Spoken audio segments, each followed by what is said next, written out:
It was the 6th year of the Zhengguan era, and spring had come to the farmland near Chang'an City. Suli, was hard at work under the sun. Even though it wasn't too hot, I was sweating from all the effort. I wiped the sweat from my forehead and pulled out some leftover steamed pancakes from last night. They'd turned hard, so I had to eat them with water. I slumped down, exhausted, feeling like a dreamless salted fish. As a time traveler, I had a system, but my situation was far from great. I envied others who survived without a system. Managing the 10 acres of land left by my parents alone was draining me. I had vague memories about iron smelting and brewing, but without enough money or manpower, I couldn't do much. Experimenting was a luxury I couldn't afford as a simple peasant.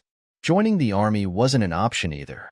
My body was weak from years of labor, and I couldn't survive without regular meals. The idea of going to battle was laughable. I'd just be someone's victory trophy. Maybe I could be a copywriter, but no, I didn't have enough education for that. I was just a farmer's son, not part of the literary world. I also knew little about current trends and had no skills in martial arts or writing. So, I spent my days working in the dirt, with my back to the sky.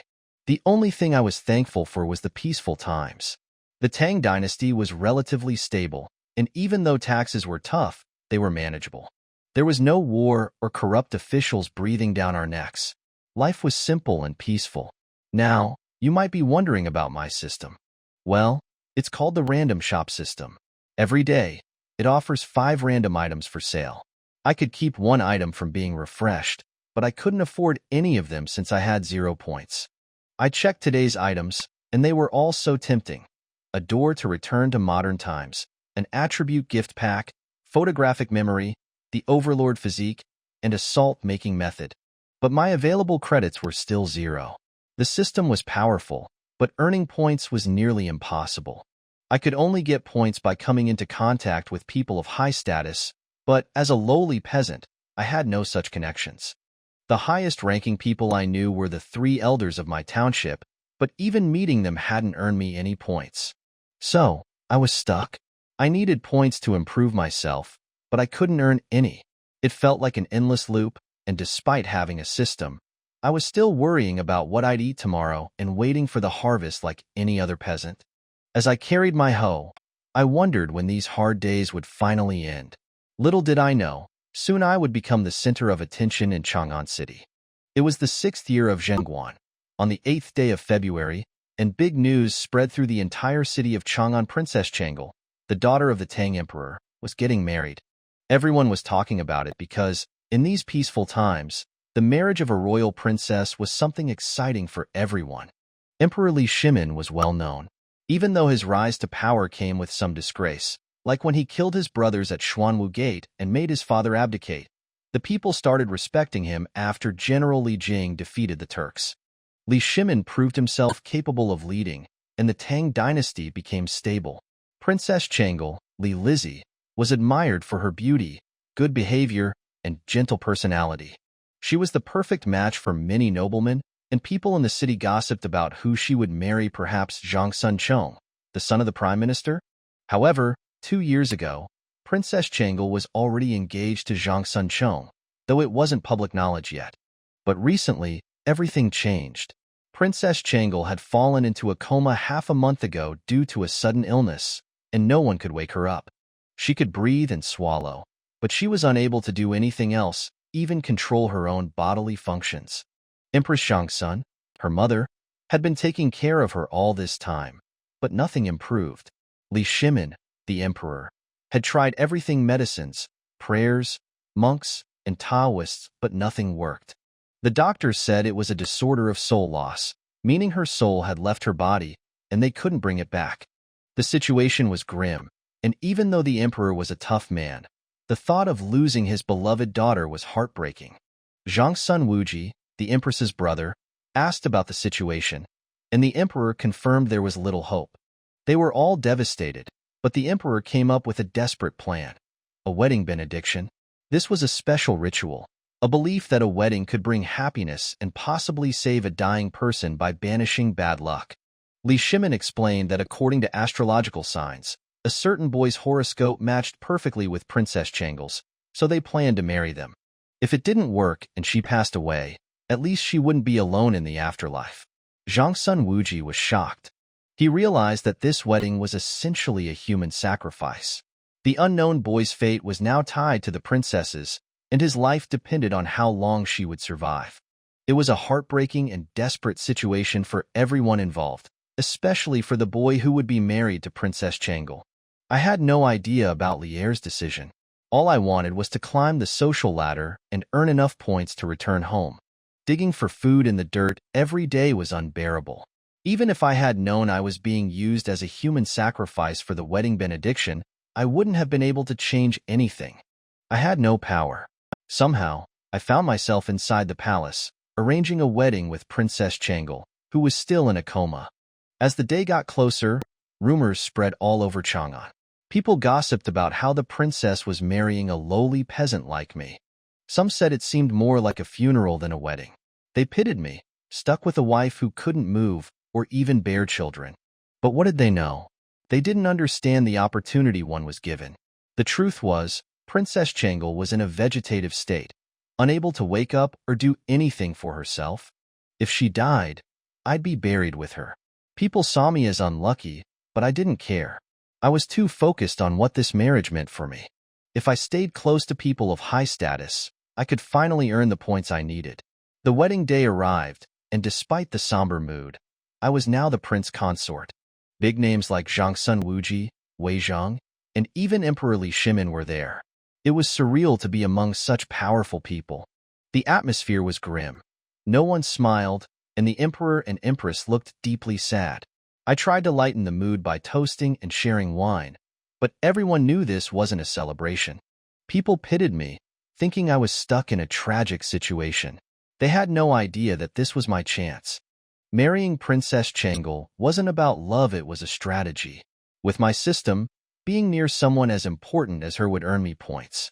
The more time I spent with her, the closer I got to my ultimate goal. I couldn't help but feel a surge of excitement. This marriage was my ticket to success. While everyone else saw tragedy, I saw opportunity. As I looked at Princess Changle, I didn't see someone in a coma. I saw a path to power. Inside, I was laughing.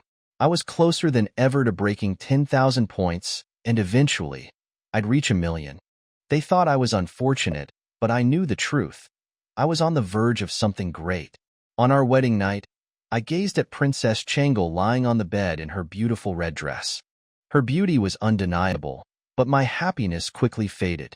It felt surreal to be there with her, someone I had only ever imagined meeting in a story. She lay still, her eyes closed, fragile from her time in a coma. How long has she been like this? I asked. 23 days, the female officer replied, showing me the respect I didn't expect as a new son-in-law. She was there to take care of Princess Changle, ensuring nothing improper happened, especially given the princess's condition. I held the princess's delicate hand, and suddenly, I felt my system react. My points, which had been at 0, were starting to tick up. I earned a point every 3 seconds, and for a brief moment, I felt a sense of victory. But as I looked at her fragile hand, I realized that points weren't the most important thing right now. The officer explained that although the princess could open her eyes, she didn't respond to anything. It was clear that she was in a serious vegetative state. I sighed, feeling sadness settle in. Her body still functioned, but her mind was trapped. I couldn't help but reflect on how little people in this time knew about conditions like this. They believed it was a soul loss disorder, but in modern times, we would call it a vegetative state. I thought about how cruel her situation was. Princess Changle, only 22 years old, was stuck in a body that couldn't move. She might still be aware, feeling trapped inside her own mind, unable to communicate. The thought was chilling. What if she could hear everything but had no way to respond? It reminded me of stories where people in similar conditions begged to be released from their suffering. I couldn't just focus on the points I was earning. I knew that this situation was much deeper than my system. Even though I was here to benefit from being close to her, the reality of her condition was too harsh to ignore. Suddenly, a foul smell filled the air, and the officer asked me to leave the room.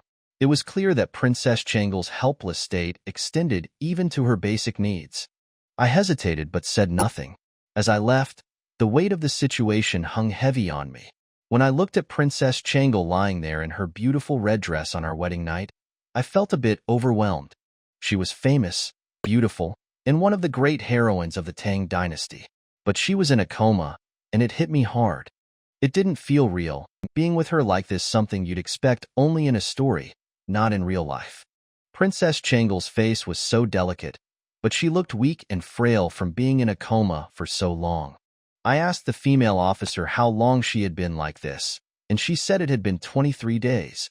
Despite my low status, the officer treated me respectfully, which I appreciated.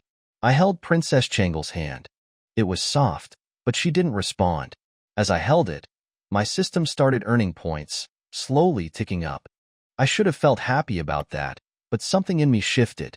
The points didn't seem so important anymore. I realized she needed care more than anything, and I couldn't help but feel sad for her. The officer explained that while Princess Changle could sometimes open her eyes, she didn't react to anything. It became clear to me that her condition was much worse than I had thought. Her body worked, but her mind was trapped. I started to wonder how much she could actually sense, and if she was aware of anything going on around her. I thought back to what I knew about vegetative states. It was hard to imagine what she might be going through. She was only 22, and being stuck like that, unable to control anything, not even her own body, must have felt like torture.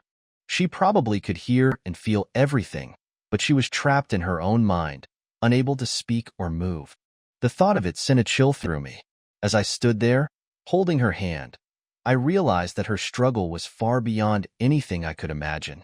She was helpless, stripped of her dignity, and even though people cared for her, it must have felt like an endless nightmare. All I could do was stand by her side and hope that, in some way, my presence made a difference. Then, with her hand in mine, I softly introduced myself. Let me introduce myself. My name is Suli, and I am your husband. It felt strange saying those words, but I wanted her to know she wasn't alone. Suli took Princess Changle's small hand into her own once again. As Suli understood it, a patient in a vegetative state was not entirely unconscious but had a hazy consciousness. Some patients might have a vague sense of their condition, while others could even fully perceive the outside world during certain moments. After experiencing urinary or fecal incontinence, there was a high likelihood that their consciousness was in a clear state. The human body had a certain response to the stimulation of excretion. In this situation, it could often stimulate the recovery of consciousness. Although they couldn't react, comatose patients could feel clearly that they were experiencing urinary or fecal incontinence. Because of this incontinence, their self-esteem would also be severely affected. Suli was unsure whether Princess Changle was currently in a conscious state and could hear external sounds, but providing psychological support was necessary after experiencing urinary or fecal incontinence. If the patient was entirely unconscious, it would be better because they would not feel embarrassed by their incontinence, and their self-esteem would not be significantly affected. However, if the patient was conscious during incontinence, it could be an extremely challenging situation. The patient would often feel intense shame, and without proper psychological support, relying solely on self-encouragement, they could quickly experience a psychological breakdown and lose the will to live. Princess Changle was a young girl, only 22 years of age.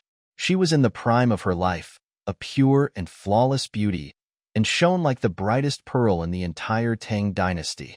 Now, she couldn't even control her bowel movements, significantly contrasting her previous state. It was a jarring reality for a young girl who had not yet experienced the fullness of adulthood. How could she cope with such a distressing situation of falling from grace? Although Suli had initially regarded Princess Changle as a means to earn points, it did not mean that Suli was inhumane or didn't want Princess Changle to recover, especially when he could see her present condition.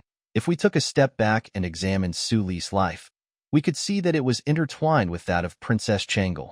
Though he held the title of prince-in-law, in reality, he was just a destitute man hurrying to make it to the wedding. Once Princess Changle completely gave up her will to survive for psychological reasons, her physical condition got worse and worse in a short time. If Princess Changle died, Suli had to be buried with her. So it was necessary for Suli to help Princess Changle. I'm a peasant's son, Suli slowly spoke, trying to help Princess Changle with some psychological support. He didn't know whether Princess Changle was conscious or not, but even if she could hear him just a little, it might help the 22-year-old princess. In the dark prison of her consciousness, Princess Changle, who was going through a breakdown of her self-esteem, suddenly became dazed. Did I get married? Princess Changle thought, feeling a bit confused. Her consciousness would intermittently awaken, and most of the time, she only had a complete perception of the outside world during defecation or eating, so she was unaware that she had already gotten married. When she first heard the news of her marriage, Princess Changle felt some inexplicable emotions stirring within her heart. Princess Changle was actually engaged to her cousin, Zhang Sunchong, at an early age. Her mother and father also mentioned her future marriage occasionally. So, she was supposed to marry her cousin, Zhang Sunchong, next year. As a mother and a philanthropist, Princess Changle's mother had a vision for the future, but most of the future she envisioned was peaceful. The idea of getting married was very close to Princess Changle, yet it still felt so distant. How did I get married? She thought. I was in a coma, and now I'm married to a peasant's son instead of my betrothed, Zhang Sunchong? At this moment, facing the major events in her life, curiosity overwhelmed the shame of collapse. As for the reason I married you is because of wedding benediction, Suli said. His Majesty and the Empress both love you deeply. They sought medical help, offered prayers, and even consulted eminent monks and Taoists, but to no avail. Therefore, guided by Yuan Tiangang, they chose me, a peasant's son, to perform the wedding ceremony and bring you good fortune, Suli explained in a gentle tone. The female officer who was standing nearby was looking at Suli with a curious gaze. She wondered why he was sharing this information with Princess Changle, who was unresponsive. Did he harbor some dissatisfaction in his heart? She considered that even though he was a peasant, he was still a son of a respectable family. In this peaceful era, even if one had to endure some hardships and work hard, at least, there was enough food to eat, and in the future, one could get married and have children without worrying about the family bloodline being cut off. The female officer had a certain understanding of this newly arrived son-in-law. It seemed that Suli got married to Princess Changle and became a noble son-in-law of the royal family, but after all, it was nothing more than a facade. His Majesty even ordered him not to step out of the princess mansion, which meant he couldn't marry anyone or have children. If Princess Changle passed away, the son-in-law would also be buried with her. It was normal for him to feel dissatisfied. The female official was hesitant about whether to stop Suli from continuing, afraid that his dissatisfaction might cause him to blurt out something shocking. Meanwhile, Princess Changle listened to Suli's words, feeling inexplicably saddened. Everything had changed with her prolonged sleep, including the surrounding people. She couldn't even see the wedding she was most looking forward to with her own eyes. She didn't even know what her husband looked like. After her death, she would even have to be buried with this completely unfamiliar person. Princess Changle worried that Suli might resent her since she passed away, and they would be buried together as strangers. She seemed to struggle with her own emotions and circumstances, but was reluctant to blame Suli entirely. She could not pity him either, as her own life had also been ruined. Suli seemed to take the situation in stride and tried to reassure Princess Changle by saying that it was not so bad. Do you know what it's like to be a peasant? Wake up before dawn to plow the fields. You can only rest when the moon is high in the sky. You can only eat 2 meals daily, and your stomach growls at night when you try to sleep hungry. Suli rambled on. I think it's not bad to become a marquis. At least I can wear silk clothes I've never worn before and eat delicacies I've never tasted before. Even after I die, I don't have to be buried in a small plot of land that's only 2 feet wide. You probably don't know, but a peasant has to count every penny in his entire life, even when buying a coffin. If you die, I have to be buried with you. I heard the Imperial tomb is very large. I estimate our tomb will be bigger than the fields I've worked on for my whole life. Suli spoke softly and tenderly. Princess Changle found it oddly amusing to hear Suli talk about death so seriously. Can you hear me, my lady? Suli asked while gently scratching her palm. I think that's enough for now, but if it's for me, please keep insisting. Suli spoke softly, and his words lifted Princess Changle's spirits. This was a crucial aspect of psychological rehabilitation for patients to feel that they were not always a burden and didn't need to ask for help constantly. Many patients gave up on surviving because they couldn't bear the collapse of their self-esteem and felt like they were endlessly dragging and demanding. The shame in Princess Changla's heart went away. No one would want to recall that shameful scene repeatedly if they could distract their attention elsewhere. She couldn't believe that her own husband was a peasant. Princess Changle felt a significant sense of relief now, inexplicably. It had been a long time since anyone had spoken to her in such a manner. The female officers and servants, who served Princess Changle wholeheartedly, never uttered a word of extraneous dialogue. Every humiliation was met with cold silence. Visits by her parents were emotional and tearful, and she felt like a mere object for them to confide their emotions in. It was as though they never considered Princess Changla's own feelings. She longed for her parents to talk to her, even if she couldn't respond. The darkness of her surroundings made it impossible to see anything. She yearned to hear something new and bask in the sun, but she couldn't express her desires. Princess Changle felt conflicted as she pondered her husband's words. On one hand, she felt guilty for implicating him in her predicament. On the other hand, she couldn't change her father's decision, and Suli seemed to do well despite everything. She couldn't help but wonder what it would be like to die. Would there be nothing left? She longed for the comfort of talking to someone every day. But could she even wake up on her own? As she thought about her husband, she wondered what he looked like. Was he a peasant? Was he old, thin, and small? The uncertainty only added to her anxiety and fear. It's nice to hear his voice, Princess Changle thought. In the past few days, most of the voices she had heard were filled with tears and complaints of grief and sadness. As a result, Su Li's gentle voice was like a beautiful string of emerald pearls falling onto a bed of jade. "Are you curious about what I look like?" Su Li asked softly while gently scratching Princess Changla's palm. Princess Changle felt the urge to nod in response to Su Li's question. Despite the unexpected nature of the wedding and her lack of choice in the matter, Princess Changle couldn't help but feel the desire to see her future husband's face. After all, as a woman, it was natural to know what her spouse looked like. As Suli continued to scratch her palm, Changle could feel a slight throbbing and warmth spreading through his hand. She couldn't help but think to herself, what a Lothario he is. Endnote: if a man touches a woman at will, this man will be thought a Lothario. But then she remembered that this Lothario was her husband.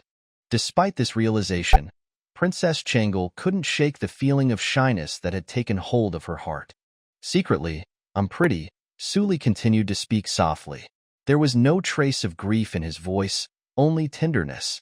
While many people cried bitterly in front of a patient's bed, it was actually quite inappropriate to do so.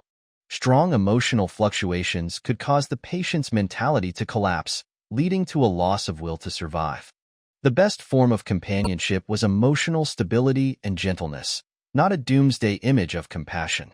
That was why Su Li's voice was always gentle. Even if Princess Changla's consciousness was blurred, she wouldn't feel panicked.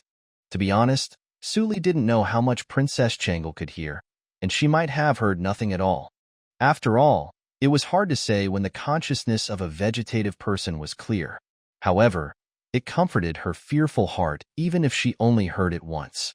Princess Changla's shyness seemed to disappear at that moment, and she was completely caught up in Su Li's curiosity. Is he good-looking? She thought, conjuring countless images of handsome men. She couldn't help but wonder what her husband looked like. Had Su Li been lying to her? Princess Changle had seen people from poor backgrounds before, and they were often yellow and thin, not particularly attractive. After all, her husband was a peasant. Could he be as good-looking as the rich lord she had seen? She had a hard time believing it. Good-looking? He must be lying to himself. She thought, I guess she won't believe it. Su Li smiled, anticipating Princess Changla's reaction. Come on, will you tell the princess whether I look good or not?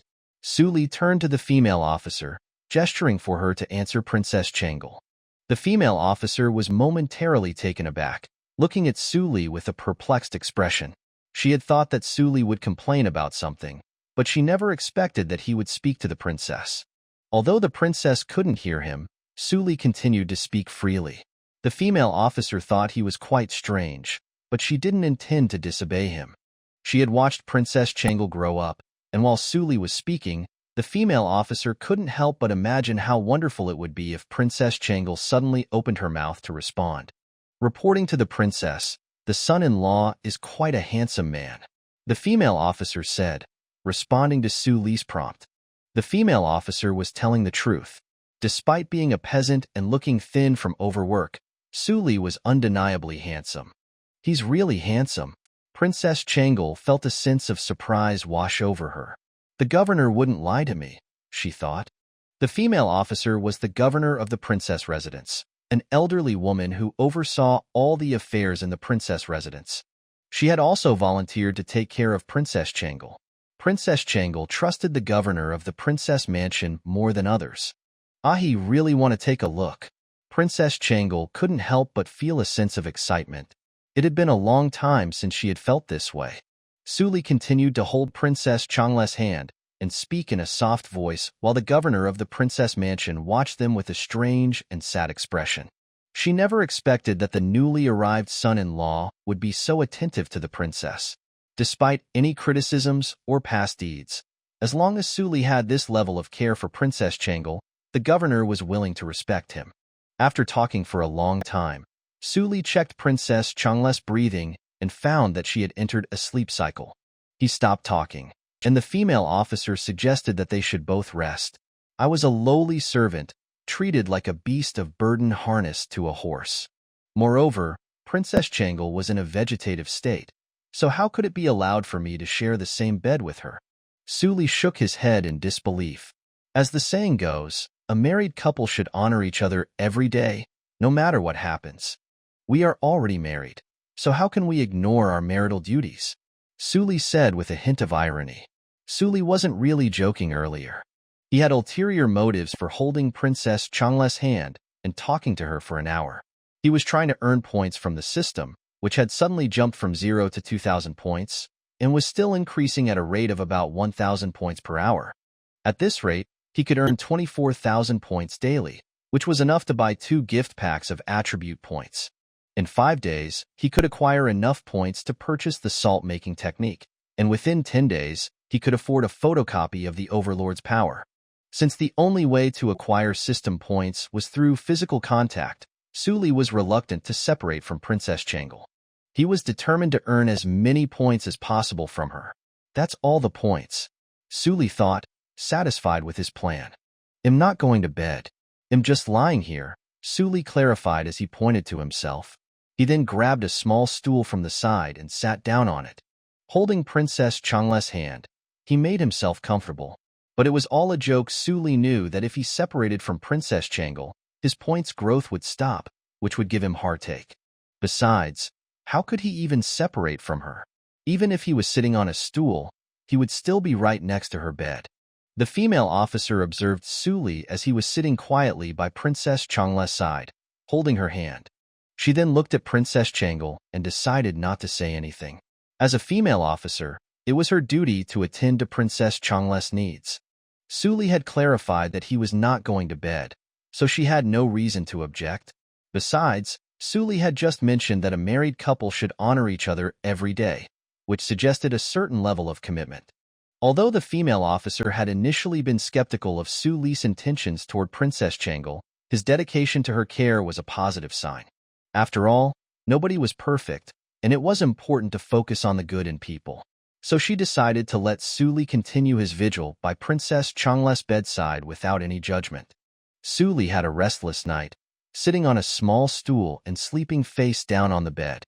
He would wake up with a startle at the slightest movement. It was worth noting that furniture such as tables and stools were referred to as Hu stools during this era.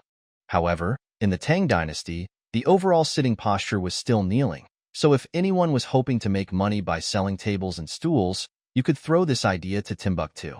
The reason why tables and stools became popular in later generations in the Central Plains was not due to their convenience, but rather the chaos caused by the 5 dynasties and 10 kingdoms after the Tang dynasty, which disregarded all rules and etiquette. It wasn't a bad thing for Suli to wake up multiple times due to body shaking. Even when he slept on the bed, He had to control himself to get up halfway to help Princess Changle change her posture. Long-term bedridden causing bedsores, the princess can't move. We cannot neglect this just because of her peaceful sleep, Suli explained to the female officer who watched his behavior carefully. In this era, most people lacked scientific knowledge when it came to caring for patients who were bedridden for extended periods of time. Consequently, many people who had been bedridden for a long time ultimately died from sores and ulcers. When the body remained in one position for an extended period, the skin in that area was compressed, leading to poor blood flow and causing sores and ulcers. Suli's task was to help Princess Changle change her posture regularly to prevent any particular area of skin from being compressed for an extended period and causing ulceration. In reality, many complications could be avoided with proper care. Patients who received scientific care generally did not suffer from chronic sores. The female officer observed Suli gently assisting Princess Changle in adjusting her sleeping position, carefully covering her with the quilt, tidying her hair, and then settling down to sleep on the bed's low stool. As the governor of the princess mansion who had watched Princess Changle grow up, she couldn't help but feel a sense of relief. "Got it, thanks." The female officer saluted, silently stepping back and resuming her watchful duties. Her responsibility was to serve the eldest princess personally. She would take over during the night, so she would not sleep at night, remaining vigilant in her duties. Suli looked at the points on the system panel, which were continuously increasing and had already surpassed 4,000. It seemed that he didn't let go even when he fell asleep. He adjusted his posture and placed his hand under Princess Changle's arm to prevent his hand from falling down when he fell asleep. He knew that every hour of sleep was worth 1,000 points. However, Suli didn't sleep soundly. He woke up from time to time to help Princess Changle adjust her posture, resulting in intermittent sleep. Moreover, Princess Changle had a bowel movement during the night, and the female officer woke Suli up to assist in turning her over. Suli woke up with a sore back.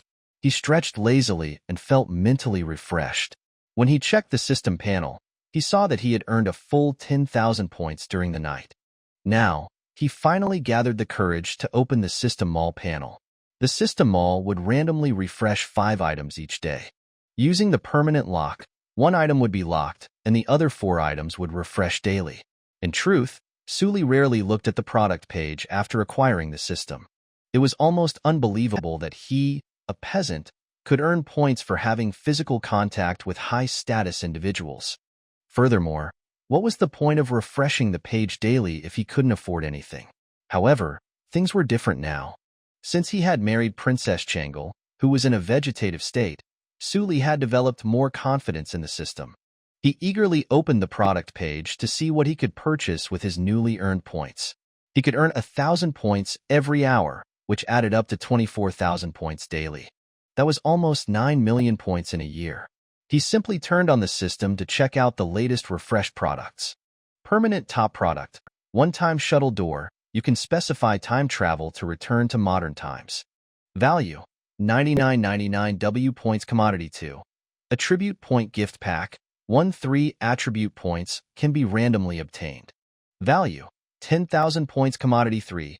Inferior life potion, slightly improves the physical condition, slightly stabilizes the deterioration of the physical condition and injury. Value, 2,000 points commodity 4. Dragon Ball Fragments X1. Collect 99 fragments to get a complete Dragon Ball. Collect all 7 Dragon Balls to summon the dragon. Boy, what do you wish for? Please speak boldly. Value, 8,000 points commodity 5. Summary of Art of War. Obtains a complete basic theory of the art of war and improves like enlightenment. Value, 10,000 points. Points balance, 11238. Suli nodded with a sense of satisfaction, feeling great to be rich. As he looked through the products refreshed by the system, he felt that they were quite affordable. His point balance was increasing steadily. He could easily afford 4 out of the 5 available commodities, ignoring the first one that was permanently locked. It was morning, and there were still many hours until the system refreshed its products at midnight. Suli could accumulate a product balance of about 28,000 before the next product was refreshed. However, the total cost of the 4 affordable items he wanted was around 30,000, which meant he had to let go of one of the products. Suli couldn't discard attribute point packs as they directly enhanced a person's foundational attributes. Suli believed in buying as many as he could afford and eagerly awaited the chance to purchase 5 attribute point packs in one day. As for the inferior life potion, Suli didn't currently need it, but he recognized its potential future value. He glanced over at Princess Changle lying on the bed and felt responsible for her well-being. Suli's optimism stemmed from the fact that the system all had already refreshed pills and celestial herbs of life and death multiple times. He believed that with patience, Princess Changle would eventually wake up. However, Suli was also aware that the physical condition of a vegetative person was fragile, and unforeseen complications could arise. Additionally, Princess Changle's hereditary asthma posed an additional risk. While the poor quality life potion could not wake her up, it could stabilize her physical condition and prevent potential accidents, giving Suli more time to find a solution. Therefore, Suli decided that it was necessary to purchase the potion. Suli knew about the Dragon Ball fragments and how collecting all 7 could summon a dragon capable of granting a wish. It sounded amazing, but after calculating, he realized that a complete Dragon Ball required 800,000 points, and all 7 amounted to 5.6 million. Since the system's product refreshment was random, Suli felt that it was unlikely for him to collect all 7, so he gave up on the idea. Instead, he decided to take the remaining summary of the Art of War. Suli was feeling rich and confident, and he was willing to buy anything that was not entirely useless. He felt like a happy little hamster, hoarding things with his newfound wealth. Despite being unable to leave the prince's mansion and unable to fight on the battlefield, Suli hoped that Princess Changle would wake up and that anything he bought could be useful in the future. However, Suli's point balance was now just above 11,000, which meant that he could only afford to purchase one item at first. After pondering, he decided to prioritize buying a small gift pack of attribute points and a low-quality life potion. The attribute points would help to strengthen his body, so if a product already included them, there was no need to purchase them separately. The low-quality life potion was essential for stabilizing Princess Changle's health. While there was still plenty of time left in the day, some of it would inevitably be spent apart from her, and physical contact wasn't always possible. Therefore, it made sense to prioritize purchasing items that would benefit them both. On the other hand, while the summary of the Art of War was undoubtedly valuable, it wasn't an urgent need. Suli felt a twinge of greed when he saw it, but he knew that it wouldn't be a big loss if he didn't have enough points to buy it today. After all, he wouldn't have an immediate use for it anyway. Suli quietly made his decision and selected the option to purchase a small gift pack of attribute points. As he did so, the product page for the gift pack suddenly went blank, indicating that the purchase had been successful. At the same time, a new kit appeared in Suli's system space, containing the attribute points he had just purchased. Small gift pack of attribute points. Open it to randomly get 3 points of free attributes. Click to open. As Suli clicked open the small gift pack of attribute points, the system page in his mind was illuminated by a burst of golden light. He watched as the classic Goose Factory lottery animation played out in a fancy display. The animation eventually stopped, and the message "You opened the small gift package of attribute points, and you are very lucky. Congratulations, you have obtained 3 free attributes," appeared on the screen. Suli's face lit up with joy. He had been lucky today, and it seemed his extended contact with little Changle had paid off.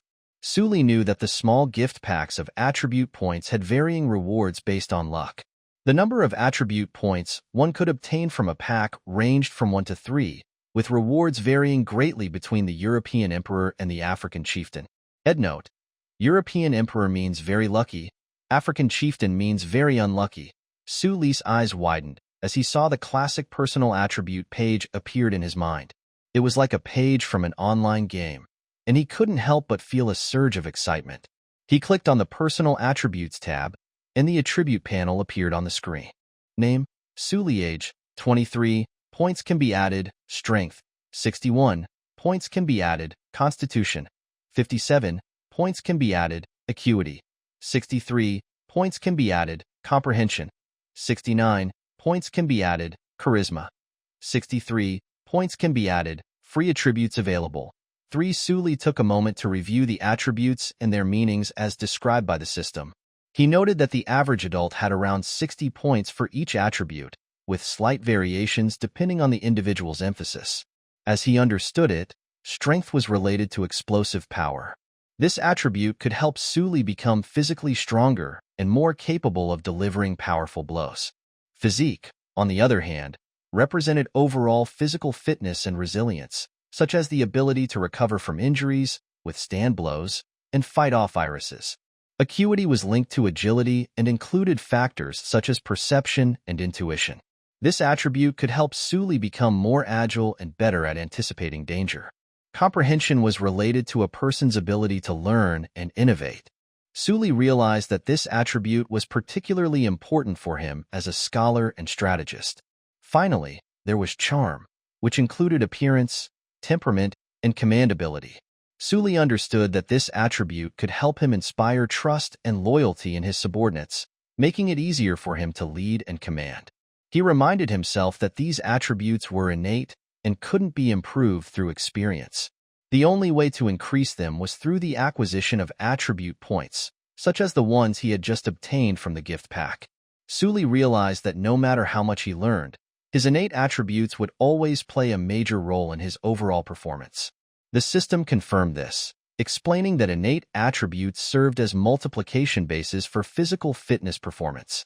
He understood that a set of complex algorithms was involved in calculating physical fitness performance, which considered various factors related to innate attributes. The final result was determined based on a series of calculations. Suli also realized that acquiring attribute points was crucial for improving his innate attributes and his physical fitness performance. Suli realized that his slightly lower physique attribute was the reason why he had slower recovery times when he got sick, slower improvements in physical exercise, and less endurance when working. He decided that he needed to focus on improving his physique attribute to address these issues.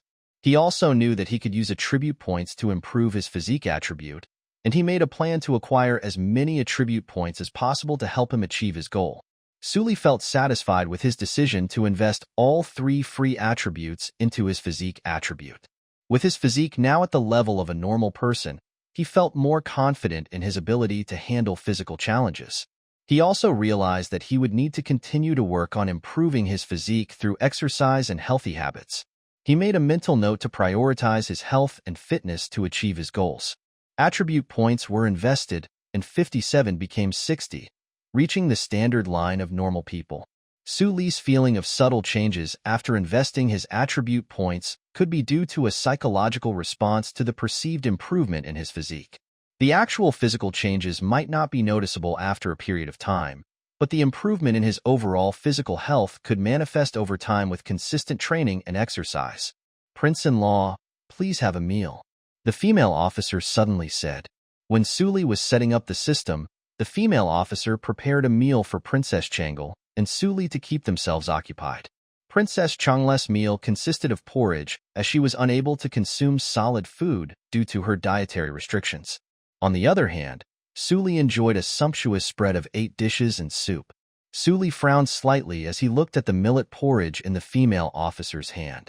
The idea of eating porridge to maintain good health was not entirely false.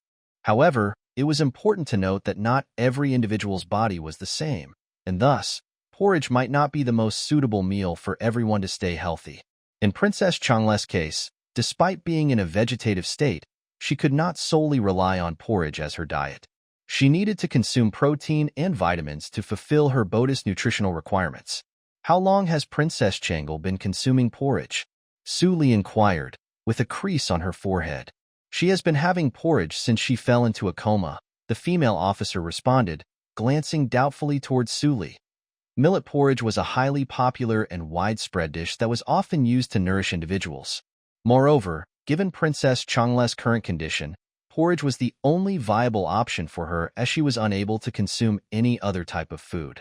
Due to her vegetative state, Princess Changle's swallowing movements were limited and instinctive.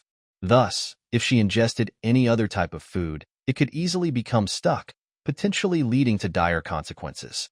"Are there any fruits available in the princess mansion?" Suli inquired. "Yes, there are some seasonal fruits, the female officer responded. Suli pressed on with his questions, and what about vegetables? Of course, there are vegetables as well. The servants at the princess mansion are well provided for, with access to vegetables, fruits, meat, and pastries, the female officer answered. Suli gazed at Princess Changle's pale face, feeling a sense of unease. He had seen a similar case in his previous life, where his boss father had fallen into a vegetative state. In that instance, the boss hired the most skilled nurses to provide round-the-clock care. Despite being in a vegetative state for 8 years, his body remained clean and well-maintained, with his hair neatly combed and his face retaining a healthy glow. Typically, vegetative individuals exhibit stable bodily function, and their complexion tends to remain healthy. As such, Princess Changle's pallor was concerning, especially after having consumed millet porridge exclusively for over 20 days. Although millet porridge could be nourishing, it could not provide all the necessary nutrients required by the body. Other dietary supplements must be incorporated as well. Let's do this. I'll feed her first. Please go and get some protein to break down into a powder, as well as some vegetables and fruits to extract their juice. Suli spoke up. Millet porridge was indeed a healthy dish, but it was wrong to rely solely on it for sustenance. According to Princess Changle's current condition, she urgently required protein and vitamins. Since protein powder was not available in this era, Suli incorporated protein-rich foods into her diet after balancing. In addition to the protein supplement, juicing vegetables and fruits would provide Princess Changle with the necessary vitamins she was currently lacking. The female officer was taken aback by Suli's understanding of Princess Changle's dietary needs. However, it was evident that the princess was bedridden and unwell, making it impossible for her to consume just anything. Furthermore, the Imperial doctor had warned against feeding her randomly. Can't you see how pale the princess' face is? Suli frowned. Caring for a vegetative person was a challenging task, and it involved many aspects beyond the comprehension of this era, including diet and daily life. Suli had previously witnessed how the boss father was taken care of when he was in a vegetative state, but doctors of this era might not have accepted such care practices. In this era, the authority was with the imperial physician, not Suli. Nevertheless, Suli was determined to do what was necessary. Proper care was crucial, not only to prolong Princess Changle's life, but also to improve the likelihood of her awakening. The female officer observed Suli's serious demeanor for a moment. Despite his attitude, Suli was merely a son-in-law in name only. The primary caretaker for Princess Changle was a female officer, with doctors stationed at the princess mansion. Suli's movements were restricted, and he didn't even have the authority to decide what to eat for the day. Although, as the magistrate of the princess mansion, the female officer was responsible for Princess Changle's well-being, even if she didn't have to take orders from Suli. Additionally, Suli's words seemed to hold some truth. While millet porridge was nourishing, it wasn't a typical meal for everyday consumption. Also, Princess Changle appeared to have a pale complexion. The female officer was concerned, so she nodded and said, "I'll ask the medical officer again." After saying that, the female officer left, leaving only Suli and Princess Changle in the room. Suli gazed at the screen for a moment and noticed that his attribute points had increased from just over 1,000 to 2,000, which was enough to purchase a low-quality life potion. Without any hesitation, he promptly clicked to buy the potion, and a red glass bottle materialized in his hand. Suli immediately opened the potion and administered it to Princess Changle himself. He had to be cautious of his surroundings while giving her the medicine. For the time being, Suli couldn't explain the potion, and as he only had one bottle, it was impossible to have someone test it out first. Fortunately, no one disturbed him while feeding her the medicine. Suli managed to feed Princess Changle the entire bottle of low-quality life potion, and as the last drop was consumed, the glass bottle disappeared instantly. What a pity, Suli thought, considering that the transparent glass bottle might have been costly in ancient times. As he looked down at Princess Changle, he saw that there didn't seem to be any noticeable changes. She still had a pale complexion. "That's not right," Suli murmured. Upon closer inspection, he noticed that Princess Changle's eyes had opened slightly at some point. At first, Suli was taken aback, thinking that Princess Changle had woken up, although he found no response after calling out to her and attempting to rouse her. Upon closer examination, he realized that although her eyes were open, they were unfocused and empty, a typical physiological reaction of a vegetative state. It was worth mentioning that the vegetative people were not motionless. Most vegetative individuals would open their eyes and blink, as it was an instinctive reaction of the body. Thinking too much system has said it's a low-quality life potion, Suli thought. He knew that the low-quality life potion could only stabilize and recover the disease to a certain extent. It seemed improbable to restore Princess Changle from her vegetative state. Despite having the goal of earning points in mind, Suli's primary concern was for Princess Changle's recovery. He didn't want to see a young and beautiful girl like her lose consciousness and fall into a vegetative state. He feared that Princess Changle's vegetative state could lead to complications and even result in her death. He didn't want her to miss out on her life and be buried without experiencing it fully.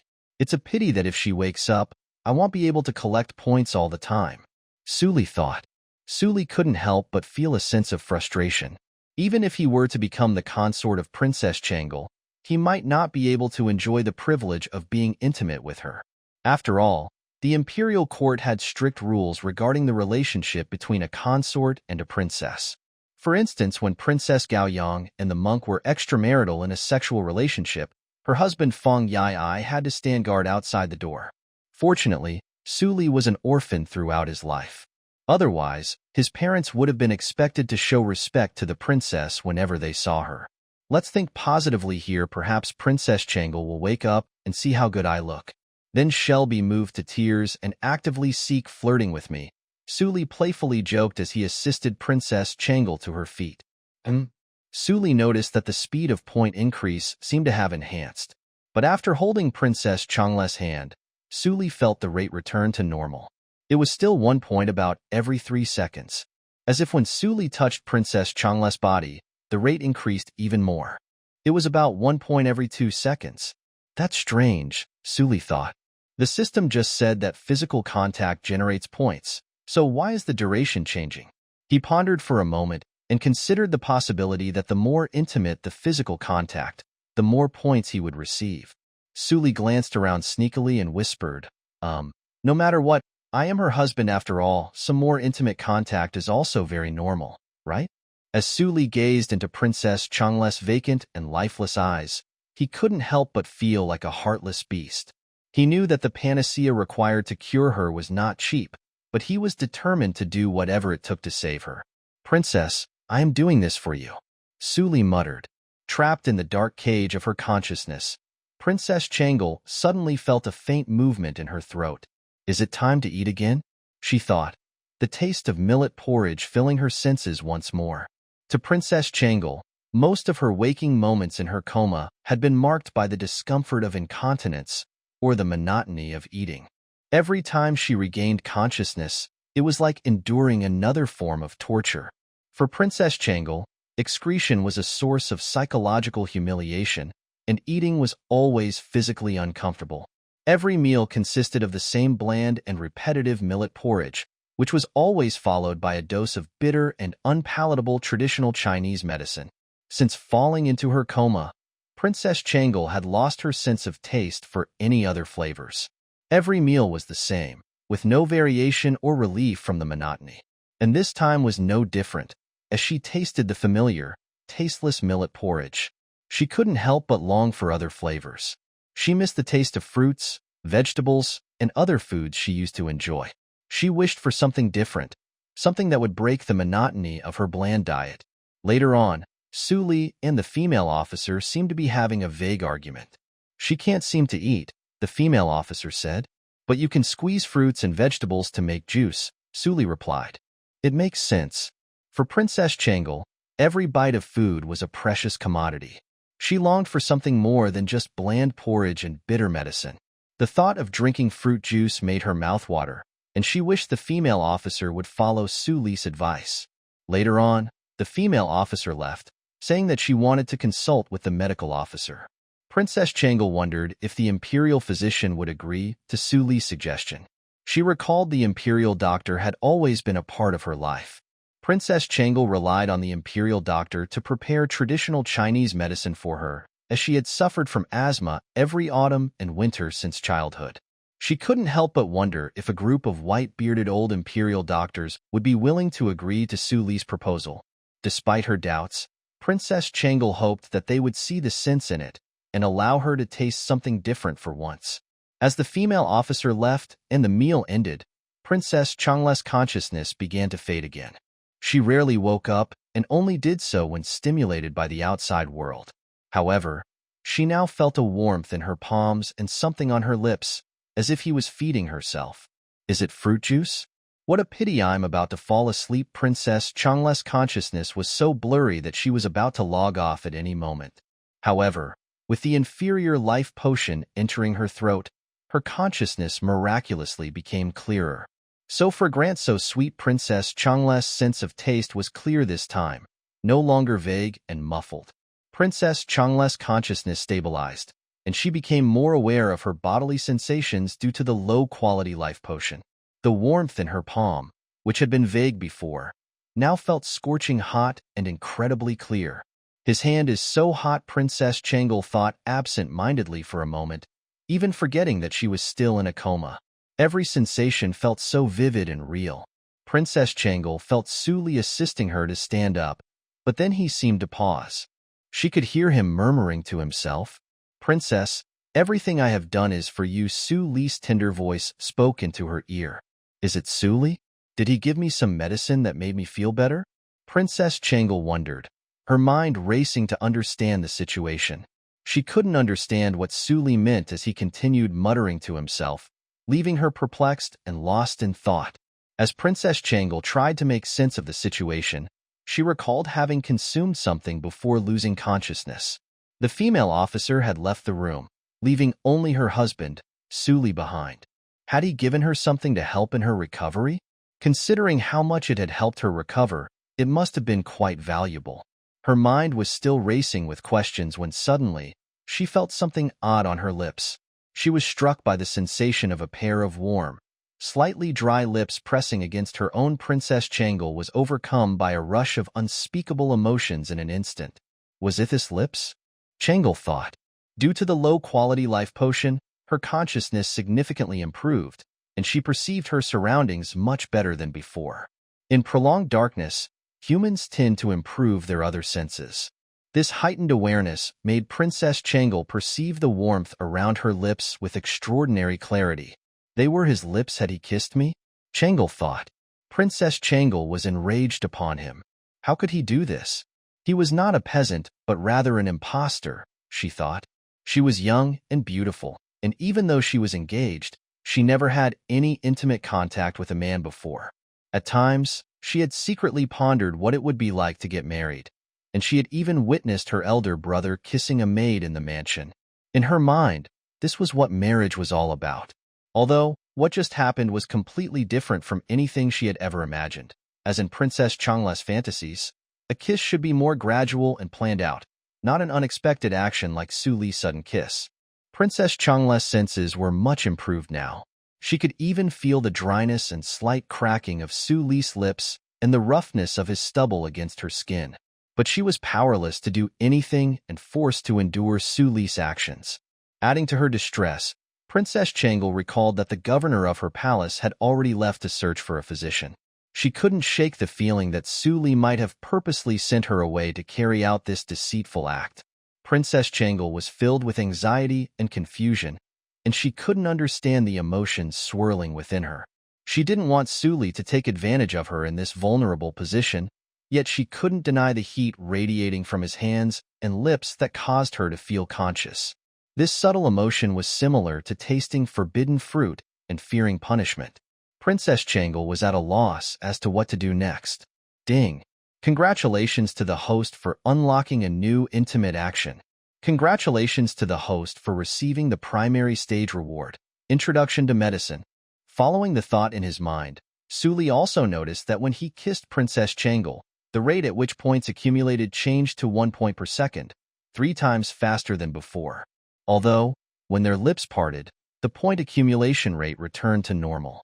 Icky, at this level of intimacy, you earn 3,600 points per hour and over 80,000 points per day. Behave yourself.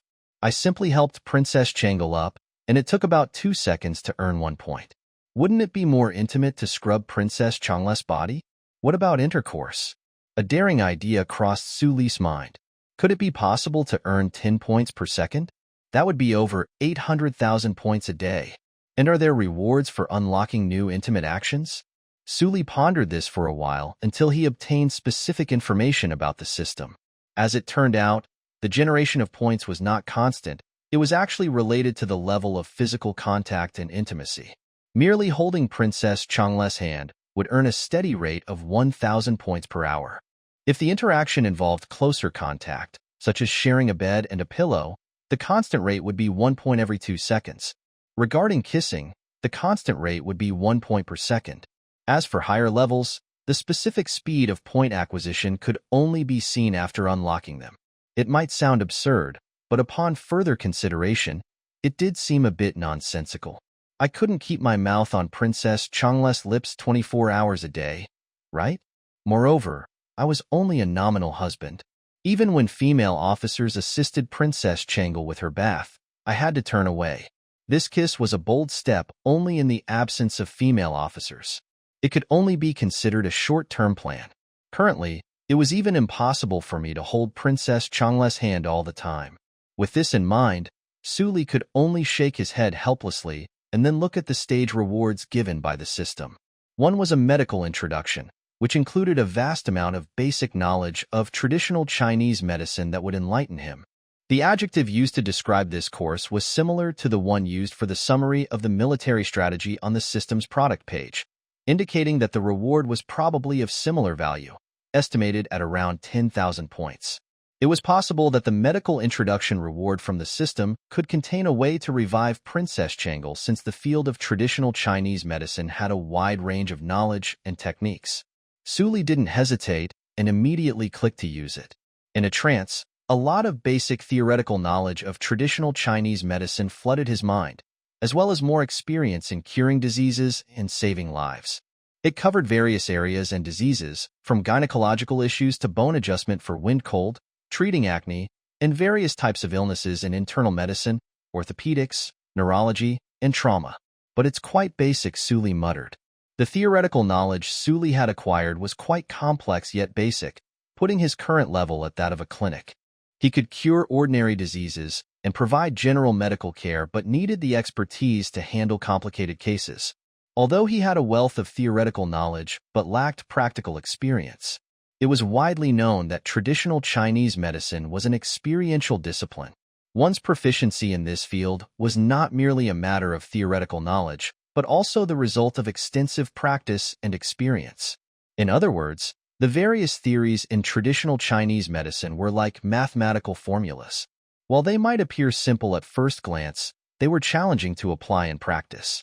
Therefore, Su Li realized that even with the knowledge he had gained from the system's reward, he still had a long way to go in mastering traditional Chinese medicine. It was true that exceptional individuals could solve various types of problems with a single formula, while less capable individuals struggle to determine which formula to apply. This concept was often discussed among medical students. Although, when it came to medical practice, there existed a significant gap between theoretical knowledge and practical skills. The reality was that patients did not always present textbook cases, and finding the appropriate approach could be challenging. This was especially true when facing complex conditions like Princess Changle's, where even modern medicine lacked a systematic cure for vegetative states. In such cases, the focus was often on rehabilitation therapy, and the outcome depended on a combination of fate, luck, and the intricate nature of brainstem function. The uncertainty surrounding these situations made it difficult for anyone to guarantee a specific outcome. Su Li had also searched for Baidu in his previous life due to the boss vegetative father. Chinese medicine had some understanding of vegetative individuals, referred to as stupors by Sun Simiao. Being a doctor in a general clinic, Su Li couldn't do much about it. Fortunately, the introduction to medical skills covered a broad range, including techniques like massage. This knowledge could prove useful in handling the daily maintenance of Princess Changle's body. It was crucial to prevent muscle atrophy, joint stiffness, and poor blood circulation resulting from long-term inactivity in a vegetative state. Suli was afraid of harming Changle's body, as he lacked expertise in this area. With the introduction to medical skills and the nursing methods he had observed in his previous life, Suli could easily assist Princess Changle in maintaining her body. He sighed, realizing that relying solely on studying medicine might not save Changle. The only reliable hope for saving Changle was in his system mall, refreshing with better options. The knowledge gained from the introduction to traditional Chinese medicine not only helped Princess Changle in her daily recovery and upkeep, but also helped to convince the Imperial physician. The fates of Suli and Princess Changle were intertwined, and he was determined to find a way to facilitate her recovery. For instance, he formulated food plans and prepared a sequence of massages and daily body care, all of which were current rehabilitation therapies. Although Suli was proficient in implementing these techniques for the recovery of Princess Changle, but he couldn't convince the Imperial doctors of this era. With the benefit of medical education and a solid grounding in traditional Chinese medical theories, Suli could understand and make connections between various medical concepts. He even incorporated modern rehabilitation techniques to verify his findings.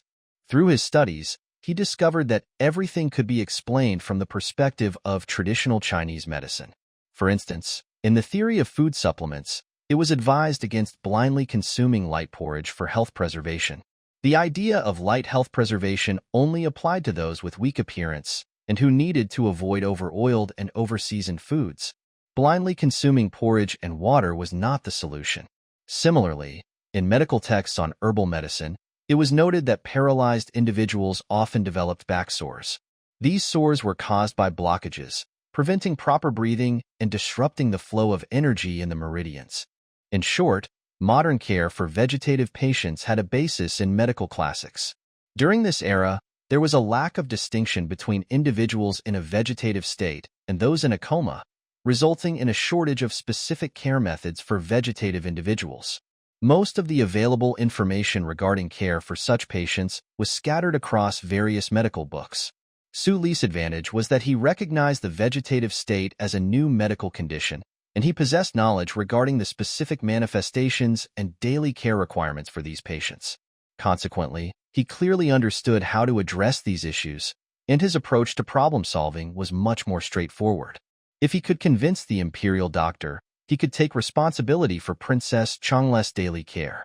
While Suli might not be proficient in treating complex medical conditions, his knowledge was more than sufficient for routine maintenance tasks.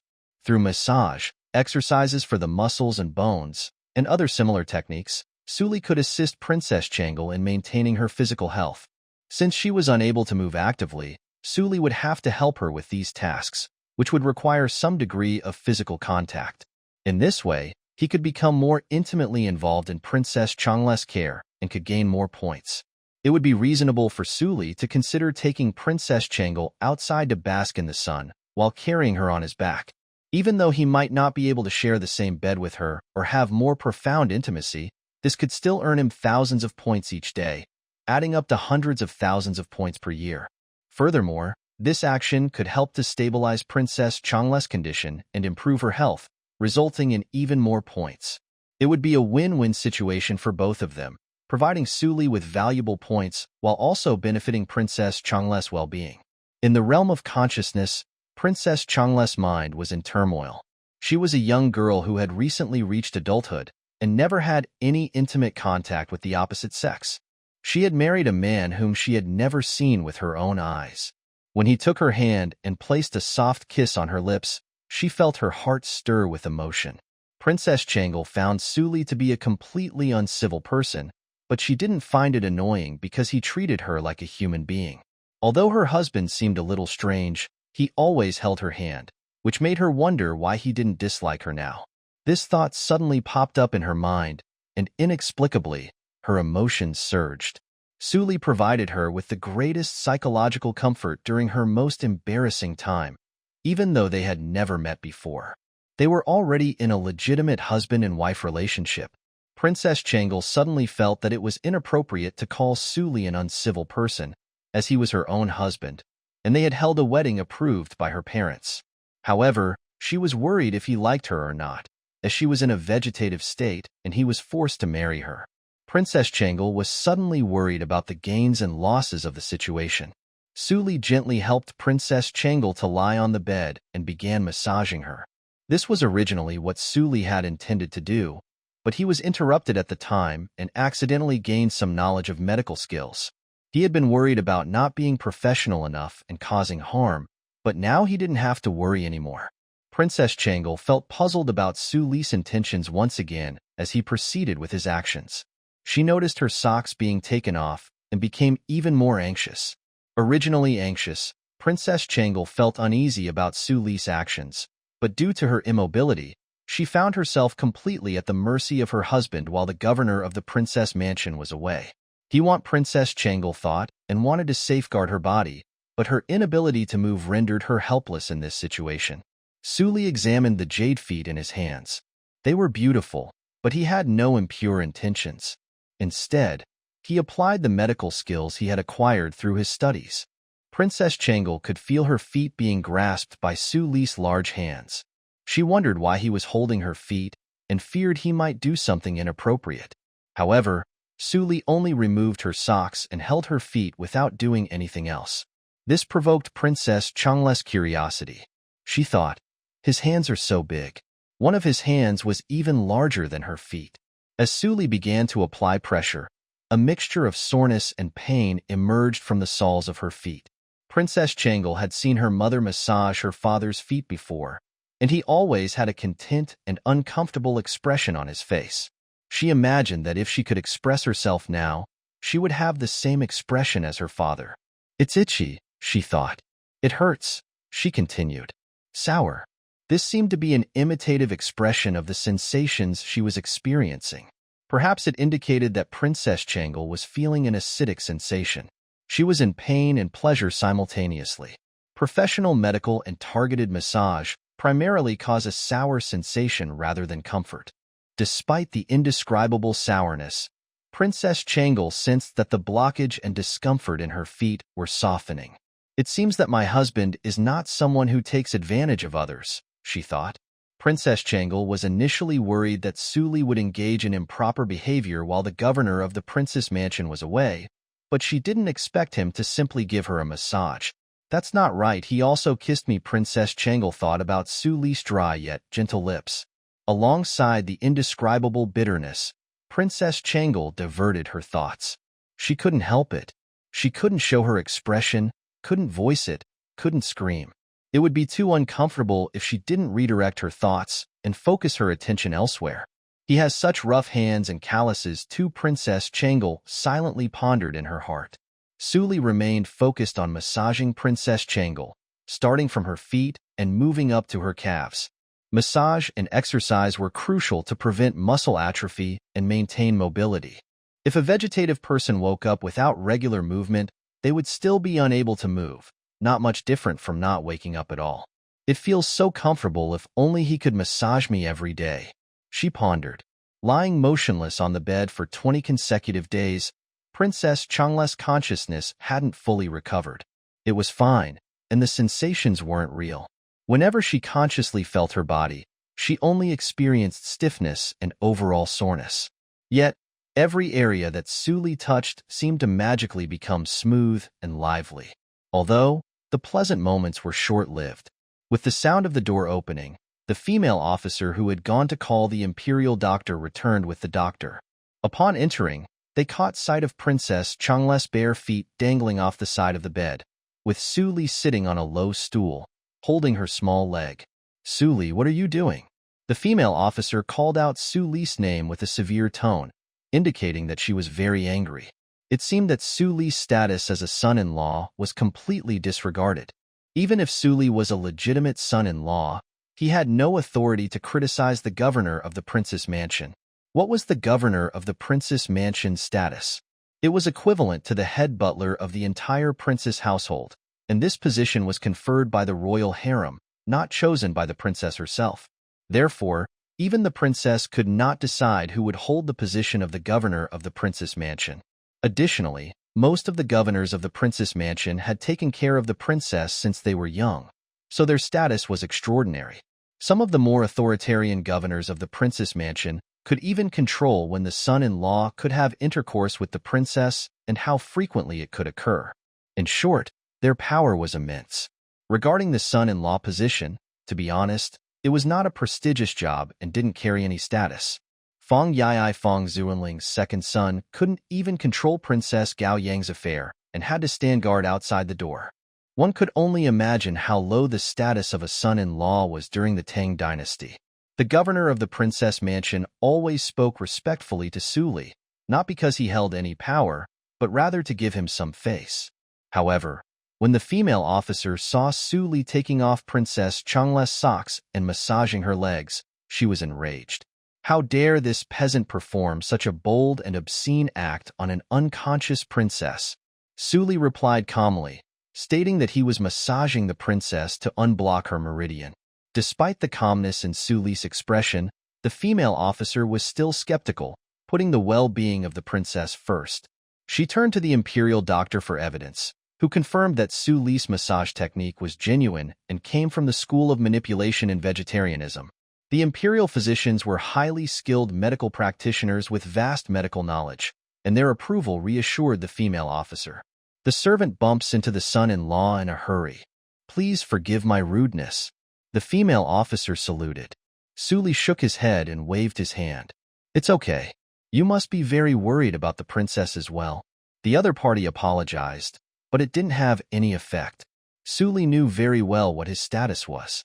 Even if his father were the prime minister, he wouldn't dare to act tough when facing the governor of the princess mansion. Compared to some arrogant and overbearing female officers, Su Li found the female officer in front of him to be quite reasonable. She knew when to advance and retreat, understood social hierarchy, and genuinely cared for their lord. After Su Li finished speaking, the female officer stood up straight and turned to the Imperial doctor. She said, "Please, sir, take another look at the princess." The Imperial doctor nodded and approached, but he didn't feel Princess Changle's pulse. In fact, he had already checked her pulse several times since she fell into a coma. The strange thing was that during the first 2 days, her pulse was abnormal for a coma patient, fast and irregular.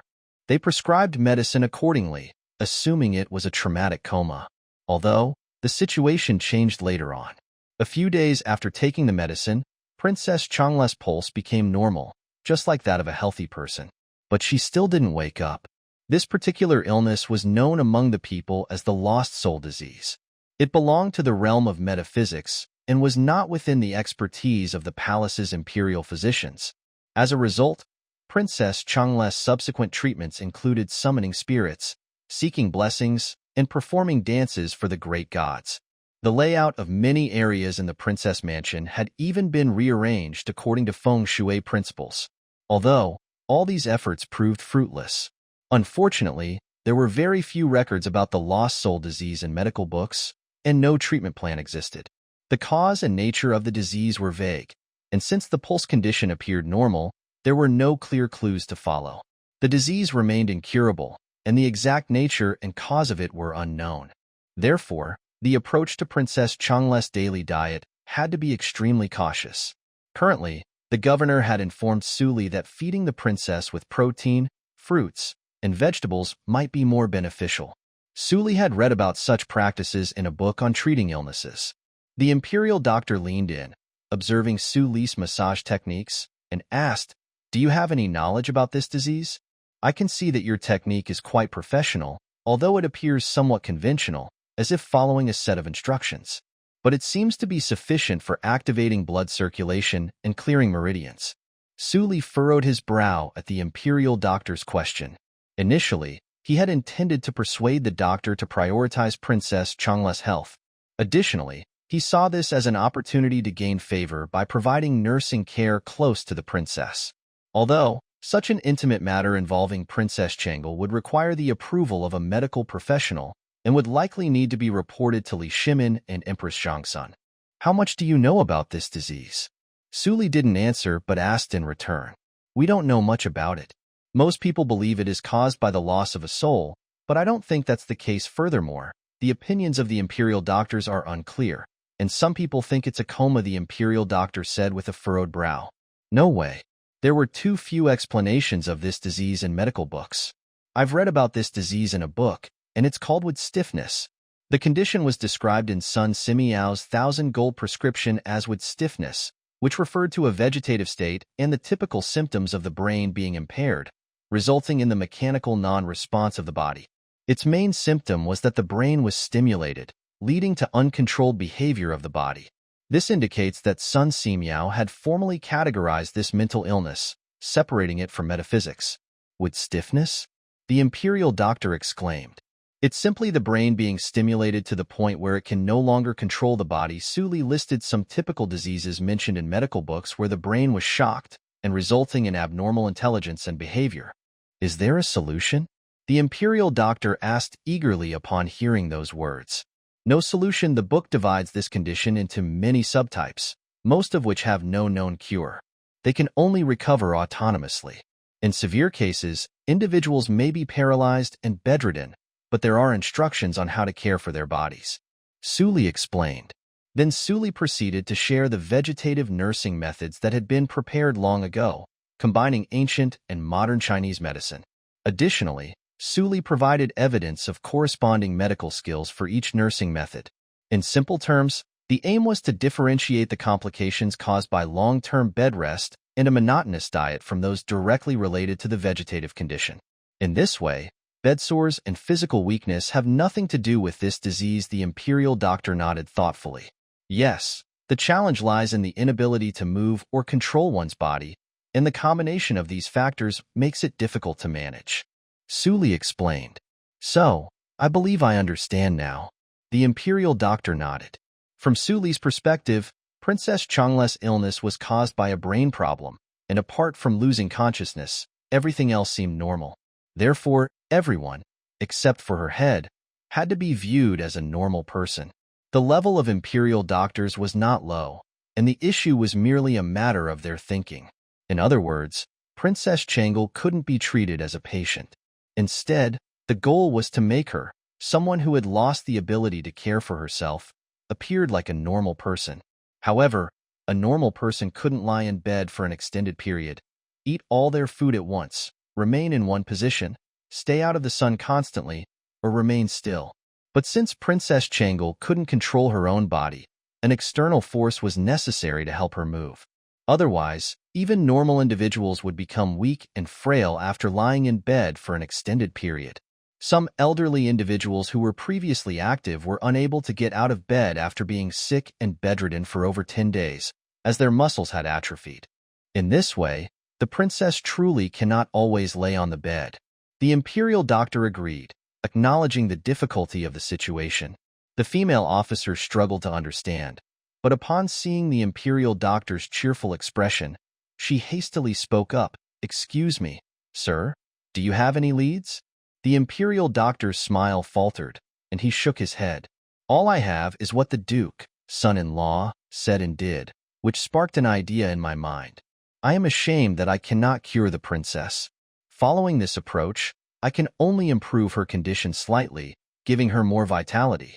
However, as for when she will wake up, I do not yet know," the Imperial doctor explained. "Please, sir, I request you to help," the female officer pleaded, clasping her hands together. So she wouldn't wake up, but at least it would be beneficial to improve the prince's condition. Helplessly, she watched as the princess grew weaker and thinner with each passing day. Upon being reminded by the young master, I remembered a nourishing food recipe. If ordinary people follow this formula, they can extend their lives and maintain good health. It would be fitting to administer it to the princess. As for the massage, the son-in-law's medical skills are adequate, the Imperial doctor proposed.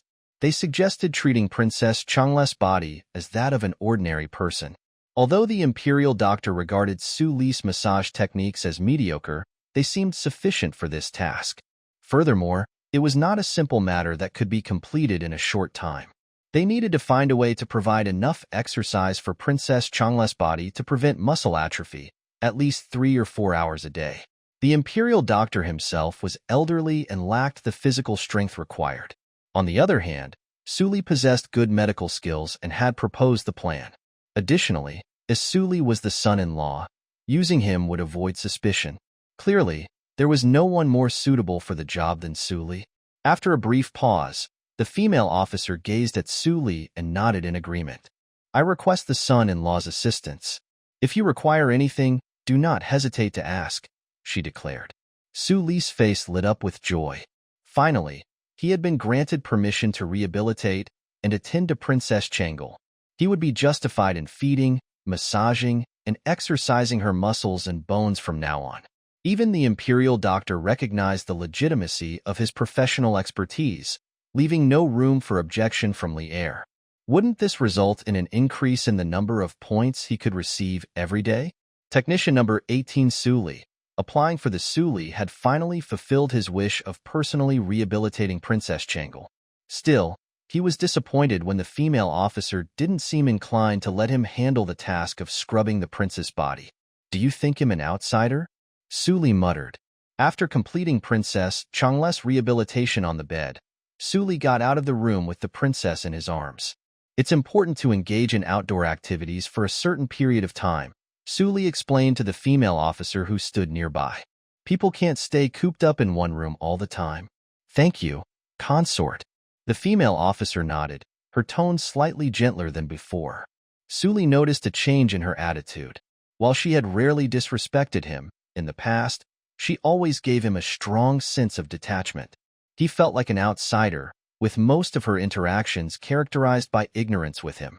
Now she barely even showed that she was on guard against him. Note: the term consort is used here to refer to Su Li as the husband of Princess Changle, denoting his status. Su Li brought Princess Changle to the courtyard, where the sun had already risen. He carefully supported her under the armpits and began helping her with stretching exercises. This time, he noticed that the female officer was standing in the corner of the courtyard and was observing him from a distance. She still seemed responsible and focused, but the gap between them had closed. In truth, caring for someone in a vegetative state or someone who was paralyzed was quite similar. The main focus was on preventing joint and muscle atrophy caused by immobility. The awakening of a vegetative person wasn't as dramatic as portrayed in melodramatic TV shows, where they suddenly open their eyes and spring back to life. The initial signs of consciousness returning for a vegetative individual might involve the ability to see things or slight movements, along with some response to external stimuli. Unfortunately, due to improper care, many vegetative patients suffered from joint and muscle atrophy. Even if they regained consciousness, they would remain bedridden and paralyzed. The brain was the most amazing center, unparalleled in its complexity. No one could determine whether the person in a vegetative state was truly alive and responsive, or merely confined to a motionless existence. Although, Su Li was determined to help in Princess Changle's rehabilitation, giving his utmost effort. In the realm of consciousness, Changle also sensed that she was being whisked away by Su Li, leaving behind the suffocating confines of her room. She experienced the touch of sunlight for the first time since she fell into coma. I want to help you recover. The voice of Su Li echoed in Changle's ear. She barely had a moment to relish the sensation of being cradled in someone's arms before she felt something beneath her feet. Once again, she touched the ground with her feet due to Su Li's support. It was the first time Princess Changle felt truly grounded, a profoundly joyful feeling. Later on, she realized that Su Li was moved her body into various unusual positions. This level of intimate physical contact was even more intense than receiving a massage from Su Li. She noticed that her body could feel these poses because a significant portion of her body was curled up within Su Li's arms. Curiously, it was nothing more than physical contact, yet it felt like Su Li's body was a scorching flame. Wherever he touched her, his warmth radiated intensely. Su Li left no joint untouched, from knuckles to wrists, elbows to ankles, knees to waist. To be frank, Princess Changle possessed a supple and fragrant body.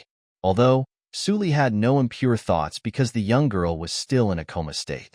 For Su Li, the gratification came from witnessing the remarkable increase in the speed of earning points. Considering the possibility that little Changle might be in an awakened state of consciousness and felt shame while undergoing body exercises, Su Li felt it was necessary to motivate her through his words. Even if she could only vaguely hear a few words, it could still be a source of great psychological comfort to someone trapped in darkness for a long time. This is a necessary process for your recovery, Suli said as he manipulated Changla's body and settled her against his chest. He held her 2 toes with both hands and stretched them gently. Do you know why many elderly people cannot stand up after falling or being bedridden for some time? He asked. It's because their muscles and joints atrophy. Muscle and joint atrophy in the elderly is more rapid than that of the young. Although you are still very young, if you do not take the necessary care, you may only be able to lie on the bed when you wake up. Princess Changle felt embarrassed by the various poses Suli had performed with her, but also grateful for his explanation. The governor of Princess Changle did not stop the process, and it dawned on her that it might be necessary after all. Despite this, the whole experience remained highly embarrassing for her. Princess Changle felt like a rag doll being manipulated, a feeling similar to her own childhood when she used to play rough with dolls. Although Suli's movements were gentle and careful, treating her with a different kind of posture. Don't worry, I will take care of you from now on. After all, I am your husband, no matter the circumstances. Although others may see me as an unfortunate son-in-law, no one will ever lay a hand on your body, Suli reassured her as he diligently attended to her nursing needs. After all, we are already married. Although some people may argue that it was a rushed celebration, I hold a sincere commitment towards you. Princess Changle unconsciously held her breath, although she had no control over it. It was merely an illusion brought on by her heightened awareness. In truth, she longed to hear Suli's genuine thoughts about her, particularly after this person unexpectedly entered her darkness and brought a glimmer of light. Even though Suli had already expressed his devotion, Changle would occasionally still feel a sense of guilt, fearing that she had caused Suli to suffer in some way. Although she had to admit, Suli's unexpected visit was a wonderful thing for her. After all, only Suli would talk endlessly to her even though she didn't respond. He treated her like an ordinary person. It was only after Suli arrived that she experienced different flavors beyond traditional Chinese medicine and millet porridge. It was only after Suli came that she truly felt the warmth of the sun and the gentle touch of the breeze. Suli breaking into her life was a positive change for her, but what about himself? Even though Suli once claimed that he was living the happy life he had dreamed of because of her, I've heard a saying, 500 lifetimes are exchanged for one encounter in this life, Suli said, holding Princess Changla's hand. Maybe in our previous life, we didn't do anything and just gazed at each other so that I, a peasant who should have toiled in the fields all my life, ended up marrying a princess. But regardless, I believe it's fate. Princess Changle couldn't describe what she felt, but something seemed to constrict her heart. When Princess Changle heard Suli talking about what could have been their past lives, she felt a mysterious sensation spread through her heart. However, Suli was only delighted because of his rapid increase in points. These points were gained because he had physical contact with Princess Changle by helping her fight off joint and muscle atrophy with whole-body exercises. Yet, this was no easy task. Suli's personal attributes were average, but once his physicality reached 60 and all his attributes surpassed the average, he possessed abilities beyond that of ordinary people. Although Princess Changle was not heavy and weighed only about 100 pounds, engaging in an activity lasting over 2 hours was quite challenging for Suli. Despite Princess Changla's beauty and attractive presence, Suli was drenched in sweat from exhaustion. Still a small puppy, Suli sighed with emotion. Nevertheless, considering the rewards in terms of points and the growing intimacy between them, Suli speculated that he could effortlessly accumulate an additional 3,000 points each day. It would be even more advantageous if he could share a bed with Princess Changle at night, potentially earning him 6,000 or 7,000 more points. If he were responsible for attending to all of Princess Changla's needs personally, without any female officers present to supervise, Suli estimated that he could accumulate a staggering 40,000 points in a single day. It's quite common to refresh small attribute point gift packs, Suli thought. He reflected on the previous refresh rate, estimating that approximately 10 to 20 packs could be released in a month. With each gift pack opening 2 attributes, it meant that a total of 20 attributes could be increased within a month. Suli was still enthusiastic about the system when he first traveled through time. Even though he didn't have any points initially, he eagerly checked the daily refreshed products. Most of the items had not been seen in a long time since they were only refreshed once, but small gift packs for attribute points were relatively common. Suli had been observing them for several months, and sometimes there were more than 20 copies available in a month, while at other times, there were only a few or even less than a dozen refreshes. As for other commodities, it varied greatly. Sometimes they were cheap but useless, while other times, they were extremely expensive. Although, with Princess Changla's ability to earn points, he was earning more than 20,000 points daily. Even if he disregarded the fixed expenditure of attribute points, he could save over 300,000 points in a month. This meant that Suli could buy almost all the commodities in the system as long as they weren't too expensive. It was also advantageous to frequently refresh the attribute point gift packs since there was a minimum attribute increase limit each month. Attribute points were considered high quality and affordable, as they provided significant bonuses with each point. While the difference between 60 points and 61 points might not be substantial, there was a significant gap between 99 points and 100 points. Moreover, Suli could continuously add attribute point gift packs to his innate attributes through the system. This was a terrifying prospect, as it meant he could potentially accumulate unlimited attribute points. It was even possible to reach a level where he could rival an entire country with his attributes alone. The highlight of the system shop was that, as long as one had enough money to spend, one could attain unparalleled power. With Princess Changla's help, Suli could easily become an influential figure. Although, he wondered if, after 10 or 20 years, he would still be considered human with attributes at such an extraordinary level. On the opposite side, the female officer silently observed the scene happening before her. While assisting Princess Changle in her recovery, Suli engaged in a one-sided conversation with the unresponsive princess. It took considerable time before a smile finally graced Princess Changla's face. It had been a while since she had last laughed, ever since falling into a coma. The female officer witnessed the furrowed brows of the Imperial physicians and the various peculiar metaphysical rituals. Ultimately, His Majesty had placed all his hopes on one option, following Yuan Tiangang's suggestion and selecting a commoner for wedding benediction. The female officer couldn't voice her discontent with Li Er's decision, as it was beyond her place to question it. While most people pitied Suli, the unfortunate soul destined to be buried with the princess, the female officer only believed that Suli had one favor with Princess Changle. She had watched Princess Changle grow up and considered her as her own daughter. Naturally, she didn't want Princess Changle to marry a crude peasant. It was like a father in today's world who wanted his well-behaved daughter to marry someone respectable, but would rather she didn't end up with a lively person who was involved in supernatural activities. The female officer smiled, finally finding a hint of appreciation for Suli. Nonetheless, she was merely a female officer and couldn't question Li Er's decision, regardless of her dissatisfaction. If the son-in-law proved capable of taking care of and protecting the princess, it would be a positive development. While the marriage could not be changed, the female officer hoped that everything would progress smoothly. "Excuse me, please hurry up with the princess bath," the female officer instructed a maid. Having already stayed up all night, she needed to be relieved. From her current viewpoint, it was impossible to entrust Princess Changla's care solely to Suli. Before anything else, she must report to Li Er that Suli had participated in Princess Changla's treatment. While it was reasonable for the son-in-law to be involved in his wife's care, it was also necessary to obtain the emperor's approval for daily involvement. The governor of the princess mansion was responsible for managing this matter. Suli also had to inform Li Er of his participation in Princess Changla's treatment. This was not a decision that the governor of the mansion could make on her own.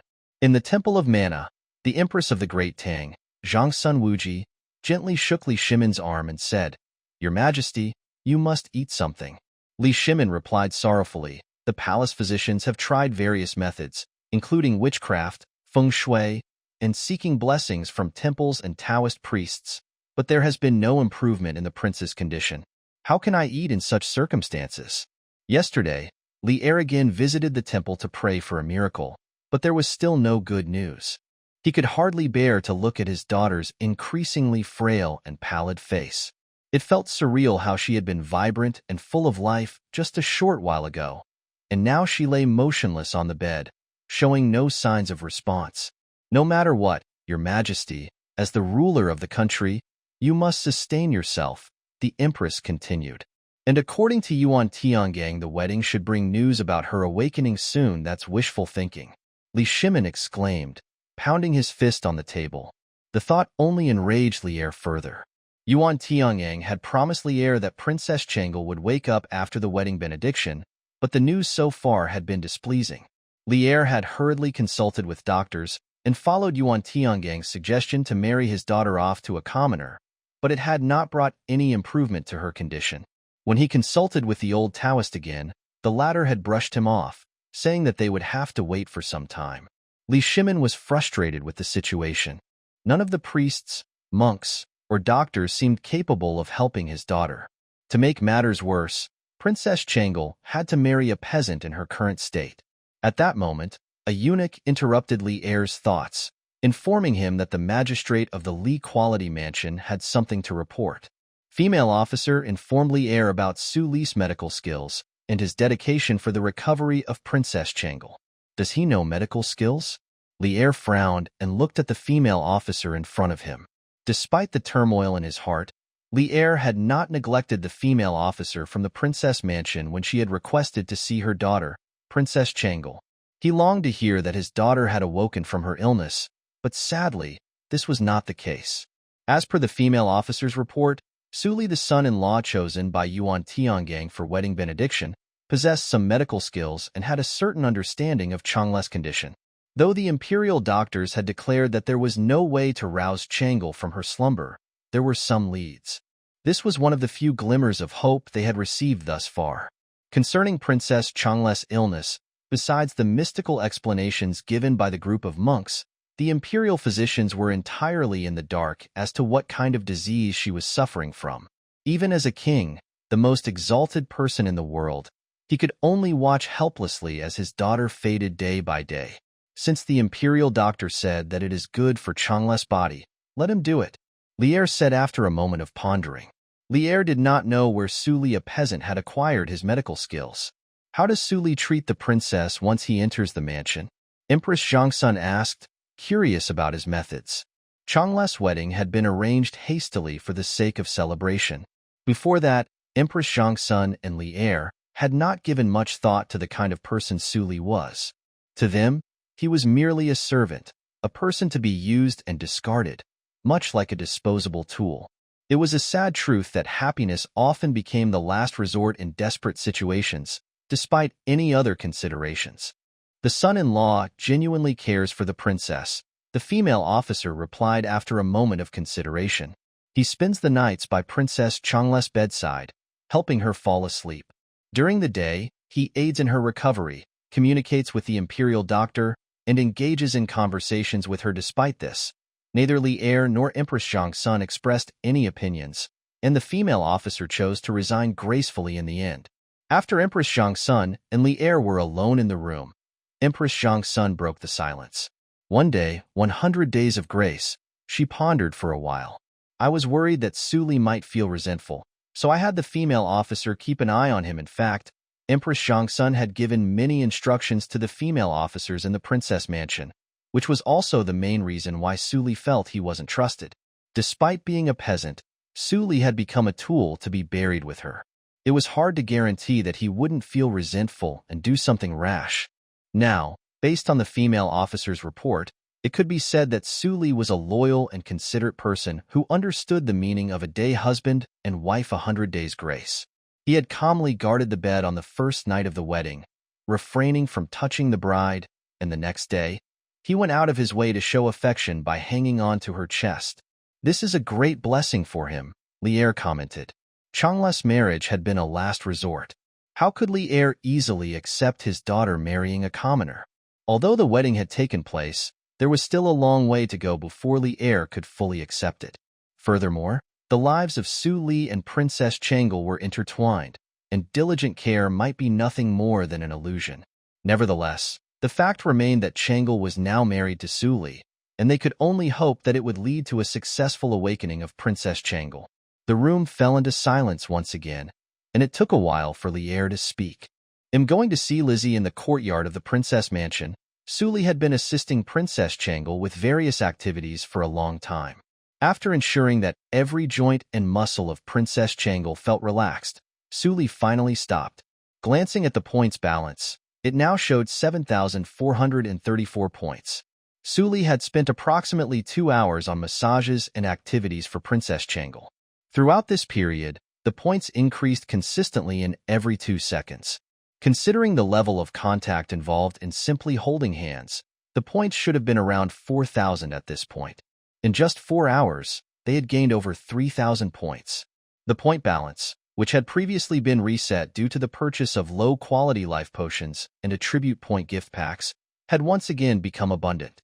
It was getting close to the 10,000 points mark, and it was only around 2 o'clock in the afternoon. With 10 hours remaining until midnight, Suli realized that he could easily accumulate 10,000 points. With that amount, he could acquire an overview of the art of war. Although he didn't want to become an instant famous player in the world, he could quickly gain a wealth of theoretical knowledge about the art of war and apply it in basic ways. His goal was to acquire the necessary skills without attracting too much attention. After taking Introduction to Medical Skills, Suli gained a level of knowledge similar to that of a doctor in a small country comprehensive, but with relatively ordinary medical skills. Upon acquiring Introduction to the Art of War, Suli believed he now possessed instant knowledge of the art of war and could become a general of 1,000 people. He felt confident in his ability to win in all aspects, whether it be cavalry, infantry, or archers. Though it might not have been impressive, he knew it laid a strong foundation, and he could continue to study and improve. Despite the rising trend of his points, Suli decided to save the remaining points after purchasing Introduction to the Art of War. He knew that 99 Dragon Ball fragments could be combined into 1 Dragon Ball, and 7 Dragon Balls could summon a dragon. The system mall refresh was based on randomness, so he wasn't sure when the next Dragon Ball fragment would be available. Therefore, he believed it was better to save his points and accumulate less to make more in the future so that he wouldn't miss out on expensive system products. Suli smiled contentedly as he looked at his points continuously increasing and held Princess Changle in his arms, thinking, it can only be described as comfortable. For Princess Changle, the prolonged and disgraceful intimate physical contact had finally ended.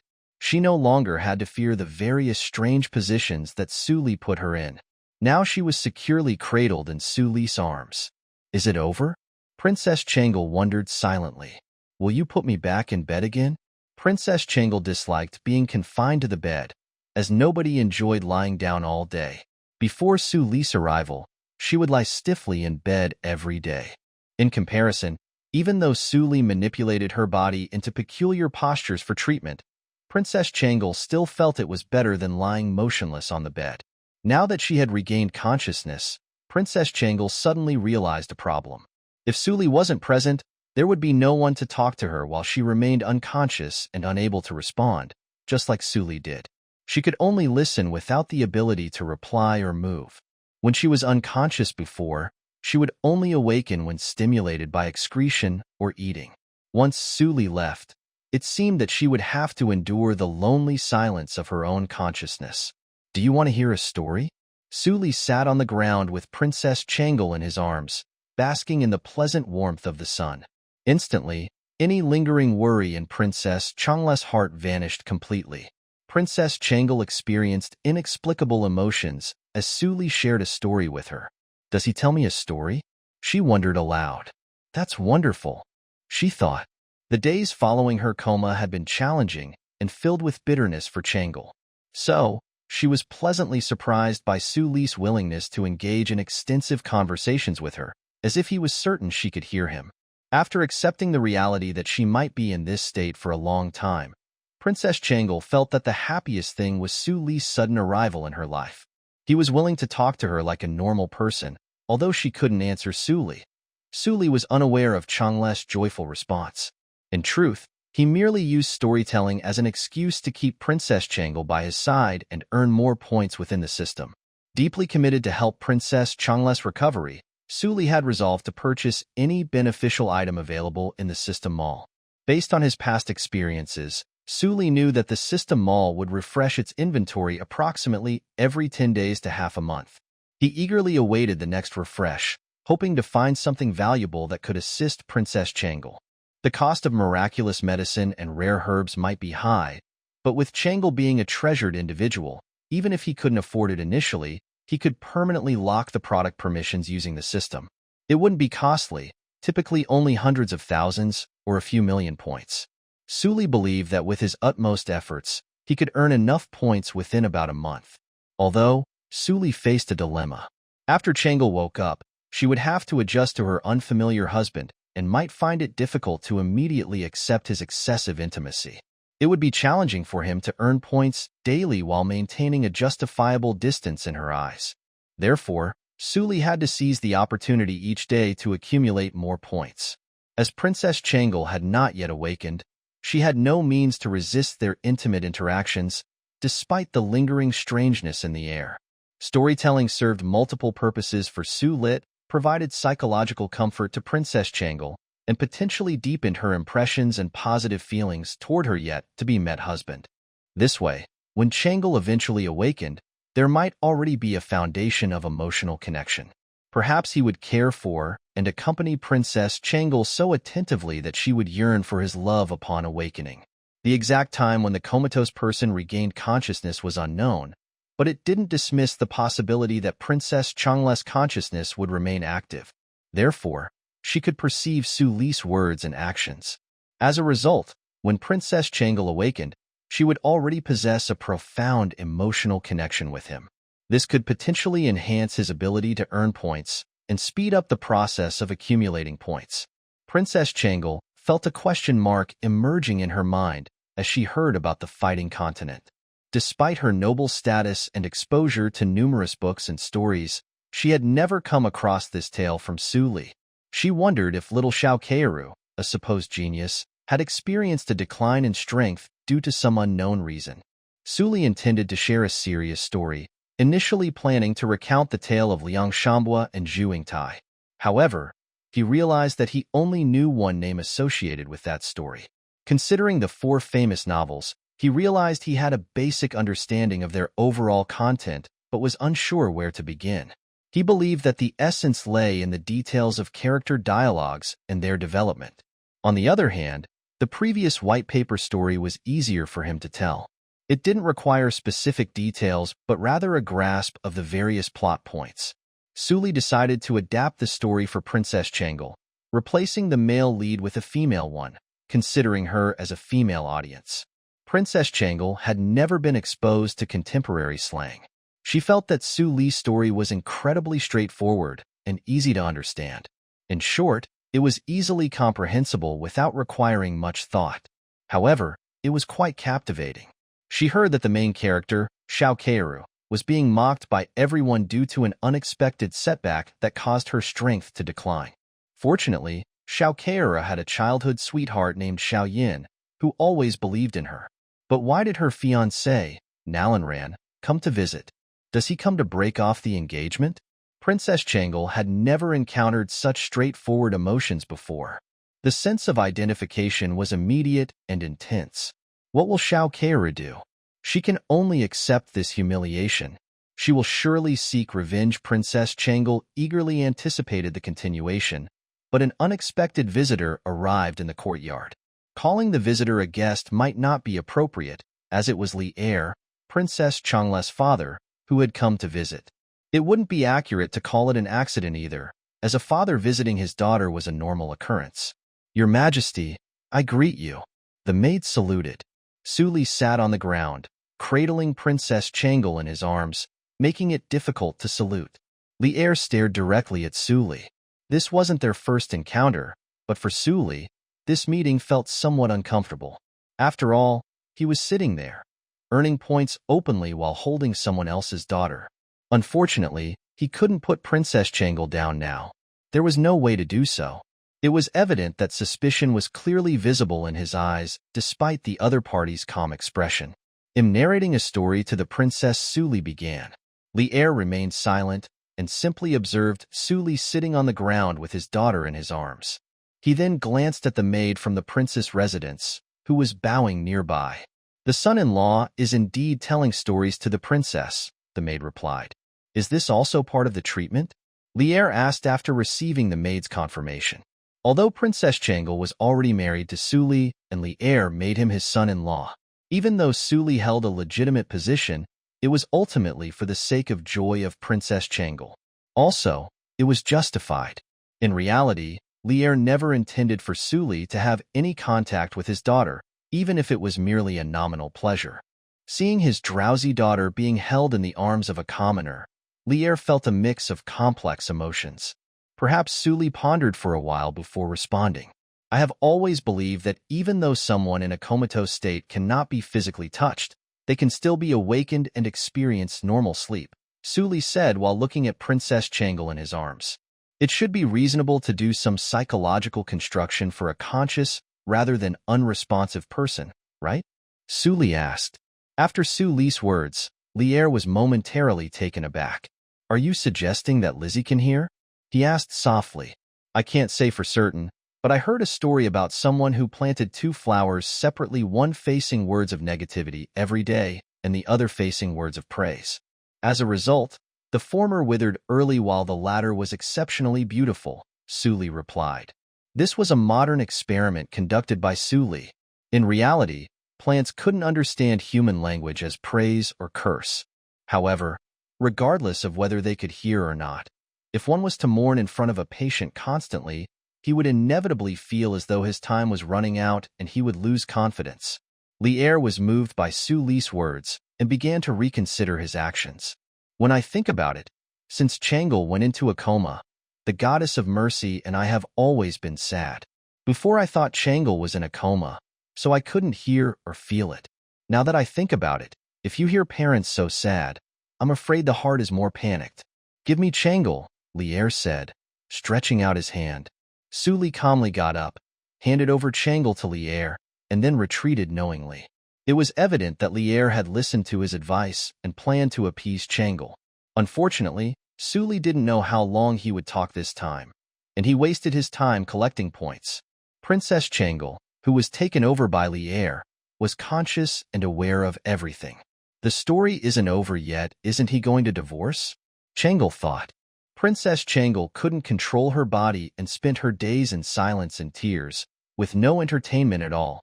Suli told her a story that made her ecstatic. Although Suli's story sounded a bit strange, Changle had taken a lot of interest in it. However, the story ended abruptly at the most critical moment. Nalanran had encountered the Shao family and had retired. What happened next? How did they deal with it? Changle was curious and wanted to know more. The most significant characteristic of the small white text was its ability to evoke emotions and mood swings in people easily. Princess Changle, who had not experienced the modern network bombardment, found it challenging to withstand such emotional upheavals. Moreover, she had no entertainment at all, so even if she didn't usually enjoy this type of story, it was a rare pastime for her. Although, just as the story was getting exciting, the chapter abruptly ended, and Changle felt a sense of hatred for the first time. It wasn't Suli's fault. Rather, it was Li'er's sudden arrival that brought the story to an end. Changle couldn't help but feel a bit resentful towards Li'er's sudden visit, thinking that it would have been great if her father had come later so that she could have finished listening to the story. Li'er noticed that his daughter Lizzie looked pale and had dull eyes, and he felt a surge of emotion in his heart. He couldn't help but feel a little sad, completely unaware that his caring little daughter was complaining that he had come at the wrong time and had ruined her pastime. Upon seeing his daughter's pitiful state and reflecting on her helpless marriage to a peasant, Li'er couldn't help but feel sad. However, after remembering what Suli had told him earlier, he put on a brave face and tried to appear relaxed as he began to chat with Lizzie. After talking for a long time, Li'er finally finished around 5 o'clock in the evening. He then carried Princess Changle out of the yard and handed her over to Suli's arms before leaving. Suli sighed, lamenting the fact that he had lost out on earning more points due to Li'er's unexpected visit. With the sky already dark, Suli knew that there was no excuse to have more intimate contact with Princess Changle. She had to go back to bed, and a female officer was appointed to prevent any inappropriate behavior. Suli realized that the only option left for him was to use small hand gestures to communicate with her. Suli calculated that he might only be able to save 3,000 or 4,000 points after buying Introduction to the Art of War that day. He sighed and carried Princess Changle back to the house. Even though he could earn points, the princess mansion was always full of people, and Changle was unconscious, so Suli had to be careful not to attract any attention to himself. Alas, sighed Suli as she placed Princess Changle on the bed. He sat back down on his little stool and held the little prince's hand, watching the rate of points increase and then slow down once again. What about the story? Why doesn't he tell me? Princess Changle had been listening to Li Er's chat for a long time, but her mind was still focused on the broken story. However, when Suli put her on the bed, she hoped that Suli might continue the story, but there were no more words. Why did he sigh? Princess Changle suddenly thought of the sigh she had heard just now and couldn't help but start to wonder. Meanwhile, Li Er had returned to the palace and was sitting face to face with Empress Zhangsun Wu Fei inside the bedroom. How is Lizzie doing now? Zhangsun Wu Fei asked. She's still not getting better. Li Er shook his head and let out a sigh. He had talked to his daughter for a long time, but in the end, he couldn't help feeling sad. Even though he didn't show it, considering what Suli had said, he went straight back to the palace. How about taking care of Changle? Will her husband Suli be able to do it? Zhangsun Wu Fei asked. Initially, both Li Er and Empress Zhangsun viewed Suli as nothing more than a source for wedding benediction, not as a real son-in-law. However, when the Imperial doctor suggested that Suli could assist in the treatment and rehabilitation of Changle, they had to consider his character. Suli was capable of performing the same tasks as the Imperial doctors and even better. However, the nature of the actions involved close and prolonged contact. Although Suli was the legitimate son-in-law, there was still some awkwardness involved in it. Additionally, considering the Imperial doctor's approval of Suli's suggestions, it was not possible for Changle to be surrounded by a group of elderly doctors. Regardless, Suli was the legitimate son-in-law and Changle's husband. If something were to happen to her, he would be buried with her. Therefore, it was only natural that he would do his best to assist in her care. Li Er was conflicted, as he didn't believe that Suli was a suitable son-in-law, being nothing more than a peasant. Although, the reports from the Princess Mansion's female officer indicated that Suli had been taking care of Changle in ways that were not visible to the outside world.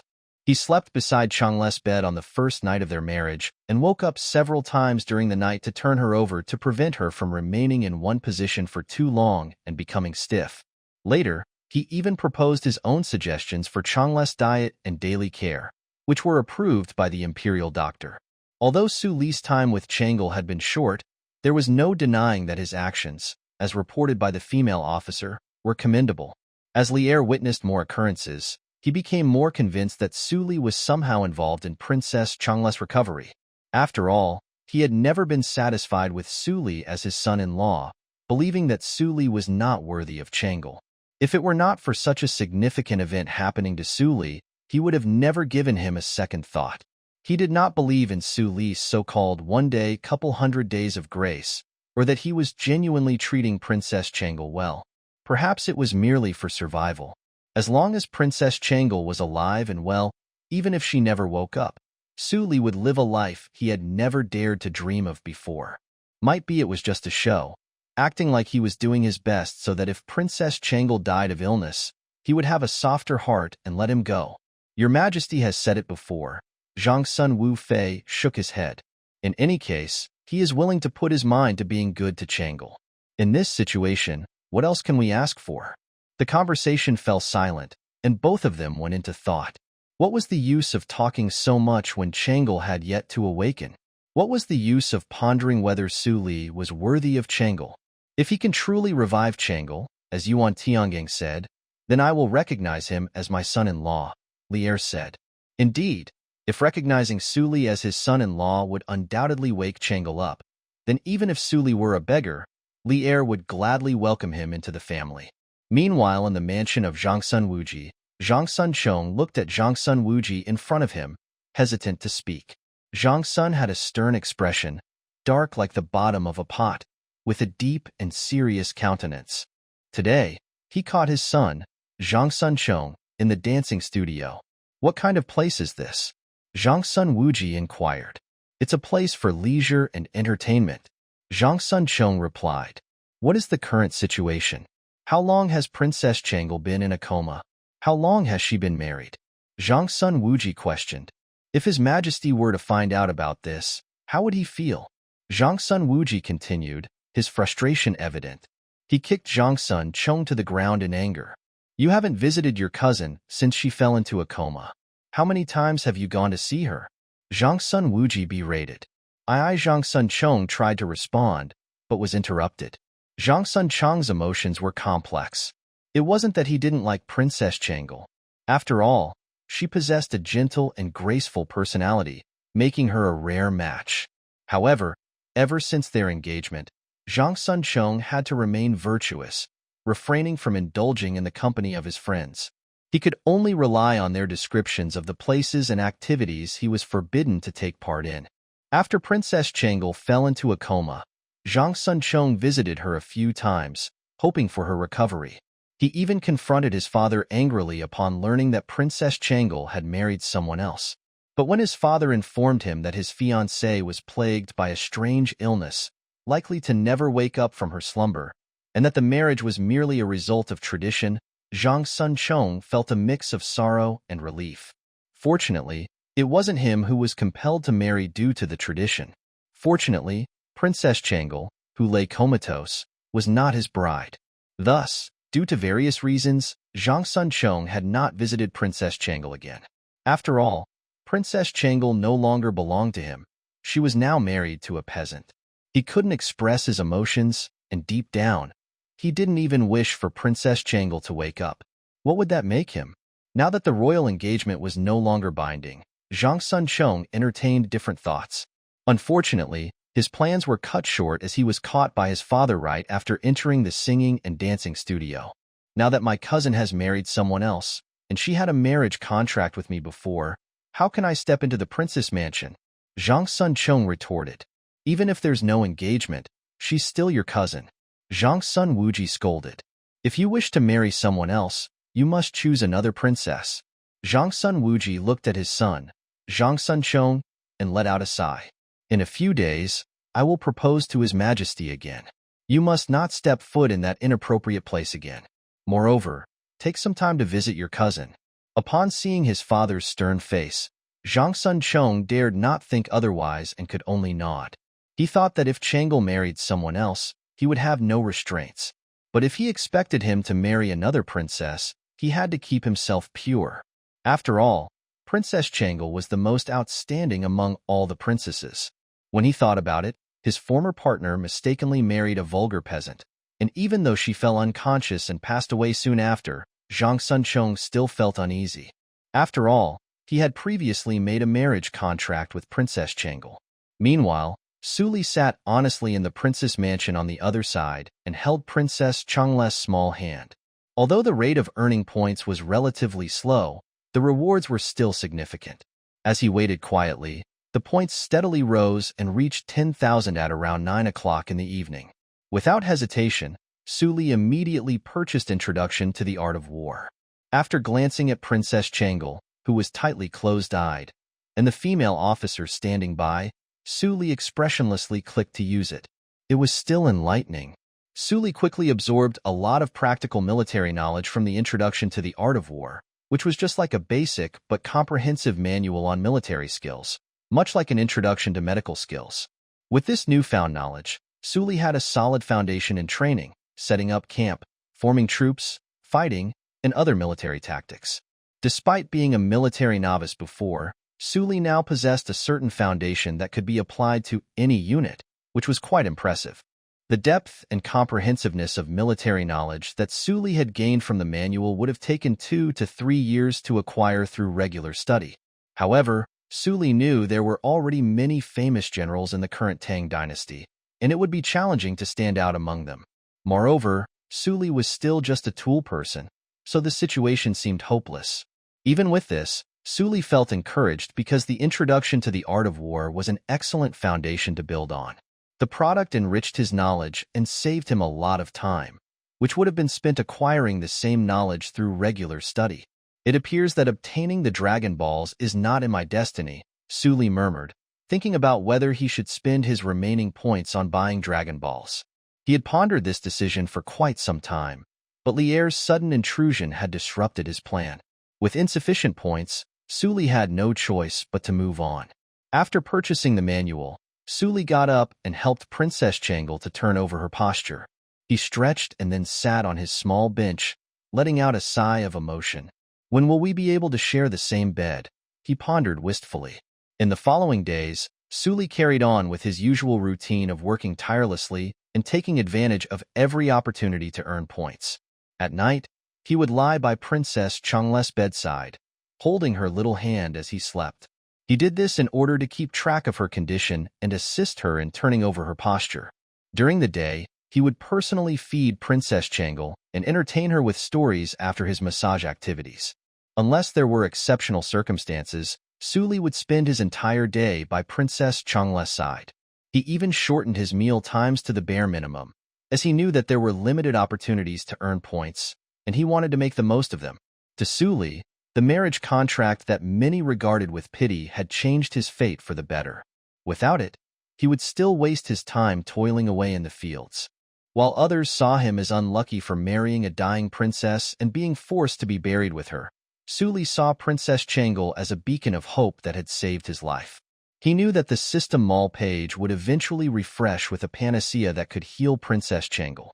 Without this marriage contract, he would be nothing. Thus, even if he had to work tirelessly to earn points, he did it not just for show but also for Princess Changle's sake. For Princess Changle, Suli's arrival had initially caused panic. No one would want to suddenly marry a stranger, especially when they were in a state where they could not control themselves, see, speak, or move. However, Suli's presence in her life made her happier. He brought light into her dark prison of consciousness, which might have been her only ray of hope. Overall, Suli's commitment to his duties and his compassion for Princess Changle demonstrated that this marriage contract was not just a burden but a gift that brought unexpected blessings to both parties. Every night, she could feel a pair of large, rough hands holding her palms as she fell asleep. Even if she became conscious at night, she no longer had to fear the dark and empty silence. The pitch-black cage of consciousness was no longer icy, as she could always feel the warmth of his palm. And every morning when she woke up, the warmth was still there. He would gently feed her food, and after Suli's arrival, Princess Changle's diet finally began to diversify. Though it was still only liquid food, there were other tastes in her mouth: crushed egg whites, juiced fruits, and vegetables. Finally, the bitterness in her mouth was no longer the same after years of monotony. Princess Changle found that she gradually grew used to Suli and began to adapt to this kind of life. This was truly an incredible situation, considering that marriage was still a long way off for her. In a sudden and unexpected turn of events, she became someone's wife, but she couldn't do anything herself. However, her husband Suli had already taken care of everything. He was careful. After taking the bitter Chinese medicine, Suli would often give her some sweet honey water to drink, spoonful by spoonful. Although she couldn't speak, he seemed to have heard everything. He would take her to move her body every day, and she could finally feel the warm sunshine and the earth. He would describe everything around them vividly, even though she couldn't see anything. And he would tell her many strange stories, such as the soul ring of a dead wife who turned into a fighting spirit, making their dull days a little more interesting. Even though Princess Changle had grown quite used to Suli's existence, she was still shy whenever there was physical contact. Even after a month, she still vividly remembered their first kiss. "My lady, it's time to go out and bask in the sun." Suli leaned over and picked up Princess Changle. Princess Changle paused her wild thoughts and looked up at Suli, feeling overjoyed. She really wanted to respond, but unfortunately, she was still unable to speak. She began to celebrate in the sense of security and rich life that Suli had given her. She had truly accepted Suli. The governor of the princess mansion watched as Suli picked up Princess Changle again and walked out of the room, heading towards the warm sun. A trance flashed in the female officer's eyes. In the blink of an eye, a month had passed. Initially, the female officer had doubted whether this inexplicable newcomer's son-in-law was just posturing. She did not believe in love, nor did she believe in so-called love at first sight. However, she never stopped Suli. She felt that even if it was an act, As long as Suli acted well enough and Princess Changle could feel it, she might feel a lot better. After all, she had watched Princess Changle grow up with her own eyes and knew Princess Changle too well. As Suli said, if Princess Changle was conscious, how terrible would it be for her?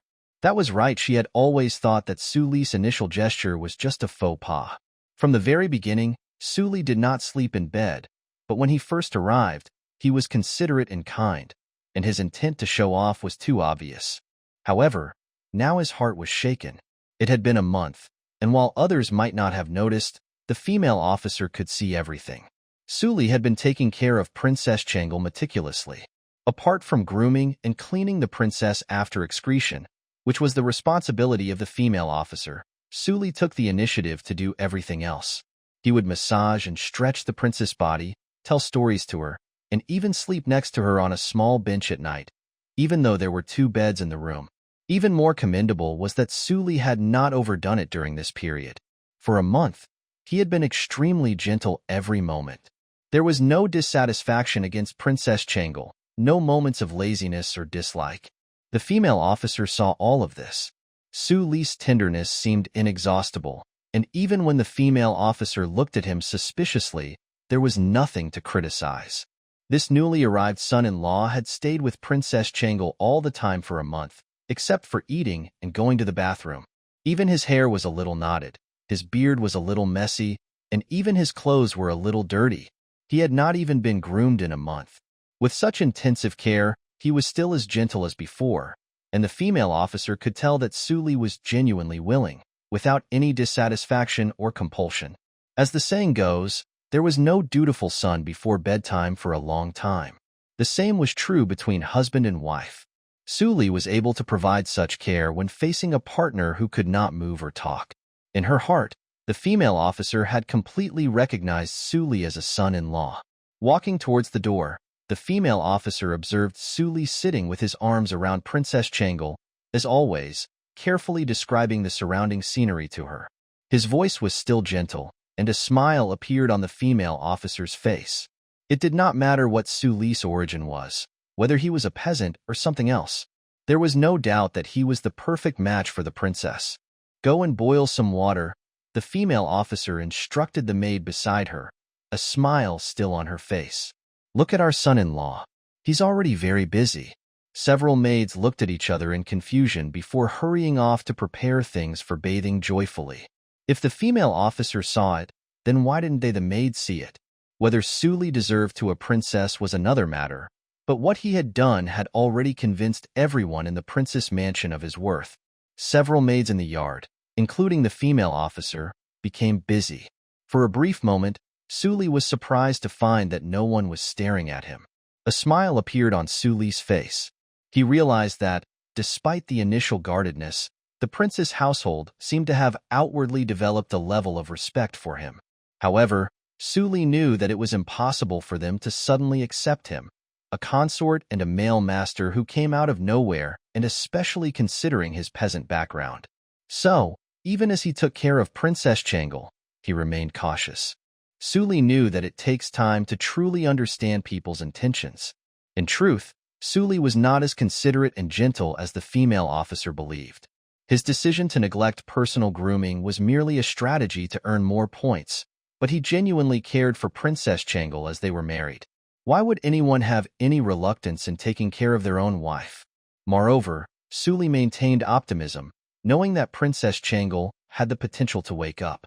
Although there was no miraculous cure for Princess Changle's awakening in the past month, some affordable medicines for improving her physical condition were obtained.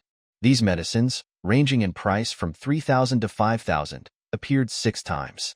They included life potions and energy-invigorating herbs, which aimed to stabilize her body, nourish her energy and blood, and enhance her vitality. However, these remedies only addressed the physical aspect, not her consciousness. As a result, Princess Changle remained unconscious. Interestingly, the inherited asthma disease afflicting Changle was unexpectedly cured. Suli had acquired medical knowledge and was proficient in basic pulse diagnosis and monitoring Princess Changle's physical condition. Each day, upon waking up, he would check her pulse, assess her health, and provide targeted dietary supplements based on her pulse condition. Additionally, he would prepare life potions and energy-replenishing herbs, ensuring they were promptly given to Princess Changle. The products generated by the system were of exceptional quality. From Su Li's professional perspective, they were effective medicines without any side effects. They could cure disorders and strengthen the body when necessary. Princess Changle was in a vegetative state, but her bodily functions remained normal. These medicines only affected the body and had no impact on her mental state. Princess Changle suffered from congenital asthma, a chronic condition. While products like the 2,000-point inferior life potion couldn't cure the condition completely, they could improve her situation. Although, the large quantity required was challenging. Over the course of a month, Su Li purchased all the medicines beneficial to the body. Although they were not miraculous cures, each had a base value of 2,000 points, and he bought them 6 times in total, providing Princess Changle with system medicine worth nearly 20,000 points. Surprisingly, one day when Su Li checked Princess Changle's pulse, he discovered that her asthma disease had recovered. Princess Changle's physical condition had significantly improved, and she appeared healthier and more vibrant than ever before. However, her consciousness remained temporarily dormant, and she couldn't be awakened. After settling down with Princess Changle in his arms, Su Li didn't immediately begin telling her a story. Instead, he gently held her hands and rubbed them together. "Please, grant me a small attribute gift back," he requested, addressing the system. Then, he opened the system mall for the day, eager to explore the available options. Product 1. Infinity Gloves. Snap your fingers to destroy the world. Of course, the premise is that you can do it. Value: 18888 points. Commodity 2. A small gift pack of attribute points. Please don't need me to introduce you since I've bought it so many times. Value: 10,000 points. Commodity 3. Kryptonian Blood. Becoming stronger after exposure to the sun. Value: 13,000 W points. Commodity 4. Memory of veterans who have fought in all battles, wearing gold armor in all battles in the yellow sand, and will not be returned until Lulan is broken. Value: 30,000 points. Commodity 5. Yin Gong Regular Script. You are the master of regular script. Contemporary Yin Jinqing. Value: 10 W points. Currently available credits for the host. 194630. Commodity Warehouse. Salt Making Technology. Steel Making Technology. Some sundry. Su Li had an average daily earning of 30,000 points, which remained relatively stable. Although, after a month, only 150,000 points were saved due to issues with the steelmaking and salt-making techniques in the warehouse. The steelmaking technique was valued at 400,000 points, while the salt-making technique was worth 100,000 points. Initially, Su Li believed that the purchase was costly but worth the investment. Although, upon buying it, he realized that he had made a significant mistake because the product possessed a crucial attribute. The product automatically generated the optimal formula, production method, and process scale based on the current environment. It proved to be incredibly comprehensive, from the smallest details, like formulas, to the larger aspects, like factory structure diagrams. Even if all the people in the entire Tang dynasty pondered over it, they would struggle to come up with such an optimal production strategy. Su Li had initial concerns that the product would only offer basic distillation and purification instructions. Yet, he understood that it went beyond the principles and encompassed the entire industrial chain. Su Li understood that while the principles were known, the toolset required for distillation, purification, and building a blast furnace for steelmaking were rare and critical components of the industrial process. Once the industry became involved, if a related product had an issue, it could affect the entire product. This was also the most challenging step in translating knowledge into results. Su Li noticed an intriguing hint in the product description. The introduction read, "Salt Making Technique. A complete guide to salt making in the manual era, teaching you to build a large-scale salt-making industrial environment from the most primitive conditions." As expected, after purchasing the product, it turned out to be more than just a simple guide on refining salt. To put it precisely, it provided a comprehensive strategy for mass-producing refined salt in ancient environments. It included all related aspects, even covering the distribution of inland salt mines. The same applied to the steelmaking method, which was worth 400,000 yuan. It not only explained the principles of steelmaking but also provided guidance on constructing a blast furnace in existing environments, producing coal coke, removing sulfur, and even included information on the distribution of coal and iron mines. In simple terms, it was like having the solution handed to him on a silver platter. After making the purchase, Suli only needed to invest a certain amount of financial and material resources. The technology tree provided a shortcut. These two products cost 500,000 points, and while they might not be immediately useful, they were undoubtedly worth the investment. Secondly, he also bought 18 small gift packs of attribute points. This kind of high-quality and cheap product could only be said to be as good as possible, and it cost another 180,000 points. In addition, the cost of purchasing medicine for Princess Changle ranged from 30,000 to 50,000 yuan. After that, Suli also bought various inexpensive sundries such as cola, toilet paper, pepper, and other seasonings. These items were classified as sundries by the system due to their low cost. Suli bought a significant quantity, almost enough to open a restaurant, which consumed approximately 1,000 points. Therefore, Suli only managed to save 190,000 points. This was mainly because the system mall's product refresh was random, with some items being unaffordable and causing him to be greedy. Sometimes, 5 products turned out to be useless, such as toilet paper, cola, soy sauce, and old soy sauce. If it weren't for these factors, Suli might not have been able to save any points. Apart from that, if he were to purchase as many attribute point gift packs as he desired, Suli would definitely not be able to save any points. Suli purchased a total of 18 small gift packs of attribute points this month, which granted a total of 45 free attributes. Each small gift package provided an average of 2.5 free attributes, indicating good luck. Expand attributes. Suli muttered silently and checked the current personal attribute panel. Name, Suli. Age, 23. Strength, 83 points can be added. Physique, 83 points can be added. Acuity, 63 points can be added. Comprehension, 69 points can be added. Charisma, 63 points can be added. Available free attributes. 0. Suli focused on increasing both his strength and physique, prioritizing the latter for his vitality.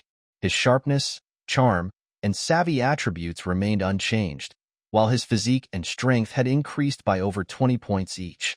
Suli's strength attribute, at 83, was quite remarkable. Though it fell short compared to the historical figures who held a tripod like Overlord, it was comparable to the strongmen of the present era. Suli tested his strength in the Princess Mansion by effortlessly lifting and maneuvering decorative rocks weighing over 100 pounds. He estimated that his maximum strength might reach 400 to 500 pounds, although it was difficult to determine accurately. The improvement in physical fitness had a noticeable effect. Suli's durability, endurance, and resistance to injuries significantly increased. Suli observed that minor cuts healed twice as fast as before. Previously, a 2-day healing time was reduced to just 1 day. While others needed 100 days to recover from an injury, Suli only required 50 days. By continuously enhancing his physique, Suli believed he was gradually becoming closer to the seemingly invincible undead Little Strong. With a highly enhanced physique, Suli speculated that he might even achieve immortality and regenerate from a drop of blood. Suli glanced at the system's refreshed products for the day, having unlocked the one-time portal previously. Returning home was no longer his priority after getting married to Princess Changle. Furthermore, having an extra product refresh slot made it easier to explore various options. Suli no longer paid attention to coveted items like the Infinity Glove or Superman Bloodline, considering them unaffordable and excessive. Even the Pangu avatar, worth 999.9 billion, was just ignored. Suli felt that the product page of the system must be a chaotic channel, which was clearly a historical trend. In addition to the products that could only be viewed but not purchased, the system's refreshed products had some valuable options. These included items like toilet paper, French fries, fried chicken, Coke, pepper, and chili noodles. Each item was affordable, costing only a few points. Yet, the supply of eggs was limited and often bought up by Suli, resulting in a messy inventory. In short, the system's random product refresh covered a wide range of items. Apart from the common attribute point gift packs, Everything else relied on chance. Occasionally, all 5 refreshed products for the day were useless. Fortunately, this time was different. Suli was able to purchase and use 3 products. The attribute point gift pack was a definite buy. Luckily, 3 free attribute points were offered, with +2 in physique and +1 in strength. Suli's physique attribute reached 85, and his strength attribute reached 84. These innate attributes put Suli equal to second-rate generals. The advantage was that Suli's strength and physique were natural talents, without any physical training. In other words, Suli had significant potential for growth. With proper training in physical fitness and martial arts, Suli could surpass even the renowned Cloud Freetang and become the world's best. Although Suli's current focus was on earning points 24 hours a day, leaving no time for martial arts practice. In a trance, Suli experienced vivid memories of battle veterans. There were no fancy martial arts or flashy moves. On the battlefield, it was a matter of life and death, a struggle of knives, shots, and survival. The violent scenes filled Suli's mind, reminding him that on the battlefield, he was just a pawn, vulnerable and lacking invincibility portrayed in TV shows. It was a constant cycle of survival and killing, relying on luck and experience. After one battle, there was always another, making it feel like disposable consumables. Enlisting in the army and learning from senior soldiers, Suli went from being cannon fodder to a broken soldier. Uncertain of the cause he fought for or whom he fought against, all he knew was that he had to pick up his knife and face death when confronted with the enemy. This was the reality for most soldiers, as the glory belonged to the generals. Suli's eyes gradually showed a hint of hostility, although, as he looked at Princess Changle in his arms, the hostility in his eyes quickly disappeared. Speaking of impressive moves and skills, Suli didn't possess such abilities, but when it came to facing his former self, he would undoubtedly display an overwhelming performance. This improvement was the result of countless combat and survival experiences. While Suli had considered using underhanded tactics, he knew they had no place on the battlefield. Focusing on such tactics would only lead to death. Even first-rate generals who had just entered the battlefield without real battlefield experience would likely fall into Suli's hands. There was only one lesson Suli had learned: kill the enemy without hesitation. As long as the enemy remained alive, the danger persisted. Yin Gong's regular script Suli pondered for a moment. The system doesn't often refresh practical and precise products for purchase, but I should buy it. Points quickly diminished, leaving just over 50,000 remaining. After all, Yin Zenking's regular script showcased exceptional skill.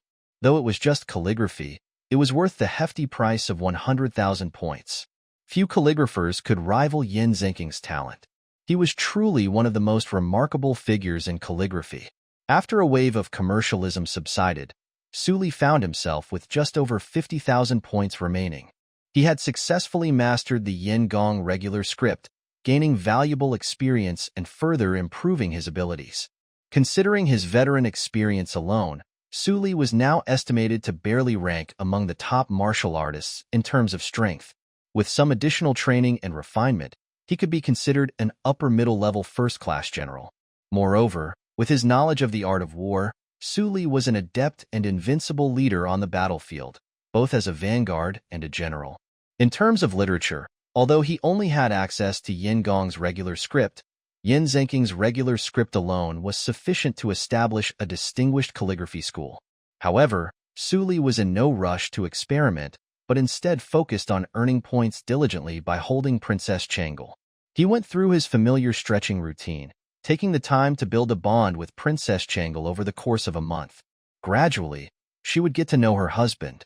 While there was still a hint of shyness in her heart during each intimate physical contact, she had grown accustomed to it. Every night before falling asleep, she looked forward to the coming day. Though each day seemed unchanging, she couldn't help but feel a heightened sense of anticipation.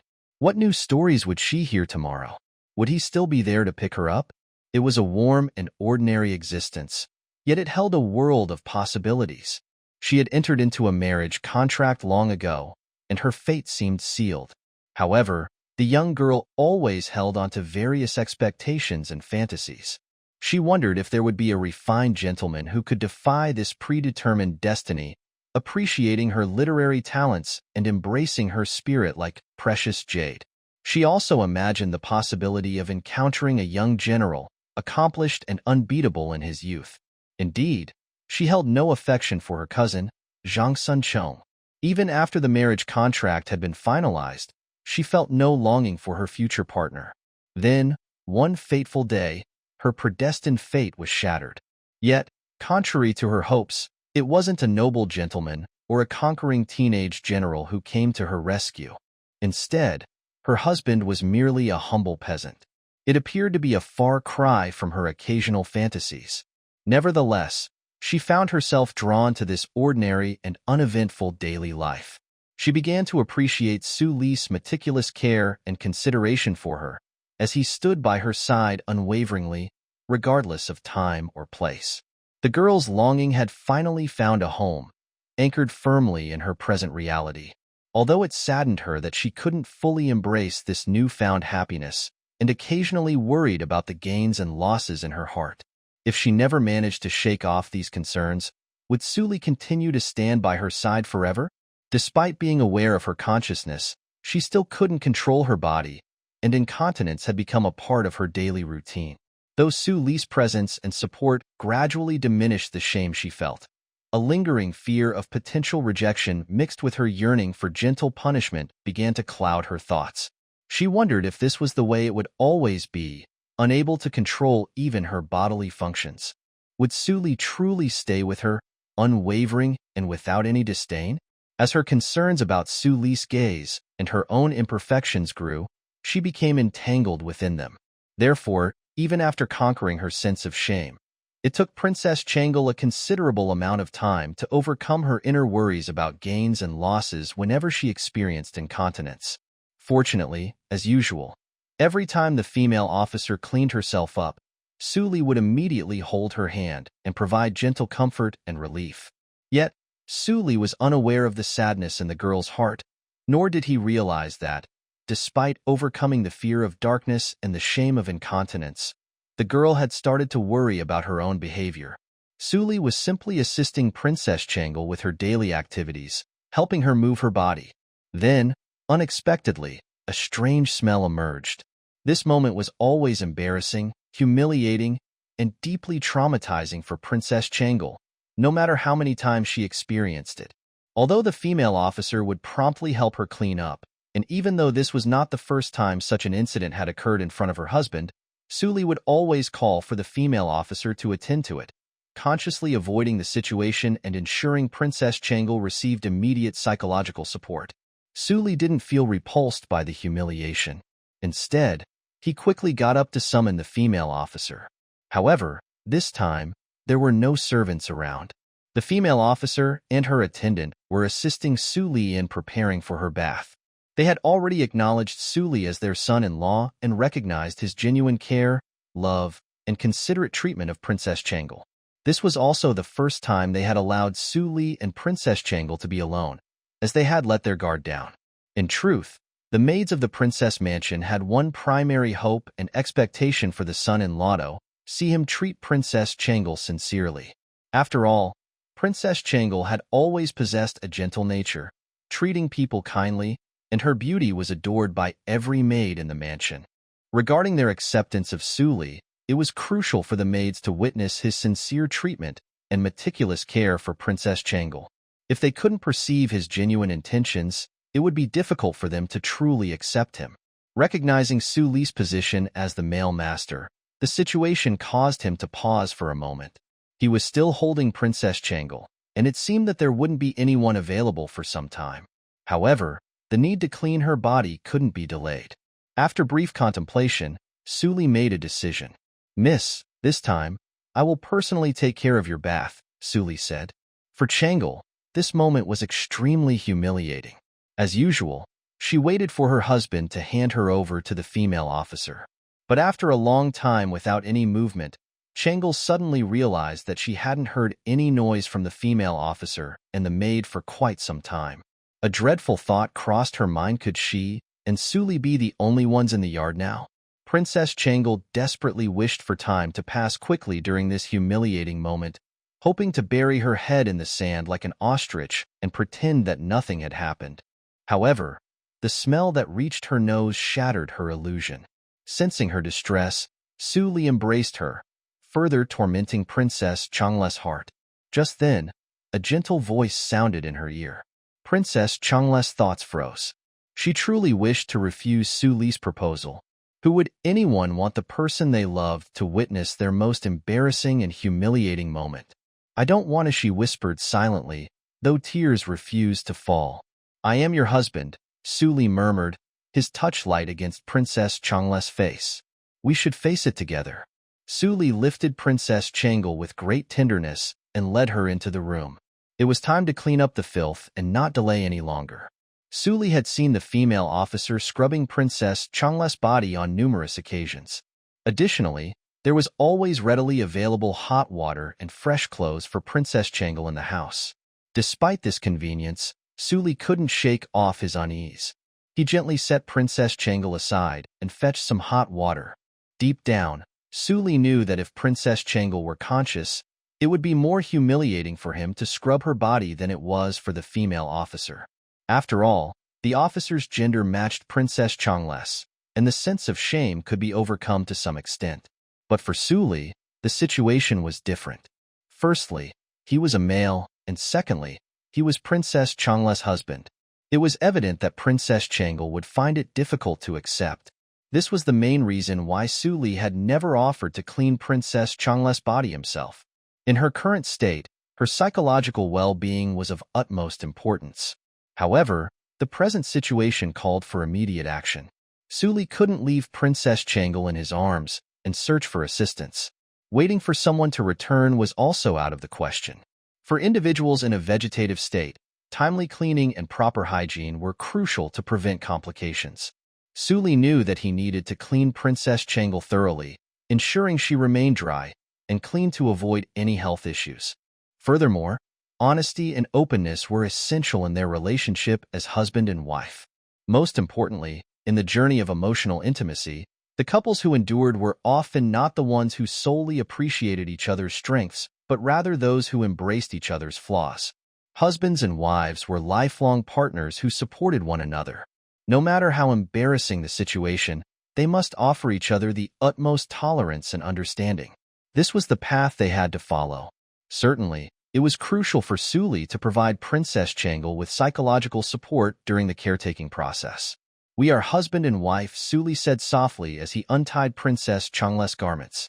As the saying goes, when two people marry, they commit to love and care for each other. It's a bond that extends through generations, providing love and support for decades. What challenges can't be overcome? Su Li spoke gently. Perhaps one day when you wake up, I might find myself lying in bed, unable to move? Su Li softly explained, uncertain if Princess Changle could hear him. From Su Li's perspective, as Princess Changle's condition improved, she might become conscious for longer periods. Therefore, he would often engage in conversations and share stories, hoping they would have an emotional connection when Princess Changle finally woke up. During that time, even if he couldn't indulge in unrestrained adventures as he did now, there would always be a foundation of love. They could live a normal life as a couple and still experience meaningful moments. At the very least, Su Li desired Princess Changle to accept him as her sudden husband. He undressed her without any intrusive thoughts. Indeed, Su Li had no distracting thoughts as Princess Changle's current state was delicate. How could one put it? Even fairies had bodily functions, and it seemed that was what made them human. When one disregarded the prince's status, appearance, and other superficialities, the essence of being human boiled down to eating and excreting. No one was exempt from this reality.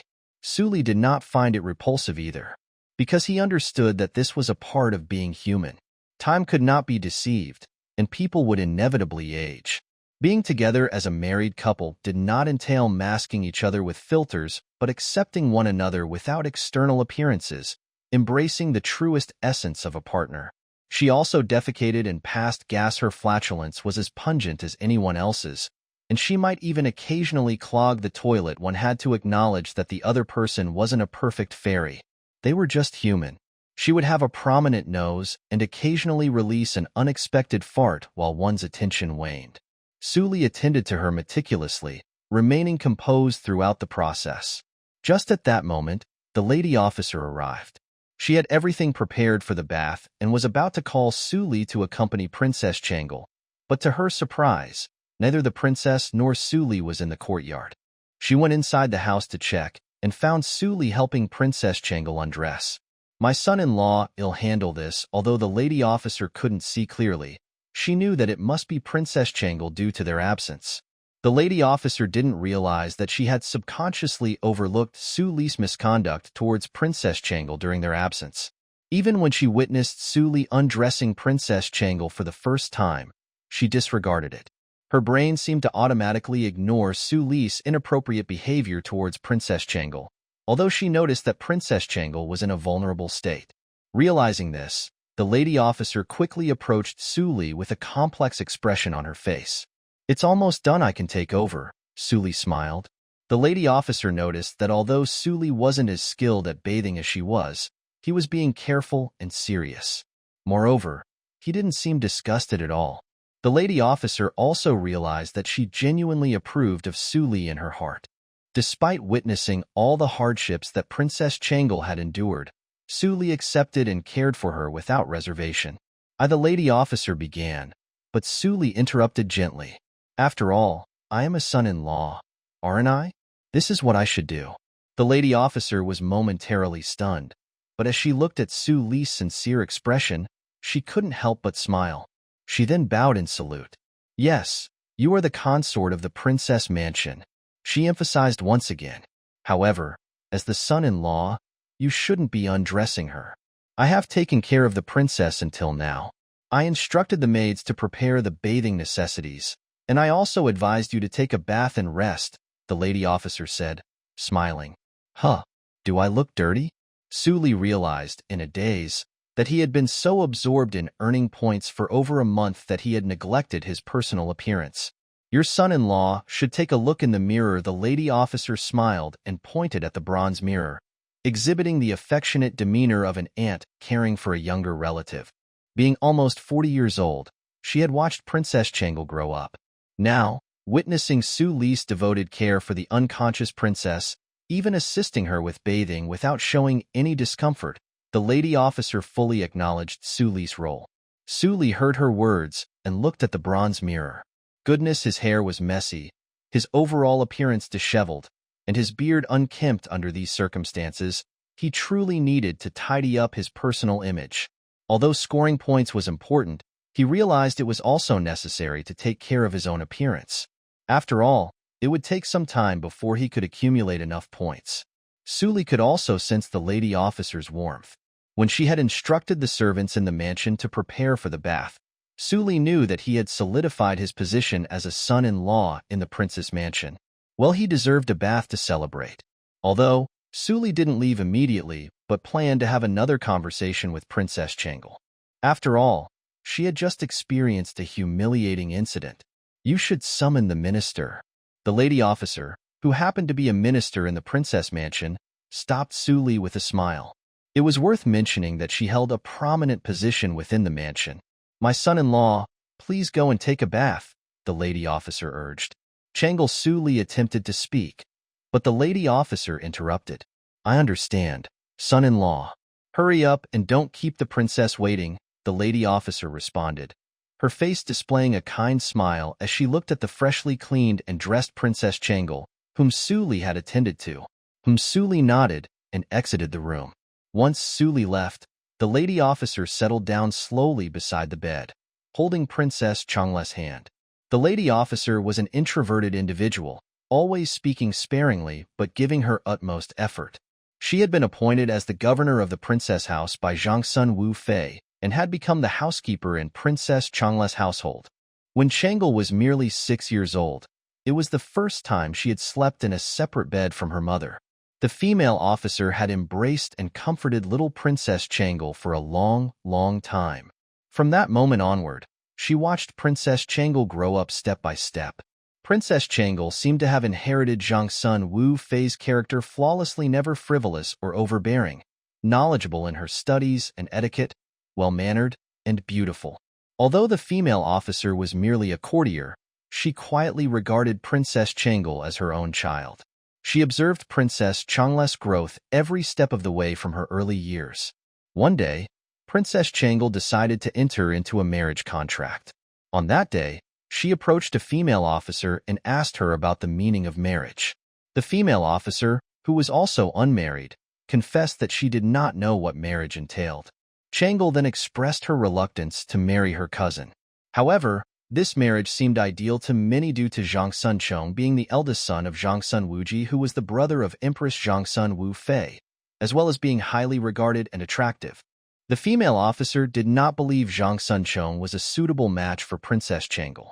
Despite Zhang Sunchong's prestigious background, the female officer felt that his lack of genuine care for Princess Changle made him an unsuitable partner. However, as a mere female officer in the princess mansion, she had no authority to voice her objections. No one could challenge the decisions made by the queen, the king, and Zhang Sun Wuji. Later on, Princess Changle suddenly fell into a coma, and a person named Su Li appeared. The female officer was particularly dissatisfied. Su Li and Zhang Sunchong were complete opposites. Although she denied Zhang Sunchong's sincerity towards the princess, she had to admit that Su Li was incomparable to him.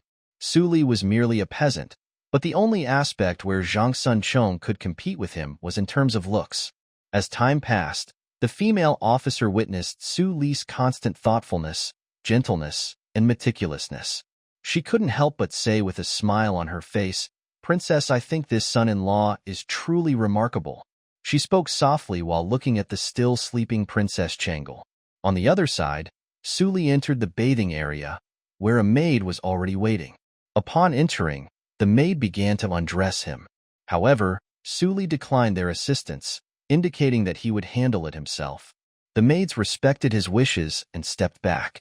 Su Li removed his clothes and untied his hair, taking a moment to comb through the tangles. With a smile, he stepped into the barrel of water, which had the perfect temperature, neither too hot nor too cold. The warmth of the water enveloped Su Li's body as he leaned back against the wooden barrel, a hint of regret in his eyes. Recently, he had been somewhat absent-minded in his quest to earn points. It was because Su Li felt that once Princess Changle woke up, he might not have the opportunity to earn points like this again. He reminded himself to seize the chance and focus on improving himself. Suddenly, a message from the system appeared. "Congratulations to the host. Unlocking new intimate actions and gaining the skill. Never lost. Your sense of direction is so strong that every step you take is a map. You won't get lost even if you close your eyes, no matter where you go, and it's like coming home to you. What are you waiting for? Seal the wolf and go." Su Li's eyes lit up with excitement. He wasn't aware of the skill's exact value, as he needed to refresh the system's product page. Nevertheless, just hearing the description made it seem like a miraculous skill, especially considering his newfound knowledge of the art of war and his military background. For military strategists, this skill was undoubtedly a dream come true. It reminded Su Li of the feats achieved by legendary generals like Hua Tsubing, Li Jing, and Lan Yu. Their accomplishments, such as crossing borders that the Xiongnu couldn't breach, paled in comparison. Su Li realized that sealing a wolf into a house, an expression often used to describe extraordinary achievements, was no longer difficult for him. With his comprehensive understanding of the art of war, he could appreciate the true difficulty behind such accomplishments. First and foremost, let's discuss the marching route. People often described Hua Tsubing as venturing deep into the Xiongnu hinterland.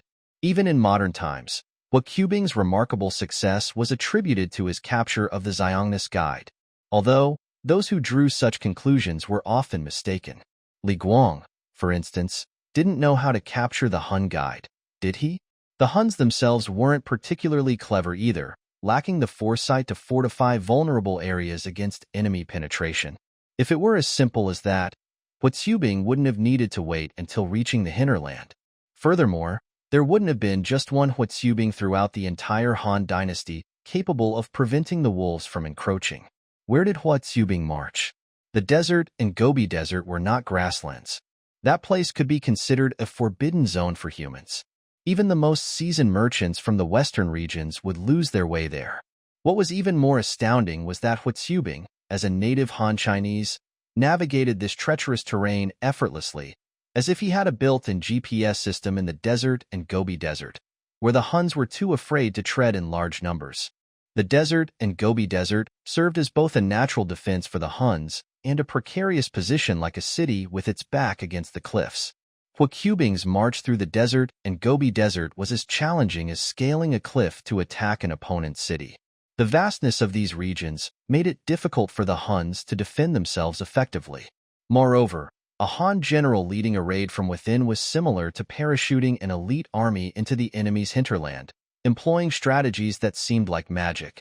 If the Xiongnu were to send generals capable of leading troops to appear in the Central Plains hinterland without disturbing the three outer passes, Emperor Wu of the Han dynasty would have been left with no choice but to concede defeat. Huatsubing's exceptional ability lay in his seemingly innate sense of direction. He possessed knowledge of traversing the boundless yellow sand that surpassed even that of the local Huns. He could anticipate the Huns' positions better than the locals themselves. Wouldn't it be if I were to mention 90 and never lose my way and be reborn as a wolf? Suli thought. From the west to the north of the Central Plains, vast deserts and limitless permafrost stretched out.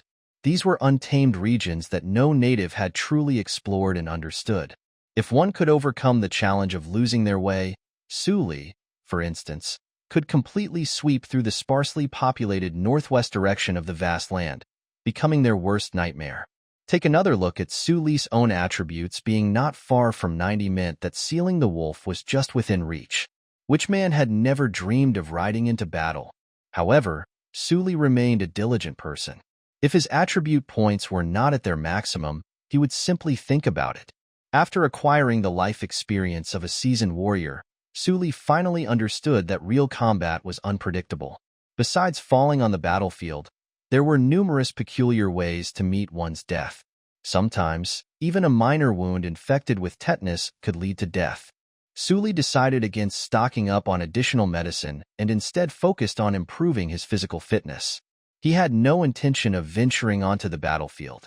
Furthermore, during the early years of the Tang dynasty, opportunities for glory were abundant, and even if Suli were unbeatable, it would be merely a bonus. Besides, he was not eager to rush into the battlefield like a frantic mite. What was the hurry? Suli scrubbed his body after soaking in jujube water for a while. It had become quite filthy after not showering for over a month. The gray filth scraped off his body could have been used to make noodles. Once he thoroughly washed his hair, Suli changed his clothes and emerged from the inner room. Upon leaving the inner room, several maids were already waiting in the outer room. "Sir, please have a seat." Suli knelt down and took a seat while the maids brought towels one after another. They carefully separated Suli's hair into strands, washing and drying them carefully. In ancient times, hairdryers didn't exist, and everyone typically had long hair. Even after wiping it, Suli's hair remained damp, so he had to wait for it to dry naturally. Of course, this was the practice of the less fortunate.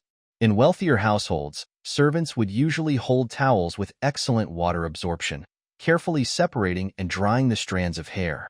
It was time-consuming, but the less fortunate couldn't afford such luxuries. Who wouldn't know about the corrupt life of feudalism, Suli thought. No wonder everyone hated corruption. It was like everyone wanted a taste of it, didn't they? This was the first time Suli experienced the treatment he deserved as a son-in-law. It felt pleasant, but Suli didn't allow himself to pamper. He believed it was better to focus on earning points. After drying his hair, Suli hastily departed. When Suli arrived, the female officer who had been taking care of Princess Changle was the one present. Upon seeing Suli's arrival, the female officer tactfully stepped back. Suli continued with the rehabilitation treatment for Princess Changle, as he had been doing all along. He diligently carried out the treatment as usual, following the established routine. During the noon mealtime, Suli proceeded to feed Princess Changle, ensuring she received her nourishment. He adhered to the regular feeding schedule, ensuring the princess was well cared for. In the afternoon, Suli maintained his practice of holding Princess Changle and captivating her with stories. He kept her company and entertained her with engaging tales, as he had done before. Suli couldn't help but notice a significant change in the female officer's attitude toward him. He sensed that her respect for him was merely superficial and lacked sincerity. However, Suli chose not to complain about it. After all, he recognized that as the governor of the princess mansion, the female officer held a prestigious position. The queen had personally appointed her as the housekeeper of the princess mansion. In light of these circumstances, Suli silently endured this arrogant behavior and occasional embarrassment. Being shown superficial respect already exceeded his expectations, considering the hierarchies at play. However, he noticed a distinct shift in the female officer's behavior towards him, indicating a more cordial approach. For instance, during meals, the female officer took the initiative to inquire about Suli's preferences and cater to his tastes. She even went so far as to ask if he needed anything regarding shopping. Moreover, when conversing with Suli, her tone became noticeably gentler, and her respect seemed to emerge from a deeper place rather than being merely superficial. Suli didn't exploit these changes to make additional demands. He remained content with the abundant food provided in the princess mansion. Given the limited choices available, it made more sense to have some say in what he ate each day instead of relying on randomness. Anyway, the food in the princess mansion was worse than eating cornbread in the field. As for shopping, Suli had no real needs beyond managing his scanty savings. He saw no reason to make any lavish requests. And so, the days passed swiftly, each one blending into the next, following the familiar routine with a few subtle differences. Nightfall arrived, and Suli carefully carried Princess Changle to her bed, then picked up his small stool and naturally sat by her bedside. To be honest, sitting on a small stool and sleeping by the bedside was truly uncomfortable. The discomfort and stiffness in his body were undeniable, leaving him without any true restful sleep experience. When Suli woke up the next day, his entire body ached, and his back was sore from the uncomfortable sleeping. However, he persisted, knowing that this was his duty and the way to earn more points. The notable advantage for Suli was his ability to gain attribute points periodically. Currently, his physique and strength attributes surpassed those of ordinary individuals, so the less than ideal sleeping conditions in such a restful environment didn't have much impact. Nevertheless, sleeping on a small stool was certainly less comfortable than a bed, even with his heightened physical attributes. However, Suli didn't mind because he woke up full of energy, and Princess Changle was still asleep. Since there was more than one bed in the room, Suli had the option to sleep on a bed if he wished. No one forced him to endure such discomfort. Princess Changle simply slept in a separate bed. For the sake of gaining attribute points, Suli considered the minor discomfort insignificant. He would willingly endure it to accumulate 7,000 or 8,000 points steadily. The long nights seemed to pass by swiftly. Suli remained calm as he sat down, took hold of Princess Changle's little hand, and lay down next to her bed. The female officer had become accustomed to this sight. Suli performed this ritual every night, even if it meant sleeping on a small stool. Initially, the female officer believed that Suli was merely putting on a show. She even anticipated his distressed appearance the next day when he would reluctantly return to his own bed with a sore back and aching legs. However, that was not the case.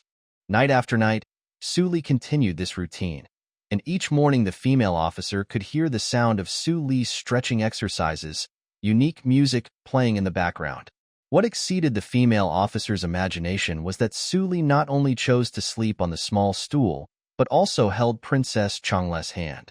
Apart from necessary trips to the washroom, Suli remained by Princess Changle's side almost constantly throughout the day. It seemed as if Suli couldn't bear to be separated from Princess Changle even for a moment. This had been going on for a month now. Suli never displayed any reluctance. As a woman, I could sense that Suli was not only willing but eager. "My son-in-law, go to bed and get some rest," the female officer said softly, looking at Suli lying beside Princess Changle's bed. Suli turned his head, disbelief etched on his face. "My son-in-law, you have been taking care of the princess during the day, and I'm afraid your body won't be able to handle it much longer," the female officer explained. She understood that Suli preferred sleeping on the stool rather than in a separate bed, so she tactfully avoided mentioning it. Happiness had arrived so suddenly that Suli found it hard to believe. Yet, when he thought about it more carefully, it made sense. He was the son-in-law and husband of Princess Changle, so it was only natural for husband and wife to share a bed. The only reason things were different now was because of Princess Changle's special condition, which required time for the female officer to accept and understand Suli's character. Now that the female officer, and even the entire princess mansion, acknowledged him, why shouldn't he sleep in the bed? Besides, going to bed didn't mean the female officer would leave. After all, Princess Changle was still in a coma, so it was out of the question for anyone to leave her unattended except for Suli. Even though he was being monitored, it was undoubtedly a pleasant surprise for Suli. When Suli lay on the bed and tightly embraced Princess Changle, he felt a fluttering sensation in his heart. Princess Changle's body was incredibly soft and warm, radiating a pleasant heat. As Suli watched the clock ticking every 2 seconds, a sense of contentment filled his heart. This moment was equally thrilling for Princess Changle. She could clearly sense Suli lying beside her, and a myriad of peculiar ideas rushed through her mind. Young Changle knew that husbands and wives slept in the same bed, so she sometimes wondered if she and Suli were a genuine couple. After all, they had yet to share a bed together. Despite gradually growing accustomed to the warmth and care Suli bestowed upon her, little Changle would occasionally entertain embarrassing thoughts in her heart. When would she wake up and sleep on the same bed as Suli, like a true couple? Princess Changle could feel Suli holding her hand by the bedside at night. So where did he sleep? Was it on the floor? But now Suli was lying on the bed, sharing the same sleeping space with her. They had become a genuine couple. Of course, young Changle didn't understand the intricacies of romance between men and women. She simply believed that couples slept together in one bed and eventually had children. Then will I have a baby too? A strange notion sprouted in Princess Changle's mind. After all, she was already sharing a bed with Suli, but she was still unconscious. How could she have a baby? Oh, what will it be like if we have children? Will they resemble me or my husband? Changle thought. Shyness and a plethora of peculiar thoughts overwhelmed Princess Changle's mind. In the midst of her chaotic thoughts, Princess Changle felt a large, warm hand supporting her head, and Suli gently cradled Changle's head in his arms. He placed the palm of Changle's hand on his chest, seeking comfort and reassurance. This way, I won't have to worry about losing points for getting too close while I sleep, Suli happily pondered after adjusting his posture. For Changle, what she experienced was an incredibly warm chest. It felt hot, and she could even feel her hand resting on Suli's chest. Where was his heart beating? It throbbed strongly and powerfully. I really want to touch it, Princess Changle secretly yearned, desiring to physically connect with Suli. Although she couldn't fulfill this wish and it remained impossible, the night was still sleepless for Princess Changle. On the other hand, Suli slept soundly, finding the bed much more comfortable than a small bench. Moreover, he had Princess Changle's relaxed body in his embrace. And with the rapid rise of his points, he was enjoying a double harvest in his career and love life. Although he had to wake up occasionally to adjust Changle's sleeping position during the night, it was still a restful night for him. Upon awakening the following day, Suli stretched his body, feeling refreshed without the usual groaning of muscles and bones. He felt transparent and comfortable, free from the stiffness of sleeping on a small stool. The son-in-law's breakfast is ready, the female officer remarked upon seeing Suli stirring. Feed Changle first, and then he'll eat, he replied. The female officer nodded and left the room to instruct the maid to bring the liquid food for Princess Changle. Taking advantage of the moment, Suli glanced at the products that had been refreshed by the system that day. Product 1. A box of Coke, Fat House Happy Water, value, 2 points. Commodity 2. A roll of toilet paper, to save you from the distress of going to the toilet, value, 1 point. Commodity 3. A serving of barbecue dipping sauce. Eating roast beef is a beautiful thing, value, 1 point. Commodity 4. A tribute point gift pack. 3 free attribute points will be given randomly. Value, 10,000 points. Commodity 5.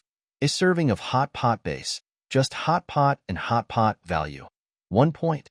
Available credits, 72,342. It's all rubbish, Suli spat, and then emptied the system store. They were all meaningless sundries. Although, he considered that when Princess Changle woke up, they could enjoy Coke, barbecue, and hot pot together, which were likely food items. While palace cuisine could be visually stunning, excessive indulgence in it became monotonous. In this era, there were no rich condiments or exciting flavors, not even stir-fry dishes. With the abundance of spices, culinary techniques, and his own efforts, Suli believed he could open a restaurant. However, since Changle had not yet awakened, he didn't have the opportunity to enhance the food. It wouldn't be lavish, and it wouldn't go to waste if he purchased some seasoning. He also obtained another small gift pack of attribute points, which was acceptable. Rubbing his hands together, he held Princess Changle's little hand with one hand, while using the other to open the gift pack with a click. Congratulations to the host. The luck is overwhelming, and you get 3 free attributes. It was still a combination of physical strength and balance development. Physique and strength reached 86 points simultaneously. People like Guan Yu and Zhang Fei will probably surpass 90 in innate attributes. But you can't rush into the battlefield. Set a small goal and raise it to 100 before considering fighting. Suli thought. He was now the consort of a high-ranking man, and the Tang dynasty had once again achieved a state of peace. Ever since Li Jing had defeated the Turkic peoples, the Tang dynasty had entered an assertive and open period. While Suli didn't want his family to suffer while the country flourished, he still yearned to fulfill his dream of being a warrior on the battlefield. Naturally, he aimed to increase his attribute points to avoid being caught off guard. Feeling somewhat fortunate today, he received a small gift package of attribute points for 2 consecutive days, with 3 attributes being granted each time. Suli happily accepted the porridge prepared for Princess Changle from the maid. The porridge was different from the usual millet porridge. It contained chopped vegetables, seasonings, and crushed egg whites. In short, it tasted absolutely delicious, with a different flavor each day. After finishing the porridge, a glass of fruit juice awaited her. Suli followed his usual routine, serving the porridge to cool down and gently placing it on Princess Changle's lips. As she instinctively swallowed, the warm porridge made its way into Princess Changle's stomach, gradually awakening her consciousness through the physiological stimulation. Last night marked the first time she shared a bed with Suli. Princess Changle had been contemplating the matter of conceiving a child, consumed by worries and unable to sleep. Consequently, she even dozed off before having her meal. Observing the heartwarming scene before her, the female officer looked at her son-in-law, whom she fully approved of, as he tenderly fed the princess warm porridge. Wasn't this the perfect match she had envisioned for Princess Changle? However, the serene moment was abruptly interrupted by a call. Governor Young Master Zhang Sunchong is here to visit. As soon as the maid's voice trailed off, footsteps echoed through the courtyard, accompanied by Zhang Sunchong's voice. "Cousin, I've come to see you." There was a hint of coldness on the face of the female officer, indicating her displeasure. What angered her was the fact that even though Princess Changle was now married to her son-in-law, then how could Zhang Sunchong still enter the princess mansion without any prior notification? Previously, Zhang Sunchong was Princess Changle's cousin, and the current queen was Zhang Sunchong's biological aunt.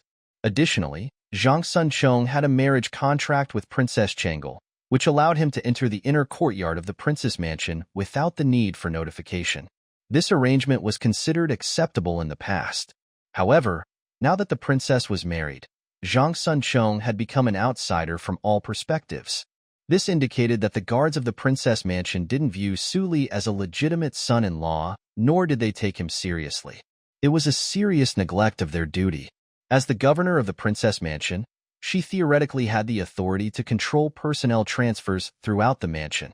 But with Zhang Sunchong being able to freely access the inner courtyard, it was not only a humiliation to the son-in-law, but also a personal affront to her. The female officer didn't possess a complex mind. She simply wished the best for Princess Changle and had approved of Suli as her son-in-law. Naturally, she acknowledged his status as the male master. However, Zhang Sunchong's sudden visit was unacceptable for her as the governor of the princess mansion. "My son-in-law, I must decline." The female officer appeared embarrassed as she bowed to Suli with a tinge of guilt. "It's all right." Suli waved his hand, assuring her. After a month of interaction, Suli understood that the female officer was stern on the surface but had a warm heart. Considering that she had accepted his position as the male master, it was highly unlikely that she would deliberately try to counteract him. There were only two possible reasons for the current situation. One possibility was that although Suli had gained approval from the maids and female officers in the inner court, he had yet to gain recognition from the outer court.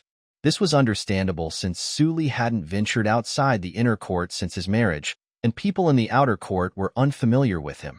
The other possibility was simply a matter of conventional thinking. Suli was aware of the historical engagement between Zhang Sunchong and Princess Changle, as well as Zhang Sunchong's privileged status as the queen's biological nephew. Due to his influential background, Zhang Sunchong had developed a sense of entitlement and continued to view Princess Changle as unmarried, disregarding the fact that she had already wedded another. "Allow him to enter after all. He is Changle's cousin," Suli said, recognizing that aside from the annulled marriage contract, Zhang Sunchong held a legitimate familial connection to Princess Changle. There was no rational basis to criticize his presence. "I apologize." The female officer saluted once again.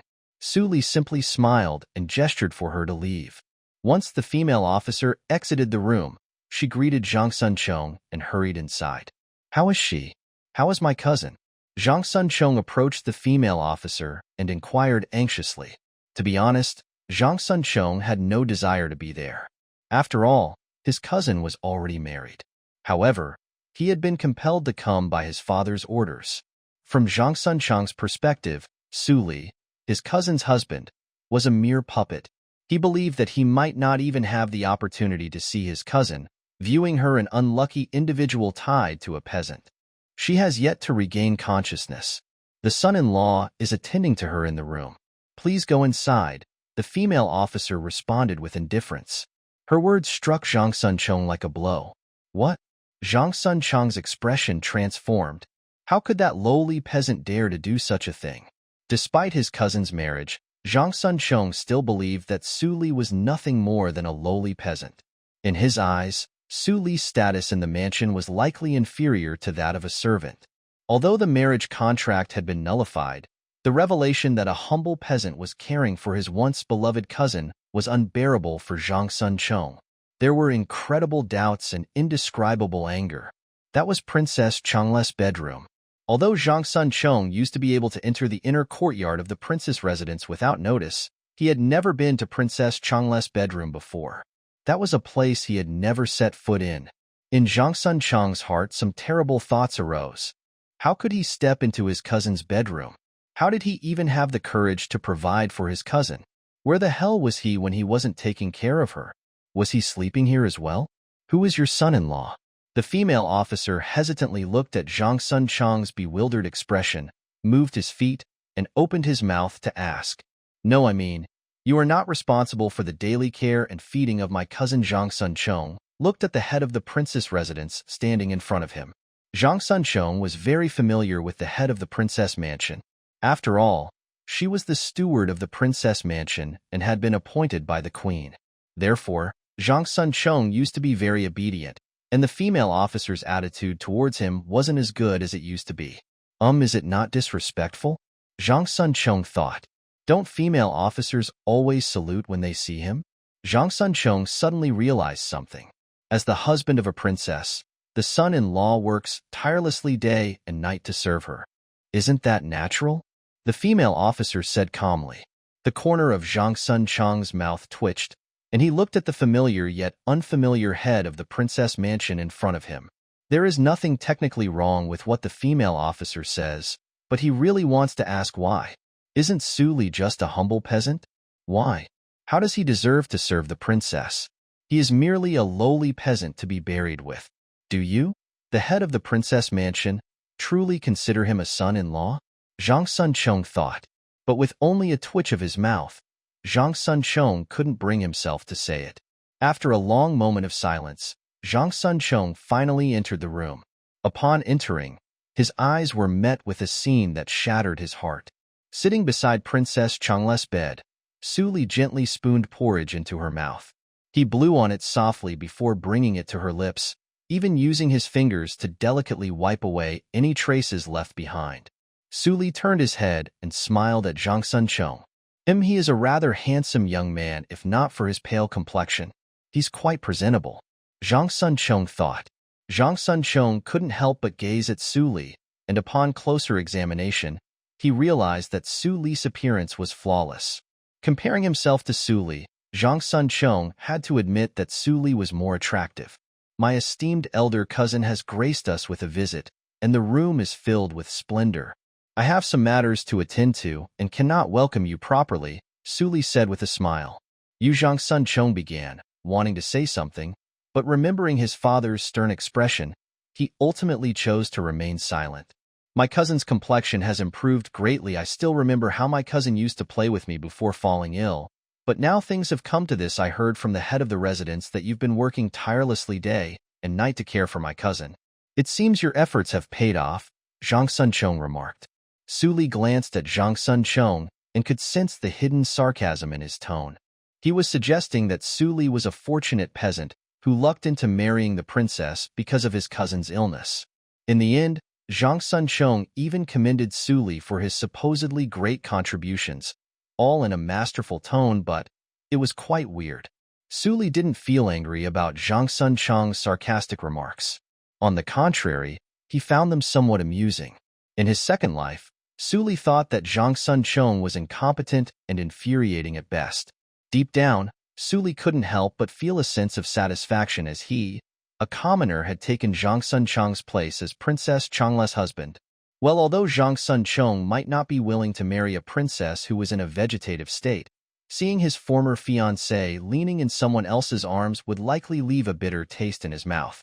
Princess Changle did not like Zhang Sun Chong. Their secret marriage contract hadn't been made public yet.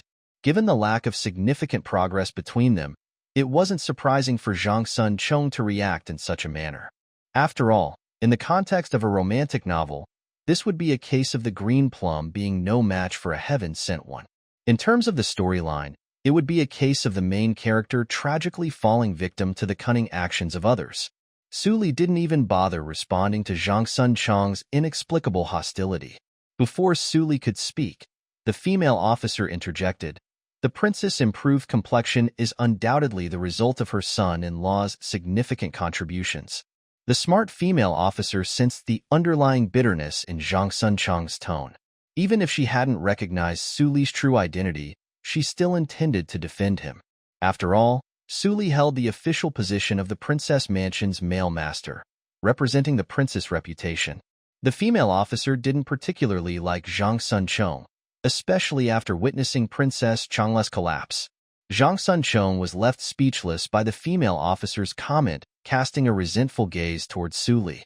However, he soon realized that Su Li had no intention of engaging with him. He was being completely ignored.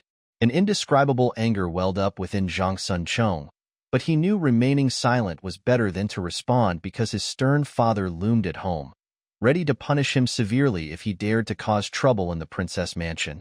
For a while, the atmosphere grew tense and silent.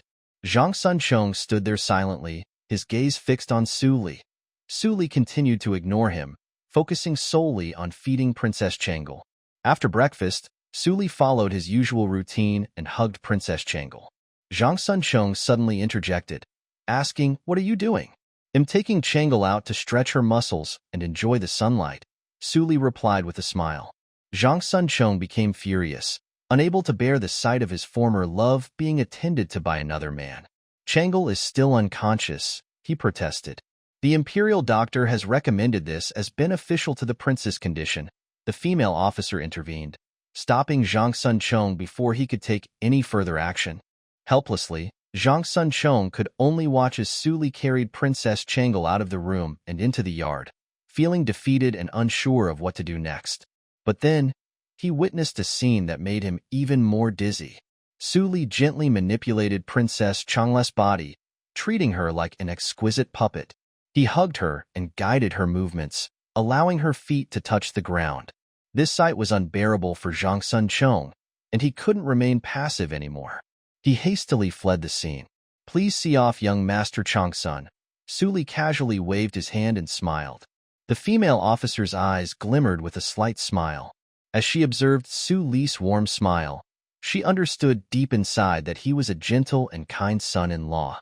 Yes, she responded with a smile and followed Zhang Sun Chong to bid him farewell. No, there's no need to see me off. Zhang Sun Chong waved his hands hurriedly before leaving. Only Su Li remained in the courtyard and couldn't help but burst into laughter. Well, such behavior could be seen as inappropriate for someone of his humble background, despite Zhang Sun Chong's arrogance. After all, Princess Changle had never loved him. Their engagement was merely a marriage of convenience and a compromise for power, with Changle being nothing more than a casualty. In truth, no matter how you looked at it, Changle was a pitiful victim. After all, she and Zhang Sun Chong were close relatives, even within 3 generations. Reflecting on this, Su Li felt a sense of superiority. The fault lies with me as a minister, the female officer returned, and her smile vanished, replaced by deep self-blame. The princess is married now, and even if Zhang Sun Chong is her cousin and his aunt is the prince's biological mother, he still doesn't have the right to enter the princess mansion freely. In the whole world, only His Majesty and the Queen can come and go without notice. As a son-in-law, Su Li hadn't had the opportunity to familiarize himself with the people and circumstances within the mansion. As the governor of the princess mansion, he would bear the greatest responsibility for allowing Zhang Sun Chong to enter without notification. It's all right, I've only been here for a month. Su Li shook his head and smiled. Since the princess is married, nobody should be able to enter the princess mansion directly. I will handle this personally. Please don't worry, the female officer said earnestly. It's all right, Su Li smiled but was interrupted by the female officer before he could finish speaking. The princess mansion is not only the princess' residence, but also the son-in-law's residence. You've only just arrived, and the servants were disrespectful. I want them to understand this truth, the female officer declared. Su Li shook his head and chuckled. His original intention was to say that it was fine and he would deal with it later, but the female officer displayed her loyalty. Yet, this also indicated that the governor of the princess mansion, the female officer in front of him, had fully recognized his authority. It was a good thing. After all, being a member of the Imperial family brought about a multitude of troubles. No matter how high your official position was, you had no control over the princess. The princess mansion and the court were 2 completely separate systems. She still had a lingering air of favoritism hanging over her head. The princess of the Tang dynasty was open-minded, while the governor of the princess mansion was arrogant and controlling as the housekeeper. The female officer returned to her senses, which saved her from future troubles. After all, the queen personally appointed the female officer as the housekeeper of the princess mansion, giving her full control over finances and personnel within the mansion. Only when the female officer regained her composure could Su Li truly be considered the head of the family. As for Princess Changle, who was in Su Li's embrace, her mind was filled with confusion. Zhang Sun Chong? Her cousin? The one she was engaged to? It all seemed so distant. Since she fell into a coma, Princess Changle hadn't heard Zhang Sun Chong's voice. Even with Su Li's constant presence, she had almost forgotten about him. She didn't like Zhang Sun Chong, but there was no denying that she had once been promised to him in marriage. This fact made Princess Changle extremely uncomfortable. She grew more accustomed to Su Li's company with each passing day and became more concerned about his thoughts and feelings. Yesterday, when she lost control of her bodily functions and Su Li personally cared for her, her emotions overwhelmed her. Today, the arrival of Zhang Sun Chong didn't bring her the joy of meeting a relative. Her primary concern was Su Li's feelings. She desperately wanted to tell Su Li that, despite the marriage contract with Zhang Sun Chong, she had never harbored any affection for him or even had any physical contact with him. In her daydreams and fantasies, Zhang Sun Chong never made an appearance. She cared too much about Su Li's thoughts, especially when she found herself in a perplexing situation. What is the most noticeable change when someone falls deeply in love with another person? They begin to examine themselves and worry about the other person's attitude. However, Changle couldn't voice her thoughts. If she could speak, the only words she would utter to Zhang Sun Chong would be, "Cousin, please don't come. I'm afraid Su Li might misunderstand." Certainly, Princess Changle couldn't prevent her cousin from coming over, although she was growing increasingly anxious to awaken from her state. Even though she was still unable to move, being able to converse with her husband brought her some solace. Unlike her current situation, where she was becoming more and more dependent on her interactions with Suli, she yearned for more contact with him. Suli was unaware of Princess Changle's thoughts. He was preoccupied with how to earn favor once Changle woke up. It was uncertain how much Changle understood about his efforts. Who could guarantee that Changle would truly form a positive opinion of her husband, whom she had never met? Even if they didn't sleep separately, there was no guarantee that she wouldn't reject him directly. Suli would be grateful if she even accepted him reluctantly. However, the timing of Princess Changle's awakening remained unknown, and Suli still had plenty of time to accumulate points. Thanks to the comprehensive medical treatments she received, Changle's health would not deteriorate, and she was much healthier than the average person. While Suli continued caring for Princess Changle, the female officer left the courtyard after eldest grandson Chong departed.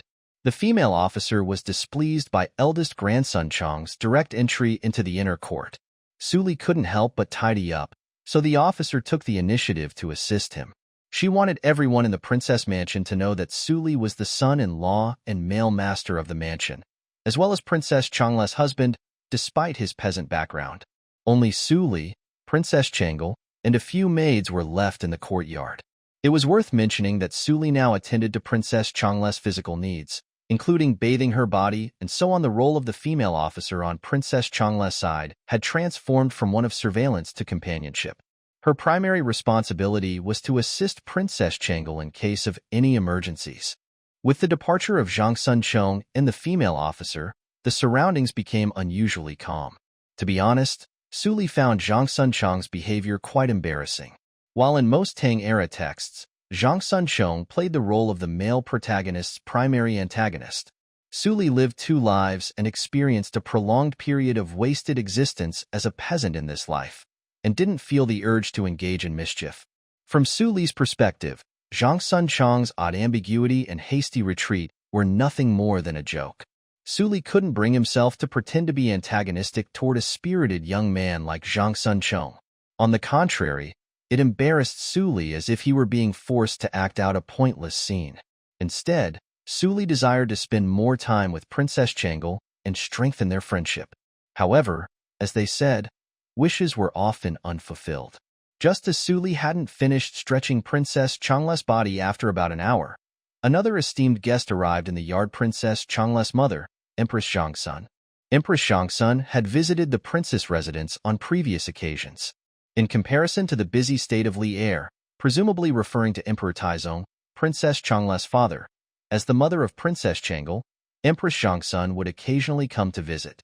Li Er's visits were not frequent, as he was occupied with state affairs, and his emotional instability could potentially affect Princess Changle's well-being, as warned by the Imperial doctor. In contrast, Empress Zhang Sun could control her emotions, adhere to the doctor's instructions, and calmly share stories and interesting tales with Princess Changle.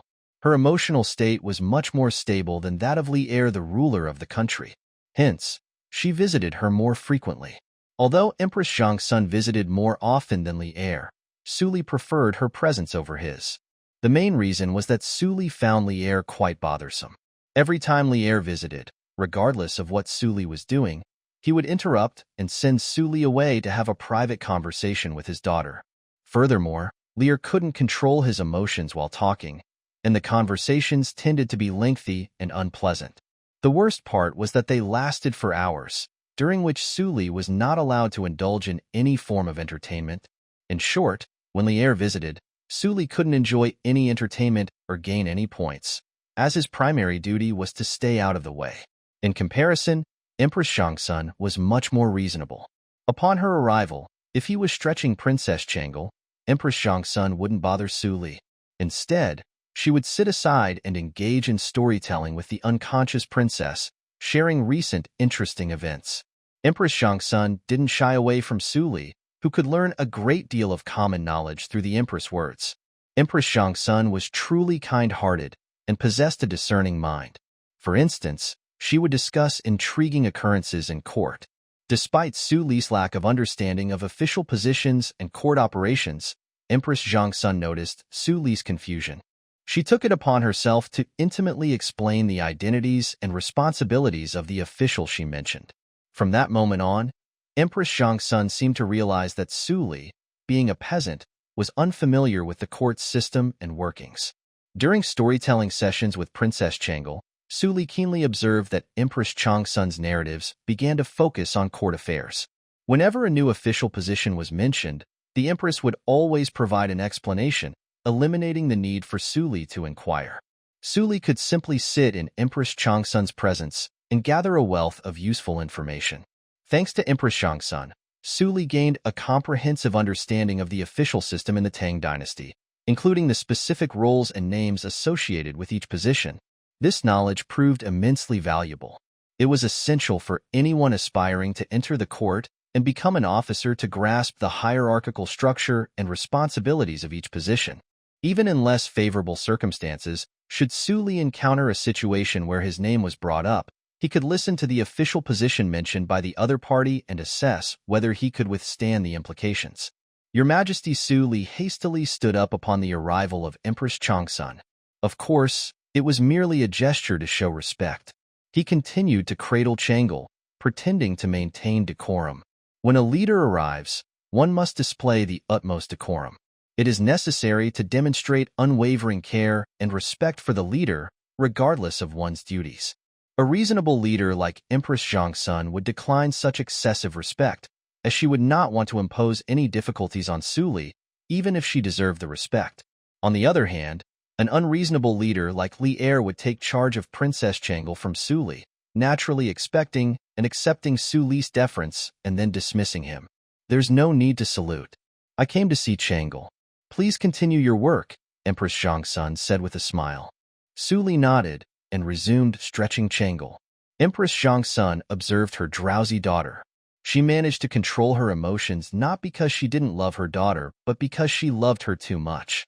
How could any parent feel at ease seeing their daughter sleep-deprived, pale, and weak? However, Empress Zhangsun had to regulate her emotions well. If her daughter could sense her distress, she certainly wouldn't want her mother to appear before her with a gloomy attitude. While gazing at little Changle's pale face, Empress Zhangsun suddenly noticed that her complexion seemed more vibrant and healthy than before. How come she looked so much better this time, with rosy cheeks and a lively appearance, compared to the last time she saw her? Empress Zhangsun had passionately prayed for Changle during the 11 or 12 days she hadn't visited. She wished that this time would be different, and her prayers seemed to have been answered. Empress Zhangsun did not know that during her absence, Su Li had been fortunate enough to procure therapeutic products and administer them to Changle for 5 consecutive days, replenishing her blood. Furthermore, Su Li had even treated Changle for asthma, ensuring her overall well-being. Empress Zhangsun was astounded by the remarkable change in Changle's complexion. If the imperial physician were here, after feeling the pulse, they would probably exclaim that this was not only due to traditional Chinese medicine. Changle is much calmer now, exclaimed the Empress, a look of joy lighting up her face. You've taken care of her.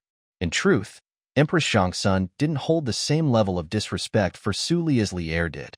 Men and women always have different perspectives. Li Er believed that his precious and exceptional daughter had been forced to marry Su Li, someone he considered entirely unworthy of Princess Changle.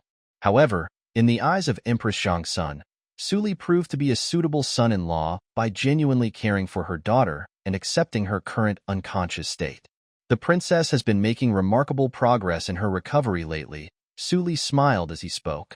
Furthermore, I can't really complain about the hardships. I've been staying up all night to take care of the princess.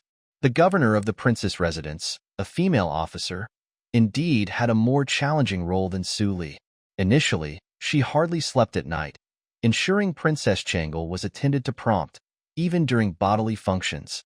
Now that everything was entrusted to Su Li, the female officer would still be present at night to handle any unexpected situations.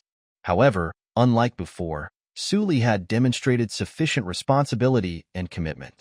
Perhaps due to this, the female officer had begun to relax and even doze off occasionally, trusting that Su Li would handle things well. Traditionally, women were accustomed to sleep during the day. Compliments were cheap, and many people could carry a luxurious carriage. Nonetheless, Su Li genuinely appreciated the hard work and wholehearted dedication of the female officers responsible for the princess, as he had witnessed it firsthand. The female officers now fully recognized Su Li and even took the initiative to protect his status as the male host in the princess house.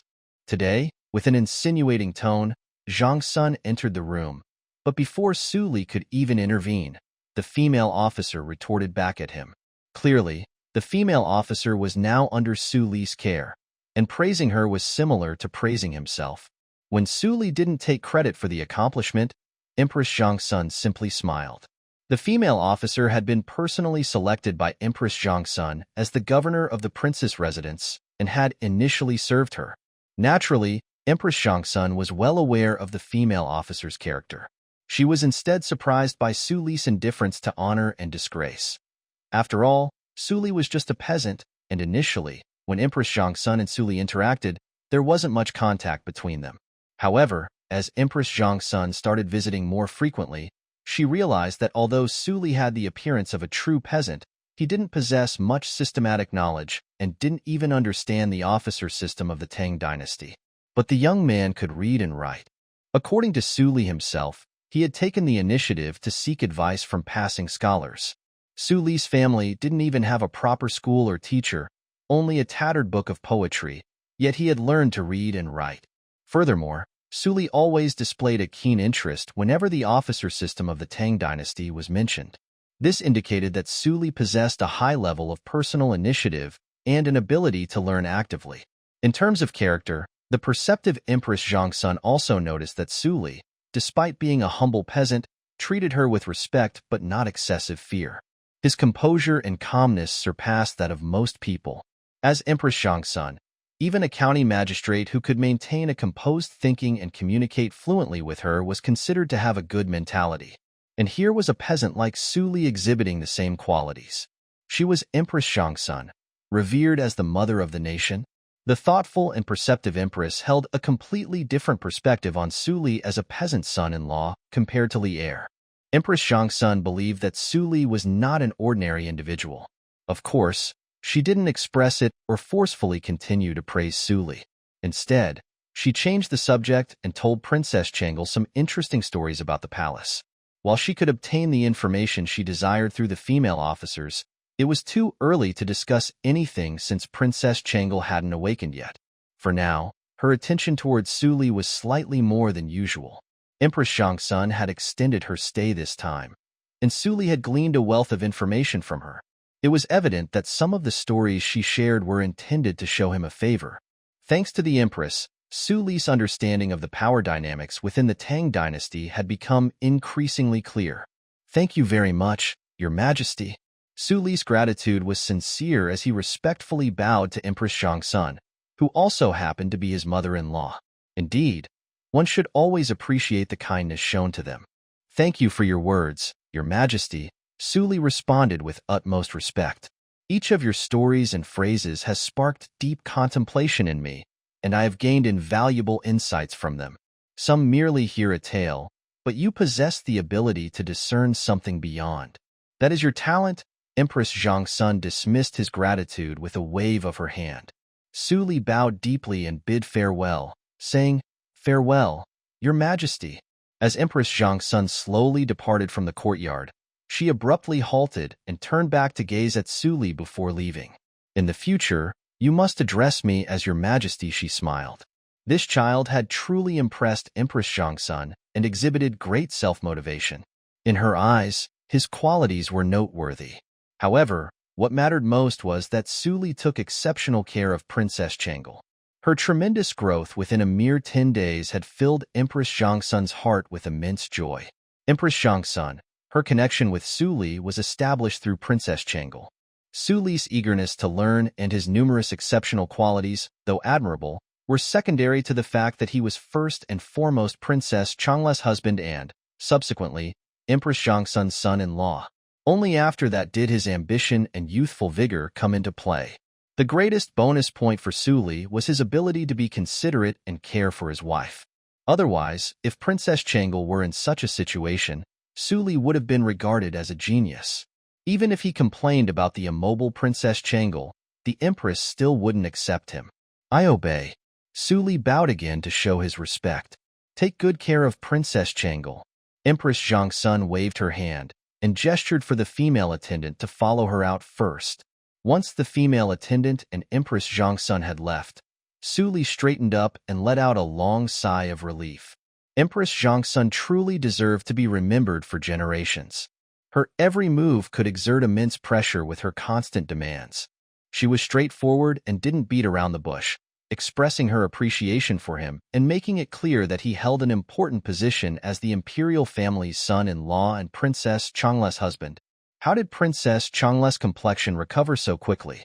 Empress Zhang Sun asked the female attendant once they were out of the courtyard. It's all thanks to the attentive care of the son-in-law, the female officer earnestly replied. Empress Zhang Sun took a serious look at the female officer and then nodded. The governor of the princess residence was personally selected by Empress Zhang Sun, who knew the character of the female attendant. Even if Su Li was more talented, it would be useless if the attendant was dishonest. In this respect, the attendant would never deceive her. What do you think of the son-in-law? Empress Zhang Sun asked again. I dare not speak rashly, but in this past month, the son-in-law has taken care of the princess with utmost dedication. He never undresses or sleeps in bed, and only yesterday he took his first bath since entering the household. The maids in the household even joked that the dirt he scrubbed off could make a basket. The female attendant recounted Su Li's actions in detail. Empress Zhang Sun looked straight at the female attendant. It is not easy at all, to receive such high praise from you, Empress Zhang Sun responded. To be able to convince the female officer from the bottom of her heart, Su Li must be genuinely good to Changle, and it would be impossible to deceive her halfway. Based on Su Li's actions, even if he was just putting on a show, he still put in a lot of effort. To win over the trust and admiration of the maid, he must have been genuinely dedicated to taking care of Princess Changle. That was enough to be able to treat my daughter well and have a sense of self-improvement. The female officer was still talking about what Su Li had done until, in the end, she suddenly thought of something. By the way, Your Majesty, this is a calligraphy piece that the Duke left on the desk earlier. The female officer took out a piece of half-torn paper from her pocket. It was the calligraphy piece that Su Li left on the desk after practicing Yin Gong's regular script. On the torn half of the rice paper, there were 2 lines of large, square characters, vigorous and majestic. The belt gradually widens, but no regrets at last. For her, I become haggard. As she slowly recited, Queen Zhang Sun's voice was gentle as for why this piece of paper was torn in half. Su Li originally intended to write a whole poem, but he couldn't remember it. He suddenly realized that he could only remember the classic lines from many poems, and he couldn't recite them in full anymore. Trying to piece together a poem with his limited knowledge didn't leave Su Li with a good feeling. So he decided to tear up his poor attempt and left only the original 2 lines. Some of them don't conform to the rhyme and tone. Empress Zhang Sun's expression revealed a hint of doubt. Lu Yong's words didn't match the current style of Tang poetry. The modern term for Tang poetry, song lyrics, and Yuan opera collectively referred to these traditional forms of literature. Although, in reality, there were differences in the mainstream literary styles of each era. Therefore, taking 2 lines from the poem Butterfly Love and looking at them in the eyes of modern people, they might appear to have 7 characters each, but they did not conform to the rhyme and rhythm of modern 7-character poetry. Thankfully, during the early Tang dynasty, there was chaos during the northern and southern dynasties. The current emperor, who hailed from a noble family in the Longyu region, wielded significant influence over the literary world with the support of the 5 surnames and 7 worthies. However, as opinions were yet to be settled, it might take some time to reach a definitive conclusion. I do think these 2 sentences are very good. Being a female officer in the palace, the magistrate of the princess residence was undoubtedly competent in both appreciation and literature. Naturally, she could discern the variation between the 2 sentences. The son-in-law was previously a common peasant and had never studied phonetic notations. Although it doesn't conform to the rules of phonetics, it surprisingly fits perfectly, the female officer spoke up. The 2 incomplete poems exude deep affection, and it is not necessary to focus on the rhyme for them to be beautiful. Moreover, this word is also excellent. Empress Zhangsun gazed at the female officer for a while, then smiled, clutching the half-sheet of rice paper in her hand, and departed with a smile. The female officer hadn't noticed Su Li's handwriting, which was already exceptional. After all, she was just a female officer. In appreciating calligraphy, she could only perceive that Su Li's writing was neat, rigorous, and aesthetically pleasing without recognizing its great fame. Font appreciation was more challenging than poetry appreciation as it required higher levels of knowledge and understanding. When it came to appreciating poetry, one could make a simple evaluation by memorizing the rhyme and tone. With a quick glance, it was possible to determine whether a poem adhered to the prescribed format. However, there was no fixed formula for appreciating calligraphy. To develop a certain level of appreciation, one had to extensively study the works of renowned masters. As a mother of the nation, Empress Zhangsun possessed a certain level of calligraphy appreciation ability. The traces of the brush strokes resemble those of Chu Suiliang. Empress Zhangsun looked at the 2 lines of large characters in her hand, her face filled with doubt. The 4 great calligraphers of the early Tang dynasty had a profound impact on the world of calligraphy. Yin Zhenking's Yin style bore the influence of the 4 great calligraphers, particularly that of Zhu Suiliang. The 4 great calligraphers of the early Tang dynasty were Ouyang Sun, Yu Shinan, Zhu Suiliang, and Xueji. Among them, Yu Shinan had already passed away due to illness. Ouyang Sun was advanced in age, Zhu Suiliang was in his prime, and Xueji had not yet emerged as a prominent figure. Currently, Empress Zhangsun's primary task was to transcribe Li Er's daily records, which involved documenting his activities. Although Zhu Suiliang had not yet reached the pinnacle of his career, he had already gained a significant amount of fame.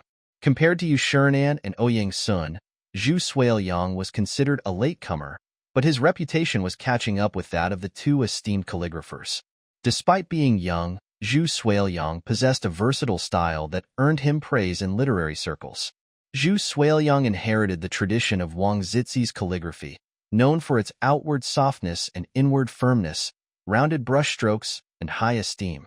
Li Er, too, greatly admired Wang Zixi's calligraphy and held Zhu Suiliang in high regard. Empress Zhangsun had the opportunity to view Zhu Suiliang's masterful calligraphic works on multiple occasions. Hence, she could identify traces of Su Li's font, resembling those of Suiliang. "No, this is too different," the queen frowned.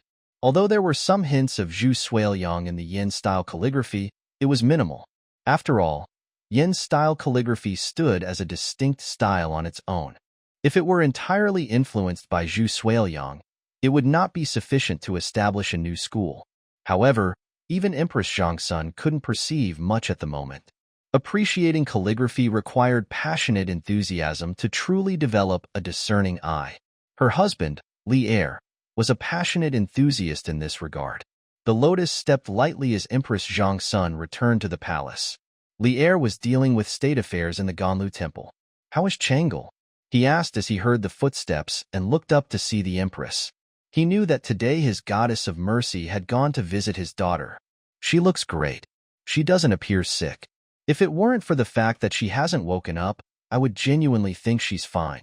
She never looked so good before she passed out." Empress Zhangsun spoke up, recounting every detail of what she had seen and heard that day to Li Er, word for word. Amidst her account, she mixed in positive praise of Su Li, emphasizing his performance in taking care of Chang'e for a month without any mishaps. She believed Su Li to be a trustworthy and responsible child whom she could entrust with Chang'e. "His clothes aren't even properly fastened?" Li Er chuckled but didn't express any further opinion. He understood that the male and female perspectives were different, and he felt that Su Li was merely putting on a show. He considered himself a slightly clever peasant who didn't deserve his daughter. She was truly a proud daughter of heaven. "By the way, I found this broken piece of calligraphy paper at Lizzie Palace. It has a great aura, and the palace maid said it's made by the son-in-law. I haven't looked into it much, but I brought it for you to take a look," Queen Zhangsun said with a smile as she handed Li Er the 2 lines of Su Li's incomplete poem. "A peasant's son may not even know all the characters. What good words can he write?" Li Er sneered and took them. Then, his gaze turned thoughtful. Unlike Empress Zhangsun, Li Er loved the art of calligraphy, especially the works of Wang Shiji. Although his own calligraphy was mediocre, his ability to appreciate it was outstanding. The palace maid only thought the characters looked good. Empress Shangsun thought they were quite good, but she couldn't explain why. Lier, on the other hand, was different. I see the brush strokes. They resemble those of Zhu Suiliang. Empress Shangsun spoke up. As Lier's close confidant, she had encountered Zhu Suiliang's ink treasures many times, so she could easily perceive the brush strokes resembling his. But she couldn't see anything more. Not only that Lier waved his hand and frowned, gently smoothing the paper with both hands and leaning closer. Empress Shangsun's face showed a hint of surprise. As someone who had seen countless works by famous calligraphers, she knew that Lier would only assume this posture when he encountered a truly outstanding work. Empress Shangsun didn't interrupt but began to ponder. How can a peasant's son possess calligraphy that even her husband will admire? If I'm not mistaken, there are only 1 or 2 strokes that resemble those of Zhu Suiliang, but there are also traces of Cai Yong, Wang Shiji, Wang Xinji, and Chu Suliang's calligraphy. Lier spoke as he examined the writing. As someone who had studied the works of famous calligraphers, Lier immediately recognized the extraordinary qualities of the writing.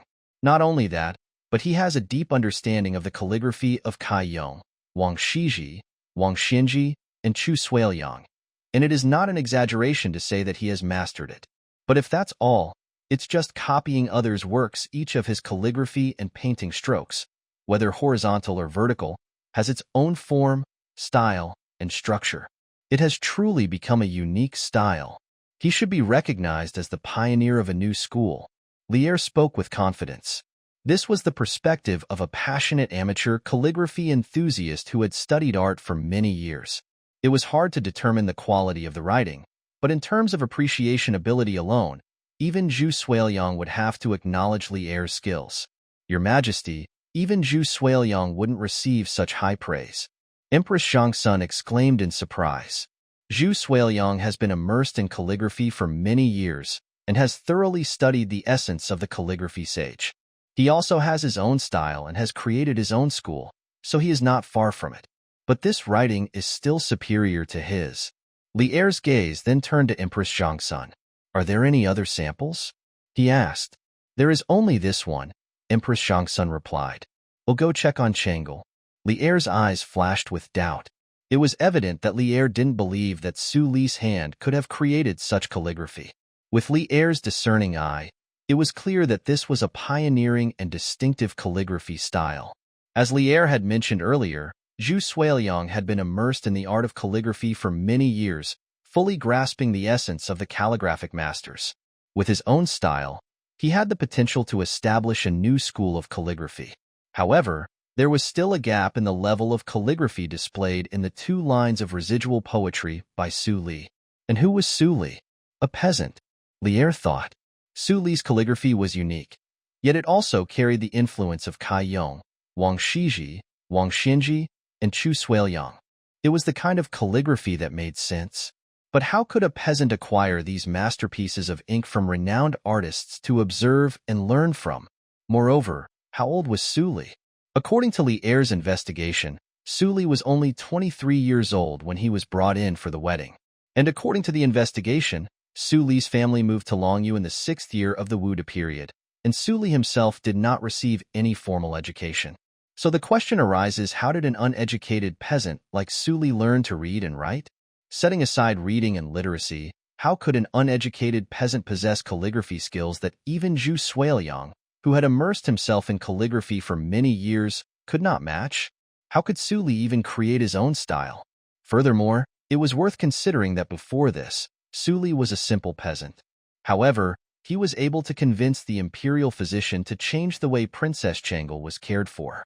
The physician even acknowledged Su Li's limited knowledge of medicine. Initially, Lier didn't pay much attention to this, as in this era, it was quite common for peasants and common people to have some knowledge of medical books and prescriptions, especially given the difficulty and expense of seeking medical treatment. Indeed, the situation was quite different now. Su Li had mastered a unique and powerful calligraphy style that was enough to establish his own school. And it was a unique calligraphy that Lier had never seen before, clearly not belonging to anyone else. Truly, it was highly unlikely for an ordinary peasant to master such a unique skill as calligraphy.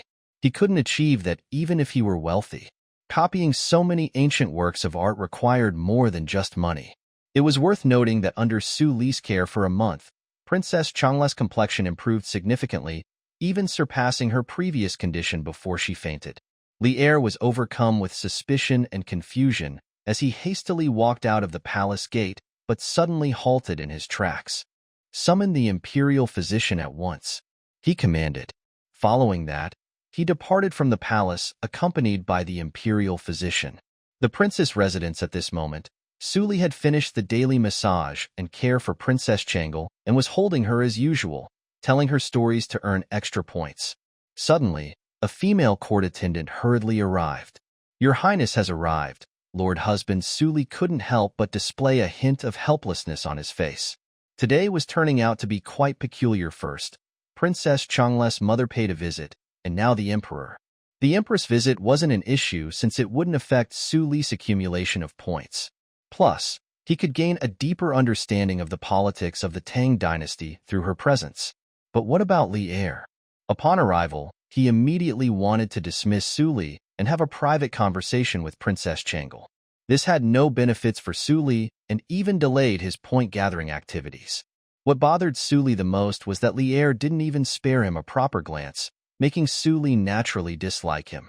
However, whether he liked it or not, Su Li had no right to refuse. Well, it's more appropriate to say, after all, he is Princess Changla's biological father, Su Li's father-in-law, and the chairman and CEO of the Tang Dynasty Corporation. "Greetings, Your Majesty." Su Li respectfully stood up while still holding Princess Changle. Li Er didn't hesitate and took Princess Changle from Su Li's arms, just as before. Su Li had no choice but to bow respectfully. "For now, step back." Li Er glanced at Su Li and spoke. Su Li had no option but to leave whenever Li Er came. He wanted to have a private conversation with Princess Changle. Su Li had grown accustomed to it. After all, Li Er was known in history for being a person with direct and passionate emotions. According to historical records, this is how Li Er wrote to his daughter Li Ji in 2 letters that were posted within the palace. "I have received 2 imperial decrees but have not seen your letter. Your father is worried, sick, and feels like dying. I have received news from Liaodong, and I am sending a letter in response. I recall that you once expressed a desire to die but did not know how. Your father gives you his command." During his expedition to Goguryeo, Li Er and his daughter Li Ji lived apart and corresponded through letters. As a result, there were 2 occasions when Li Er received the internal memorials but did not see Li Ji's letter. Li Er wrote down his thoughts twice. "Well, it was somewhat like this. My daughter, I have received 2 copies of the big internal memorial, yet I still have not received a letter from you. Your father is deeply worried. However, just now, I unexpectedly received a letter from you, written in your own hand, informing me about your mother's illness. Instantly, my worries and fears vanished. It felt as if I had been brought back from the dead. Henceforth, if you experience headaches or fall ill, immediately write and inform me. Similarly, I shall do the same for you if I become unwell. Today, I received news from Liaodong, and I am sharing it with you. I miss you greatly and long for the day we can be reunited. That is all I have to say, Father." Interesting. It appeared that in a previous life, Su Li had the opportunity to read the original text of Li Er's 2 letters and found it amusing, particularly the part where he expressed, "Thinking of you makes me want to die," which was rather cheesy. From this, it could be deduced that when Li Er had private conversations with Changle, he probably wanted to express some cheesy words but felt embarrassed to let his son-in-law hear them. All right, let's set aside Li Er's terrible deeds, such as killing his brothers and forcing his father to abdicate the throne. However, on the other hand, he seemed to possess a down-to-earth nature. In terms of his personality, Li Er was known for being both romantic and vulgar in his language, as well as having a tendency to show off. Nevertheless, compared to other emperors, he was considered to have a relatively decent personality. Beautiful maiden Li Er embraced Princess Changle and began his unique expression of affection for her, which was exclusive to him as the Phoenix. Ye is occupied with state affairs and has been visiting less frequently lately, but Ye still holds Lizzie dear in his heart, ed. Note. The term ye is used by Li to refer to himself as the father or grandfather, expressing affection and familiarity. Li's expressions were filled with purity and sincerity. One of his famous lines was, "I miss you so much that I'm dying to see you." There were numerous emotional expressions from Li, ranging from happiness upon seeing Changle's improved complexion to sadness when she remained in a coma. His expressions often conveyed extreme distress. Compared to Chang Sun-woo Fei, Li seemed to display more resentment, resembling a woman overwhelmed by emotions. Tears welled up in the corners of his eyes as he spoke, reflecting his profound emotions and a strong sense of duty. Initially, Changle was deeply moved by Li's genuine feelings. After all, she was in a state of panic and easily swayed by the affection of her beloved father. However, when Su-li came into her world, he instilled inner peace within her and granted her the courage to face everything. Su-li also stirred a newfound desire within her. Although she couldn't see or touch him, she began to develop feelings for Su-li's presence and found herself unable to extricate herself from his influence. Now we come to this: if Princess Changle could make a facial expression, it would be happening right now. Changle preferred being held in Su-li's arms and listening to his stories rather than experiencing the discomfort caused by her father's actions. She wished Su-li would just stay by her side without saying anything, providing her comfort. Unfortunately, every time her father came, he would drive Su-li away. At this moment, Li's rich emotional expressions did not realize that his little secret had begun to leak. Li was expressing his feelings, and little Changle was bored. Father hasn't finished yet, Changle thought. Li hadn't finished speaking either, as his emotions were incredibly sincere and vibrant.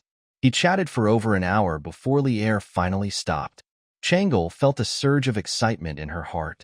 Based on past experience, once her father finished speaking, he would likely leave, and she could then be held by her husband Su-li and get close to him again. The Imperial doctor came in, Li said, not forgetting the purpose of their visit. He had brought a doctor along. After a while, the Imperial doctor entered the courtyard. "Come and see Changle's condition," Li said. The Imperial doctor first examined Princess Changle's complexion, noting her rosy cheeks and smooth skin. Then, the doctor listened to her breathing, which was calm and powerful. Strange, the Imperial doctor furrowed their brow slightly. Princess Changle had a congenital condition that caused respiratory ailments. The Imperial physicians had diagnosed her condition multiple times, so they were well aware of her previous physical condition.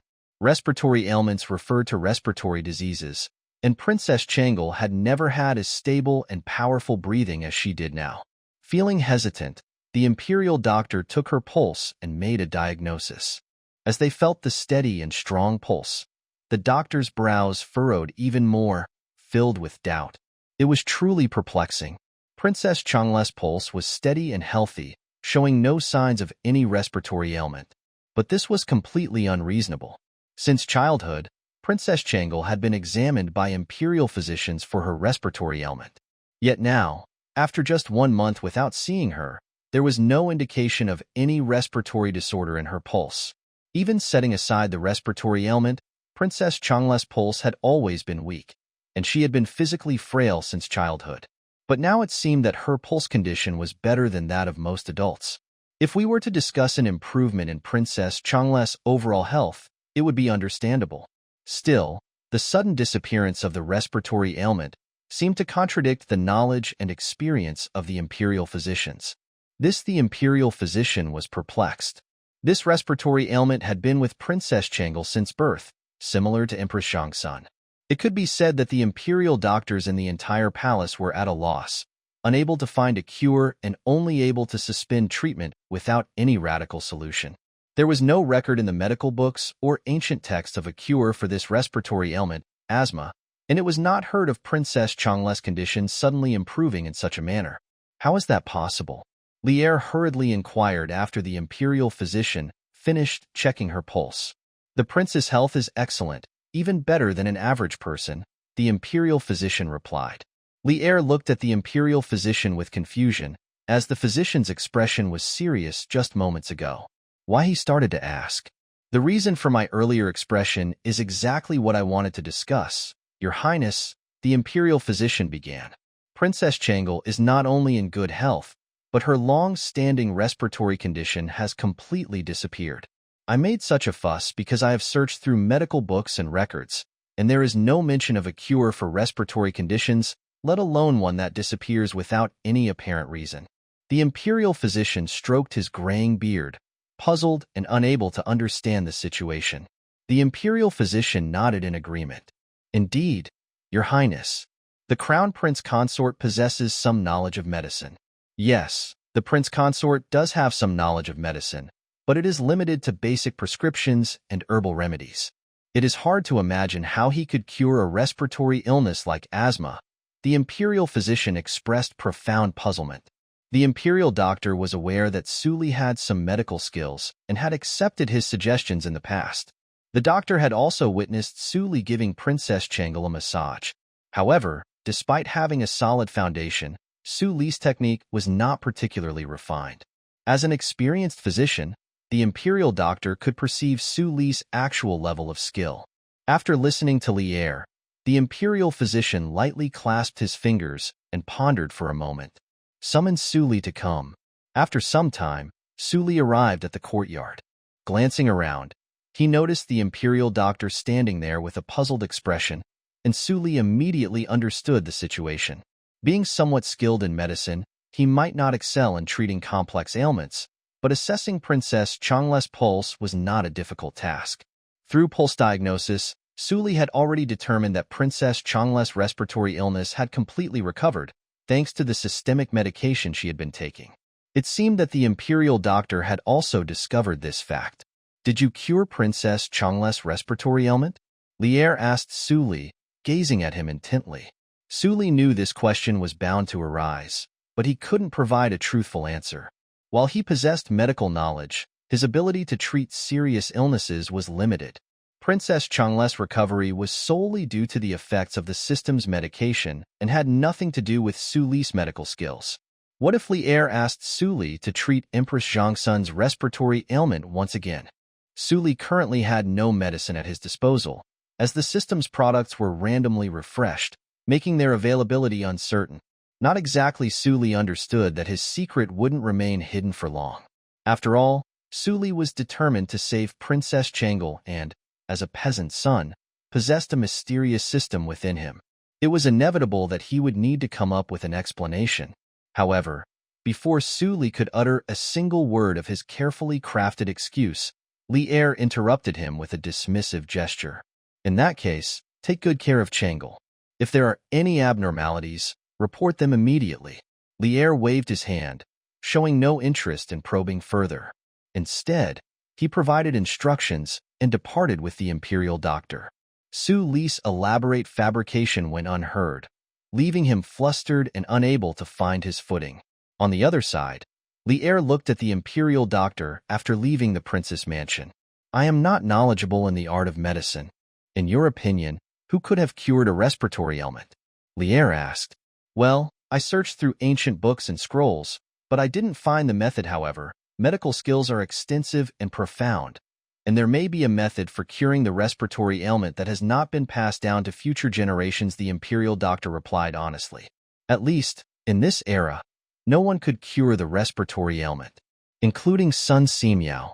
Lier had asked Sun Simiao to treat Changle and Princess Zhongsun's respiratory ailment. Are you suggesting that Suli's medical skills are extraordinary, and he has been hiding them? Lier asked again. I understand. It is indeed possible that Suli's medical skills are exceptional, and he has been hiding them.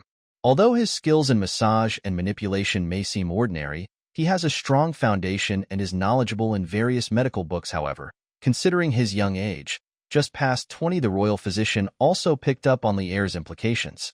Lier asked the royal physician himself this twice, and a trace of doubt emerged in his heart. Recalling Suli's suggestion that day, although the method was relatively ordinary, during the conversation, Suli had a deep foundation, quoted scriptures, and even involved some very unpopular medical books. Leaving aside medical skills, his knowledge reserve was beyond the comparison of ordinary doctors. Just practicing medicine, no matter how talented he was, he needed to work hard, and Suli was only 23. This was different from common sense. However, Princess Changle's inexplicable recovery from her respiratory ailment did not conform to common sense. After Li Er's questioning, the Imperial doctor couldn't help but have a conjecture in his mind. "It seems so," replied the royal physician, nodding in agreement. "Based on his skills and knowledge, as well as his ability to treat Princess Changle's previously untreatable condition, it is possible that Su Li is a medical prodigy in his own right. Indeed, in this era, the practice of medicine often involves various beliefs, including spiritual and metaphysical aspects," agreed Li Er, deep in thought. Su Li's fortunate encounter with Yuan Tiangang and his exceptional medical skills could indicate his innate talent and potential in both conventional and unconventional approaches to healing. Yuan Tiangang, that was really something. And Li Er, he felt even more dignified. Calligraphy could be a school of its own. It might be the medical skills that could cure Changle's respiratory ailment, or even those 2 broken poems that didn't rhyme. The physician nodded, recognizing the lines from Su Li's calligraphy. Indeed, those lines were not only visually stunning, but their meaning holds deep wisdom. Perhaps there was more to Su Li's abilities than meets the eye. It might be worth delving into his unconventional methods and exploring how they could potentially help Princess Changle. Reading it again at this moment, the more he read it, the more different it became. Although it did not match the rhyme, it had a special flavor. Besides Yuan Tiangang's hexagrams and joy, Li Er pondered, "Su Li, this kid, something is wrong.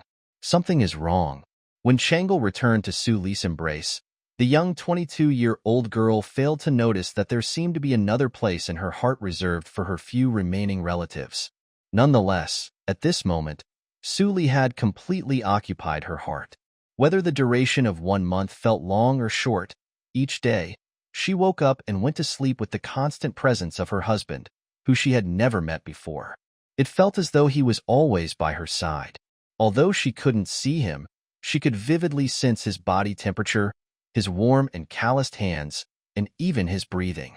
"I wish I could wake up for real," Princess Changle thought. However, her shyness seemed to have significantly diminished, so she no longer felt embarrassed about having Su Li help her bathe. But as Su Li embraced Princess Changle, he furrowed his brow.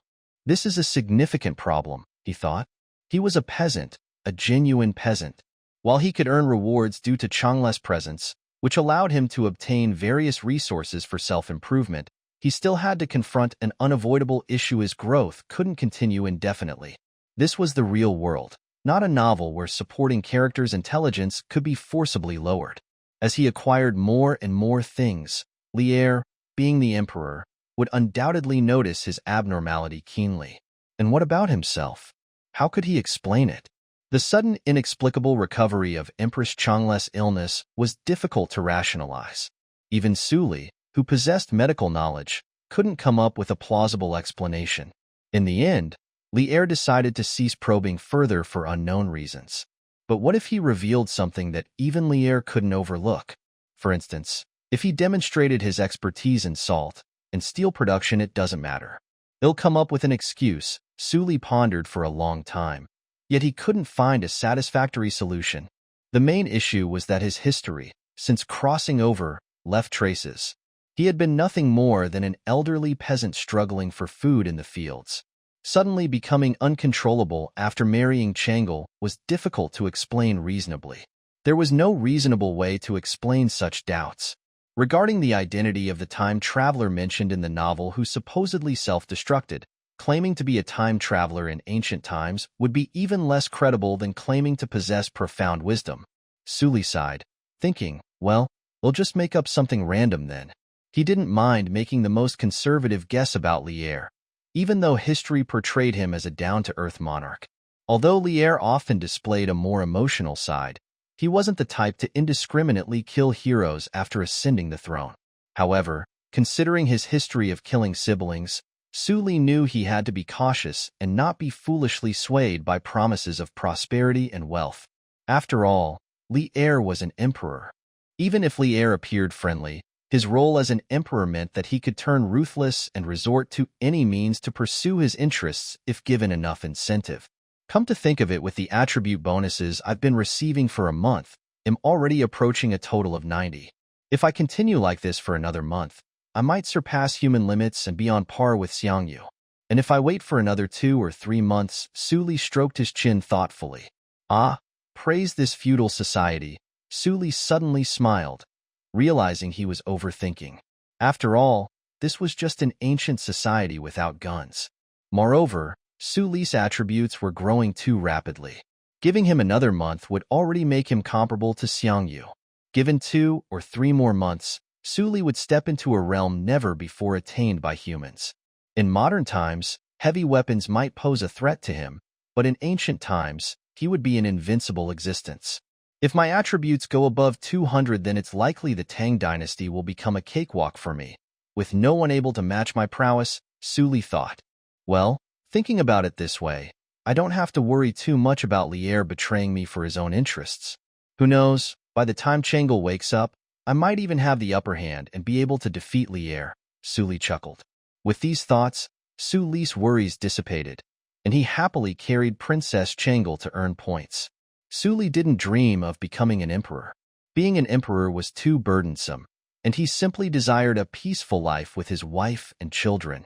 Additionally, he wanted enough strength to protect this tranquility from external threats. And praise again that this is a feudal society, Su Li thought.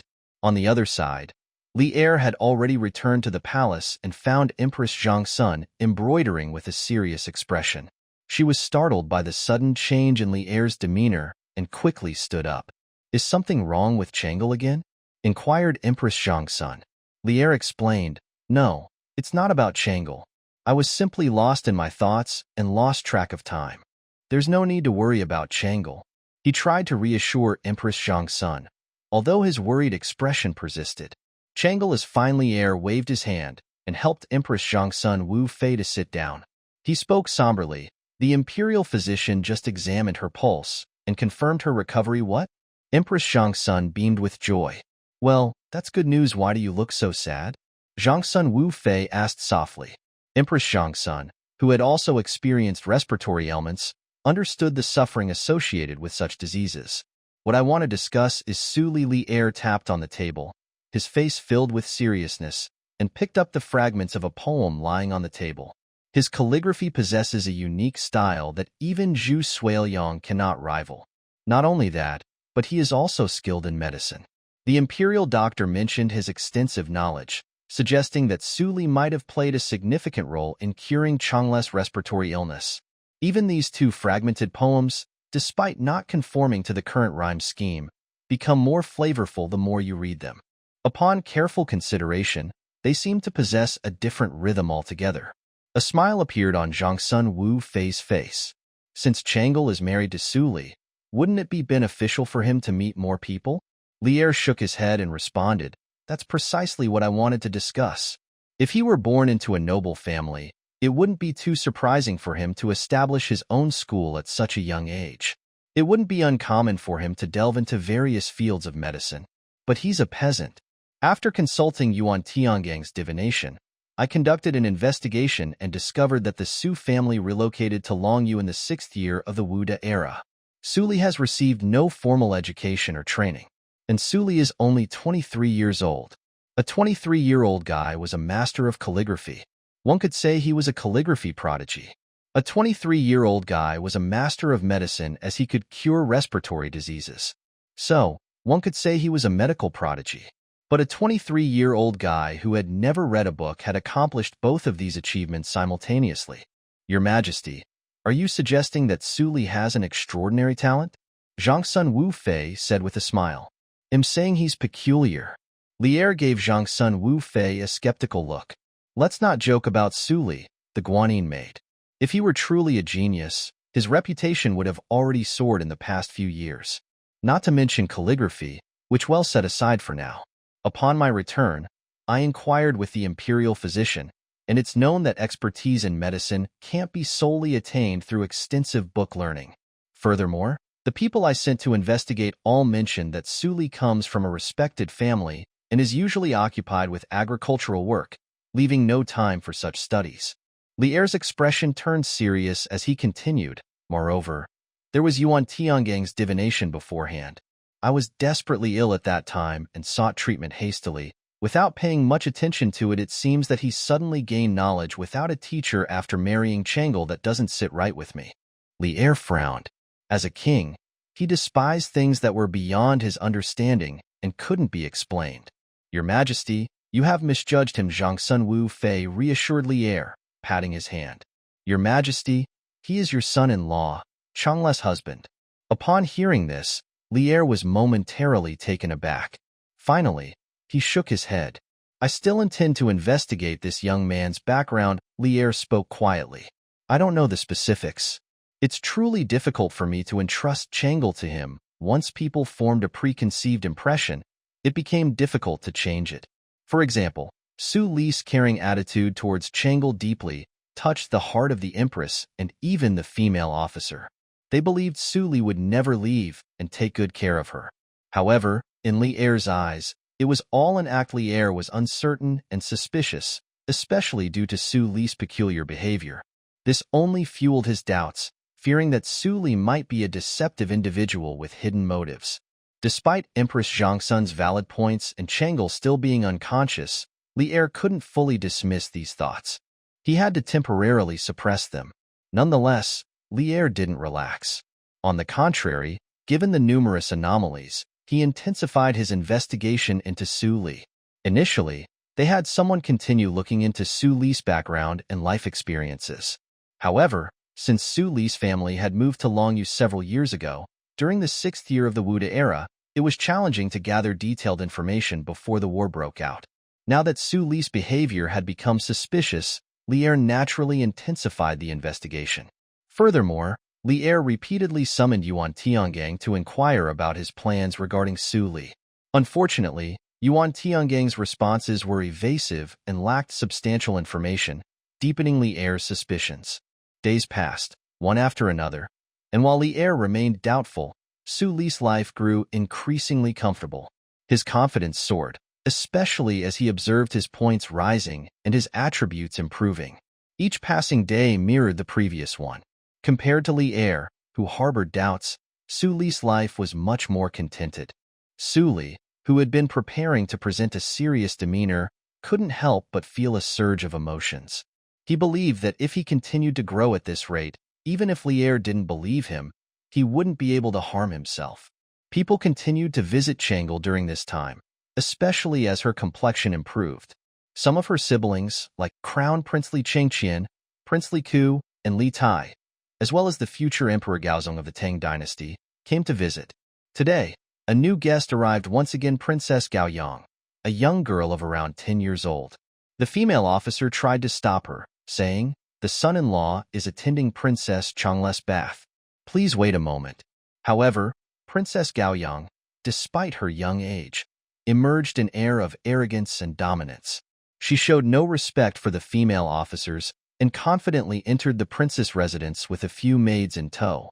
She paid no attention to their attempts to stop her and made her way directly toward the inner courtyard.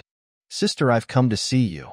Princess Gaoyang's voice, like that of a clear bronze bell, resounded through the air. Princess Changle, who was currently being bathed by Su Li, felt a slight tremor in her heart.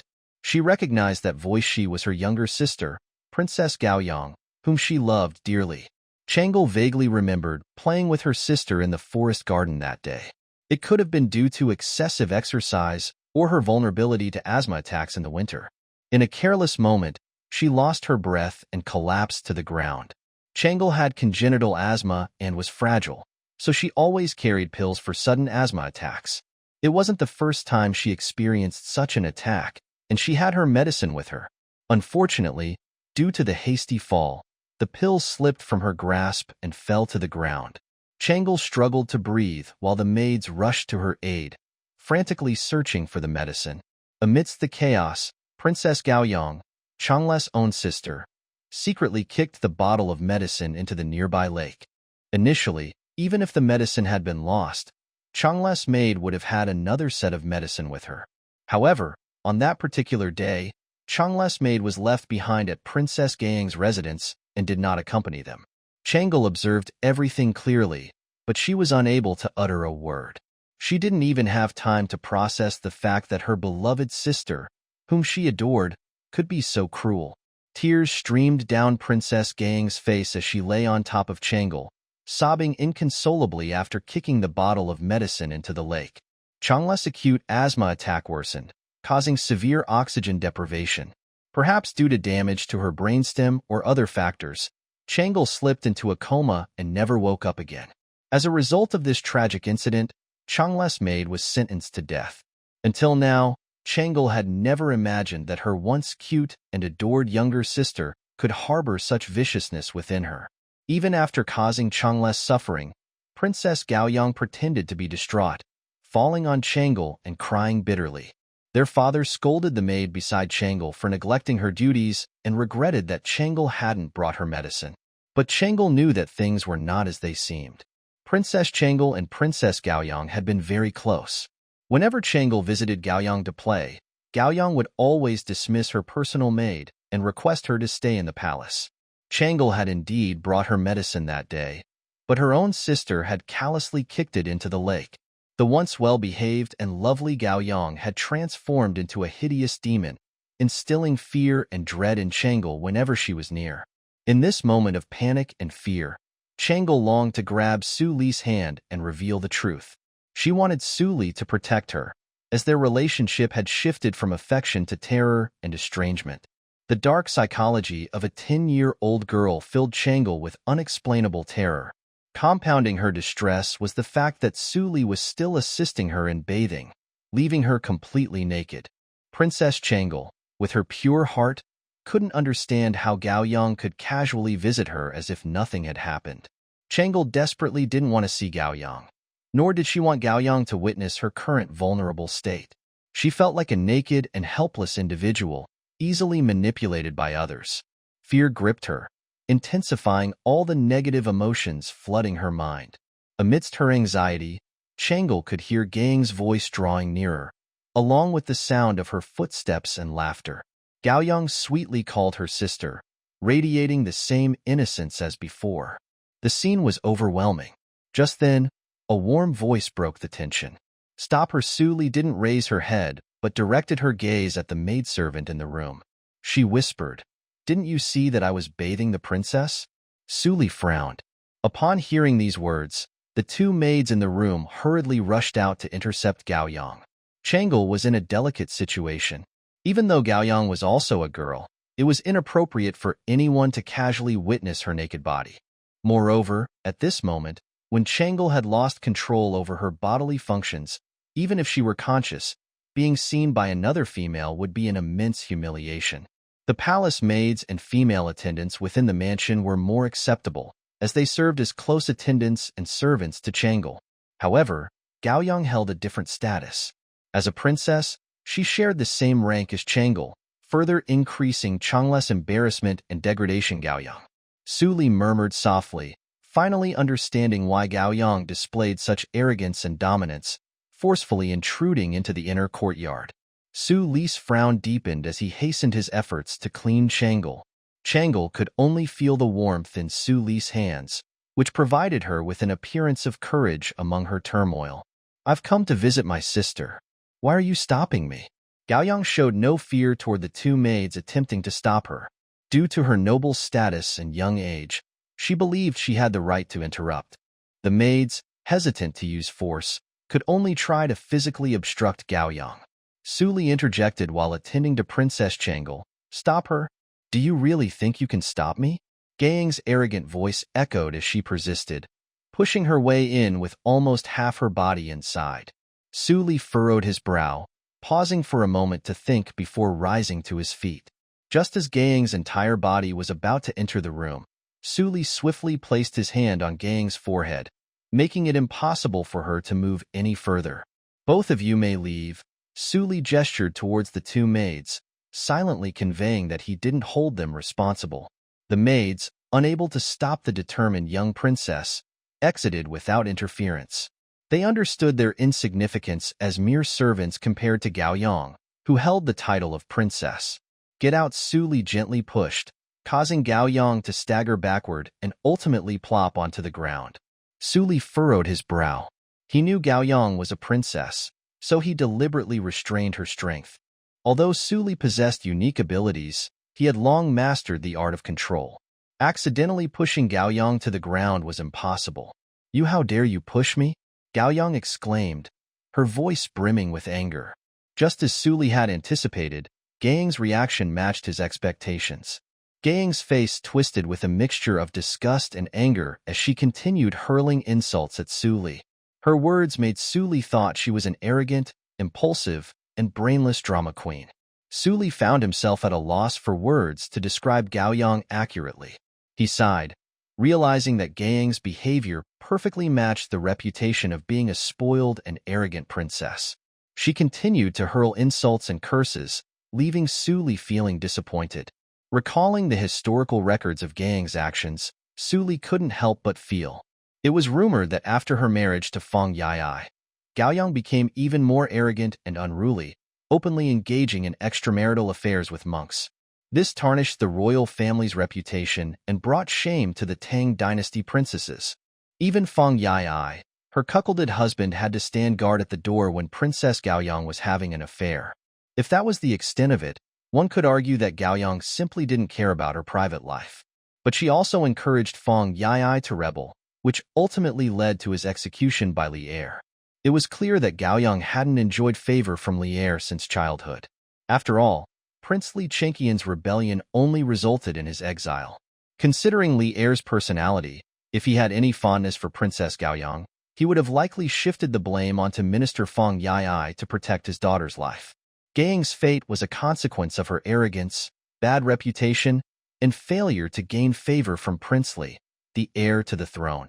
Indeed, Suli believed that Prince Li would easily detect Gaoyang's exaggerated acting and cunning schemes. Moreover, Gaoyang wasn't even a legitimate child of Empress Zhongsun. At such a young age, with such devious schemes, Prince Li was highly unlikely to genuinely like her. As rumors of her infidelity spread throughout the city, tarnishing the royal family's reputation, Gaoyang sealed her own fate. Suli frowned, realizing the gravity of the situation. He only knew from historical records that Gaoyang's private life was notoriously chaotic and thoughtless after her marriage. However, he didn't expect the 10-year-old girl in front of him to act in such a manner. "In the beginning, humans are inherently evil," Suli muttered, attributing Gaoyang's troublesome personality to her upbringing. After all, her acting skills were clumsy, and she caused a commotion at the princess mansion while Princess Changel was still in a coma. Suli frowned, still thinking how to handle Princess Gaoyang, who sat on the ground. Suddenly, Gaoyang's voice ceased. In truth, Gaoyang knew that her elder sister, Princess Changel, had gotten married to a commoner. This revelation filled Gaoyang with indescribable joy and happiness. It dawned on her that she was not the favored firstborn daughter and would never receive the same love as her sister. Her parents frequently criticized her, while everyone lavished praise on Princess Changel. Unbeknownst to her, jealousy had taken root within her heart. It intensified even more when she discovered that her sister was engaged to Zhang Sunchong, the person Gaoyang secretly admired. Although Zhang Sunchong seemed pleasant enough and shared a familial bond with Changel, Gaoyang didn't perceive him as exceptionally remarkable. Yet, Zhang Sunchong's attention toward Changel captivated Gaoyang's envy. Admittedly, Gaoyang didn't truly understand love at such a young age. Her feelings toward Zhang Sunchong were merely driven by sibling rivalry. In short, her jealousy toward Princess Changel grew more profound over time. However, an unexpected turn of events later occurred. It truly was an accident. Who would have predicted that her sister would suffer from an asthma attack? Who was to blame for her sister dropping the medicine bottle on the ground once again? Gaoyang acted impulsively without considering the consequences. With a mere nudge of her foot, the bottle accidentally fell into the lake. Subsequently, Gaoyang became consumed by fear, not because she believed she had harmed her sister, but because she dreaded her sister waking up. She knew that her sister had witnessed the incident. However, her sister remained unconscious. Each time the Imperial physician emerged with a concerned expression, Gaoyang's anxiety heightened. To her delight, she even discovered that her sister's joy over the incident had led to her impending marriage to a commonera peasant. Gaoyang's happiness knew no bounds. My dear sister, who had been so favored, was now going to marry a peasant and would never awaken again. Gao Yang desired to witness her sister's distress and relished the thought of her sister marrying a peasant. But what did it mean to be a peasant? Ugly? Coarse? Dark and short? However, a sense of guilt washed over Gao Yang as she had not received any news of her sister's awakening. Finally, summoning her courage, she entered her sister's residence. She yearned to see the vulgar peasant her sister had married, an experience that would bring her immense happiness for a long time. However, Gang's harsh words involuntarily ceased as she surveyed her surroundings. She couldn't help but acknowledge that Zhang Sunchong, whom she secretly admired, appeared quite handsome. Among the noble and prominent figures in the Great Tang dynasty, Zhang Sunchong could be considered attractive and capable. Yet, compared to Su Li, the disparity was significant. Indeed, the difference was quite substantial. Su Li's appearance was so remarkable that even Li Er, an old man with strong opinions, had to admit that she was not bad when belittling Su Li. It was natural for a woman who was inherently envious and jealous to move on when encountering a more attractive man. At that moment, a question arose in Gang's mind. Why? Why was my sister, Princess Changel, so fortunate? How could she have such beautiful skin when marrying a peasant? Even though she lies in a deep slumber and will never awaken, there was no point in daydreaming anymore. Su Li sincerely felt that Gao Yang seemed suspicious, but she wasn't in a hurry. He instructed the maid to directly reject Gao Yang if she came again. Su Li furrowed his brow, and a troubling thought crossed his mind. No way before Su Li could delve further into his thoughts, he noticed Gao Yang's expression changed. She suppressed the arrogant smirk on her lips and stood up from the ground. She spoke softly, "Brother-in-law, I came to visit my sister." Despite Gao Yang's words, her footsteps showed no intention of going inside to visit Princess Changel. Instead, she remained fixed in place, gazing intently at Su Li's handsome face. Su Li's appearance was undeniably top-notch and strikingly handsome. Years of living as a peasant had left his complexion less fair and delicate, but it exuded masculinity. He possessed a captivating face with sharp features, a pair of well-defined and piercing eyes, and an angular jawlinea face that adhered to the standards of mainstream male aesthetics. Su Li frowned as he looked at the obsessed Gao Yang standing before him, finding it difficult to understand her behavior. She was only 10 years old, though 10-year-old Gao Yang was already quite attractive. Being Li Shimon's daughter ensured her possession of excellent genes, guaranteeing she wouldn't grow up to be unattractive. But that was the extent of it. Su Li couldn't understand how a 10-year-old girl could behave so outrageously. Su Li refrained from starting a fight with Gao Yang, and instead guided her into the inner room to visit Princess Changel. Following the commotion at the door earlier, the maid had already cleaned up Princess Changel and dressed her in proper attire. Once inside, Gao Yang's attention wasn't on her elder sister Princess Changel, but rather on Su Li, eager to engage in conversation. Her words were intense and even provocative. It was difficult to understand that she was a 10-year-old girl. Su Li frequently furrowed his brow, choosing not to respond to Gao Yang's attempts at conversation. He focused on taking care of Princess Changel, paying no heed to Gao Yang's persistent presence. For Princess Changel, this felt more like a nightmare. After experiencing such a situation today, she could no longer consider her younger sister, Princess Gao Yang, as naive. Now, she could even sense Gao Yang sitting comfortably by her bedside, shamelessly chatting with Su Li, and even flirting. Princess Changel, relying on her intuition as a woman, keenly sensed Gao Yang's ill intentions and speculated about her with utmost hatred. She thought, "This foolish woman." Su Li noticed Gao Yang getting closer and subtly moved away. He couldn't understand how someone so foolish could exist, but it didn't surprise him that she could engage in an affair with a monk, manipulate her husband into rebelling, and ultimately end up getting him killed. Although Gao Yang's words were cryptic, her body unconsciously moved closer. One must remember that he was Princess Changle's husband, Gao Yang's brother-in-law, and Princess Changel was lying on the bed at that moment. "What kind of princess engages in such behavior?" Su Li said while furrowing his brow. Su Li's understanding of something led the female officer to mention Princess Gao Yang, which implied that the female officer and Princess Gao Yang were friendly with each other. Could it be that they were fake sisters? Su Li thought. Su Li simply hated Gao Yang's hypocrisy, and it was undeniably a nightmare for Princess Changle. She couldn't put a stop to it all. She could only bravely attempt to draw her husband's attention while keeping the culprit in mind.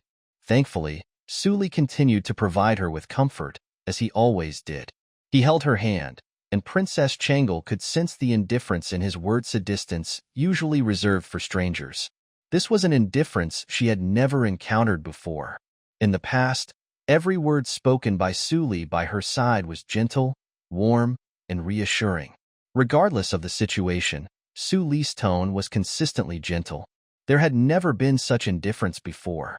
Changle wondered if her own husband sensed something. It was the first time Changle felt such a cold gesture from her husband, which oddly made her feel more at ease compared to his previous gentleness. Suli's steadfast indifference now served as her strongest barrier and fortress. Suli glanced at the increasingly arrogant Gao Yang in front of him, feeling extremely disgusted. Suddenly, he spoke in a cold and icy tone, addressing Gao Yang. Next time, Changle will undergo treatment. It is inconvenient for others to be present. Please go back, princess. Gao Yang's warm expression paused, and she looked at Suli's hand tightly clasping Changle's, showing a trace of jealousy. This is my elder sister. Do I still need to be cautious about it? Perhaps it's wounded pride? Or perhaps it's something else? Princess Gao Yang thought. Gao Yang was very displeased with Suli's attitude. After all, he was just a commoner. How could he be so indifferent, relying solely on his attractive appearance? Why not? He was just a lucky guy. Of course, Suli could sense Gao Yang's alienation and indifference. Princess, please forgive me. Allow me to see off the guests, he said, not wanting any further communication with Gao Yang. The current situation clearly revealed that the friendship between Gao Yang and Princess Changle was merely for appearances, and Gao Yang was nothing more than a fake sister to Princess Changle. There was no need to argue with her. The female officer dutifully carried out Suli's order. It wasn't until the officer returned to the room that Suli suddenly spoke up.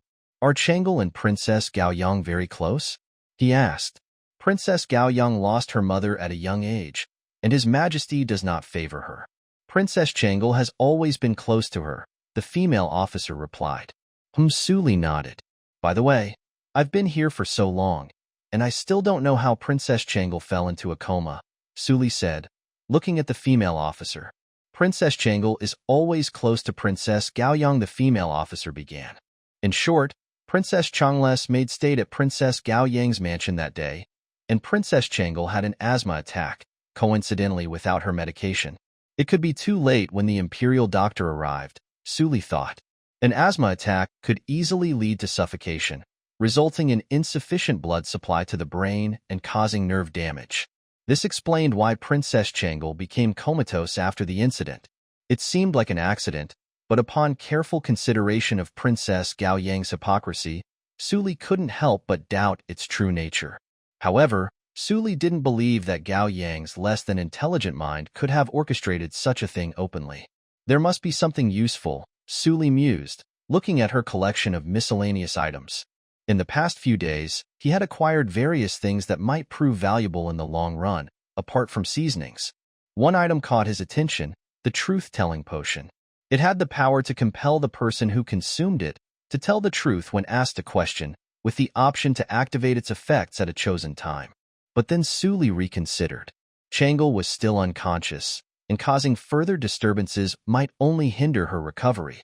Moreover, as a victim, Changle might already know the truth. There was no need to resort to the truth-telling potion based solely on suspicion. He'll wait until Changle wakes up, Suli thoughtfully decided while frowning. Once Changle regained consciousness, he could directly ask her about the incident. If Gao Yang truly had a hand in it, he could use the truth-telling potion to uncover the whole truth. Changle's testimony and Gao Yang's confession would be more substantial evidence. Suli didn't want to waste too much time dwelling on Gao Yang. By the way, when Gao Yang visits in the future, make excuses to avoid her, Suli instructed. He knew it was better to focus on Changle's recovery and gather concrete evidence before taking any further actions. It was fruitless to indulge in wild thoughts at this moment. Suli sensed that something was amiss with Gao Yang, but he didn't feel rushed. Instead, He instructed the maid to inform Gao Yang to return and promptly declined her presence. Jumping to conclusions about Gao Yang's character solely based on assumptions and negative impressions would be incorrect. Furthermore, Princess Changle was still unconscious, and Su Li did not want any trouble. The following days remained uneventful. Su Li continued to diligently attend to Princess Changle's needs, scrubbing her body and occasionally administering medicinal potions to aid her recovery. Princess Changle's complexion improved day by day, reaching a state of unparalleled health. Su Li examined her pulse and found it to be as follows, using the descriptions found in martial arts novels. Her blood surged with boiling anger. Even a well-nourished, robust adult male couldn't match the vigor and vitality coursing through Changle's body. In the blink of an eye, a month had passed. The tranquility within the princess mansion remained undisturbed as nothing noteworthy occurred. Since Princess Changle had yet to awaken, Su Li maintained his seclusion and strictly adhered to male virtues. Even if any incidents occurred outside, they would not affect Su Li. However, within the palace, peace was not the prevailing sentiment. Ever since Li Er grew suspicious, he intensified his investigation into Su Li. Initially, the investigation focused on Su Li's social connections. It revealed that Su Li had no notable affiliations. Since relocating to Longyu in the 6th year of Wuda, Su Li had dutifully and peacefully farmed alongside his parents. In the 8th year of Wuda, Su Li's parents fell victim to illness, leaving him to farm the land alone, relying on the support of the villagers to survive. Su Li's ventures were limited to the county seat without ever setting foot in Chang'an City. Without any scholarly pursuits, his life was that of an ordinary peasant. Despite an extensive investigation into Su Li's life experiences since his family relocated to Longyu in the 6th year of Wuda, Li Er couldn't find anything unusual. However, while continuing his investigation, he came across a piece of news in the village. It turned out that Su Li's family had fled to Longyu to escape the war, and his parents didn't appear to be his biological parents. This revelation raised Li Er's suspicions, prompting him to delve further into this clue. Given that their migration occurred during a turbulent period, with unrest prevailing in the 6 years of Wuda, the trail of clues abruptly vanished after a few initial inquiries. However, a breakthrough came when Li Er stumbled upon a pawn shop. Su Li's parents had hawked a sword when they fled with him, and what made it notable was the sword's maker, a renowned artisan from Jizhou. The sword bore his name, connecting the dots of the investigation. Unfortunately, the swordsmith had passed away as early as the 2nd year of Jingguan, and his son had not continued his craft. After significant effort, Li Er managed to locate the former student of the swordsmith. After several identification attempts, the student finally recognized the sword and revealed that Su Chao, a powerful local figure in Shiping County, had commissioned it. Upon further investigation, the pieces fell into place for Li Er, as he personally knew Su Chao, the influential figure in Shiping County. It was revealed that Su Chao had a son who happened to be working under Li Er. While Su Chao's reputation wasn't widespread, his son had a connection to Li Er. It was further discovered that Su Dingfang, a lieutenant general of the Left Guard, was Su Chao's son. Su Dingfang Su Li Er pondered, tapping on the table. Though Su Dingfang's name might be unfamiliar to most people today, his accomplishments were noteworthy. However, during the Jingguan period, Su Dingfang hadn't been given significant opportunities to showcase his abilities. Moreover, Su Dingfang wasn't directly related to Li Er. Before Li Er ascended to the throne, Su Dingfang had served under Dojianda and Liu Haida, who rebelled against the central government. After the rebellion led by Liu Haida was quelled, Su Dingfang spent several years living a low-profile life. He eventually regained his position and received a new role through Li Jing's recommendation. In essence, Su Dingfang initially followed Dojianda. After the Tang dynasty pacified Dojianda, Su Dingfang joined Liu Haida, but the latter eventually rebelled with Dojianda old troops. Surviving such a tumultuous career trajectory was already considered fortunate. Later, following the complete unification of the Tang dynasty, Su Dingfang was reintegrated into service based on Li Jing's recommendation. However, Li Jing's position within the Li Tang dynasty was precarious. Despite being honored with the title of God of War, he couldn't earn Li Er's trust. This was because, During the critical moment of the Xuanwu Gate incident, Li Jing failed to take a clear stance and support Li Er in eliminating his brothers and seizing power. Thus, Su Dingfang's return to prominence was a rather awkward situation. Li Er took a moment to reflect on the complex connections and histories surrounding Su Dingfang and Su Li. The pieces were finally coming together, presenting a compelling puzzle that demanded further investigation. In the fourth year of the Xingguan era, Li Jing launched a war against the Turks, following the instructions of Li Er. Su Dingfang, a distinguished military officer, served as a vanguard and achieved great military exploits, contributing to the destruction of the Turks. However, despite his significant accomplishments, Li Jing faced impeachment by numerous civil officers. Grand Secretary Wen Yamba falsely accused Li Jing of lacking discipline in his army, alleging that valuable treasures had fallen into the hands of unruly soldiers. This was merely a ploy to target Li Jing, but Li Jing had ensured Su Dingfang's survival. Consequently, even though Li Jing had achieved a great victory against the Turks, he was awarded the title of Zuowu Huan Zhonglong General. Unfortunately, this sealed Su Dingfang's fate within the Xingguan dynasty. It was not until Li Er passed away and Li Ji ascended the throne that Su Dingfang, a renowned general known for his later achievements, had the opportunity to showcase his remarkable abilities. During the chaos involving the Western Turkic and Pingkongaling, Su Dingfang, the illustrious general who had defeated Beech, conquered Goguryeo, and pacified Tubo, emerged. Due to his unfavorable background, Su Dingfang faced limited prospects within the Xingguan dynasty and remained in the Zuowu Ho Zhonglong general position, which was a relatively idle role as the fourth-ranked officer. Su Dingfang did not dare to strive for real authority without actual power to command troops. His teacher, Li Jing, had already warned him not to pursue real power or lead troops into battle unless he could remove Li Jing from the picture. However, Su Dingfang held on to his sense of righteousness. If not for this, he would not have continued to rebel against Liu Haida without hesitation after Dou Jian's defeat.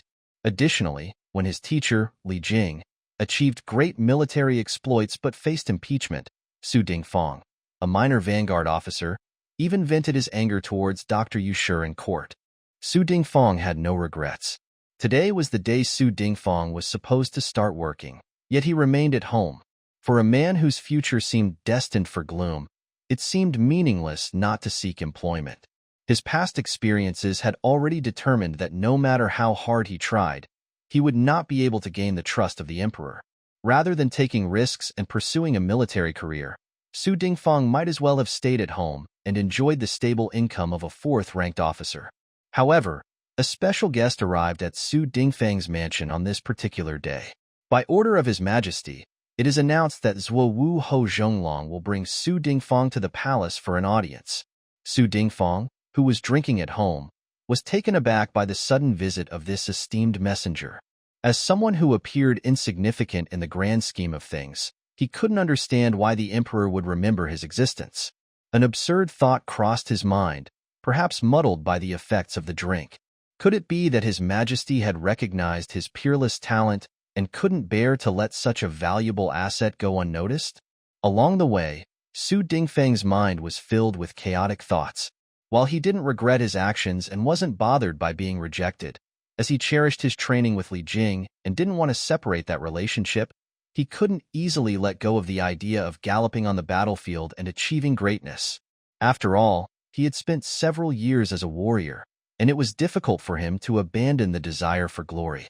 It was true that Su Dingfang had been a mere victim of Li Er's suppression against Li Jing, and he was nothing more than a small pawn in the grand scheme. His most notable accomplishment so far was his bravery in battle, and his official rank was only 4th class. He lacked the qualifications to participate in the power struggles among the influential figures in court. Consequently, after being sidelined, Su Dingfang rarely saw Li Er, Emperor Taizong, and had no involvement in the court's power dynamics. The sudden summons from the emperor to enter the palace left Su Dingfang bewildered, unsure of what to expect. Various thoughts raced through his mind, ranging from concerns about his teacher Li Jing's well-being to the possibility that the emperor had recognized his talent. Only upon meeting Li Er in the palace did Su Dingfang's slightly intoxicated mind become clear. He bowed respectfully and paid his respects to the emperor, showing his respect. Lier waved his hand and dispensed with formalities, indicating that they would not discuss state affairs that day. You see, do you recognize this sword? Lier gestured to the eunuch standing beside him, who handed the redeemed sword from the pawnshop to Su Dingfang. Initially puzzled, Su Dingfang's face displayed confusion as he accepted the sword. Its style was rather common, resembling an ancient sword imitating those from the Han Dynasty, which were popular in this era. As a martial artist, Su Dingfang owned many similar swords at home. He couldn't understand why the emperor was showing him this particular sword, but he carefully examined it. To his surprise, he felt a familiar but indescribable sensation. Su Dingfang noticed familiar sword marks on the hilt, as renowned swordsmiths of this era often left their unique imprints for identification, similar to how scholars would stamp their seals on completed calligraphy or paintings. Was this sword made by Chao Gong? Su Dingfang exclaimed in surprise. He had discovered Chao Gong's distinct sword marks on the hilt. Chao Gong was a locally renowned swordsmith in Shiping County, and he crafted most of the swords used by local elites. Su Dingfang remembered that his father Su Chao had gifted him a sword made by Chao Gong when he was born. Being a local elite, Su Chao presented each family descendant with a sword made by Chao Gong, including Su Dingfang and his half-brother as a local tyrant. Father Su Chao indeed bestowed a sword upon every family descendant, including Su Dingfang and his half-brother from the same father. Realizing this, Su Dingfang's brow furrowed slightly, and the effects of his intoxication quickly faded away. He swiftly unsheathed his own sword and meticulously examined the marks on the blade. As expected, there was a distinct notch approximately 3 inches from the sword's edge, a mark created by his younger brother during their childhood play and sword sparring sessions when they were merely 6 years old. Shock surged through Su Dingfang, instantly sobering his mind. The Su family had originally been a powerful local clan in Jizhou. However, they were forced to migrate westward toward Chang'an due to conflicts and wars. Tragically, they encountered thieves along the way, and Su Dingfang's younger brother, only 7 years old at the time, went missing. The Su family consisted of only a father Su Chao and 2 sons. After their arrival in Chang'an, both the father and sons relied on each other.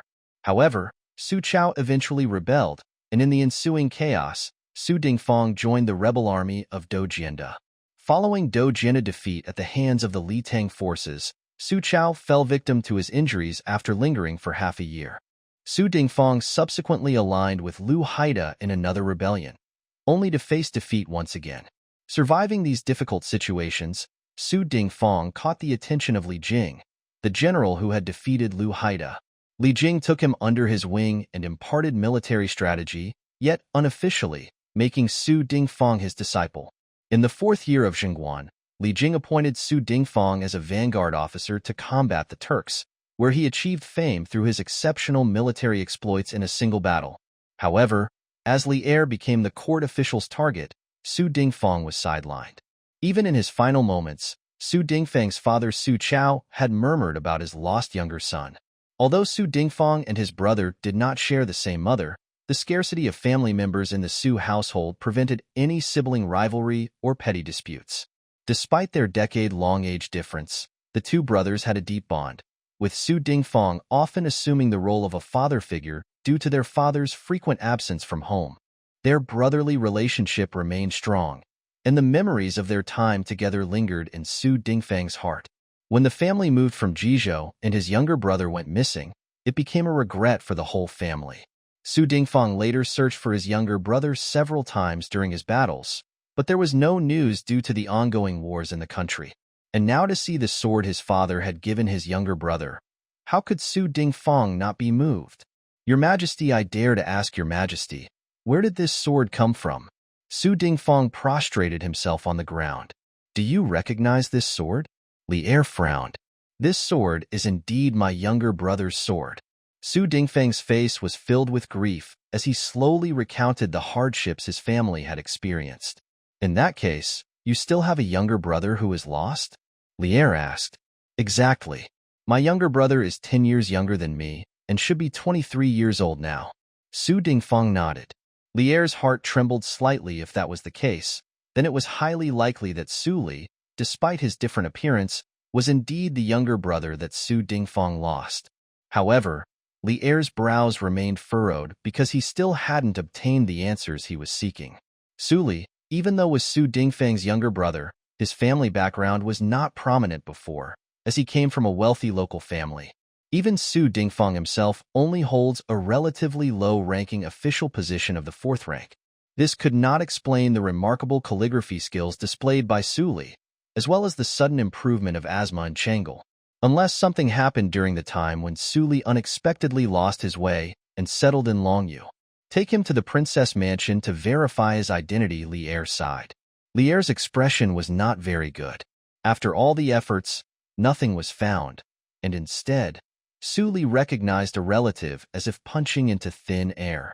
Your Majesty, is my younger brother still alive? Su Dingfang's face was filled with joy as he received the news of his long-lost younger brother. Let's go and see first. I can't say for sure if he is your brother. Li Er waved his hand. This turned out to be a fortunate accident, and Li Er seemed to have unintentionally gained some credit. I thank your Majesty. Su Dingfang was overjoyed, and then a sudden thought came to his mind. Wait a minute, why go to the princess mansion? Could it be that his younger brother became a servant in the princess mansion? Regardless, Su Dingfang, as a 4th-ranked officer, could take his brother back home to take care of him, no matter what his brother's status was. While calculating the age, his younger brother was already 23 years old, the age when he should be starting a family. After taking his younger brother out of the princess mansion, as the eldest brother, Su Dingfang should start preparing for his brother's marriage. Compared to the local landlords of a small country in the past, Su Dingfang was now only a 4th-ranked officer and might not be considered much in the court. However, he was already a distinguished figure. Although his future might be uncertain, it was easy for him to arrange a marriage for his younger brother. The Su family lacked enough descendants, as Su Dingfang himself only had 2 children. So, it was important for his younger brother to quickly marry and have children to ensure the prosperity of the Su family's lineage. Su Li was busy styling Princess Changle's hair in the princess residence while the female officers and maidservants smiled warmly at the scene. Su Li was not originally skilled in styling women's hair. Although men in this era also kept long hair, compared to women, men's hairstyles were usually simpler and rougher. Some men just wrapped their hair in a cloth or tied it up in a simple bun. Su Li used to do the same when he worked in the fields, and many people who had experienced hardships would do so as well. Indeed, heavy physical labor and flowing long hair were not very compatible. Later, when he became a son-in-law, he naturally had maidservants to help him with his hairstyle. Men's hairstyles were relatively simple, and he quickly learned how to do them with a little practice. They were not as complicated as women's hairstyles, which had more styles and were more intricate. Since Su Li had taken full responsibility for grooming and personal hygiene for the past month, he naturally intended to take care of tasks such as combing, washing, and styling her hair on his own as well. Indeed, even though mosquito legs were short, they were still considered meat, weren't they? As a result, Su Li's dedication to grooming her earned his appreciation from the female officers and palace maids. In this era, grooming a woman's hair could be considered a sign of marital affection, but washing and styling a woman's hair could be seen as inappropriate or against social norms. More accurately, there was a slight element of trying to please someone of lower status. Su Li was naturally unwilling to sacrifice his points for the sake of social conventions. After all, even just grooming and styling her hair would take an hour. If he didn't do it himself, wouldn't he lose more than 3,000 points for nothing? As a result, after Su Li's persistent requests and the refusal of the female officers, he took matters into his own hands and personally took care of grooming her, including washing and styling her hair. From waking up to going to sleep, Su Li had taken full control of Princess Changle's daily life, including grooming, with very little interference from the female officers and maids, except for necessary times such as meals and using the restroom. Indeed, styling hair might appear simple. It could be challenging to learn and master. Su Li also put a lot of effort into learning a few simple hairstyles for women. It didn't matter much since Princess Changle was still asleep, and there was no need to worry about wasting time. Su Li had plenty of time to practice. Gently cradling Princess Changle in his arms, Su Li carefully wove her long hair. The way you handle this, my lord, if others were to see, It would surely cause quite a disturbance, the female officer said with a smile. Indeed, in this era of feudal society, even a simple act like tying hair could be seen as lacking in dignity. Gender equality was not a prevalent concept during this period. That was true. Suli was not a female activist advocating for gender equality. His motivation was solely to earn points by taking care of Princess Changle and performing tasks assigned to him. Indeed, it won't be appropriate for others to see such things in my household. If anyone finds out, it will be seen as a failure in managing the servants under my jurisdiction. Suli chuckled lightly as he spoke. After another month of getting along, the female officer fully accepted Suli, and the two of them became familiar with each other. Indeed, as the female officer oversaw the affairs of the prince's household as the chief steward and held authority in the prince's household as an elder, Suli did not distance himself from her and maintained a cordial relationship. Suli appreciated the proactive attitude of the female officer in sharing information about the personnel and power distribution within the prince's household, as well as seeking his guidance and instructions. He found it helpful in understanding the household dynamics and carrying out his responsibilities effectively. He also made sure to acknowledge and appreciate the efforts of the female officer, fostering a positive working relationship between them.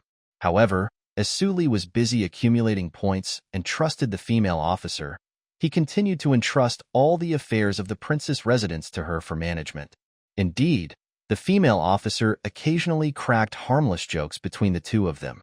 After all, Suli behaved like a devoted husband, as if he couldn't be separated from Princess Changle even for a moment.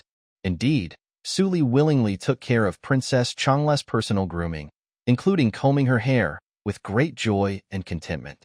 Yes, in that era, it could be considered quite unusual for a man to willingly and happily take care of his woman's grooming tasks, such as washing and combing her hair. Suli's actions demonstrated his deep affection and devotion towards Princess Changle, which could be seen as touching and heartwarming. After all, in most people's eyes, this would be seen as short-sighted and lacking ambition. I've heard it all. If any of you blabbermouths spill the beans, I won't spare you. The female officer grinned at the maidservants nearby, and they giggled and nodded in agreement. Thanks to Princess Changle's gentle and considerate personality, as well as her fair treatment of others without resorting to flattery, the atmosphere among the staff in the princess mansion was actually quite pleasant, especially among the female officers and maidservants who interacted with Princess Changle the most. The female officer naturally wouldn't let such matters be spread outside, as it would tarnish the image of the Duke's son-in-law. But the Duke's son-in-law was willing to do these things out of his affection for the princess, and they had no reason to stop him. In Suli's arms, Princess Changle also shared the same sentiment. Although this was not the first time Suli, her husband, had combed and styled her hair for her. But every time during these moments, when Suli's gentle fingers danced among her hair, Princess Changle felt an overwhelming warmth spreading throughout her body. Suli had truly achieved perfection in every sense of the word. A thoughtful and gentle man in every possible way. Even if this man was a peasant without a prestigious family background, extraordinary literary talent, unbeatable military achievements, or the demeanor of a dashing gentleman, Princess Changle had fallen deeply in love with Suli, unable to extricate herself from his charm. Even at this moment, Princess Changle had begun to fantasize about their future life together. Will Suli always be like this? After I wake up, I will also comb my husband's hair and tie it up, Princess Changle thought. She no longer fantasized about romantic dates that made her heart flutter. On the contrary, she started to fantasize about the ordinary life she could have with Suli in the future. When she woke up in the morning, she imagined herself tidying up her husband's hair and washing his face. Her husband would also weave her hair into a beautiful style. Then, she would prepare a simple but delicious breakfast for the two of them, just enough for them to enjoy. In the morning, they would spend time together, cuddling and going wherever they wanted to go. She would still cling to her beloved in the afternoon and ask him to tell her stories. In the evening, they would bathe and shower together. And then, they would fall asleep in each other's embrace. They would repeat these seemingly routine yet infinitely joyful days day after day. Suli had done so much for her that she was even more eager to do more for him. Okay, Get the hairpin now. Suli easily braided and coiled her hair, carefully fixing it, urging the female officer to hurry up and hand over the hairpin. Gently inserted. The green silk cascaded down like a waterfall. Oops, I have to do it again. Princess Changle smiled, filled with gratitude and warmth towards Suli. He shook his head gently, picked up the hairpin, and said, I thought I could do this new hairstyle I learned today in one go, but it seems like I overestimated myself. Suli lowered his head and looked at Princess Changle, whose eyes were half closed. The princess had fair, delicate skin that seemed as delicate as a blown bubble. The scattered light from the window illuminated her face, making her radiant like a fairy from a realm beyond the ordinary world. This is also quite good. Suli looked at the petite Princess Changle in his arms, and the memories of their shared moments kept playing in his mind like a slideshow. Such an ordinary life was not as tedious as one might expect. They spent another month in the princess residence, which seemed to be 1,000 times the same, but Suli was happy with it. Peacefully, Suli was braiding Princess Changle's hair. It took him 3 attempts to successfully complete the hairstyle, as it was his first time learning it. He gently lifted Princess Changle after braiding her hair, whose delicate body felt weightless in his arms. It wasn't that Princess Changle was too light, but rather that Suli's strength had surpassed human limits.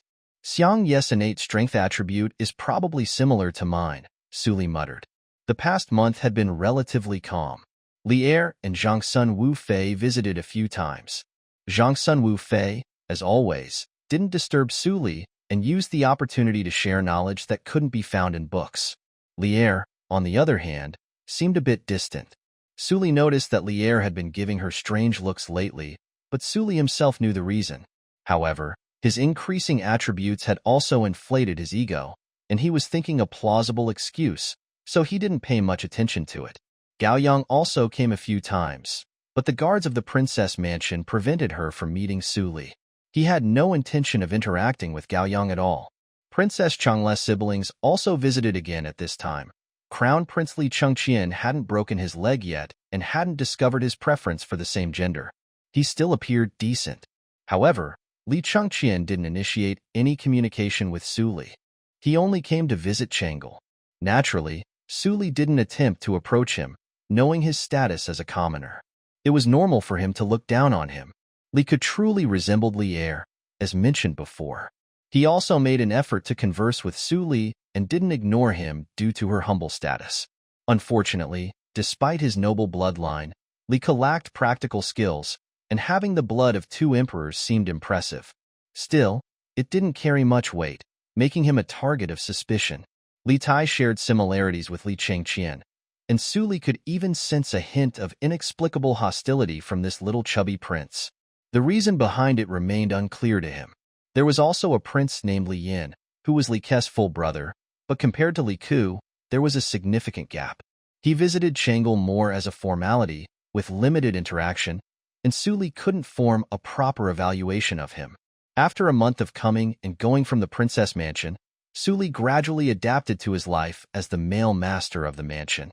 However, during this month, Suli hardly came across any medicinal potions that could aid in her physical recovery. He didn't even find any medicine-related items, indicating that Princess Changle's recovery was still a distant prospect. Although he hadn't found any potions last month to help Princess Changle wake up, he discovered 6 or 7 stable body-strengthening potions. Despite the dry spell this month, Suli remained optimistic, hoping that he would stumble upon a valuable find in the upcoming month.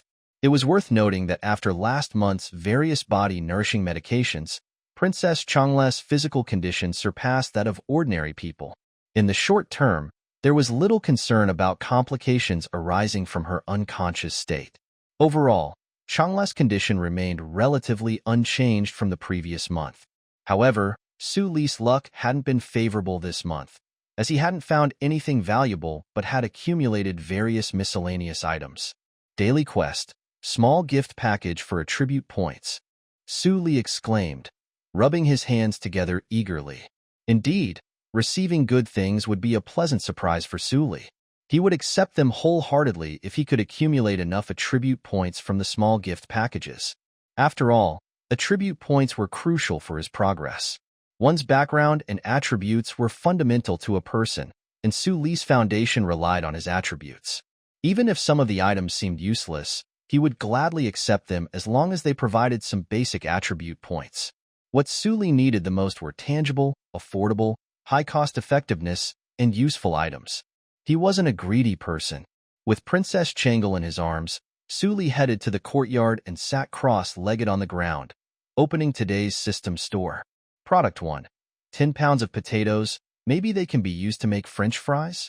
Value: 2 points. Product 2. 10 pounds of sweet potatoes. Roasted sweet potatoes, fragrant and delicious. Value: 2 points. Product 3. Attribute points big gift pack. Open the gift pack to randomly get 1030 free attribute points.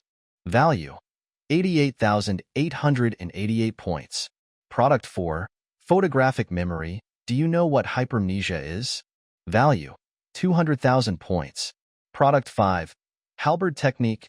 Quickly develop and strengthen the body. The higher the innate attributes, the faster the body development and the higher the lethality. Value: 250,000 points. Current available points balance: 848,346. Product warehouse. Salt making technique, steel making technique, spitting true elixir, hot air balloon, various sundries currently mastered. Introduction to military strategy. You have solid and comprehensive knowledge of military strategy. Introduction to medicine. You have solid and comprehensive knowledge of medicine. Never lost. You will never get lost. You are the live map, even better than a compass. Just like before, Su Li was still earning a stable income of an average of 30,000 points per day. It had been over a month since the last time he emptied his points balance in the blink of an eye. After spending over 100,000 points, he was left with only 50,000 points. After about 6 or 7 days, he visited Princess Gaoyang, and then another month passed, totaling 1 month and 7 days. Last time, he worked hard to save up for a month and only accumulated 190,000 points, but this time he managed to save over 800,000 points. The main reason was that last time he spent 500,000 points on buying the salt-making technique and steel-making technique, which were still lying idle in the warehouse. And this time the system hadn't shown Su Li anything affordable and highly interesting to him.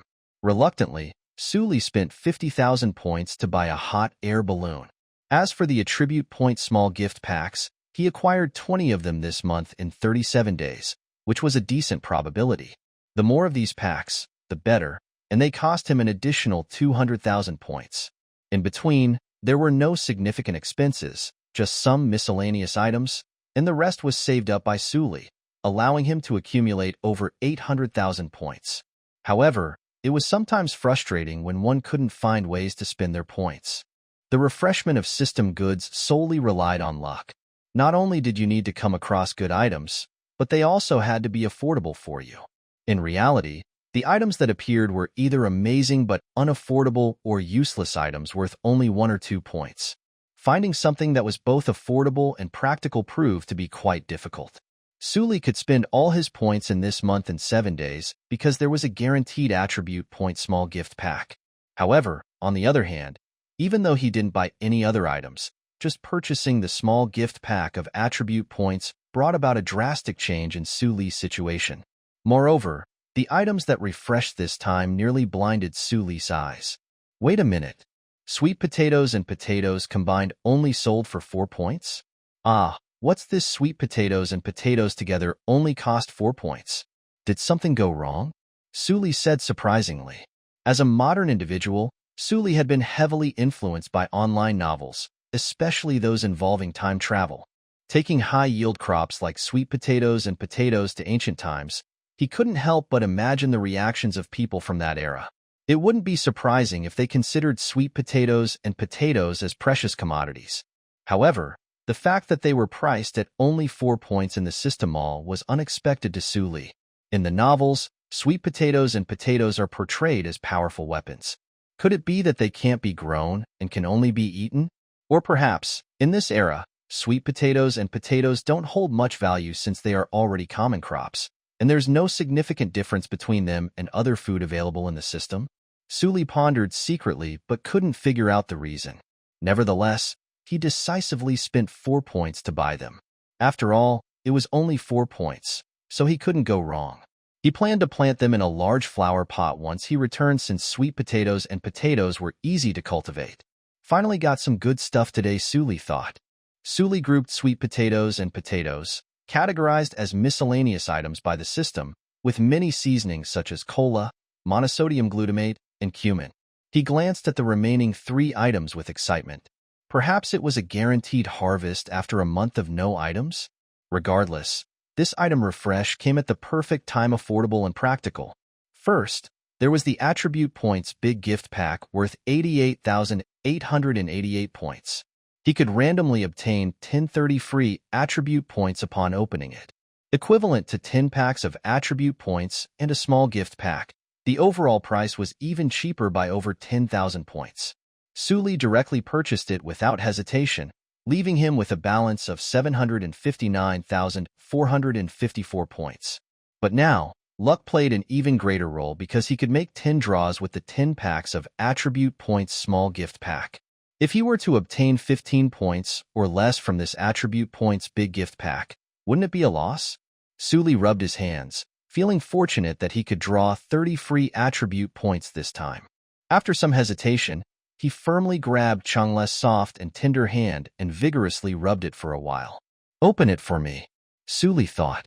No wonder the gift pack of Attribute Points was called a big gift pack. It even had a lottery animation accompanied by colorful flashes in his mind. The system prompt appeared. Congratulations. Your luck is amazing. You have drawn 28 free Attribute Points from the gift pack. It's a shame it's not 30 points, Suli exclaimed, a mixture of joy and regret on his face. Nevertheless, obtaining 28 free Attribute Points was still a great deal. On average, Suli had only received about 2.5 free Attribute Points from the small gift packs he had opened before. He decided not to allocate the extra 28 Attribute Points just yet and turned his attention to the 4th item, photographic memory. Suli was very familiar with this item because he had seen it when he was caught and forced into a marriage that day. Unfortunately, he didn't have enough points to purchase it at that time, so he had to let it go, hoping it would be refreshed the next day. But now, the circumstances were different. With over 700,000 points, Suli no longer had to envy others. Without hesitation, he made the purchase. Points balance, 559,454. As Suli took the photographic memory item, he instantly felt his mind becoming clearer. The previously blurred and even forgotten images began to surge and re-emerge, becoming vivid in his mind once again. Page by page, memories gradually became clear and distinct, as if a mosaic-filled image had the mosaics removed, then colored and filled, ultimately restored to its original form. Memories becoming clearer, going further back. One by one, Suli's memories of his time in the Tang dynasty became clear in his mind. And then came the memories before he had crossed over. Scenes from modern times flooded Suli's mind. Even images he had seen before and signs on the streets he had glanced at inadvertently resurfaced. With the influx of memories, Suli's brain started to experience sharp pain. The human brain couldn't process such a vast amount of clear and valid data. Fortunately, Suli had an extraordinary physique, enabling him to endure the initial pain without uttering a sound. It seemed that the system had imposed an unreasonable transformation. Still, Suli survived the initial ordeal and gradually felt that everything he had experienced before was vividly present in his mind. Now, Suli could effortlessly recall any event he had experienced, anyone he had seen, or any knowledge he had acquired. His eyes became like cameras, capturing every scene with clarity. Spinning machine, steam engine, internal combustion engine, gunpowder, Suli realized that he remembered everything he had ever read in books with crystal clear clarity. Suddenly, he had gained invaluable knowledge that was beyond measure. Furthermore, it wasn't just about remembering past memories. Suli could also memorize anything he read in the future and recite it back word for word. However, unfortunately, having a photographic memory didn't directly enhance Suli's understanding and application abilities. In other words, although Suli's brain was now like an encyclopedia, he still needed time to convert that knowledge into practical use. After all, Suli had chosen the path of combining physical strength and cultivation, and his level of understanding was only slightly higher than that of an average person. It seems I need to focus on improving my understanding, otherwise, they'll have a vast knowledge base but won't be able to utilize it, Suli contemplated. For an ordinary person, categorizing and integrating a plethora of information would be challenging, even if they spent their entire life attempting to do so. Most people only grasp the facts without understanding the underlying principles. Throughout any era, 99% of individuals contribute minimally in the field of academia, only able to imitate others. At present, Suli felt his mind was in chaos, submerged with a flood of memories. Though there was no system crash due to the intervention of the system, it was evident that he needed time to adapt. His attention shifted to the final item, Item 5. Overlord Spear Technique enhances the Bodi's combat skills rapidly, the higher one's innate attributes, the faster the body develops, resulting in greater killing power. Value: 250,000 points. Suli's physical attributes had now surpassed human limits, but he had always struggled with a lack of combat skills. The only valuable knowledge in his mind was the battle experience of a seasoned soldier on the battlefield. While this experience provided practicality, enabling Suli to proficiently wield any weapon and employ basic maneuvers, his skills were not refined. The true worth of the battle experience lay in capturing opponents and utilizing various covert tactics. It had given Suli, an inexperienced combatant, the expertise to handle unexpected situations and ambushes. However, it still fell short as Suli lacked a combat style that suited his own physical attributes. The Overlord Halberd Technique, valued at 250,000 points, effectively resolved this issue for Suli. Without further delay, I would take it. Points balance: 309,454. The 5 items were swiftly taken away, and as points were rapidly consumed, a new world unfolded in Suli's mind. Suddenly, a vivid scene materialized before him. It depicted a young teenager, a boy blessed with extraordinary powers. The visuals continued to play, showcasing the boy's unbeatable gambling skills at such a tender age. Suli witnessed the boy effortlessly lifting a heavy tripod when he was merely 13 years old. The young man's determination to polish his physique day after day, even when no one could match him, was also revealed. Next, Suli observed the young man dressed in armor, heading fearlessly into battle as blood flowed like a river. He witnessed the young man's resolute crossing of a treacherous river, engaging in a battle where retreat was not an option. The screen unfolded to exhibit him sweeping through legions of soldiers, the prince bowing down before him in respect. The rebellion of the prince brought the entire world against him, but he stood alone, wielding a halberd and defying all odds. Internal conflicts plagued his kingdom, his generals betrayed him one after another, and renowned figures from history employed cunning tactics against him. However, armed with only a halberd, he shattered every conspiracy in his path. Suli observed him confronting formidable adversaries like the martial immortal Han Xian, the strategist Zhang Liang, Prime Minister Xiao He, and the pioneer of guerrilla warfare Peng Yu, along with numerous other renowned historical figures from later periods. Even with a formidable lineup of enemies, he dared not relax or show the slightest hint of carelessness. Yet, in the end he was defeated. The Battle of Gaixia, a desperate last stand. One man, one halberd, fighting until exhaustion overcame him. Even though the corpses were densely piled up, he was the sole survivor, yet no one dared to approach. While still alive, even Liu Bang wouldn't come within 100 paces when Xiang Yu was surrounded, left standing alone. He was a man similar to a demigod, feared and revered. Fatigue finally caught up with him, and his boundless energy was depleted. Gazing at the timid Han soldiers, hesitant to advance, he caught a glimpse of a familiar figure in a daze. Yes, Xiang Yu was once an illustrious leader with loyal followers at his command. Haha, farewell, my fellow people of Jiangdong. I shall bid you farewell with a grand display of riches and prosperity. He laughed uproariously, and with his last ounces of strength, he severed his own head and cast it towards that unknown figure. The Han soldiers rushed forward in union. The scene faded. But Suli knew that even after Xiang Ye's self-inflicted demise, his body, fought over by the Han soldiers, would eventually lead to boundless riches and fortune. and the fortunate soul who snatched one of Xiang Ye's thighs revived the Hongnongyang family and propelled the entire Han dynasty to fame. He faced the country's top warriors single-handedly, and even in death, he didn't comprehend the extent of the glory and wealth he had attained. With his own strength, he confronted the heroes of the realm, experiencing victories and defeats, repeatedly turning the tide. Indeed, from Su Li's perspective, Xiang Ye's governance and personnel management appeared disorderly and ineffective.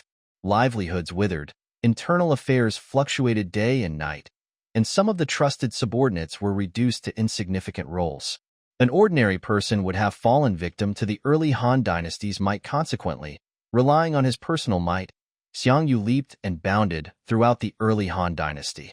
At the Battle of Pingqing, he even defeated nearly two-thirds of Liu Bang's main force in their initial encounter, despite being at an absolute disadvantage.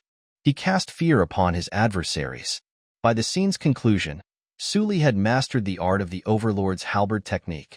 Whether standing or lying, he embodied his own set of rules, as if it had become second nature, ingrained in his very being. Combined with Su Li's attributes that surpassed human limitations, a true anomaly, Su Li shook his head in awe.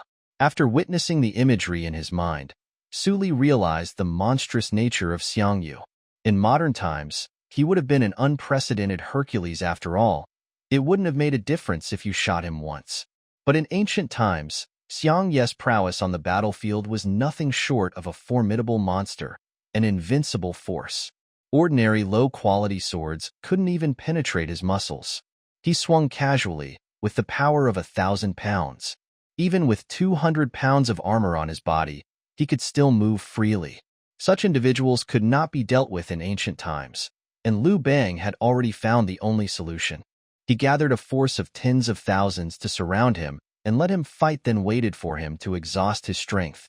Yes, the early Han dynasty strategists employed various tactics, including division and psychological warfare, to eventually eliminate all of Xiang Ye's subordinates. Ultimately, the only solution left was to surround him with a large force and wait for him to exhaust his strength.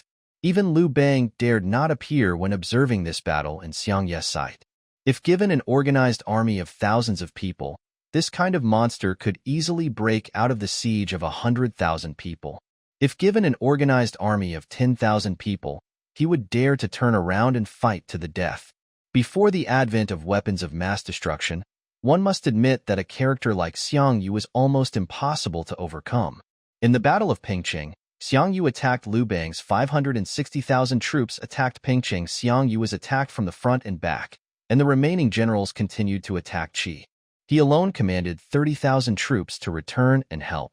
Xiang Ye's superior tactics were evident in his first battle, as Liu Bang's 560,000 troops were decisively defeated. What? You said Liu Bang's 560,000 troops were a disorganized mob, while Xiang Yu led 30,000 elite soldiers. Indeed, Xiang Yu faced the challenge of fighting on two fronts, with a significant disparity in forces. He was surrounded by enemies, leading a lone army deep into enemy territory, enduring long-distance marches, and facing betrayals from allies. These disadvantages would have been enough to make most renowned generals feel despair. When personal bravery exceeds the limits that the era can handle, it becomes unparalleled in mowing down enemies. Although Su Li's current stats were not as impressive as Xiang Ye's, he might be unmatched in mowing down enemies on the battlefield. It was probably because Su Li's attributes of strength and physique surpassed the limits of human beings a while ago, making them anomalies in the real world. Expand your personal attributes, Su thought. The Overlord's halberd technique was suitable for Su Li, likely because it encompassed the essence of Xiang Ye's lifelong battles with a physique different from ordinary individuals. Correspondingly, the higher the attribute, the more powerful the technique would become. The power yielded was disappointingly small when the attribute was low to a certain extent. Even with 100% effort, it could only produce around 30% of the desired result. Currently, according to his estimation, Su Li's personal attributes were likely not far from Xiang Ye's. Name: Su Li. Age: 23. Strength: 111 points can be added. Constitution: 111 points can be added. Acuity: 63 points can be added. comprehension. 69 points can be added, charisma. 63 points can be added, available free attributes. 28 in a little over a month, Suli purchased a total of 20 attribute point gift packs, resulting in the release of 50 free attributes. On average, this equated to 2.5 attributes for each attribute point. He followed his previous strategy of adding points to both strength and body, with no exceptions this time. Having just utilized 28 free attributes from the attribute point spree, he now possessed the Overlord's halberd technique. This move capitalized on higher innate attributes and wielded greater power, which proved to be incredibly advantageous. I wonder what Xiangye's attributes are. Let's add a bit more. With a single thought, the personal attribute panel was updated accordingly. Name, Suli. Age, 23. Strength, 125 points can be added, Constitution. 125 points can be added, Acuity. 63 points can be added, Comprehension. 69 points can be added, Charisma. 63 points can be added, available free attributes. 0. This book establishes the attribute reference. Xiangyu Force, 138 Body, 117 Mind, 109 attribute settings in the book. After attributes surpassed 100, they exceeded human limits. The higher the attribute, the wider the gap between attributes. The attribute has been improved once again, with a one-time increase of 14 points in strength and physique. Suli could clearly feel the significant boost this time. I feel that in terms of strength and physique I'm not far behind Xiangyu, Suli thought. He had many images of Xiangyu fighting and training, and he had also learned the Overlord halberd technique from him, allowing for a clear comparison. While he might still be slightly weaker in terms of strength, his physique, including battery life and physical recovery, should be stronger than Xiangyu. As for agility, it wasn't mentioned but wasn't a major issue. Suli had put in a great effort, and it was a miraculous improvement. With his current strength and physical fitness, even renowned generals like Cheng Yaojin, Wei Qigong, Shan Xiongxin, and Qin Xiong would struggle after facing him. With Suli's dual attributes of strength and physique, he was more than capable of mowing down enemies on the battlefield, and his agility surpassed that of ordinary individuals as well. Physical strength should still take priority, Suli silently contemplated. The higher the attribute points, the greater the bonus for each point of increase. While the difference between 60 and 61 attribute points was negligible, anything above 100 was considered quite high. Suli's strength and physique attributes had far surpassed other attributes, reaching an astonishing 125 points each, surpassing the limits of human capability. In this situation, the best cost-effective choice was undoubtedly to focus on the main attributes. Allocating 30 attribute points to wisdom would elevate Suli's perceptiveness to a first-class level. However, when it came to strength, with 150 attribute points, even the world's renowned generals would be injured or killed with a single touch. It's a pity I can't view other people's attributes, Suli thought. He rarely left his home and focused only on earning points with Princess Changle. He could gauge his true strength if he had access to others' attribute points. He could gauge his true strength. Lastly, a memory of Xiangyu emerged in Suli's mind.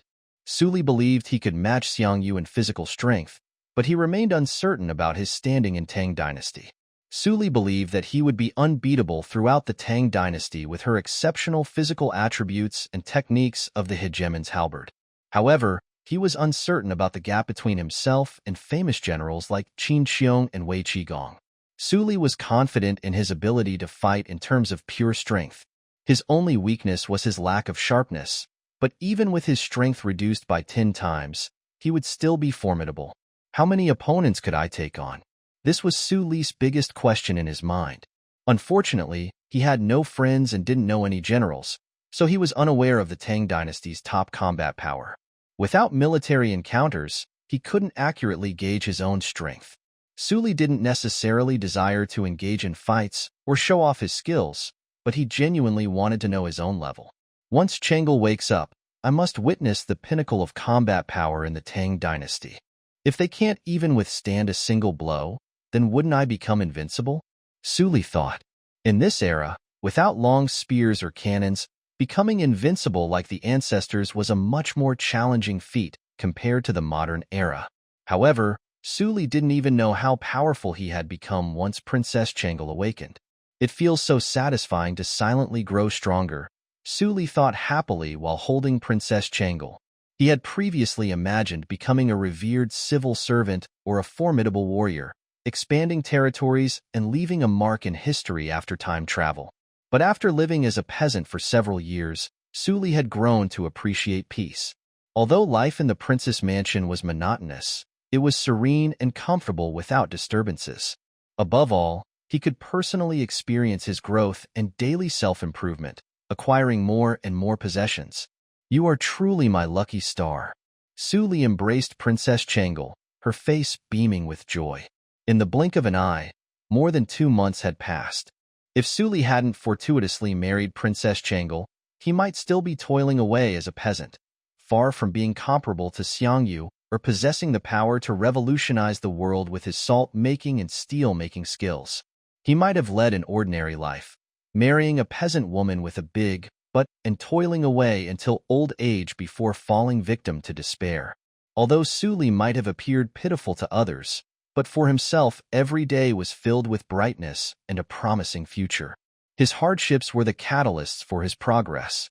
On the other side, Su Dingfang was strolling towards the princess mansion accompanied by the eunuch. This astonishing news, Su Dingfang thought. As they left the palace, Su Dingfang noticed the absence of any onlookers and discreetly tugged at the eunuch's sleeve. He retrieved a coin from his pocket and secretly slipped it into the eunuch's sleeve, making sure not to leave a trace. "General, is there something on your mind?" The eunuch effortlessly pocketed the copper coin, sporting a smile that revealed his proficiency in such transactions. Eunuchs liked him and typically had extra income, often obtained by trading in advanced knowledge. While it might not have compared to the influence of a powerful eunuch, it was a safer approach. The information they leaked was generally inconsequential. "I have a question for you. Where is my younger brother now? It has been over a decade since we last saw each other, and I wish to know about his current circumstances. I must brace myself," Su Dingfang inquired with concern. Upon hearing this, the eunuch's face took on a peculiar expression. "This well, left and right. It's not that significant. General will remain composed upon learning this," the eunuch responded, aware that Su Dingfang's younger brother was likely the ill-fated son-in-law Su Li.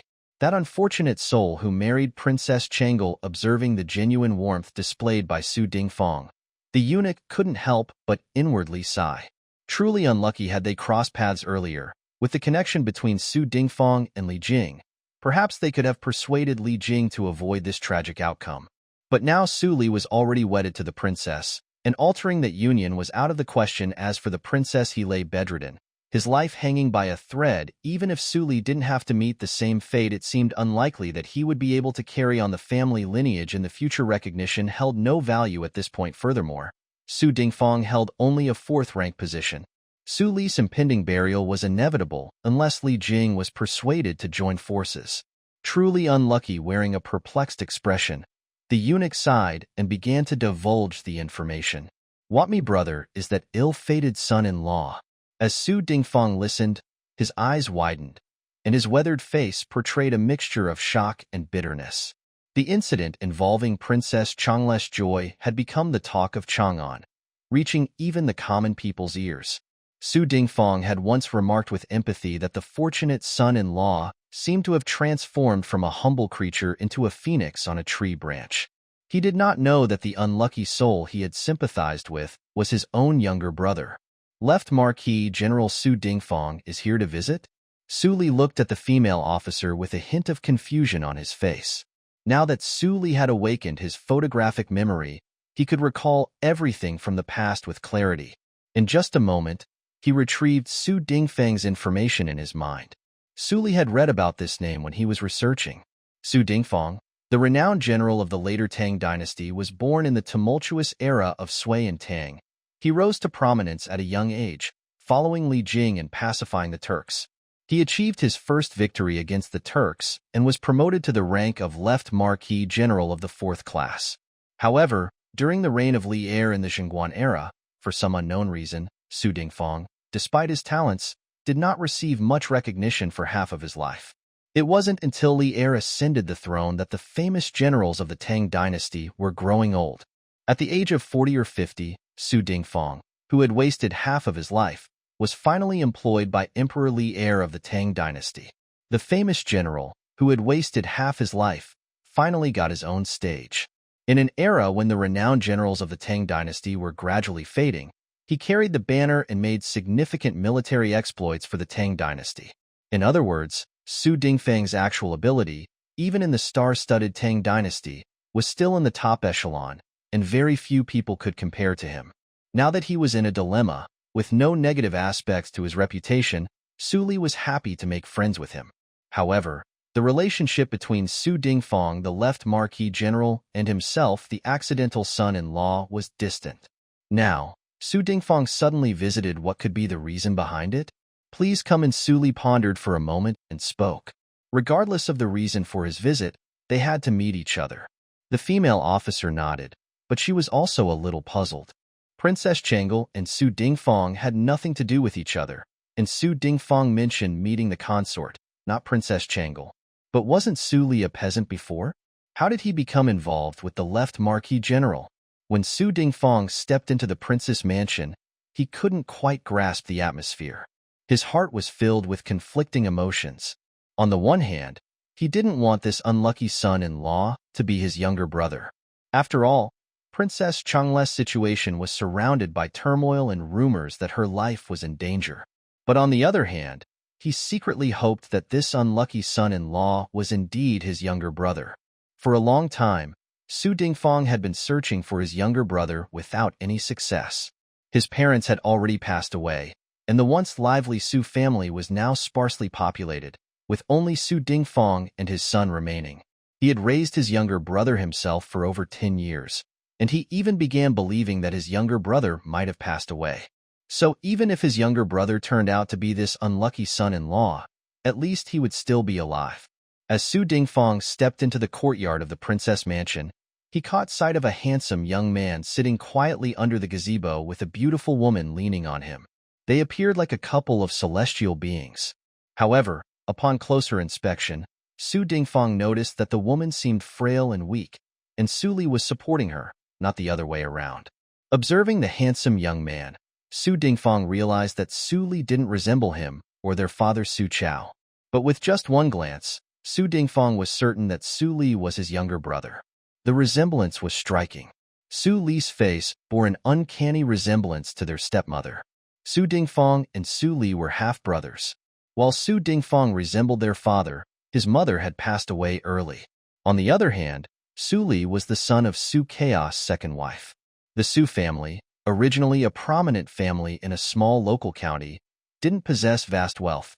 Moreover, their stepmother treated Su Dingfang with great kindness, filling the gap left by his own mother's early demise. The age difference between Su Dingfang and Su Li was over 10 years, so they didn't indulge in petty disputes like many siblings do. Despite not sharing the same biological mother, the bond between the two brothers was stronger than that of many blood-related siblings. Their stepmother had passed away shortly after giving birth to Su Li, during a troubled time when Su Chao was often away from home due to his ambitions. As a result, Su Li and Su Dingfang spent more time with each other than with their parents. Over the years, Su Li developed a lack of respect for their father. Unlike the rough and rugged features inherited from the old Su family, Su Li's face had inherited his stepmother's exquisite beauty since childhood. But the Su Li standing before Su Dingfang now could easily be mistaken for a carbon copy of his stepmother. With just one glance, Su Dingfang was certain that this was Su Li, his younger brother, who had been lost due to robbery when their family was moving. Su Dingfang opened his mouth several times, but no words came out. Su Li looked at the potential famous general before him with a perplexed expression. Su Dingfang also seemed to wear a strange expression, displaying surprise and sadness in his eyes. He hesitated to speak several times. Unbeknownst to Su Li, he gradually retreated from the screen after a moment of contemplation. "Step back for now," Su Li waved his hand. The female officer nodded in response and left the courtyard along with the maids. With the female officer's full recognition, Su Li, as the male head of the princess mansion, would not idly wander around and accidentally eavesdrop on Su Dingfang's conversation. Only Su Li, Su Dingfang, and Princess Changel remained in the courtyard, with the latter leaning on Su Li's shoulder. Now that everyone else has left and the Left General of the Martial Department has come from afar, you may speak freely, Su Li said with a smile. Su Dingfang's voice trembled slightly as he spoke. Little brother, don't you recognize your elder brother anymore? In reality, Su Dingfang was extremely puzzled. According to logic, his younger brother, Su Li, was already 9 years old when he went missing, so he should have memories of their past. Su Li couldn't help but feel perplexed at Su Dingfang's words. He couldn't understand why this man who had come from afar and worked as a peasant for several years without causing any trouble suddenly claimed to be his older brother. Was it true? Or was this renowned general, Su Dingfang, playing some elaborate game? Su Li distinctly remembered his family being a simple peasant family devoid of grandeur. I am your elder brother. Su Dingfang, our father, is Su Chao. You were only 9 years old when you disappeared. Don't you remember anything at all? Su Dingfang's face displayed a complex expression that was difficult to describe. No, the amount of information is a bit overwhelming. Could there be a misunderstanding? Or perhaps you should explain it in more detail. Su Li didn't outright deny it. As a sole inheritor, he had transmigrated into the body of a 9-year-old child. He had just arrived in Longyu with his parents to settle down. The memories of the original body were absent, erased. Since awakening his photographic memory, Su Li had no recollections before the age of 9, resulting in a complete blank during that period. He couldn't entirely reject what Su Dingfang was claiming. I don't recall anything before the age of 9. My parents mentioned that I was frightened by robbers on the road. Su Li's words trailed off. That's right, I am indeed your big brother. Su Dingfang began narrating the story from Su Li's birth to the Su family's relocation and the encounter with robbers on the road. It all culminated in Su Li's disappearance. It was a perfect setup for a tragicomedy. Su Li never imagined that such a bloody confession could happen to him. Fortunately, it was not Lier claiming to be their relative. If he and Changel, the newlywed couple, were siblings, it would have been a typical plot with an improbable familial connection, like something out of a novel. Officially, Su Li, as the husband of the princess, held a higher position than Su Dingfang, who was only a left marquis general, a 4th-ranked official. Despite being a political marriage, Su Li's nominal status was still higher than Su Dingfang. Furthermore, Su Dingfang had been abandoned by Lier now, and the entire Zhengguan dynasty remained silent. This situation was not as dramatic as Su Li had expected. From Su Dingfang, Su Li learned the details of the incident. Lier was investigating him. Su Li pondered. It seemed that Lier had already noticed something unusual about him and was determined to get to the bottom of it, eventually discovering their familial relationship. But today was different. If Su Li had just married Princess Changel, he might have been concerned about being exposed and facing suspicion from Lier, Emperor Taizong. However, Su Li's attributes had now exceeded human limits, and he possessed the Overlord's halberd technique. Although his sharpness was slightly lacking, he was still a formidable force. In another month or two, Su Li's attributes would improve significantly. By then, it would be futile for Lier to harbor suspicions. Su Li could ascend to become the ancestor of the Tang dynasty directly. Su Li didn't doubt Su Dingfang's words. After all, Su Dingfang's demeanor didn't appear fake, and Lier personally conducted the investigation. Brother, it's all my fault, Su Dingfang said, looking at Princess Changel on Su Li's shoulder with a sigh of emotion. Su Li understood what Su Dingfang meant. Previously, most imperial doctors and eminent monks were unable to cure Princess Changle's condition, and it seemed like an impossible feat. However, after Su Li used systemic medicine to treat her gradually, Princess Changle's health improved. This incident remained undisclosed. To most ordinary people, marrying a dying princess was far from ideal. It meant being unable to continue the family line, and potentially even being buried with her.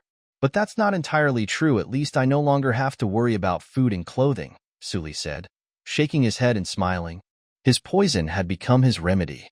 Although others believed that Princess Changel had a limited time left, Su Li knew that it was only a matter of time before she woke up, so he had no reservations. Where else could he find such a fortunate situation? He had gone from being a peasant digging for food in the soil to become a high-ranking son-in-law, gaining a beautiful wife without any effort. Su Li understood Su Dingfang's perspective. After all, Su Dingfang had mentioned that the Su family was small, and with Su Li's presence, there were now only 3 men in the family. Su Dingfang had raised Su Li since he was a child and held preconceived notions that Princess Changle's life was short, so his words were understandable. No one wanted their brother to marry someone with a limited lifespan and unable to continue the family line. If only I have discovered your identity earlier, even if I have to plead with my teacher or rely on Yuan Tiangang's divination, things will not have turned out like this. I have heard before that Princess Changle's life is limited, but I never expected that her husband will be you. Su Dingfang exclaimed in frustration, pounding his thigh. It is just that I am a little too late, Su Dingfang sighed, burdened with self-blame. Su Dingfang blamed himself deeply. If only they had discovered news about his younger brother earlier. Although Su Dingfang was not highly regarded, his mentor was Duke Dai Li Jing, and while they did not have an official master-disciple relationship, their bond was similar to that. Despite Li Jing's political setbacks and lack of trust from Li Er, he achieved numerous military successes, which even Li Er had to suppress. If only Su Dingfang had found his younger brother earlier, even if Yuan Tiangang had predicted that his brother would be the groom in the bridal escort, Su Dingfang could have sought the help of his mentor Li Jing to mediate. Li Er would have had to consider Li Jing's influence in that case. Even if they couldn't completely avoid the situation, it would have been much better than the current circumstances. As Su Dingfang spoke, he was filled with self-blame, and Su Li was deeply moved by his sincere words, even though he had no recollection of Su Dingfang's appearance. Su Li could feel the profound brotherly love that Su Dingfang held for his younger brother from their brief encounter and a few words. However, for Princess Changle, witnessing such tenderness and serious words had a different impact. As her health improved and Su Li took care of her meticulously, providing balanced nutrition and the system's medicines, Princess Changle's consciousness was now the same as that of an ordinary person. Awake during the day and sleep at night. Sleeping peacefully in Su Li's arms at night, quietly listening to Su Li recount the surrounding scenery and all the changes during the day, feeling the serene warmth between husband and wife. Even Princess Changle had become accustomed to this kind of life. Though she couldn't move or even see Su Li, she undeniably regarded him as the most important person in her life. Since Su Li's arrival, she had never complained about anyone else. Even in her paralyzed state, she was content. She didn't even long for the time when she was healthy, as long as she had Su Li by her side. Today, as usual, she woke up in Su Li's embrace and relished his attentive care. The girl's worries were minimal, aside from occasional concerns that Su Li might get bored or that she wouldn't wake up again. Princess Changle was completely immersed in the sea of love. Today was just like any other day. After waking up and being fed, Su Li carried her to the yard to bask in the sun and describe the surrounding scenery. Then she overheard the female officer discussing Su Dingfang's visit. Princess Changle didn't know Su Dingfang personally. Being a princess, she considered Su Dingfang, a mere fourth-grade officer, unworthy of her attention. However, curiosity was inherent in her nature as a young girl, and she couldn't help but be intrigued by the situation. She remained by Su Li's side, openly eavesdropping on his conversations. That was when she heard about the emotional confession scene. Later, when Changle interacted with Su Li, she introduced herself more fully to him. Changle learned that Su Li was a peasant, his parents had passed away early, and he had a difficult life in his teenage years with no one to rely on. Changle always felt sorry that Su Li had no relatives by his side, and she believed he had no one to share his distress with. Now, hearing that Su Li actually had an older brother and that Su Li himself was accidentally lost, Princess Changle felt genuine happiness for him. From the depths of her heart, she sympathized with Su Li's past and was truly glad that he had found his family. In this way, her husband was no longer alone. Finally, my husband had a family he could rely on.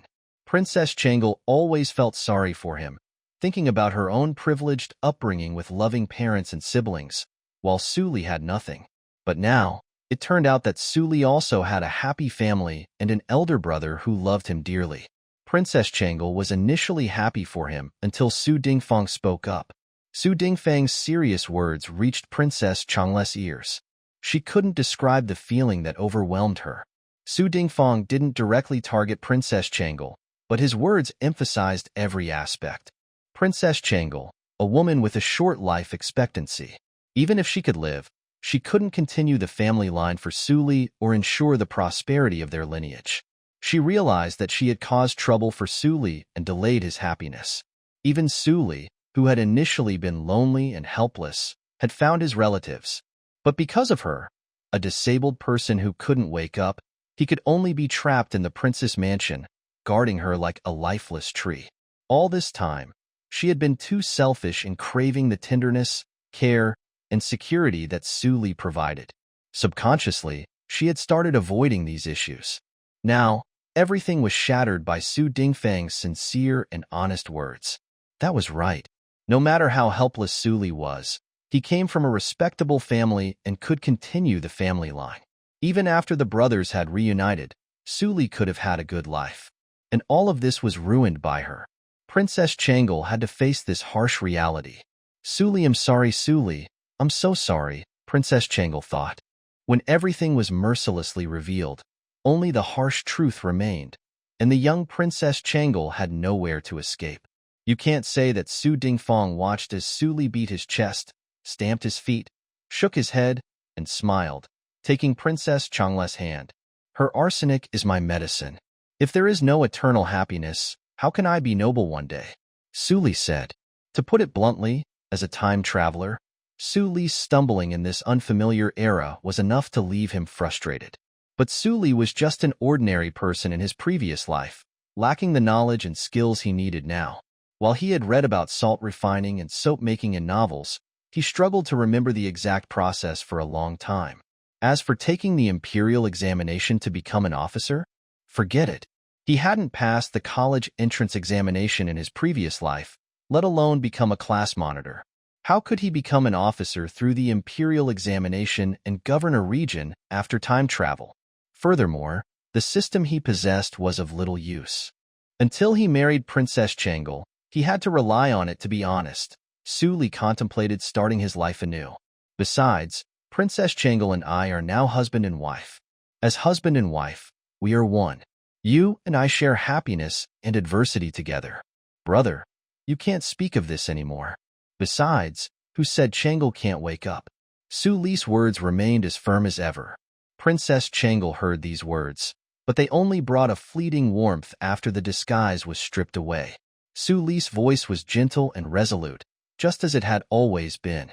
This brought joy to Princess Changle's heart, as it meant that Su Li didn't look down on her as a disabled person with a frail body. However, after Su Dingfang's words revealed the truth, deep self-blame and guilt spread within Princess Changle's heart. Although Su Li unwaveringly chose her as before, even defending her, Princess Changle knew deep down that Su Dingfang was right. As long as she remained unconscious, everything was a mere illusion. Su Li still couldn't pass on the family line and continue the lineage. Su Li had simply married a useless person, and if she truly died like this, she would leave Su Li with nothing. Even if she wasn't buried alongside him, Princess Changle would likely be left alone in the princess mansion. Princess Changle wished to wake up as soon as possible. She had never felt such a strong desire. She no longer wanted to live like a disabled person, incapable of doing anything. She yearned to tell Su Li loudly that she loved him and wanted to become his true wife and bear his children. She longed to see his face and feel his touch. She wanted to hold Su Li's hand firmly and unwaveringly, just as he had held hers. She couldn't leave Su Li anymore. I really can't do it, brother. Please go ask the teacher. Su Dingfang attempted to speak, but was earnestly interrupted by Su Li. We can't dwell on these thoughts, big brother. Today should be a happy day. Why do you keep bringing up these matters? Su Li interjected. Su Li understood that Su Dingfang was concerned for his well-being, but marrying Princess Changle was a great blessing for him. Besides, it would be too naive to seek help from Li Jing. Due to his photographic memory, many of Su Li's hazy memories became clear. He knew that Li Jing's position during the Zhengguan period was precarious. Su Dingfang, as a fourth-rank officer, had no contact with the core of power. He was unaware that Li Jing treaded carefully with every step he took. Now that Su Li and Changle were already married, what use would it be for Su Dingfang to ask Li Jing? Thinking that Li Jing could persuade Li Er to annul the marriage was truly outlandish. The result couldn't be changed, so where should Li Er's dignity be placed? If Li Jing were to intervene, it would only further jeopardize his already precarious political environment. Seeing Su Li's serious expression, Su Dingfang opened his mouth but ultimately held back his words. The atmosphere turned awkward and silent for a moment. "All right, let's not bring this up for now," Su Li said with a smile, attempting to ease the tension. With the matter settled, Su Li called in the female officer and maid, instructing the female officer to take Princess Changel away, leaving only Su Li and Su Dingfang in the room. "Brother, you are a general of the country. How skilled are you in martial arts?" Su Li asked curiously.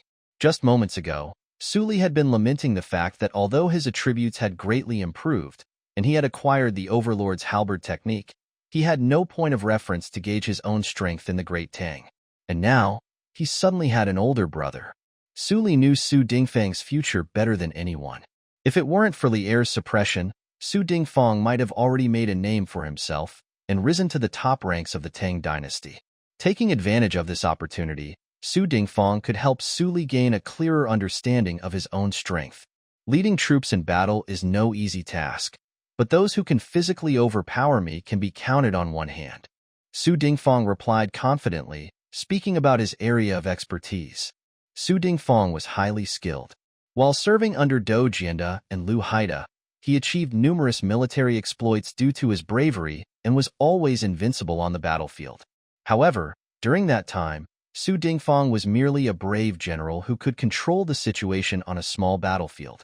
Without a sufficient military strategy, he couldn't change the ultimate direction of the war. Later, he had the fortune of being valued by Li Jing, who taught him the art of war, allowing Su Dingfang to truly accumulate knowledge in this field. Unfortunately, after studying military strategy under Duke Li Jing, Su Dingfang only had the opportunity to participate in one battle before being sidelined. He had few chances to demonstrate his skills and apply what he had learned, leaving him uncertain about his proficiency in military strategy. However, martial arts were more intuitive. Su Dingfang had been in the army and had an easy way of assessing the specific skill levels of the famous generals of the Tang dynasty. Su Dingfang was renowned for his bravery and martial prowess. He was a fearless general who was always willing to take the lead under the command of Do Jianda. Moreover, Li Jing personally stated that when it came to bravery on the battlefield, only 5 individuals in the entire Tang dynasty could surpass Su Dingfang. Li Jing's evaluation carried significant weight, and it was a source of pride for Su Dingfang. Unfortunately, despite Su Dingfang's exceptional bravery and martial skills, his capabilities were limited to small-scale battles and skirmishes on the battlefield. Throughout history, only a few individuals, such as the hegemon, could reverse the world's situation through their martial prowess. This was precisely why Su Dingfang followed Li Jing and learned the art of war.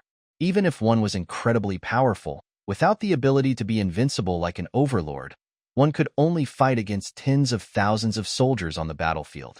If they were to encounter Li Jing, a renowned general in the world, they could easily be outmaneuvered and defeated. After all, every human has their limits. So powerful? Su Li said while beaming with joy. This was truly a pleasant surprise. After all, Su Dingfang wasn't famous for his martial arts prowess. However, considering the confident demeanor of his elder brother Su Dingfang, claiming that only 5 individuals in the entire Tang dynasty could defeat him, it didn't seem like an exaggeration. With this knowledge, Su Li could compare himself to Su Dingfang and quickly ascertain his position in the Tang dynasty. On the battlefield, individual bravery alone cannot determine the outcome of a battle. Su Dingfang shook his head upon seeing Su Li's surprised expression. "I don't agree." Su Li shook his head and spoke to Su Dingfang excitedly. "Come on, big brother. It has been a long time since we last met. Let's test each other's skills." Su Dingfang paused, carefully assessing his younger brother Su Li, whom he hadn't seen for a long time.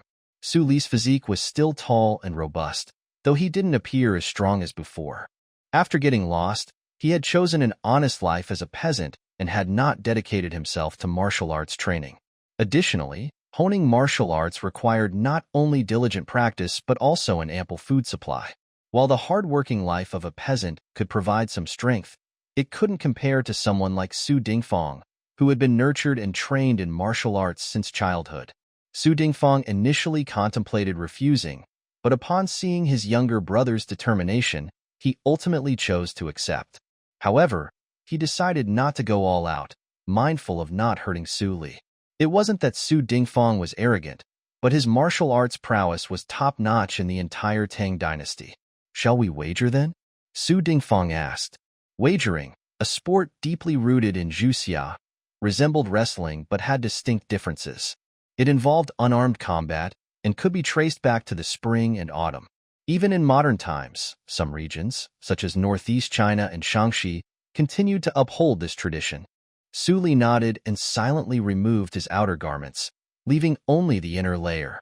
Having been separated from the life of a peasant, Su Li hadn't worn sportswear for a long time. Similarly, Su Dingfang typically wore regular clothing unless engaged in hunting or military service. To shed their outer attire, Su Dingfang and Su Li each retained a white inner lining. Gambling games were widespread throughout the country. As a peasant, Su Li would participate in the annual autumn festival games held in the village. The winners would receive 2 jugs of thin wine as a reward. After 2 rounds, he would usually be defeated. Although not skilled in gambling, Su Li was familiar with the rules. Moreover, his attributes had long surpassed ordinary standards. If he were to participate in the autumn festival games again, he might be able to overpower his opponents. Standing 3 steps apart, facing each other, both assumed a solid posture. Their legs were spread apart, steps firm, hands clasped in front of their chests, and fingers extended forward.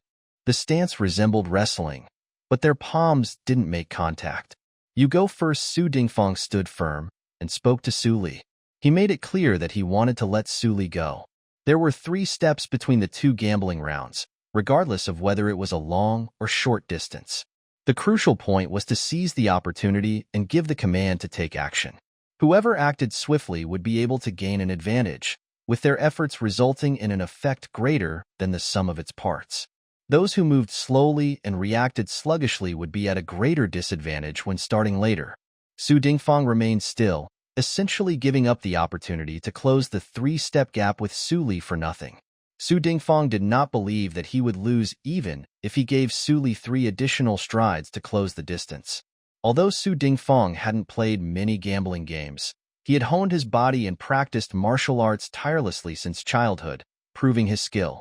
On the other hand, Su Li had gotten lost along the way. Despite possessing great strength, being a mere peasant meant that he was useless, and he couldn't compare to Su Dingfang. But because his younger brother wanted to play, Su Dingfang followed him. After all, Su Dingfang had raised Su Li. Since he was a lively and active child, he used to pester him to play games when he was 4 or 5 years old. Back then, just like now, Su Dingfang would have him stand 3 steps away and easily touch his younger brother's head as he rushed over. "Brother, be careful. I'm coming." Su Li smiled without warning Su Dingfang.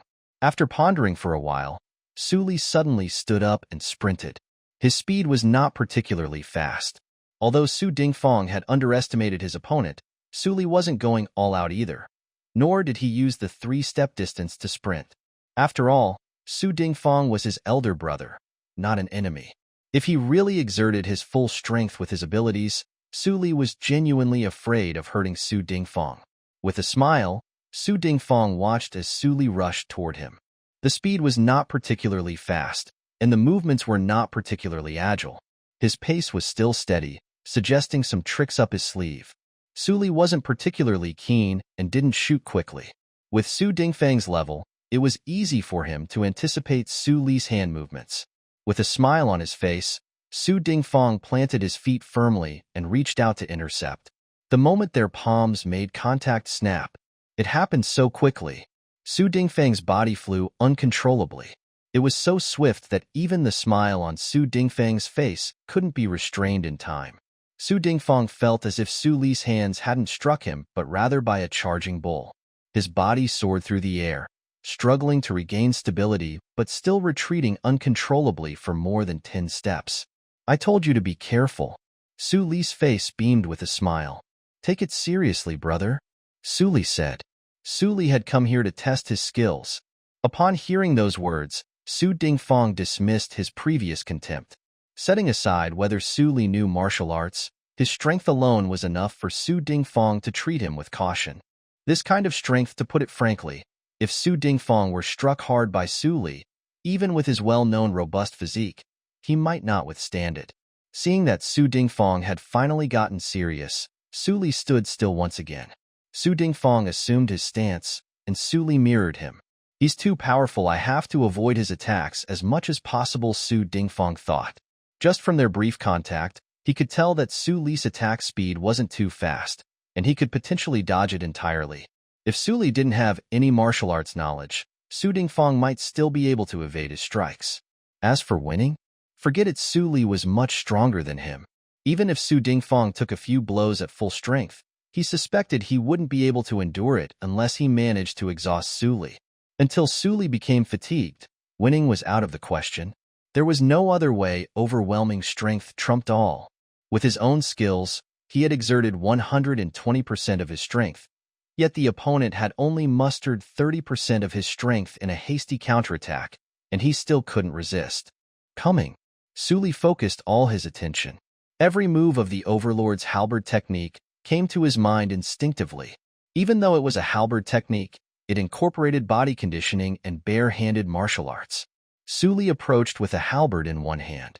His attacks were not particularly fast, nor were the angles tricky. There was no way to dodge except to retreat. The Overlord's halberd technique was created by Xiangyu, who emphasized leveraging his greatest strengths. Abandoning unnecessary defenses, Xiangyu's technique relied on overpowering opponents with strength. Wide openings and closings made dodging futile. Thankfully, both combatants were empty-handed, leaving Su Dingfang with limited options.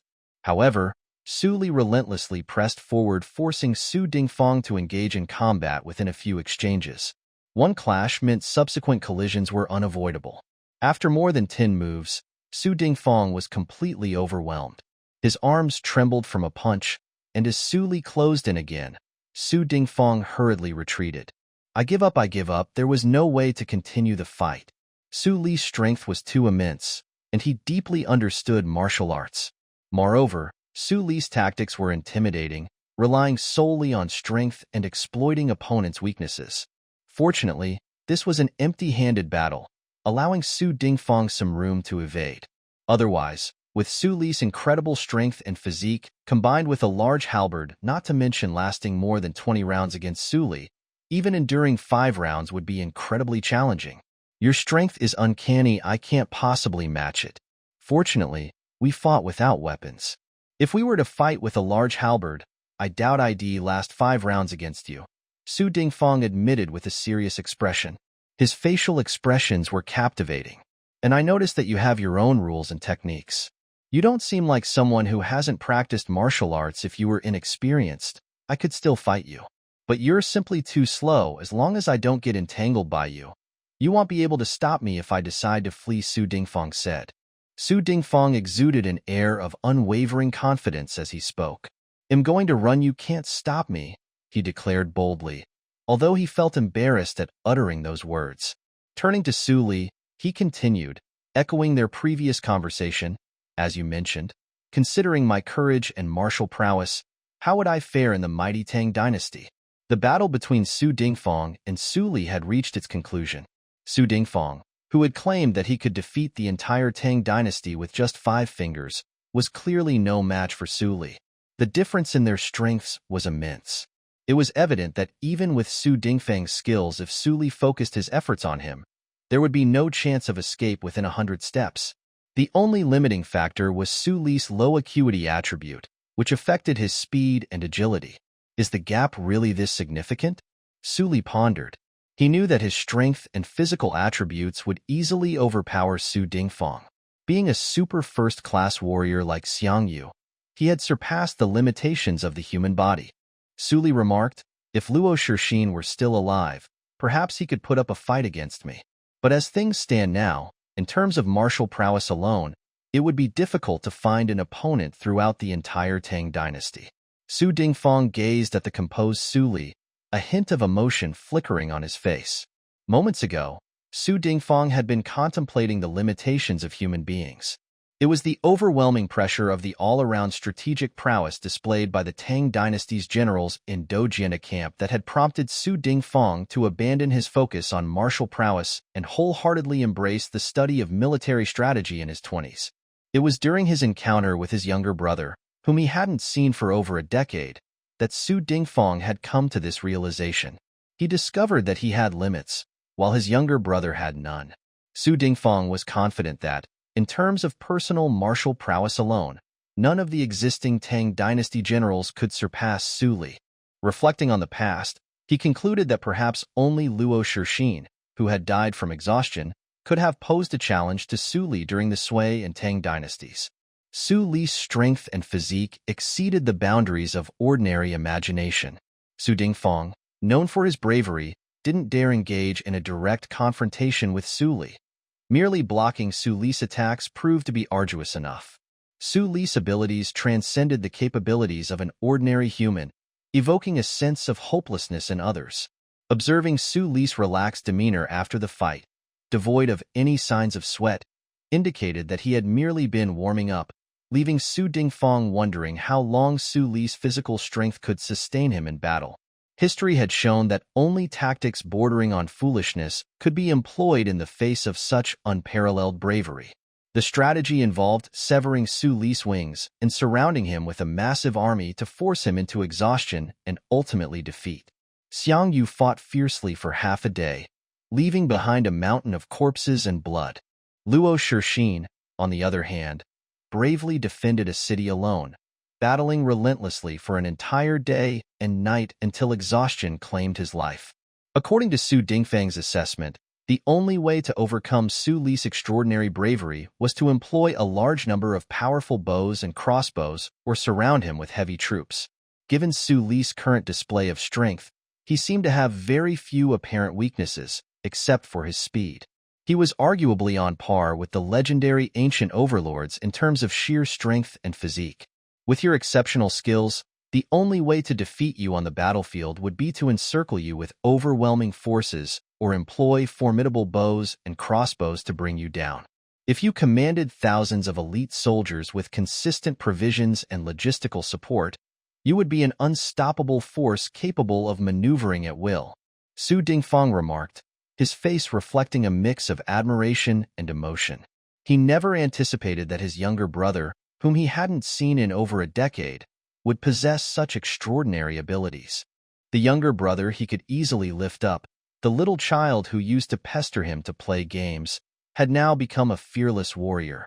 What was even more impressive was that Su Li had developed a unique fighting style perfectly suited to him, one that showcased both openness and precision, particularly effective with long weapons.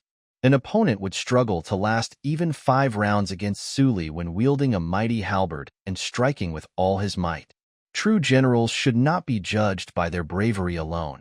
Personal bravery ceased to be the primary criterion for evaluating a general a long time ago. As armor grew stronger, weapons became sharper, the crossbow's range and power increased, and personal bravery's influence on the battlefield diminished. Su Dingfang, having learned from the disadvantages of relying solely on bravery without understanding strategy, shifted his focus to the art of war. He recognized that personal bravery's role in battle would continue to dwindle, gradually losing its impact on the overall situation. However, some exceptional individuals defied common sense, such as Overlord Xiang Yu and the late Luo Shixin. Despite lacking strategic acumen like Su Dingfang once did, Luo Shixin dominated the world with his unparalleled bravery. Xiang Yu, the Western Chu overlord, possessed not only military strategy and tactics but also harnessed his martial prowess to the fullest, achieving remarkable military accomplishments that resonated throughout China for decades, establishing his dominance on the early Han Dynasty battlefield. In Su Dingfang's opinion, if his younger brother was just a simple reckless man, the lowest limit he could reach would be Luo Shixin's level, making him a renowned first-class general solely based on his bravery. However, if someone could master the art of war and strategic strategies fully utilize their abilities, the upper limit of their potential could surpass that of Overlord Xiang Yu or even go even higher. Xiang Yu's military strategy primarily focused on the battlefield. If he had been more proficient in internal governance, Liu Bang might not have threatened him as much. Undoubtedly, Xiang Yu, with his combination of wisdom and strength, was a formidable figure on the battlefield. Even renowned military genius Han Xian, with all the advantages of the Han dynasty's internal governance, logistics, support base, and various bribes, alliances, and maneuvers against Xiang Yu's forces, only narrowly managed to defeat Xiang Yu. Su Li possessed exceptional personal bravery that surpassed ordinary understanding. His upper limit was extraordinarily high. Su Dingfang wholeheartedly praised and expressed his admiration for his younger brother Su Li, considering him capable of becoming a king with his power.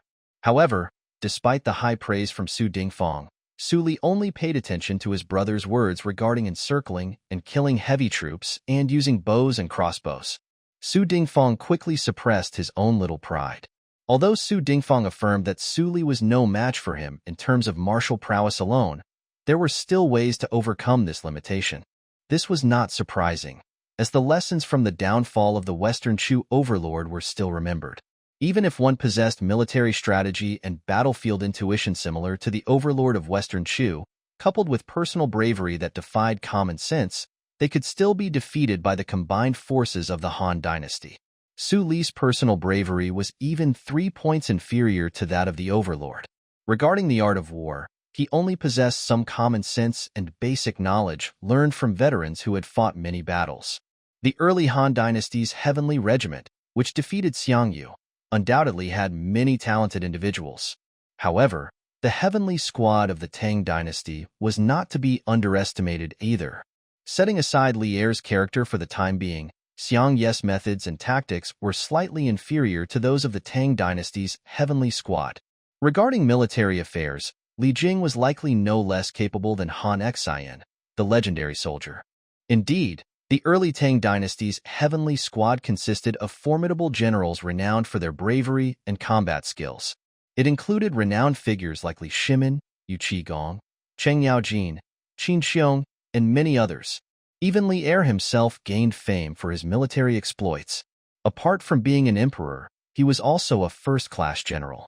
Not to mention internal affairs, as individuals like Fang Xinling, Du Ruhui, and Zhang Sun Wuji managed the Great Tang in an orderly manner.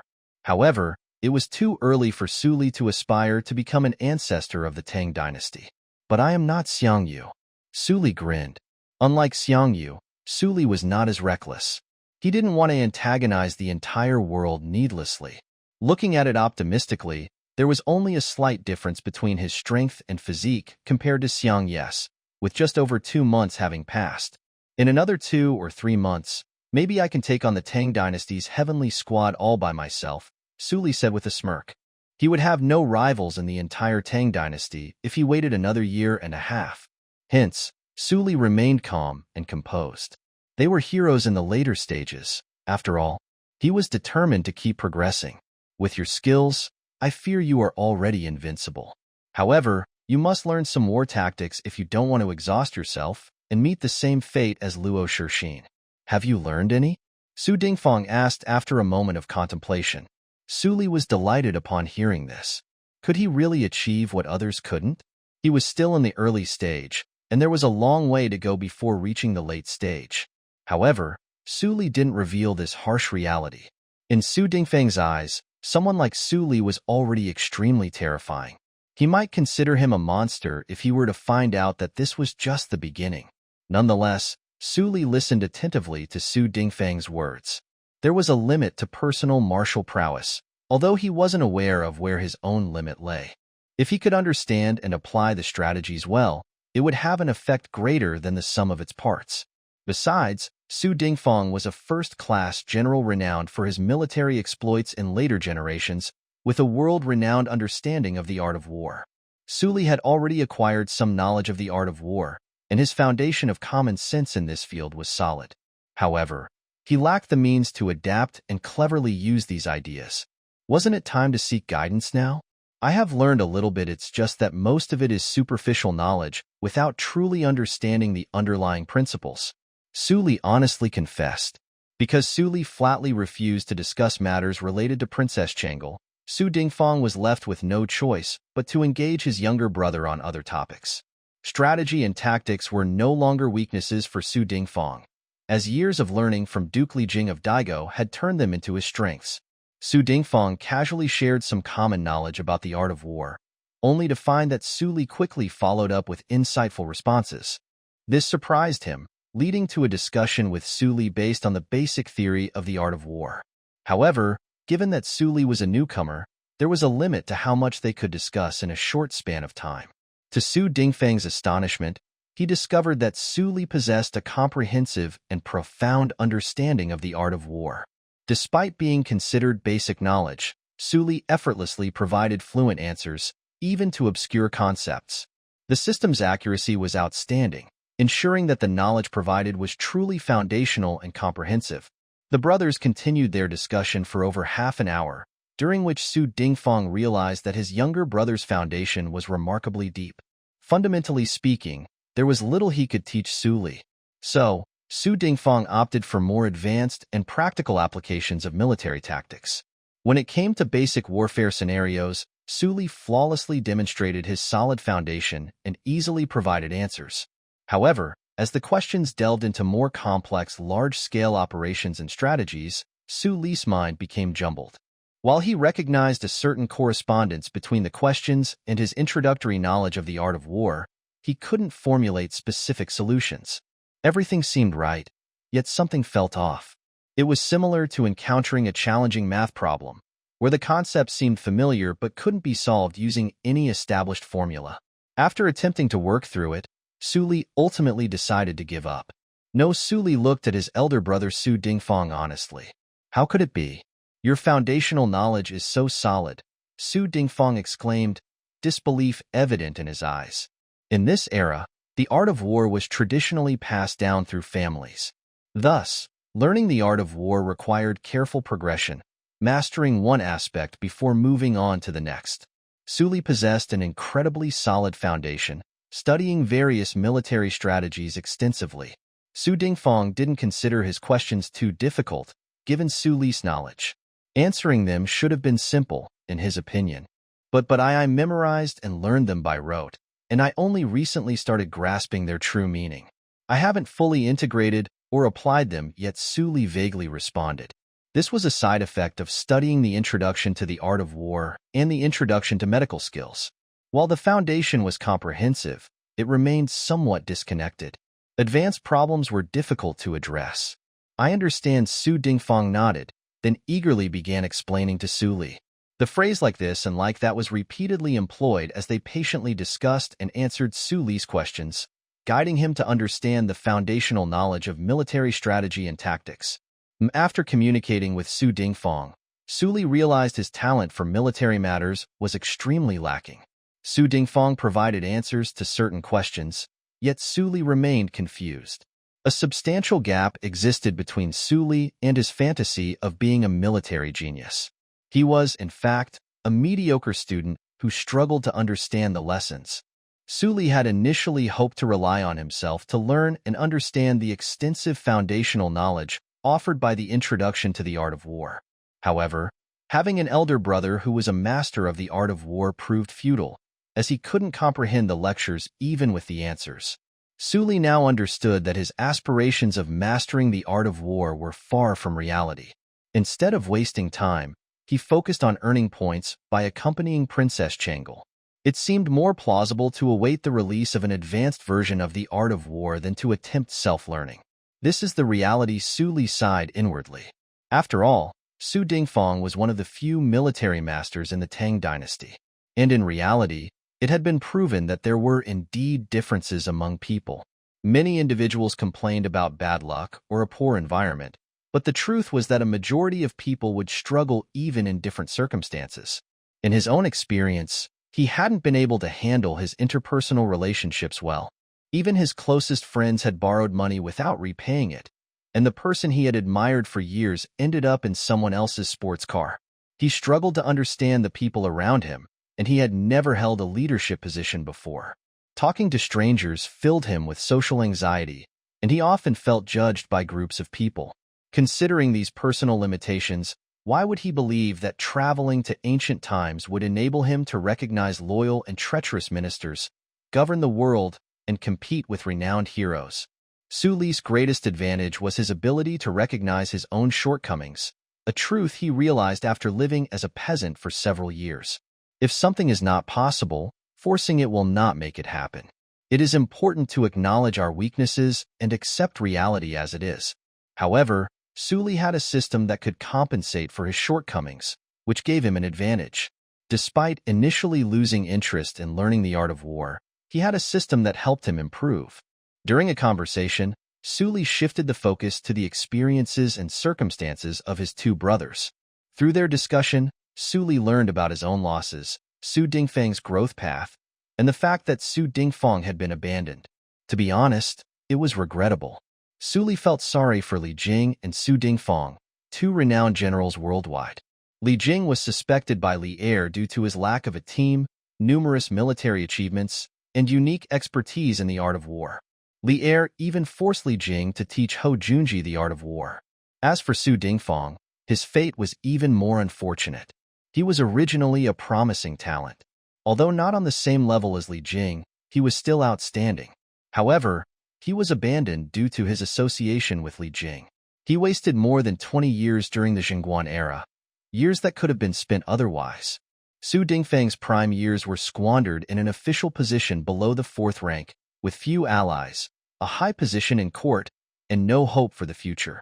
If it hadn't been for Li Er's utilization of Su Dingfang, his fate might have been one of mediocrity and despair. Su Dingfang felt even more sorry for his younger brother.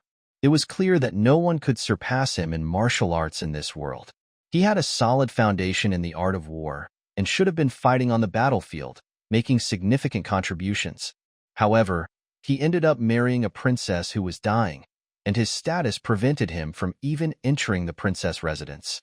Su Dingfang, already neglected, felt somewhat depressed about his life. There was also a hint of disrespect in his words. Su Li didn't say anything in response to this. He understood Su Dingfang's emotions.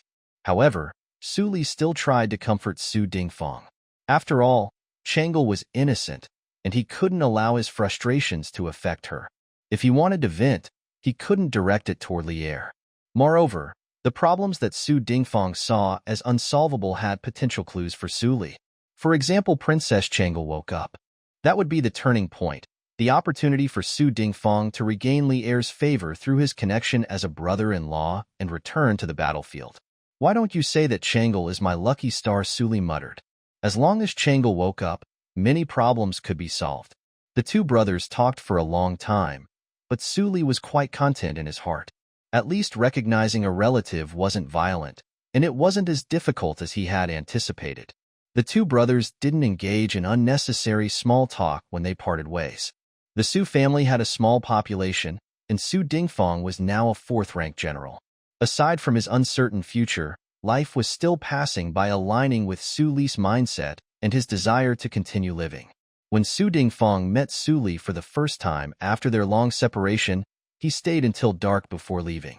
After the confrontation with Su Dingfang, Su Li finally understood his own position. While he was unbeatable in one-on-one combat, he would still be at a disadvantage if he were surrounded by an army and forced to fight on all sides. It wasn't the time for him to act independently and become an ancestor. For now, he needed to persuade Li Er. Don't worry. After all, he's my father-in-law. It's okay to back down a bit, Su Li said. Night fell, and Su Li peacefully fell asleep with Princess Chang'e in his arms. However, Princess Chang'e couldn't find any rest as she experienced insomnia for the first time. She started worrying whether she was becoming a burden to Su Li. Although Su Dingfang's words contained some resentment, every word was filled with affection, which made Princess Chang'e consider Su Li's perspective. She began to panic, wondering if there would come a day when she wouldn't wake up at all. Was her husband, Su Li, truly tired of her? After all, it had only been 2 months. How long could he endure for her? Didn't he want to continue the family line and carry on the family's legacy? Various anxious thoughts swirled in Princess Chang'e's mind. As the saying goes, in front of a long-term sickbed, even the most respectful sons can hesitate. However, Su Li's unwavering ability to be there for her every day, even as a female officer, was beyond reproach. But what if I can never wake up? Princess Chang'e thought. And so, Princess Changle remained restless until the sky turned white and a new day arrived. Finally, she lost consciousness and fell into a deep sleep. It's a brand new day. Suli stretched and yawned before immediately opening the system mall. He quickly realized that relying solely on luck wouldn't get him far. Rolling his eyes, he noticed that the 5 items available today were all cheap miscellaneous goods worth only 1 or 2 points, none of which were useful. It seemed his luck had run out after scoring 5 good items the previous day. As usual, he bought them and added them to his collection of clutter.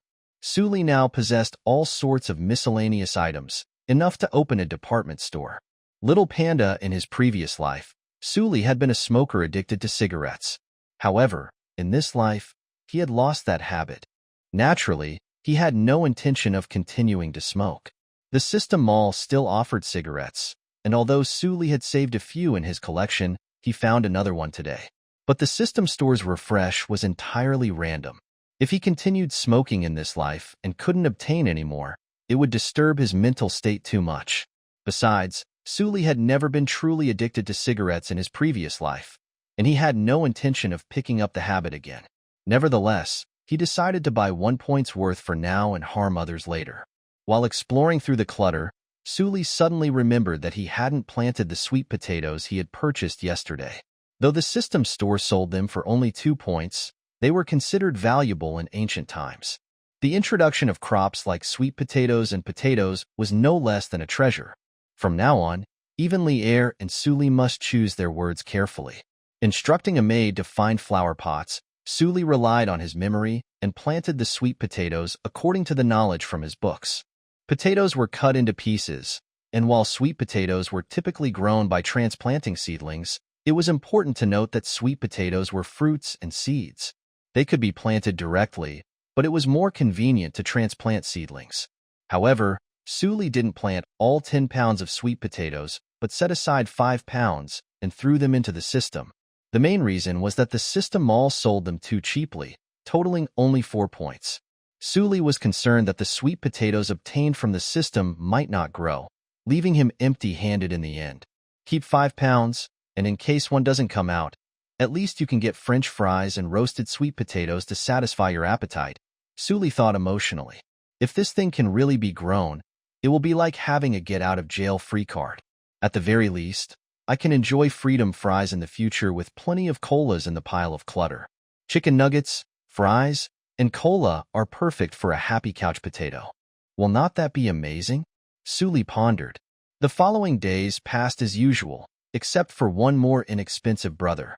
After discovering Suli's martial prowess, Su Dingfang felt a mix of guilt and admiration. He wanted to teach Suli military strategy multiple times. In Su Dingfang's opinion, Suli had a strong foundation and a brave spirit that could make him invincible in the world, like a reborn overlord. But Suli dismissed it all, wasting time and delaying his opportunity to earn points. The most frustrating part was that he still hadn't learned. He was honestly waiting for the system to scan products. Suli could sense that Su Dingfang was not valued. Otherwise, he wouldn't have found his way into the princess mansion during his free time. Suli also realized that Su Dingfang's potential was not being fully utilized. Su Dingfang had even expressed his intention to discuss Su Li's situation with Li Jing, hoping for some improvement. It was a regrettable situation in the princess mansion. Furthermore, Su Li and Su Dingfang were brothers, adding another complexity layer. However, all of Su Dingfang's polite requests were politely rejected by Su Li. It was a joke without Princess Changle. What would he use to earn points? Should he rely on him? Well, that might work. My elder brother was the future Duke, and the points I could earn through physical contact with him would not be insignificant. But do I really have to sleep with my own elder brother in the future just to earn points? The thought was terrifying. Suli could earn points with Changle 24 hours a day. Sleeping with my own elder brother, well, considering my elder brother's wholehearted love for his younger siblings, it might just play into Su Dingfang's hands. But let's just forget about it. Suli claimed to enjoy his current life very much. But Princess Changle could be said to be suffering greatly these days. In the past, she had indulged in Su Li's gentleness and care, fully enjoying his love. However, after being exposed by Su Dingfang, She realized she had deeply dragged Su Li down, especially after hearing Su Dingfang's high praise for Su Li on multiple occasions. Chang'e learned from Su Dingfang that Su Li's bravery was unmatched in the world and that his future was limitless. Even this fourth-ranked general was no match for her husband. Chang'e was proud of her husband, but also plagued by guilt. It is me who hold him back. It is me who drag him down. As Su Dingfang said, my husband should have galloped on the battlefield, make significant contributions, become a marquis and a prime minister, and bring glory to our family in the Tang dynasty. Although she hadn't witnessed it firsthand, Su Dingfang's confidence was unwavering. Chang'e was willing to believe that her husband was as remarkable as Su Dingfang claimed. But because of her, her husband could only be confined to this small princess mansion, accompanied by a useless person all day long. Su Li was unimpressed by Su Dingfang's words. Su Dingfang might possess political savvy, but not much else. Did he really expect Li Jing to intervene in this private royal matter? He doubted Li Jing would meddle in this personal affair. His own future was uncertain, and Li Jing was walking on thin ice. So why did Su Dingfang expect him to leave the princess mansion? Su Li lamented that his elder brother couldn't understand. Instead of understanding to leave the princess mansion and starting a new life, praying for Princess Chang'e's swift recovery would be better.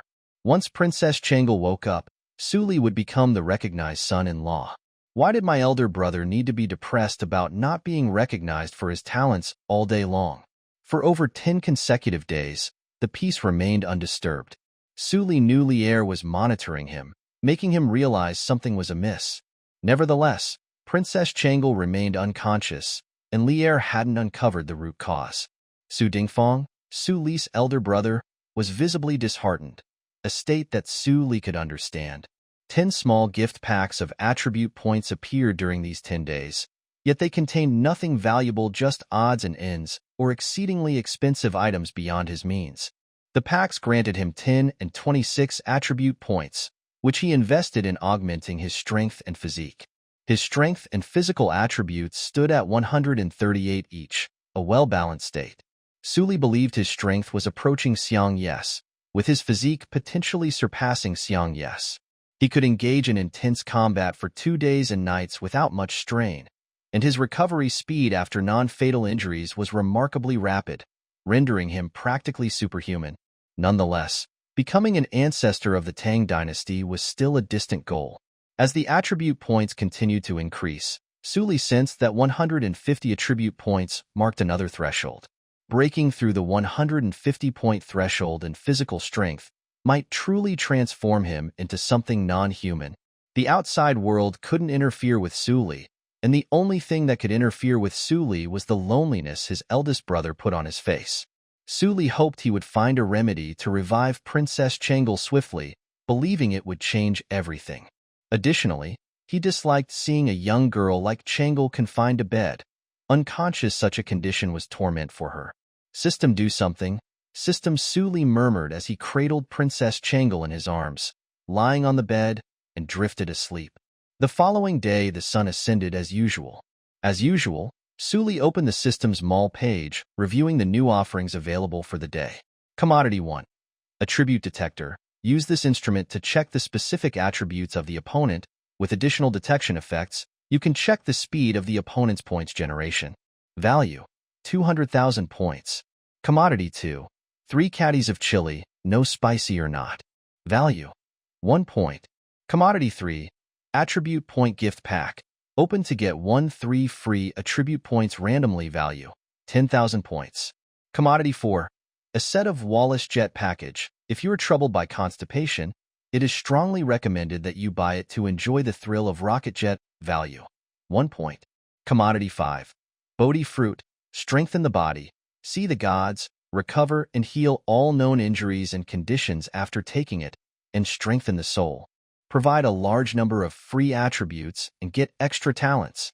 Remarks: free attributes will be randomly assigned for non-host consumption, and additional talents will be randomly obtained. Value: 2 million points. Available points: 718406. Nice guy. Wallace Tang Dynasty branch. Has the rocket jet business taken off in the Tang Dynasty? Suli thought and was frustrated that the delivery had finally arrived today. Suli had always struggled with not being able to view other people's attributes, leaving him unaware of the specific attribute differences. Thus, he had to rely on his own estimates. But now he had found an attribute detector in the system mall. There was also a small gift pack for attributes containing chili. To be precise, chili seeds. Since the sweet potatoes in his flower pot sprouted, Suli realized that the dirt-cheap food available in the system mall could be grown if given a chance. He believed that trading 1 point for the freedom to cultivate peppers was incredibly valuable. If he were the system, he would consider this pepper worth an astonishing 100,000 points. Suli almost regretted not selling the sweet potatoes for 1,000,000 points, recognizing the value of making 3 sales simultaneously. He glanced casually at the final product. Based on experience, if a product was displayed at the top, it would often be out of stock below. Then it hit him the medicine was out. There was a Bodi fruit worth 2,000,000 points.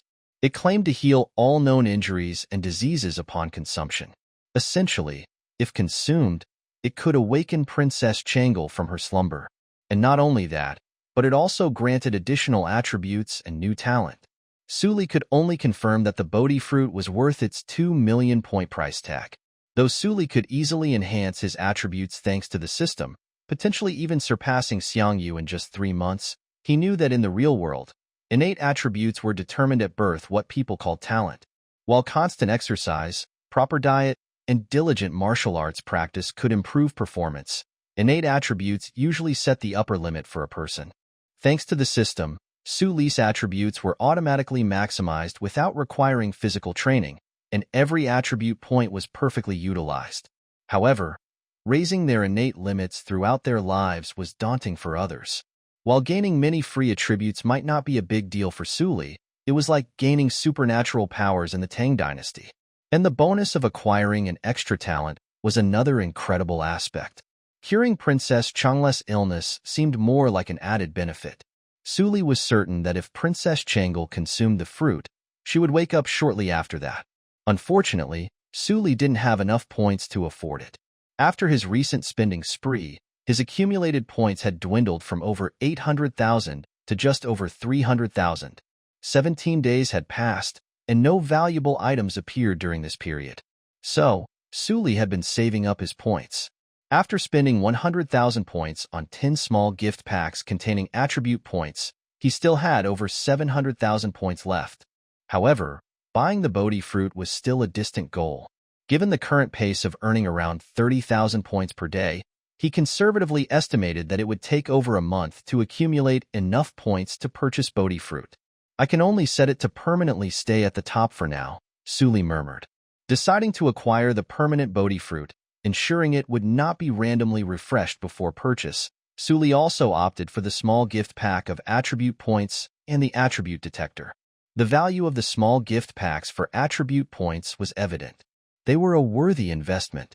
As for the attribute detector, Suli had been using it for a while, making it a clear choice given his available points.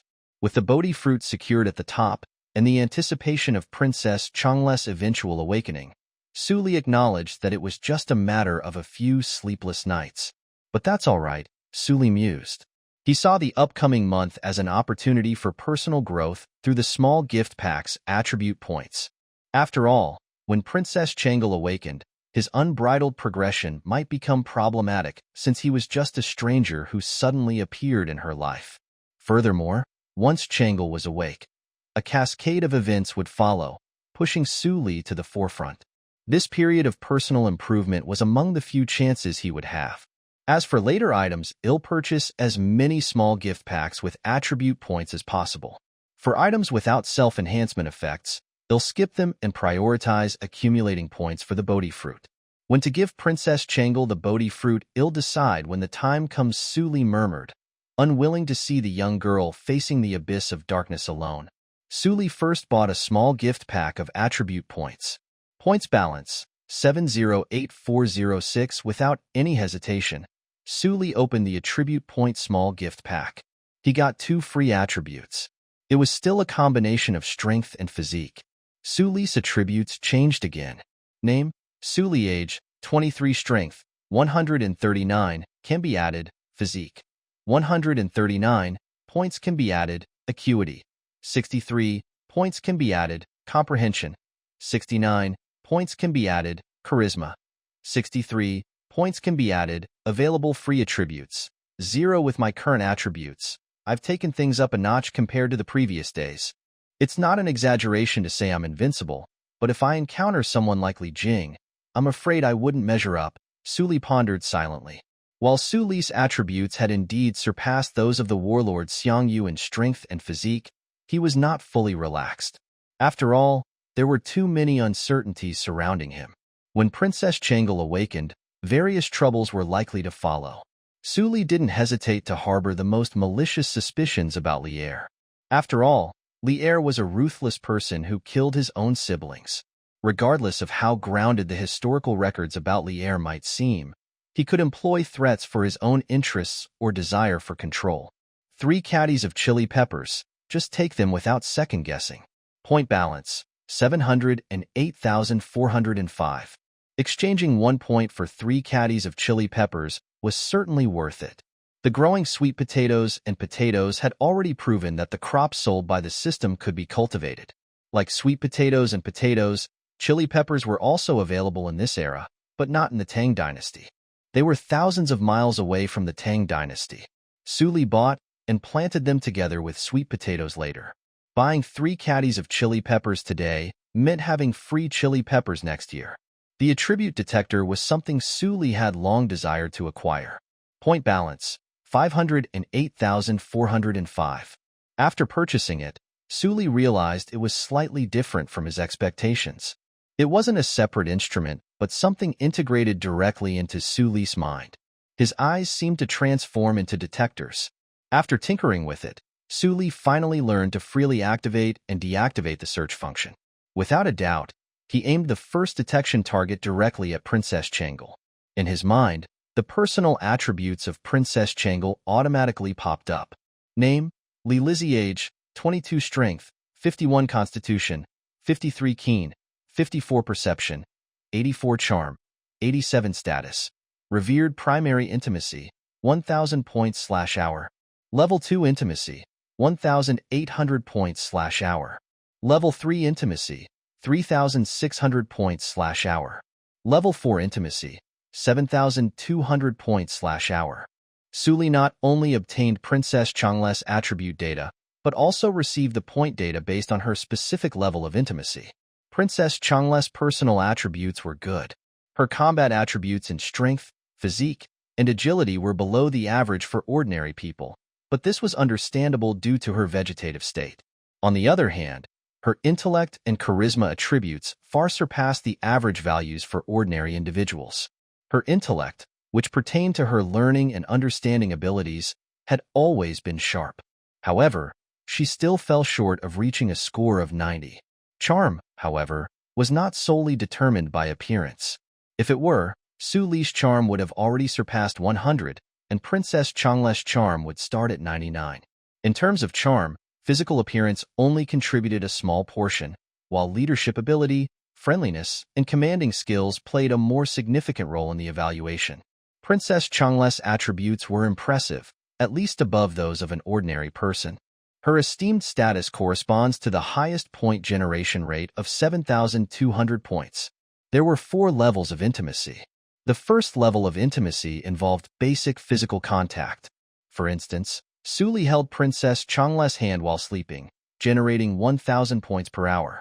The second level of intimacy included broader physical contact, like hugging Princess Chang'e while sleeping or giving her massages, as Su Li often did. The third level of intimacy went further, involving kissing Princess Chang'e and assisting her with body care that required removing clothing, leading to an honest and open connection. As for the fourth level of intimacy, Su Li speculated that it would involve more intimate actions, perhaps even sharing a bedroom generating 7,200 points per hour. However, Su Li realized that maintaining this point-generating pace for 24 hours would be challenging. He mused internally. I wonder about Li Er's status and point generation speed. Speaking of which, what would the equivalent level of intimate action be if the other person is male? Does it mean adding another male partner? As he evaluated his achievements, Su Li continued to massage Princess Chang'e. Upon waking up, when physical activity was limited and joint muscles were stiff, Princess Changle, being in a vegetative state, could not move at all. Her body stiffness exceeded that of ordinary people. To counteract potential degenerative muscle and joint atrophy, she needed massages to alleviate the condition. Suli had around 500,000 points left after purchasing 3 items, and he still needed 1.5 million points to buy the Bodi fruit. Estimating the average point gain of 30,000 per day, Suli calculated that it would take approximately 50 days. This calculation didn't include the additional expenditure on attribute point packages that he would likely purchase. Considering this, Suli figured it might take around 60 days before he had enough points to buy the Bodi fruit. 2 months should be enough for me to surpass the threshold of 150 points for my strength and physique attributes. I will see how things unfold then, Suli contemplated. A major concern for Suli was how Princess Changle would react to her unseen husband. Although he firmly believed that vegetative individuals were conscious and that Princess Changle could occasionally sense the external world, he couldn't be sure how much she understood about him. If Princess Changle were truly in complete darkness, unable to sense the outside world or only able to perceive it occasionally every 10 days or so, then Suli's efforts would be in vain. There was also a worst-case scenario: Princess Changle was conscious but didn't like him. That would be the most challenging situation, where she might not respond well to his efforts to care for her. The best outcome would be if Princess Changle woke up conscious, had a positive impression of him, and held great affection for him. Perhaps she would become inseparable from him after waking up. However, Suli recognized that this outcome was unlikely.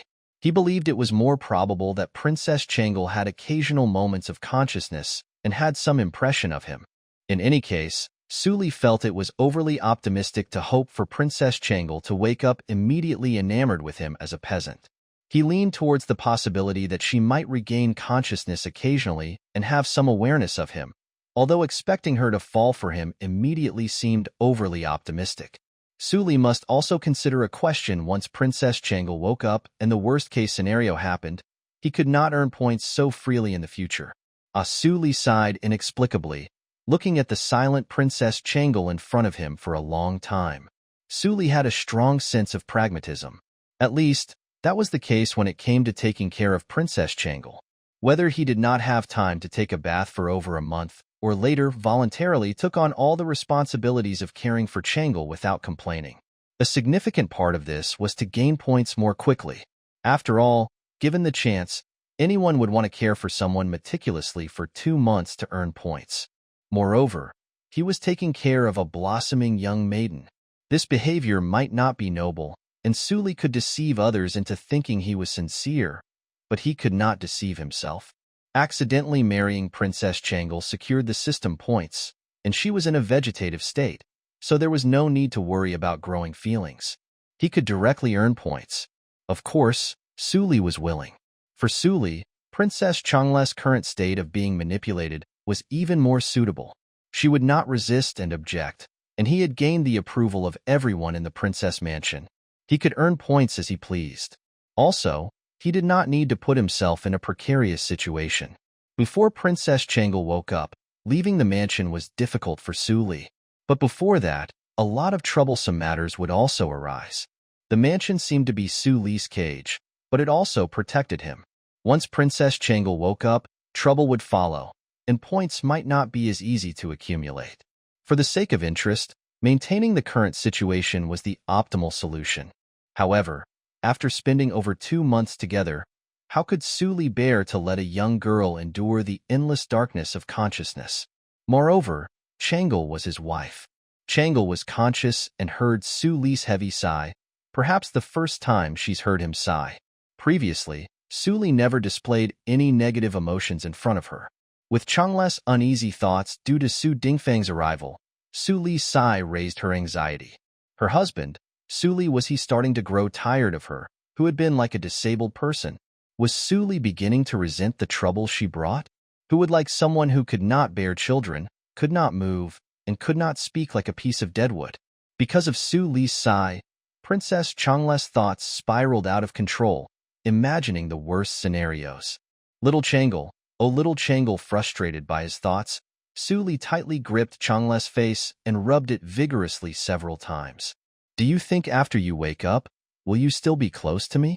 Will you distance yourself from me because you don't recognize me? Sai, wouldn't it be amazing if you opened your eyes and liked me immediately? The more Su Li thought, the more mixed up he felt. Logic told him that maintaining the current situation was the best choice, but his morals and emotions constantly condemned his inner thoughts. Su Li's troubled words fell upon Changle's ears. Oh, it was an unexpected turn of events for Changle. Turned out her husband was not tired of her. He was actually troubled. Turned out her husband could also be troubled by these things. Changle heard the weight in Su Li's words and realized he wasn't joking. She could sense that Su Li's seriousness meant that her husband cared deeply about these matters. Su Li's distress and Princess Changle's distress seemed oddly similar. It turns out, does my husband also worry about these things? This surprising revelation brought a sense of security to Princess Changle's heart, filling her with joy.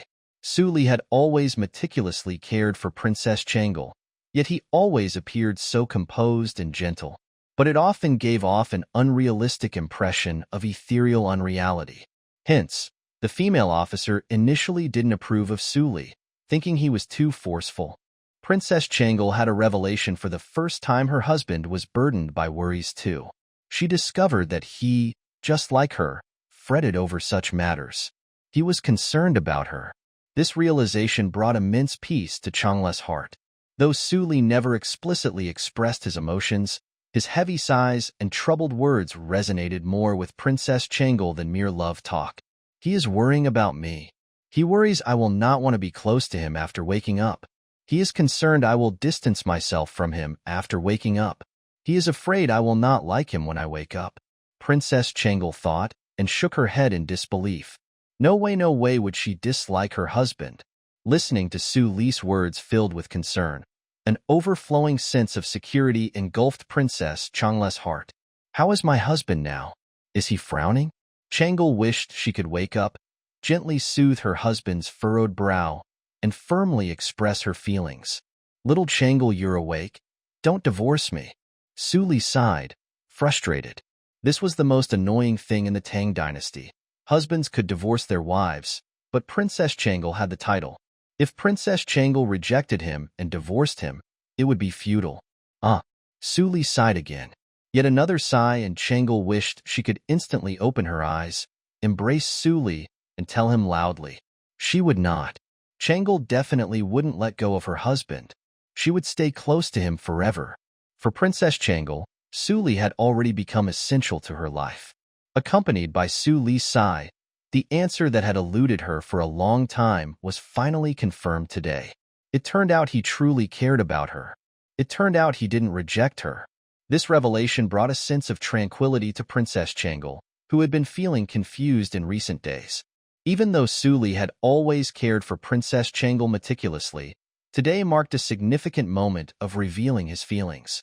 The reciprocated affection was always wonderful, and it erased the frustration of Princess Changle caused by the words of Su Dingfang.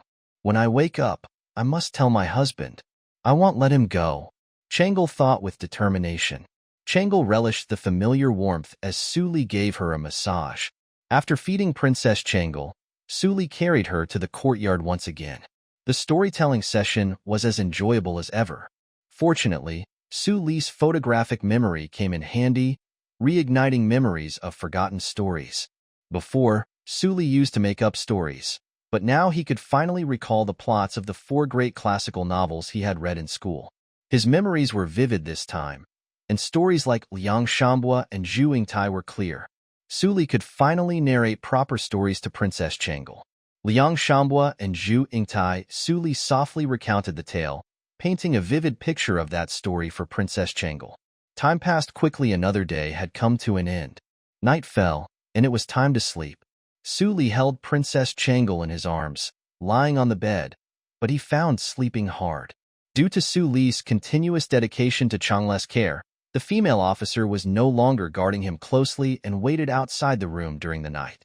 Staring at Princess Changle's delicate face in his arms, Su Li sighed deeply. There was no way, with the current earning rate of around 30,000 points a day. It was still too slow. After much hesitation, Su Li gazed at Princess Changle's lips. I can't help it, little Changle. I'm doing this for you to wake up as soon as possible. Su Li muttered and placed his lips on Princess Changle's. Their lips touched Princess Changle, who hadn't fallen asleep yet, heard Su Li sigh. Changle assumed that Su Li was still troubled by daytime concerns, frustrated by her inability to wake up, and shared his feelings with her. But then she heard what Su Li said next. I can't help it, little Changle. I'm doing this for you to wake up as soon as possible. Changle was a bit puzzled. Could her husband have a way to wake her up? Changle had some suspicions. After fully regaining consciousness, Princess Changle understood that Su Li was forced to fake his joy because of Yuan Tiangang's servant's prediction. Furthermore, Changle noticed that Su Li would give the food she had never eaten before during meals. Changle was somewhat conscious when Su Li fed her low-quality life potions and other items. Although the female officer and others were unaware, Changle knew. And each time her husband fed her, Changle felt the changes in her body. Although she couldn't speak, Changle had her own speculations. Could it be my husband has a way to wake me up? Still lost in her thoughts, Changle suddenly felt the moist touch of her lips. A moment of shyness washed over her, covering her heart completely. Su Li had only kissed her once. It was during the experiment to see if more intimate actions would earn more points. Later, Su Li hadn't kissed her after all. Many people were in the princess residence, and doing such things to an unconscious person would not be good if others found out. Furthermore, when the female officer slept at night, she mostly stayed in the room, making it difficult for Su Li to do such things. But now things were different. With Su Li's increasing care for Changle, the female officer had offered to stay outside the room while they slept. Since Su Li handled everything related to Changle now, the female officer was not needed. She continued to stay vigilant to be prepared for any unexpected situations. In other words, Princess Changle and Su Li were sharing the same bed and alone in the same room. Due to the high cost of Bodi fruit, Su Li had to find another solution. Well, although sleeping with mouth-to-mouth contact was a bit odd, if it earned a few more points, it was worth it. And for Changle, this kiss made her feel shy yet brimming with joy. Teenage boys were admired, so why wouldn't teenage girls be infatuated? Feeling the forbidden fruit's sweetness in her heart, Princess Changle carefully analyzed this moment's sensation. His lips so warm and so soft, but this kiss seemed to be lasting a while. My husband only gave a light touch the last time, so Princess Changle didn't even have time to savor it. This time, it had been a while, even to the point that Princess Changle could repeatedly feel the sensation and warmth of their lips meeting. Despite her shyness, Princess Changle surprisingly didn't want to break away. This feeling was just too wonderful. For young boys and girls, tasting the forbidden fruit, let alone kissing, even holding hands, created a feeling of wonder. People want to be together for every moment in the early stages of love, cherishing each touch and proximity. So nice, she thought. Princess Changle didn't even know how long the kiss lasted, although she woke up with Su Li already preparing breakfast for her. She only knew that the kiss had gone on for so long, to the point that when she fell asleep fuzzily, she could still sense the beauty of their lips touching. Though quite shy, Princess Changle still couldn't help but think. If they could do this every night, she wondered if her husband could hear her thoughts, and her whimsical idea surprisingly came true. Every night after that, she fell asleep with her husband's kiss. She could feel her husband's warm breath on her face, sending her into emotional chaos. For Su Li, though it was embarrassing if it was for earning points, it was not a problem. The points gained for third-level intimacy for 1 hour were a whopping 3,600 points, twice as much as sleeping in an embrace. Ideally, waking up could result in directly gaining 36,000 points. Unfortunately, the reality doesn't match the ideal, as sleeping in such proximity was unsustainable.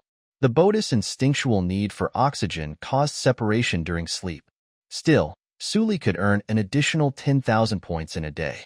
On average, it was 40,000 points daily, a significant improvement from the previous rate. The following days continued in this pattern. During the day, Su Li held Princess Changle to accumulate points, and the routine continued at night. Time passed quickly. Eldest brother Su Dingfang visited the princess mansion occasionally, and Su Li became more acquainted with him. Fortunately, Su Dingfang's friendly nature matched Su Li's preferences. Su Dingfang treated Su Li wholeheartedly, and their bond grew. Su Dingfeng's son, Su Qingjie, also visited. He was a polite, socially anxious young lad. He was only 14 years old, but quite impressive. Lier also visited a few times, but didn't inquire about Su Li's calligraphy or medical skills. Their interactions were minimal, and Su Li didn't ask why he was investigated. There seemed to be an unspoken understanding. Empress Zhang's son remained gentle and spent time chatting with Su Li. She inquired about his well-being and needs. The group of princes, grandchildren, and princesses also visited. Li Changqian visited a couple of times, but displayed a hostile attitude towards Su Li, which puzzled him. However, given Li Changqian's historical actions, it was not worth dwelling on his behavior. Several princesses had also visited before, but Su Li didn't remember much about them. Princess Gaoyang was persistent, often wanting to visit Princess Chang'e, but Su Li ignored her requests. That infatuated and thoughtless princess was unlucky to encounter Su Li. Su Li didn't have a strong impression of any princess, except for a 3-year-old girl who stood out a bit, little Princess Jinyang. She was carried by Empress Zhang's son and had visited multiple times. According to Empress Zhang's son, the little princess insisted on visiting her sister, and the two sisters had a close bond. However, each time little princess came, she would cry, and Su Li once comforted her with white rabbit milk candies. She kept asking Su Li for more candies on her most recent visit. Oh, and worth mentioning, Zhang's son Chong visited again for some reason. Might he think of himself as Princess Changle's cousin? Or perhaps because he was her previous engagement partner. This time, Zhang's son Chong was stopped outside the princess mansion since his last unannounced entry angered the female officer. She changed the guards to a more formidable group after consulting Su Li. Apart from these instances, no other guests visited the mansion, and the outside world's events had yet to affect the mansion. The days passed one by one. 2 months flew by. Su Li fell asleep with Princess Chang'e in his arms, their lips and teeth still touching. However, Su Li's thoughts were not on the family besides him. He was focused on the points changing in his mind. 1997624199750. The points were steadily increasing with the continuous intimate interaction of their lips and teeth. After about an hour, the points finally crossed the 2 million mark. Open the system store. Permanent top product, Bodi fruit, Bodi fruit, Bodi fruit, a clear mind, seeing God, recovering and curing all known injuries and diseases after taking it, strengthening the soul. Provide a lot of free attributes and get extra talents. Remarks. Non-host consumption. Free attributes will be randomly assigned. Get extra talents at random. Value. 2 million points.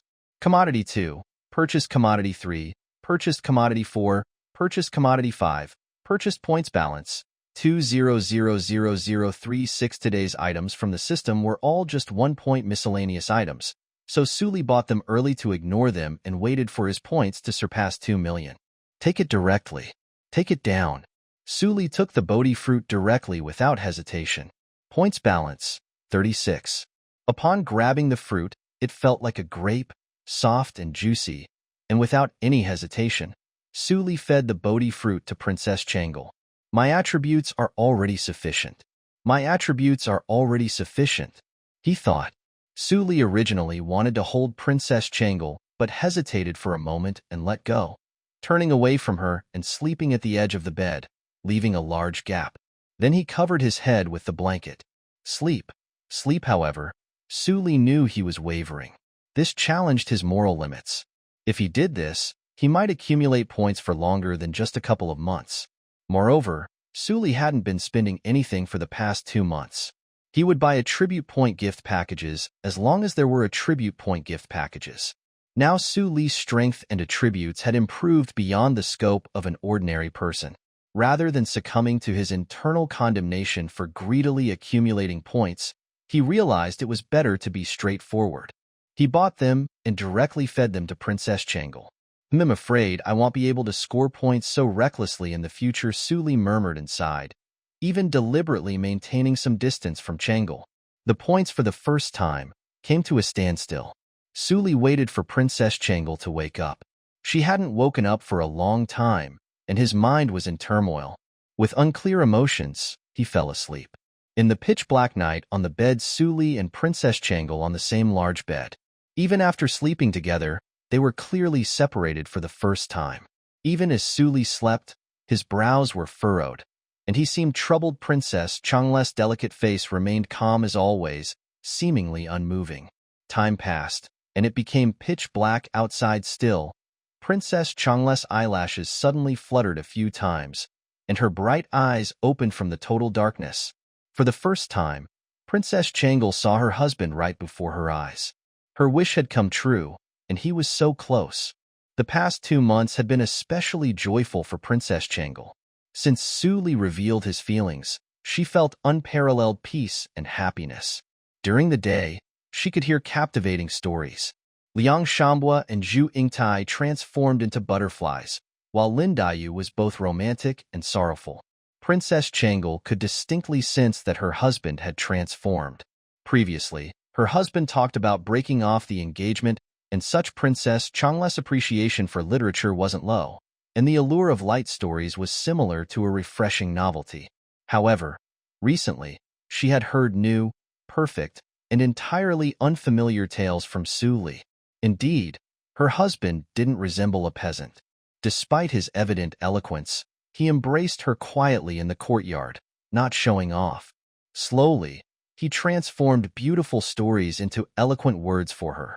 He was exceptionally skilled in combat. Princess Changle had heard Su Dingfang praise Suli more than once, suggesting that Suli could easily achieve titles and honors on the battlefield. In a fleeting moment, Changle was surprised to realize that Suli, her husband, aligned with her youthful dreams.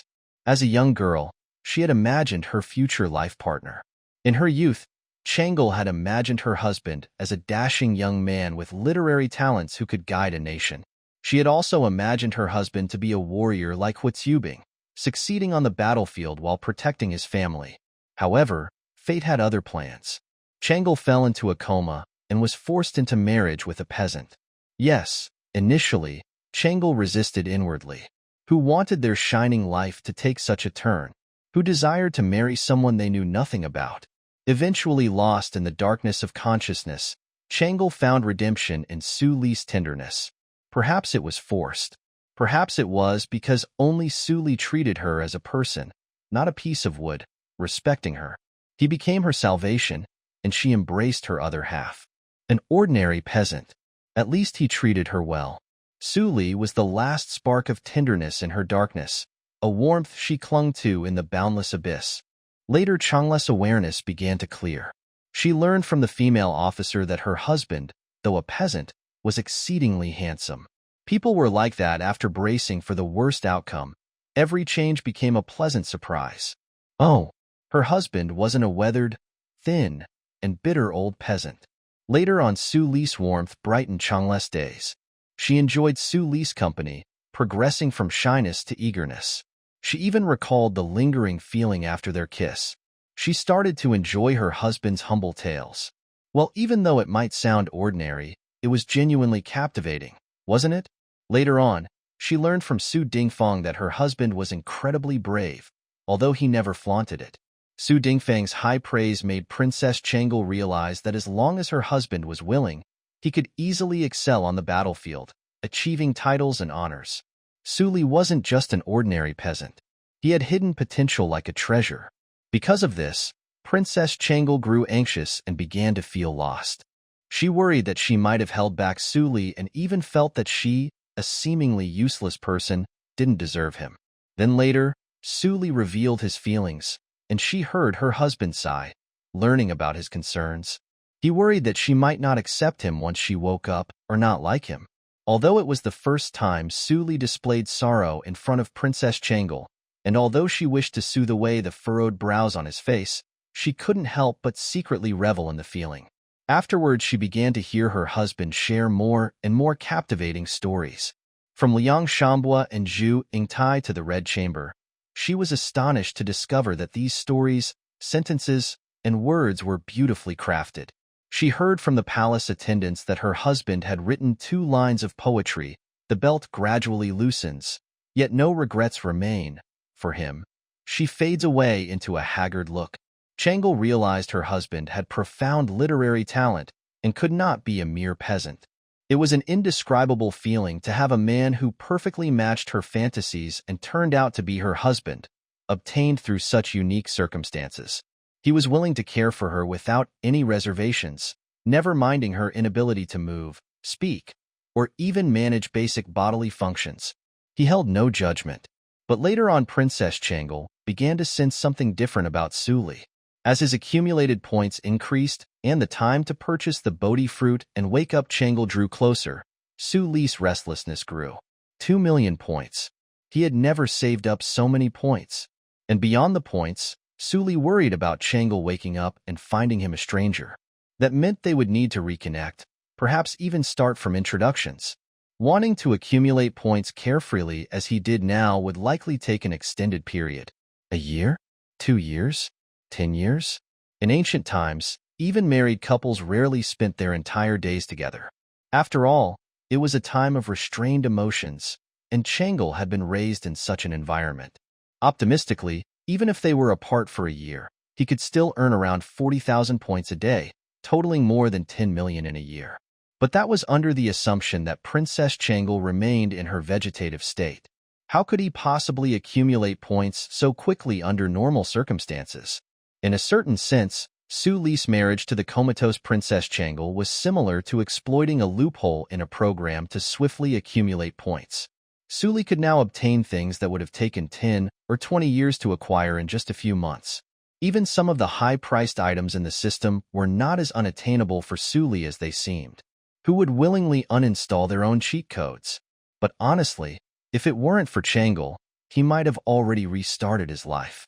Suli had taken care of Changle for so long, and even though utilitarianism played a part, some affection must be present. For a normal person, enduring 3 days in a small dark room would be unbearable. How long could a blossoming young girl like Changle bear the boundless darkness of her consciousness? Suli's concerns stemmed from the unknown, from the fact that he needed to dismantle his own cheat codes. He didn't know the intensity of Changle's feelings for him, feelings that had broken through her shyness and certain aspects of the feudal society's norms. Changle wished to be with her husband all day, considering nothing more wonderful. Suli remained unaware of these thoughts, but as the points accumulated and the day of Changle's awakening neared, he grappled with indescribable agony every day. And all this Changle could sense it too. She wholeheartedly focused on Suli. After all, for her, the present Suli was her entire world. Suli's facade might deceive others, but it could not fool Changle. Although Suli appeared to be with her every day, feeding, bathing, massaging, telling stories, and engaging in physical activities, Changle could distinctly sense that as time passed, her husband grew increasingly anxious and prone to distraction. At times, he would even inexplicably skip portions of the stories he told her or circle back to segments he had already discussed. Suli began to become absent-minded, and the sadness grew heavier. Is it because of me? Since my husband sighed that time, it seems like he had been increasingly absent-minded. Changle realized that his emotional unrest seemed to be because of her. Princess Changle couldn't help but speculate. Is it that I'm about to wake up? So my husband is very worried? Worried that I will not accept him, not recognize him? Damn it, the stories he has been telling are all mixed up. Wait until I wake up. I must have my husband tell me the stories again, Princess Changle thought. On this day, Changle heard her husband telling a story wrong and seemed particularly absent-minded. Until evening, when Suli held her in his arms on the bed. Even when their lips were together, she could feel his distraction. How can he be absent-minded at a time like this? Changle felt especially dissatisfied. What is my husband worried about? Does he frown? Changle thought about these messy things, gradually feeling sleepy. Just as she was about to fall asleep, she felt Suli's body move. Suli pulled away, separating their lips. Changle couldn't help but feel a sense of loss in her heart before she could figure out what was happening. Before she could understand what was happening, Changle felt Suli put something in her mouth. Her body instinctively swallowed a liquid with a cool sensation spread through her body with the swallow. Princess Changle felt her consciousness becoming clearer and clearer, even sensing a slight tingling sensation on her body. She began to feel every inch of her limbs. Am I going to wake up? She thought. Yes, Princess Changle was mentally prepared for this. If it wasn't for her waking up, her husband wouldn't be so absent-minded and increasingly worried for no reason. Moreover, Changle had already experienced Suli feeding her something special before. This time the sensation was especially clear. Just as Changle's consciousness gradually became clear, she suddenly felt that the warm and broad chest she had been relying on was pulled away. She was lying there all alone. In that instant, Changle felt slightly panicked and even started having wild thoughts. Where is my husband? My husband always sleeps while holding me. How did he go? She couldn't feel the warmth of Suli's body anymore. Especially at this particular moment, she felt flustered and anxious, starting to actively try to move her body. This time, she felt that a thick sheet of iron was covering her body, and her consciousness was madly trying to break through this barrier, breaking free from its constraints. Even though she didn't know how long she struggled, Changle had only one thought. Where's my husband? Where did he go? She struggled for a long time, and then it was as if she broke through that last barrier, suddenly feeling a surge of sensation throughout her body. Her eyes opened wide in the darkness. She finally saw her husband. Her husband was lying by the bedside, quite far from her. Princess Changle couldn't believe it and stretched out her hand. Her hand was moving. Her hand was moving. She really woke up. Princess Changle immediately sat up and looked at her husband. This was the first time her husband had slept so far away from her after they had shared the same bed. Due to her consciousness being in the dark and the strengthening effects of the Bodi fruit on her body, when Changle opened her eyes, she could clearly see through the dim moonlight coming through the window. Princess Changle leaned on her elbows and looked at her husband. The same husband who had been with her for 2 months, taking care of her for 2 months, but she had never seen his face. In the moonlight, Princess Changle could see the handsome young man with closed eyes, breathing steadily, and his brows furrowed. Are you worrying about me? Princess Changle murmured and looked at her husband's furrowed brows, and a hint of tenderness flashed in her eyes. Her fingers gently smoothed Suli's furrowed brows. Although it wasn't their first physical contact, the sensation of his pulse beating against her fingertips caused an inexplicable stir in Changle's heart. This was the first time she had taken the initiative to touch her husband. She gently smoothed Suli's furrowed brows, and her eyes seemed slightly moist. More than anything, these were tears of joy. She could finally open her eyes and look at her husband without restraints. She could finally smooth his furrowed brows on her own. This was something she had fantasized about countless times. This was her first time taking the initiative to do this kind of thing. It was making her blush. Changle's face flushed red, yet she still slowly and determinedly leaned in.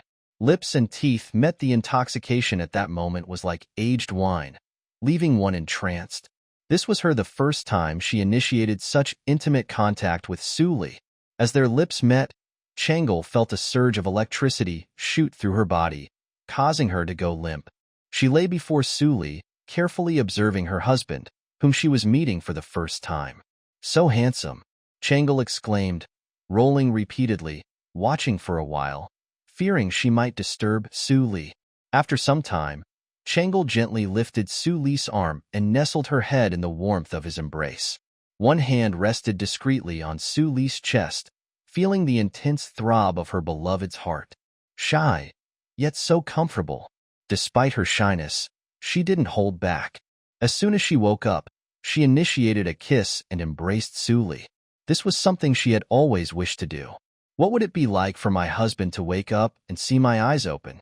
Changle snuggled in Suli's arms, full of anticipation. I wish I could tell him right now, Changle thought, and eagerly awaited Suli's awakening. Then, she could share her feelings with him, soothe his furrowed brow, and nestle in his arms. However, even in his sleep, the first touch made little Changle melt in his embrace, her shyness keeping her from waking Suli. With the moon high in the sky, the night grew darker. Changle leaned into Suli's embrace and slowly closed her eyes, despite her shyness, finding a deep sense of comfort. At last, she could take the initiative to be close to her husband. A restless hand gently brushed Suli's chest. So lovely. Changle was utterly captivated by Suli at this moment, not realizing that upon waking up, She hadn't considered how joyous her parents would be to know she was awake. Closing her eyes, unable to sleep, opening her eyes, still unable to sleep, Changle struggled to sleep, but sleep evaded her. Changle realized that on her first night awake, she couldn't sleep. She had so much to say to Suli, and she looked forward to the delight on his face when he saw she was awake. She loved feeling in control of her body and doing whatever she wished. Changle had so much to convey with the one she cherished by her side. The mental distress was overwhelming, and there wasn't a hint of fatigue in the body. Finally, after countless cycles of closing and opening her eyes without purpose, Changle clenched her teeth and stamped her foot, feeling her thoughts about to overflow. She impatiently awaited Suli's awakening. Blushing slightly, Changle bit her lip and decisively turned over, resting against her husband Suli's chest. She held him tightly as if afraid of losing him, feeling a mixture of heat and nervousness. In his slumber, Suli sensed a heavy weight pressing on his chest and his body tightly bound. Suli suddenly woke up from his dream and opened his eyes. Looking up, he saw a lovely face before him, lying on him. "Darling, are you awake?" "I can't sleep." This was their first direct gaze. Well, it was not the first time, given that even an unconscious person could open their eyes. Suli had seen Princess Changle before, caring for her day and night for 2 months. He was very familiar with her appearance. However, it was the first time he had seen such intense emotions and colors in Changle's eyes. It was also the first time he had seen such a vivid and moving expression on Changle's face. While Changle was in a coma, she resembled a sleeping beauty or a delicate doll, beautiful but lacking vitality. When Changle was awake, her face was radiant, with a shy blush, as though she had stepped out of a painting. And undoubtedly, the most captivating was her bright eyes. Suli had only one thought in his mind. It turns out that extreme beauty can truly make a person shine. Darling, despite the mental preparation and self-encouragement, all the mental drafts disappeared when Suli woke up, leaving her feeling helpless, shy, and joyful. She even hesitated to meet Suli's gaze. When he opened his eyes, she only managed to catch his touching gaze before burying her head in his chest like an ostrich. "I can't sleep." Changle sensed her heart racing, her body growing warm. Lying against Suli, she cautiously brought her small hand close to the back of his hand. At this point, Suli started to comprehend the situation. Changle, after consuming the Bodi fruit, woke up. Therefore, Changle was lying to him. And why her emotions were so intense now didn't matter anymore. Suli only knew Changle truly belonged to him. He firmly clasped Changle's small hand with his own. My lady. Suli hesitated for a moment, given that this was his first interaction with Changle. Suli's heart was pleasantly surprised. Changle didn't treat him coldly upon waking up. Instead, she appeared shyly willing to consent to his every wish. This meant that over 2 months of careful care hadn't been in vain. It signified that Changle recognized his presence. It also indicated that Changle genuinely liked him. This meant he was still in her heart, and he no longer had to worry about being dismissed by Princess Changle with a divorce letter after she woke up. Everything was the best possible outcome. Changle lay against Suli, sensing his firm grip on her hand. It even stung a bit, and she felt Suli's other hand securely holding her. There had been many words and emotions she had wanted to express to Suli, but now she couldn't find her voice. Silence at this moment spoke louder than words. After a long embrace, Suli gradually released his hands and gently cradled Changle's head. "Awake?" Suli's face held a smile. Princess Changle responded softly. "You can hear what I say?" Suli inquired. Princess Changle remained silent for a while. "The stories you told me got all jumbled up later on." Changle playfully nuzzled her head against Suli's chest. "I'll retell them for you." Suli's face beamed with a smile. He lifted Princess Changle gently and stood up. Now the night was deep, and daylight was still far off. Both Suli and Princess Changle were wide awake. With Changle awake now, everyone in the princess mansion would know by daybreak. Li'er and Empress Shangsun would likely find out in no time. They would need to deal with various visits and greetings at that point. As a newlywed couple who had just met, they wouldn't have much alone time in the truest sense in the coming days. And at this moment, with the lord having affection and the concubine showing intention, Su couldn't sleep either. It was a perfect time to chat with Princess Changle, discuss their strategy, and devise a plan to trick Lier later. Darling Changle's head rested against Su chest. Tomorrow, there will be more troubles. Once you wake up, the princess mansion might not settle down for a while, Su said with a smile. Why don't we talk more while we have this time? Princess Changle didn't remember until Su reminded her. Oh, this isn't the world within my own consciousness. Oh yes, and my parents will be very happy when they hear that I woke up. At this moment Lier's little padded jacket is all in pieces, completely useless for keeping warm. But when I think about it, in addition to my father and mother, I'm afraid I have to face many people thoughts of her own husband consumed Changle. She was only sparing some thoughts for her family. Thinking about the trouble she would have to deal with after waking up, Changle could not help but feel that staying asleep might be better. This way, nobody would disturb the world between herself and her husband. Maybe we shouldn't reveal the news yet?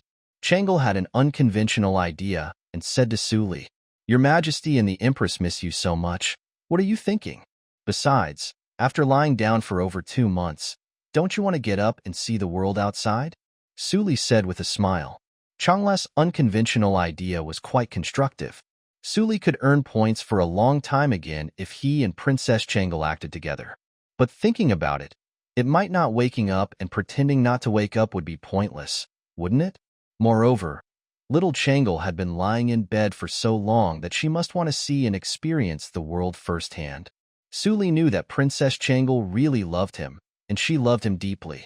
Princess Changle had already told him she had been fully conscious for a long time, right?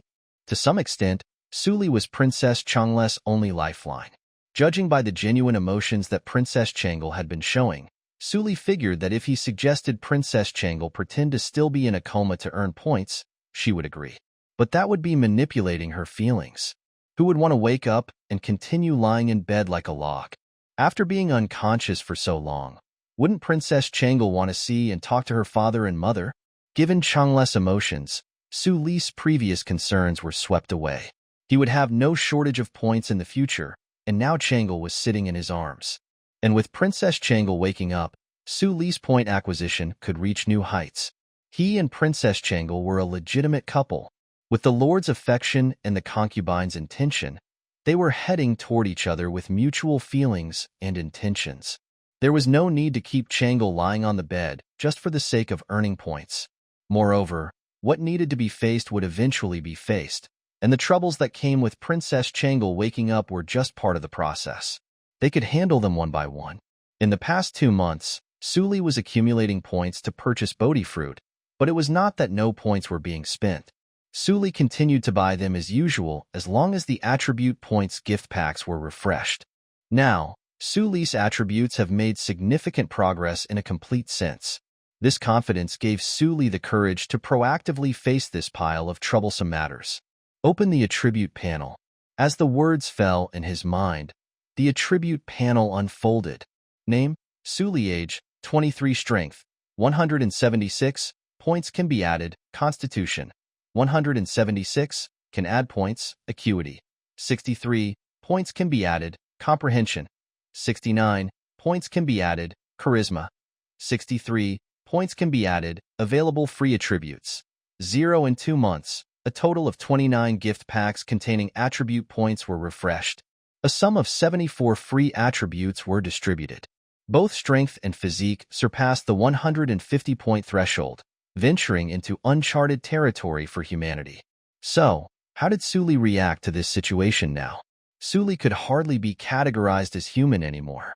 Su conducted a discreet experiment on himself, lightly cutting his skin with a knife.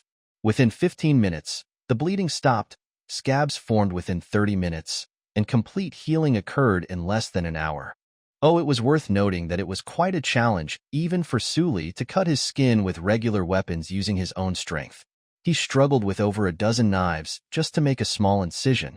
To achieve an experimental effect, he deliberately created a substantial wound with his own fingers.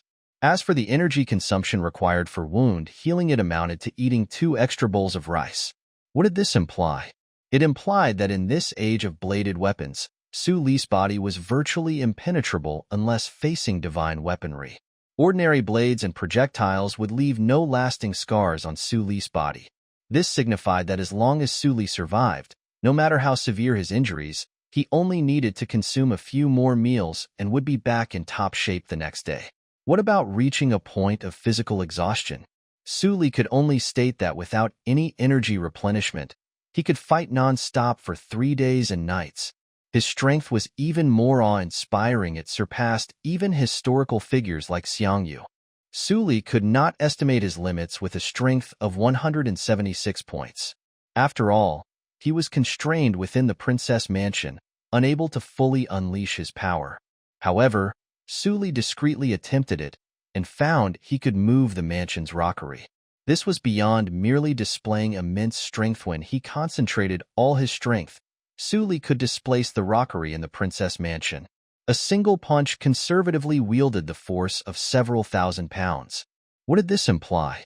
It meant that in this era of primitive weapons, it was a matter of life and death. In an era devoid of firearms and artillery, Su Li was a walking enigma. As long as he desired, he could become a formidable force in the Tang dynasty. For now, let's not discuss the possibility of antagonizing the world, and let's ignore the fact that Su Li's speed might not be sufficient. But if Su Li wished, he could easily eliminate Li Er. It's no wonder ancient times were better. Su Li mused with delight. His capabilities, if placed in modern times, would at most withstand a few RPG rounds. Note: RPG refers to rocket-propelled grenade, which is a type of explosive weapon. It may suggest that one's abilities are limited to just a few powerful or impactful actions, similar to how an RPG is a powerful weapon but has a finite number of shots. If things got dire, a FIM-92 Stinger would make him go dead. However, in ancient times it would require marshaling the entire nation's resources and wisdom to possibly contend with Su Li. Su Li was, of course, confident in handling the impending troubles that would arise. Furthermore, such issues were inevitable sooner or later. Expecting Princess Changel to remain bedridden for her entire life was unreasonable. "Is it you, my husband, who revived me?" Princess Changel leaned softly against Su Li and asked. "You knew?" Su Li looked at Princess Changel with a touch of surprise. "I could sense it when you fed me," Changel spoke softly. Yes, Su Li nodded, not withholding the truth. Especially since Changel was his close companion, Su Li had no reason to deceive her. Moreover, Changel herself had mentioned that she could feel it when he fed her life potions and other things. "The things that can wake me up are precious, aren't they?" Changel asked cautiously, looking up. Princess Changel could sense the differences in her body. For example, at this moment, her mind was extraordinarily clear, and even her once frail body felt healthier and stronger than before. Moreover, there seemed to be something else in her mind that she couldn't quite explain. Even her skin felt more delicate indeed. Su Li affirmed with a smile, not hiding anything.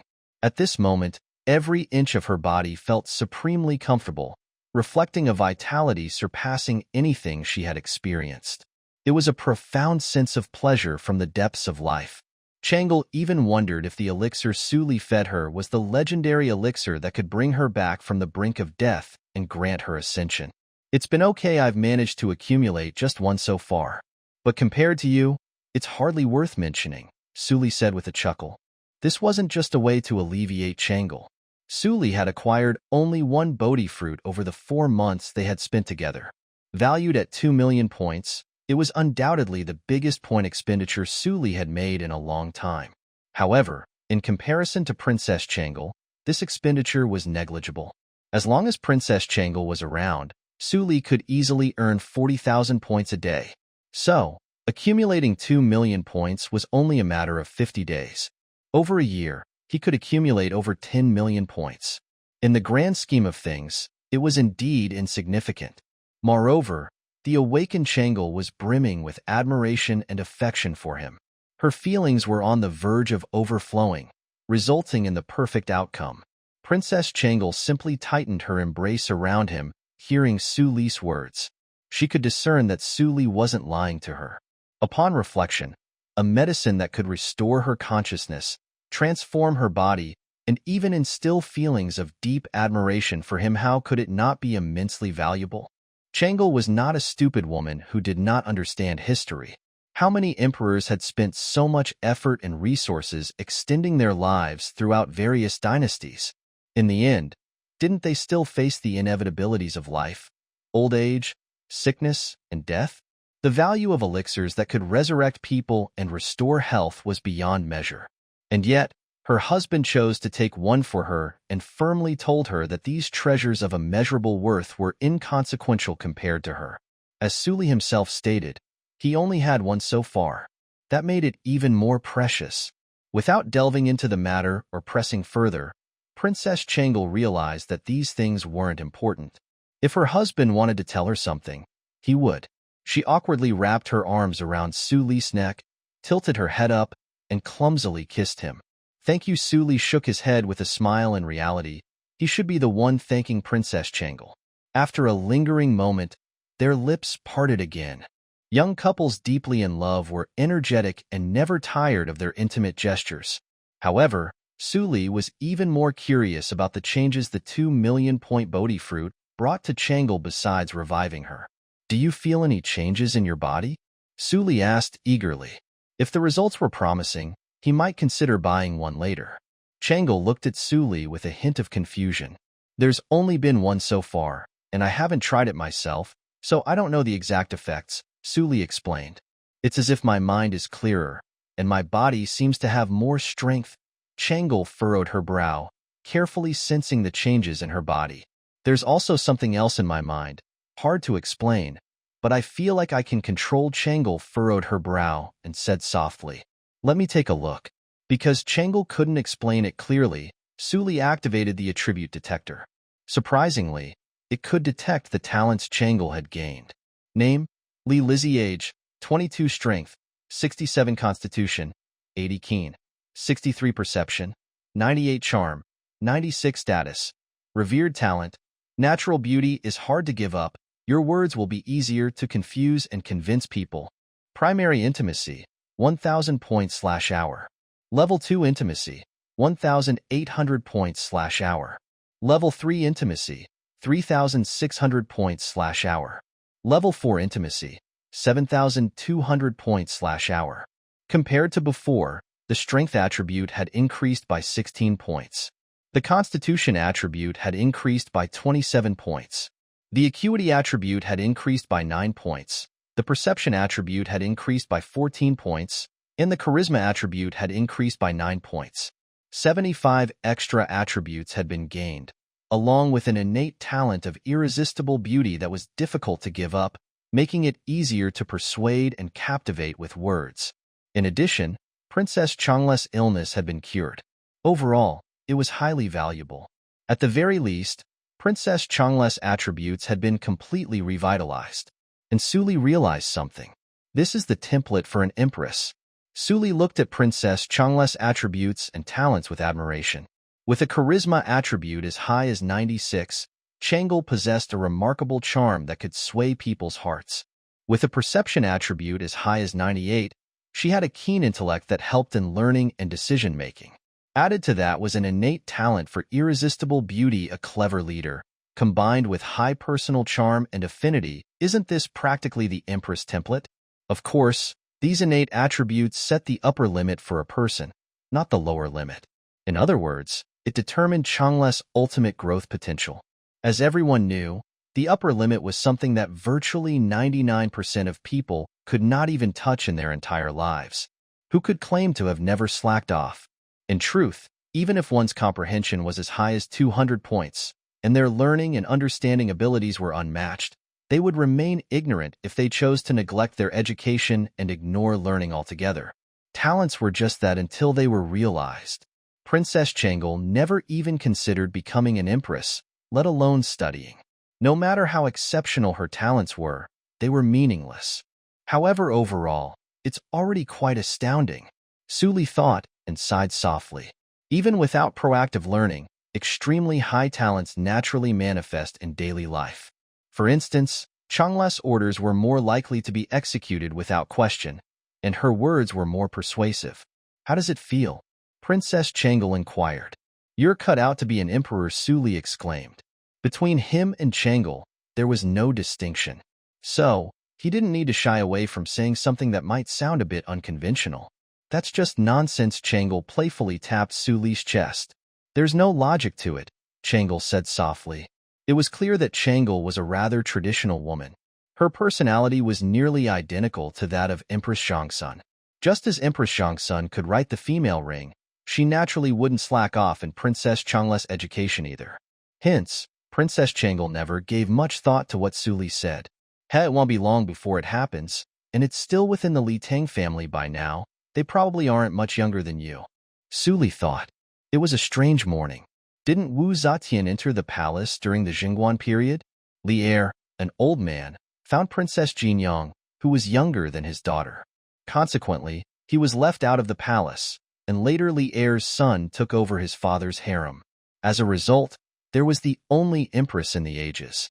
Wu Zetian should be only 8 or 9 years old now. Li Er recalled the history in his mind and thought to himself. Li Er was really shameless. Finding such a young lady almost wiped out Li Tang's country. Su Li also didn't correct Changle's thoughts. Now that the Tang dynasty was at peace, he only instilled the concept of being a female emperor in Princess Changle if he had a problem with his brain. The husband and wife chatted all night, and Su Li retold the wrong story because of the lack of focus.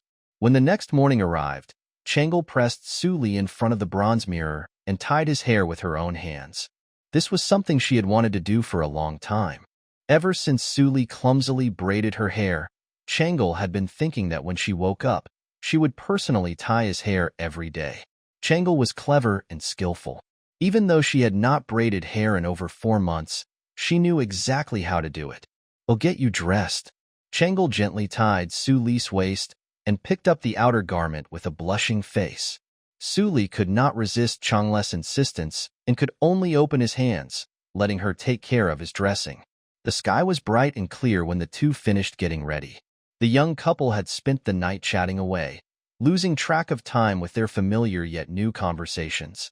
Su Li was in great physical condition and looked energetic even without sleep. Princess Changle had just woken up and had eaten a Bodi fruit, making her body full of energy. The couple took their time with everything, chatting and procrastinating, causing them to waste quite a bit of time. Even the sun in the sky had risen, indicating that a considerable amount of time had passed. Even the governor of the princess mansion, who was waiting outside to deliver food to Su Li, was beginning to feel puzzled. After spending so much time together, the female officer understood Su Li's routine. Every day, he would wake up early, wash Princess Changle's face, braid her hair, and then instruct the maids to prepare liquid food. After personally feeding Princess Changle, Su Li would have his own breakfast. This routine took a lot of time, and Su Li would almost always wake up early in the morning, even before dawn, as if he had an endless supply of energy. Surprisingly, the sky was bright today, and there was no movement. However, the female officer didn't rush him. After all, she saw Su Li's hard work, and getting extra sleep was not a bad idea. But after waiting for a while, it was almost an hour. Su Li still hadn't shown any sign of getting up. The grated liquid food prepared for Princess Changle was cold and then reheated. The female officer felt strange and came to the door cautiously but heard no movement in the room. The female officer gently knocked on the door. "Prince, the meal prepared for the princess is ready." The female officer called out, understanding that Su Li might need more rest. The female officer didn't mind if Su Li slept in, and she wouldn't even mind if he slept for a whole day. After all, he had worked hard for so long. Taking a break was completely understandable. However, the key was that Princess Changle needed to eat. So after waiting for over an hour, the female officer couldn't wait any longer and decided to call out for Su Li. "Then prepare another portion." Su Li's voice came from inside the room. "Huh?" The female officer was shocked. "Is there something wrong with the recipe?" The female officer instinctively asked, wondering if there was an issue with the food preparation. Since Princess Changle was in a coma, she could only eat liquid food, and the daily recipes were specially crafted for her. The royal physician developed this recipe, and Prince Su Li even reviewed it himself. Could there be a problem? How should I prepare it? The female officer asked again. Su Li chuckled and opened the door. "Just prepare a portion of the meals I used to enjoy." The voice that responded to the female officer wasn't the familiar voice of Prince Suli. It was another voice, one that was unfamiliar yet somehow familiar. The unfamiliar aspect was that Changle hadn't spoken since she fell into a coma. The familiarity came from the fact that the female officer had raised her so lovingly and devotedly. It was as if she had raised her with her own hands. The female officer looked towards the door subconsciously and saw Princess Changle standing there pretty, blinking her eyes mischievously. "Grand Princess, you're actually awake?" The female officer's face was filled with surprise and disbelief. "Of course I'm awake." Changle had a smile on her face. She was close to the female officer who had been with her since childhood. "No, I mean, you're really awake." The female officer was so excited that she even stumbled over her words for a moment. I will prepare meals for the princess and do it myself." The female officer rubbed her hands together, appearing flustered. Look at my brain. Such a big happy event. I have to inform His Majesty and the Queen first." The female officer turned around just as she left. Changle shook her head. Although the husband and wife had chatted all night and were already prepared, Changle also missed her parents greatly. However, this was her first meal after waking up. If she notified them now, she was afraid the meal wouldn't be ready, and her father and mother would rush over from the palace, right? Considering her father's personality, he would likely summon all the palace chefs upon hearing that she hadn't eaten yet. And might be they would even insist on sitting next to her while she ate, but she hadn't had a proper meal with her husband yet. For the past 4 months, he had been feeding her "let's eat first." Changle held Suli's hand. "They'll go prepare the meal." The female officer didn't question Princess Changle's decision. Suli shook his head, though. "They'll do it." All this time, Suli's system warehouse was filled with various ingredients, all sorts of seasonings before.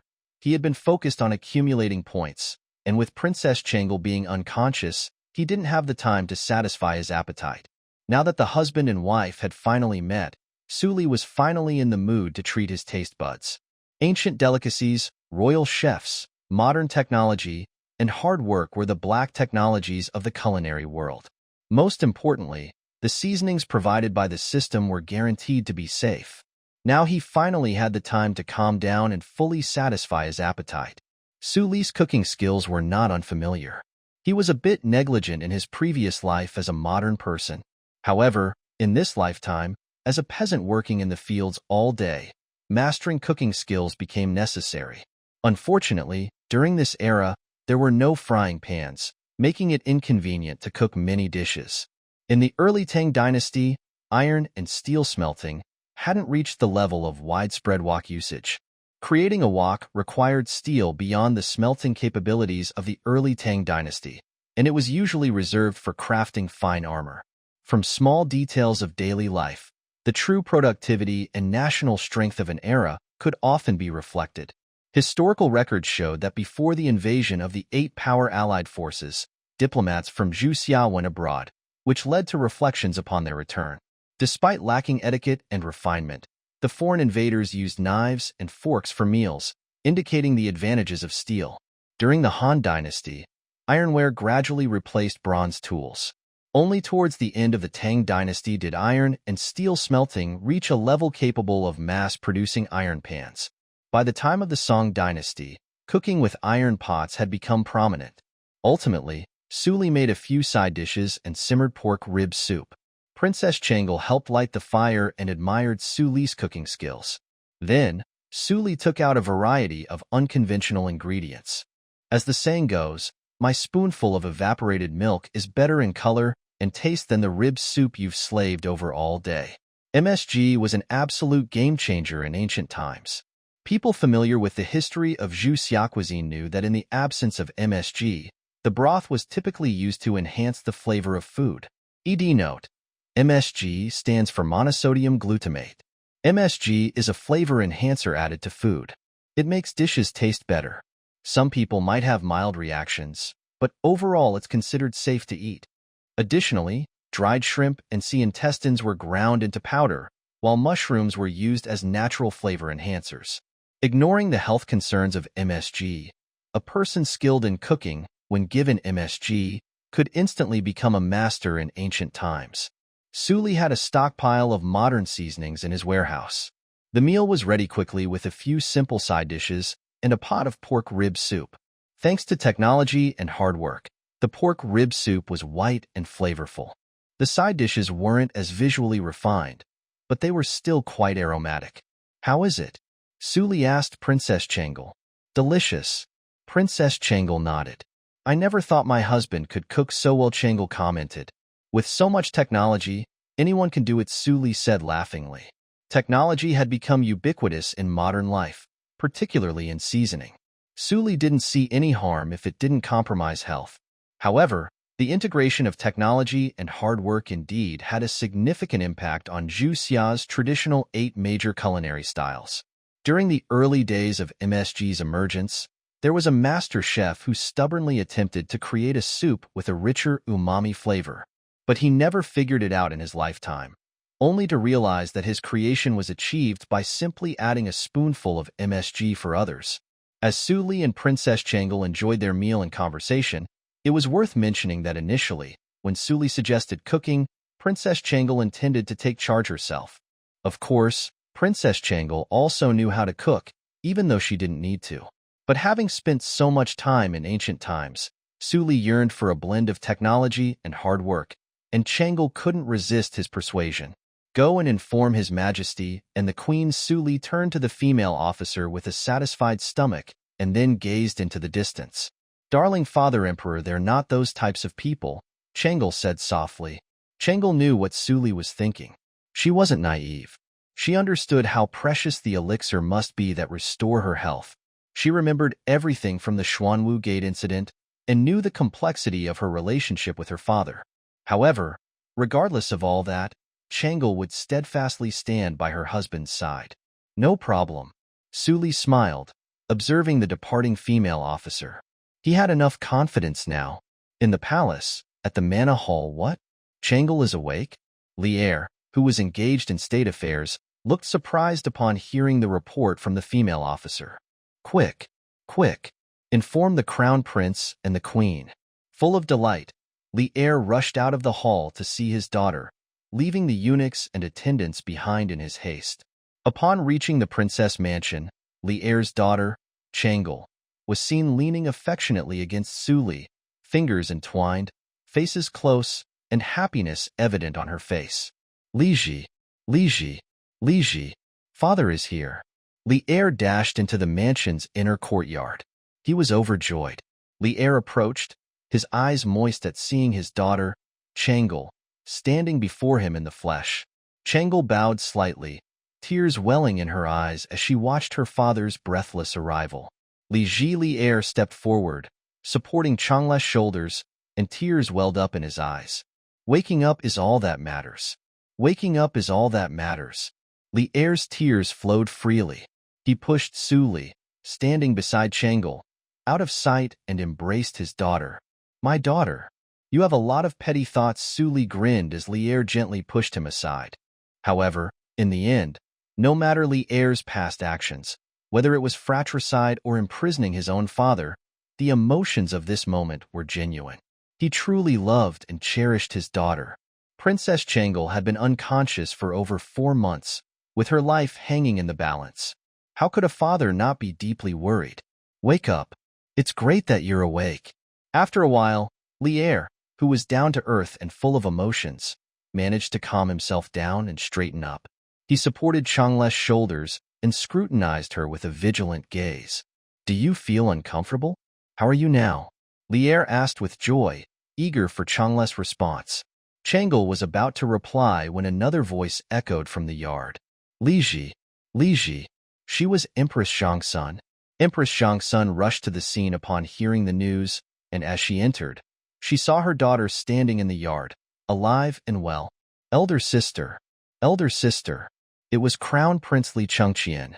Empress Zhangsun approached, holding her daughter's hands, and Crown Prince Li Chengqian stood beside them, his face filled with eager joy. The family was so overjoyed that they could hardly string together complete sentences, and their excitement filled the air. Suli silently stepped back and observed the heartwarming family reunion before him. Xingguan Year 4 Suli gazed at the harmonious scene of the family, feeling a sense of nostalgia. The fourth year of the Jingguan era was a critical time for the prosperity of the Tang dynasty. This year, the Tang dynasty achieved a significant victory over the Turks, avenging previous humiliations. During this year, Crown Prince Li Chengqian had not yet become obsessed with vices, and he hadn't suffered his leg injury. Empress Zhang's son wasn't afflicted by illness due to her vital energy, and Princess Changel was in good health. At this point, the family didn't have as many conflicts. Crown Prince Li Chengqian and Li'er hadn't yet grown hostile towards each other. Li'er's family relationships were relatively well managed, at least during this stage. However, perhaps due to the aftershocks of the Xuanwu Gate incident or Li'er's prolonged time on the throne, disconnecting him from ordinary life. Since the fourth year of the Jingguan era, beneath the apparent harmony, seeds of discord had been sown. Crown Prince Li Chengqian began to harbor resentment due to Li'er's increasing favor towards Li Tai. Li'er's strong desire for control was increasingly frustrated as he realized that the prince's growth was beyond his influence. The Xuanwu Gate incident was a foreshadowing, a hidden subplot that lingered in everyone's minds. No matter how close they seemed, when decisions were to be made, the specter of the Xuanwu Gate incident would rise. Would Li'er also feel apprehensive?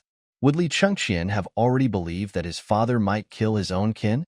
While Li'er appeared emotionally involved, managing family relationships was chaotic. Behind his remarkable talents lay the tragedy of father and son turning against each other. Consort, the female officer, watched the heartwarming family scene with a smile and noticed Su Li's somewhat forlorn figure retreating into the distance. She only learned later that Prince Su Li's parents had passed away. Only recently did his biological brother find him, seeking recognition of their sibling relationship. At this moment, Prince Su Li's figure seemed rather lonely. "It's okay," Su Li shook his head and smiled.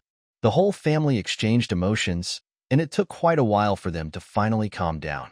Princess Changel looked at Su Li first. She saw her husband standing at a distance, his eyes filled with a smiling expression. Princess Changel walked towards him without hesitation, taking Su Li's hand. "Darling." Li'er's gaze finally landed on Su Li. Once emotions subsided, they had to face the things that needed to be faced. After all, emotions were transient, and Su Li didn't expect Li'er to overlook the suspicions surrounding him due to the joy of the reunion. "Come out with me. I have something to ask you," Li'er softly addressed Su Li. Empress Zhang's son pulled on Li'er's sleeve upon hearing this, and Li'er smiled and shook his head. "I just need to inquire about something." Son-in-law Li'er gave Empress Zhang's son a reassuring look. Although Li'er had reservations about his daughter marrying a peasant, Princess Changle's recovery gave Su Li significant credit.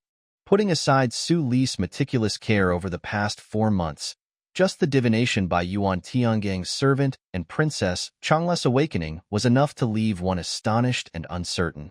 Upon hearing this, Princess Changle stepped forward and positioned herself in front of Su Li. "Father Emperor." Changle's tone held a trace of reproach. Li'er's expression turned sour as he saw Changle's reaction. Although Princess Changle didn't voice her concerns, her meaning was evident. This was escalating quickly. Li'er had no intention of doing anything harmful. If Changle woke up because of Su Li, how could Li'er not acknowledge his contributions? Despite Su Li's background as a peasant, his impressive skills in calligraphy and medicine, even surpassing Zhu Suiliang, and Yuan Tiangang's servant's divination, combined with Princess Changle's recovery, raised questions and doubts. Even though Li'er had planned for his daughter's well-being, Changle's guarded demeanor displeased him. "It's all right." Su Li shook his head, signaling that everything was fine. "Rest assured, they'll handle it." Su Li stood up and walked towards the exit. "I'm just concerned about his background. He's your husband, and if I don't clarify things, how can I entrust you to him with peace of mind? Can I really trust him?" After Su Li left, Li'er looked at Princess Changle with a displeased expression, clearly displaying his dissatisfaction. Father Emperor Princess Changle realized she had misunderstood her father and shyly hid behind Zhang's son Wu Fei with an embarrassed expression. Outside the inner courtyard, beneath the artificial hill, Su Li stopped. "I've met His Majesty." Su Li bowed respectfully. "Don't be formal. I'm looking for you to ask some questions." Li'er walked back and forth a few times before continuing. "I've investigated your background, and you should know. Su Li nodded, acknowledging that his elder brother Su Dingfang had verified this. Although the marriage to Chang'e was celebratory, his humble origins raised suspicions. Li Er couldn't easily entrust his daughter's happiness to someone of uncertain background. Born into the Su family, lost along the way, adopted by your current parents, becoming a peasant. Your current parents also passed away 6 years ago, and you had limited means. You never attended formal education, yet you excel in medicine and calligraphy. How did you learn these skills? Your family was impoverished, and you lacked formal education. Here it is, finally.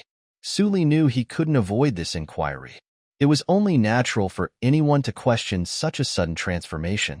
He had been ordinary in his past, so how could he suddenly possess exceptional skills after marrying a princess? At the moment, Li Er only doubted Su Li's background and hadn't gone so far as to pry into his belongings. Su Li didn't have much to showcase yet. Nothing was worth Li Er's intervention or forcing Su Li to reveal his abilities. During the meal, Su Li had already communicated with Princess Chang'e, and they had agreed not to bring up the matter of Bodi fruit.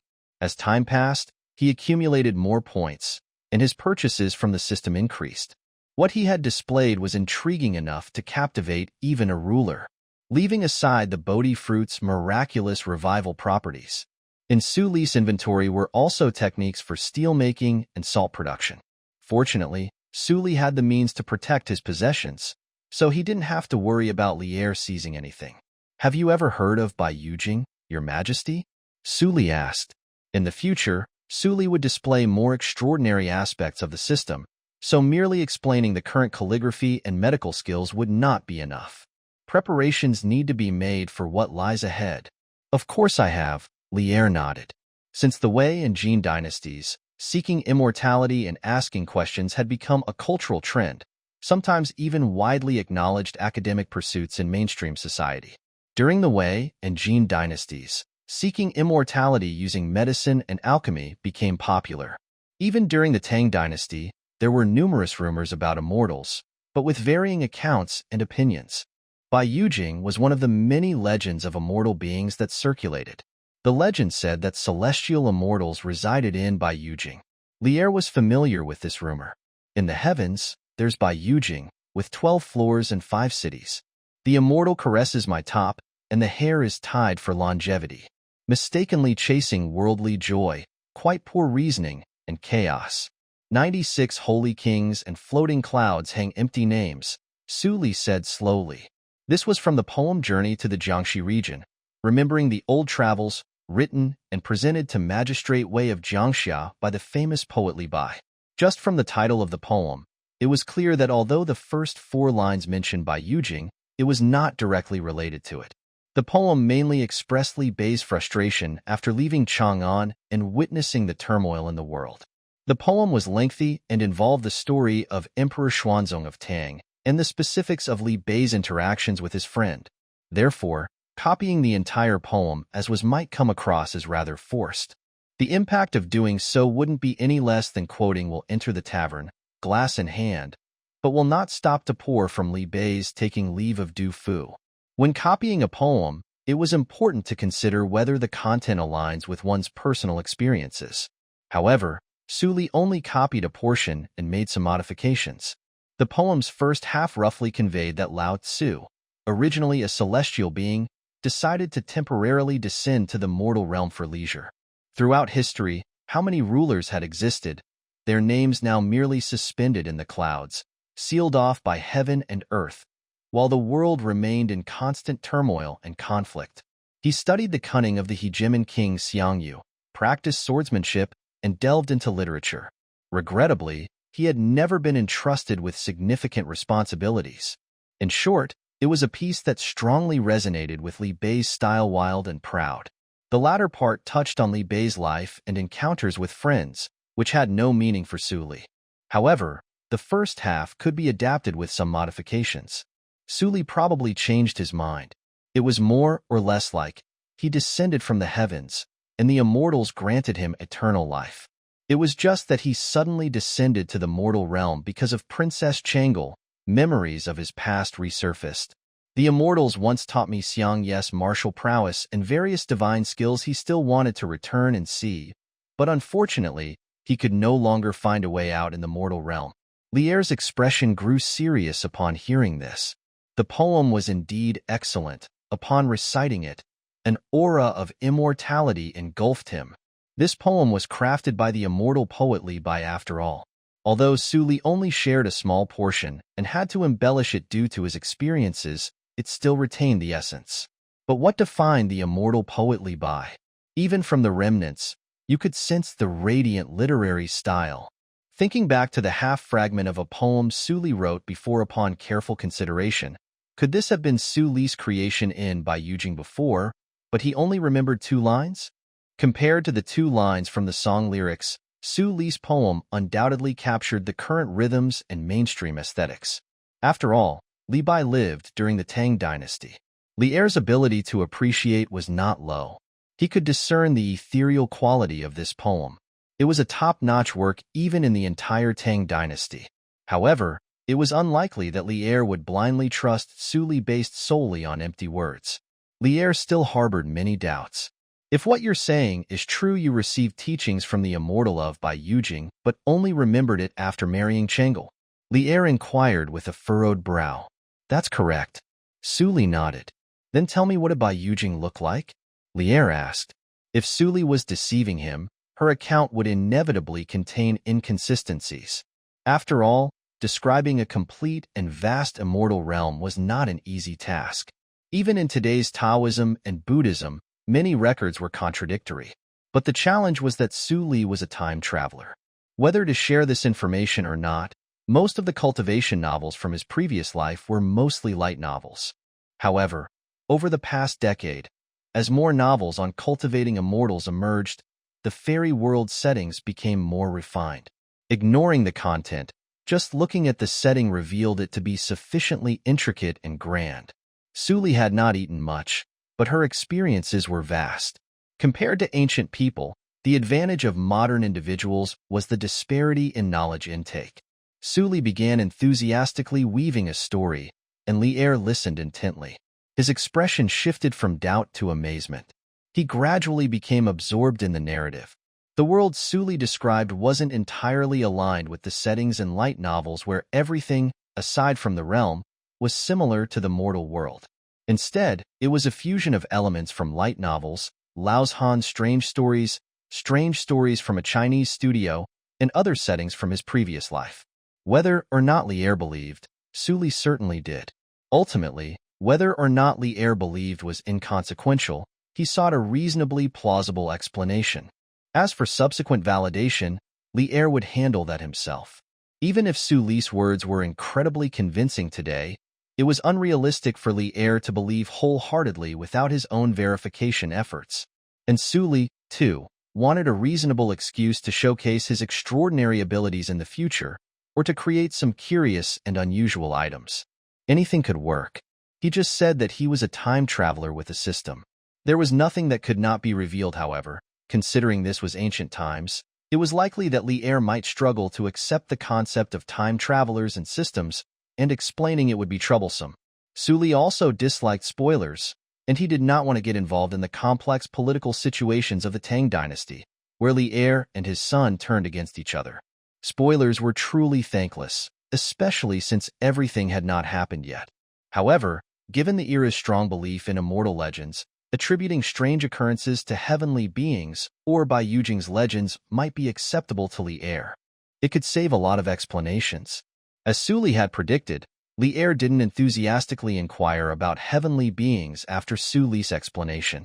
Despite being an emperor, Lier still possessed rationality, even though he believed in the existence of immortals and gods. He was skeptical about the credibility of Bai Yujing. But considering Yuan Tiangang's divination and Princess Changle's awakening, Lier reluctantly accepted Su Li's explanation. Yet deep down, Lier planned to consult Yuan Tiangang for more details. He naturally trusted Yuan Tiangang more than Su Li, and Su Li finally found a reasonable excuse to obtain system products in the future. At this stage, it was just an initial contact, and neither Lier nor Su Li pushed the issue further. They both maintained a level of distance and suspicion. Li'er doubted Su Li's words, while Su Li suspected that once Li'er fully believed he was from Bai Yujing, he would inquire about heavenly beings. This outcome was inevitable, but there was no better explanation in this era. Although it might seem kitsch in a novel, starting with the reveal of being a time traveler was not a good approach for Su Li, considering the historical context. Su Li knew his relationship with Li'er wouldn't end with this conversation. They were in a phase of maintaining a peaceful distance. Who knew how Li'er might react in the future when Su Li's behavior became more outrageous? Would it be persuasion coated with charm or intimidation through power? It was hard to predict and depended on how Su Li managed to stir Li'er's interest. In the end, it was clear that people's hearts were easily swayed, especially someone like Li'er with a history like Xuanwu. About Bai Yujing, I'm unsure about heavenly beings, but is there truly an art of longevity? Li'er's curiosity surfaced. If what Su Li said was true, could people really achieve immortality? While contemplating Li'er's personality, Su Li hesitated and used the attribute detector on Li'er. Speaking of this, Princess Changle's revered position alone could earn such a substantial amount of points. On the flip side, considering that Li'er was the ruler of a nation, how many points should he generate?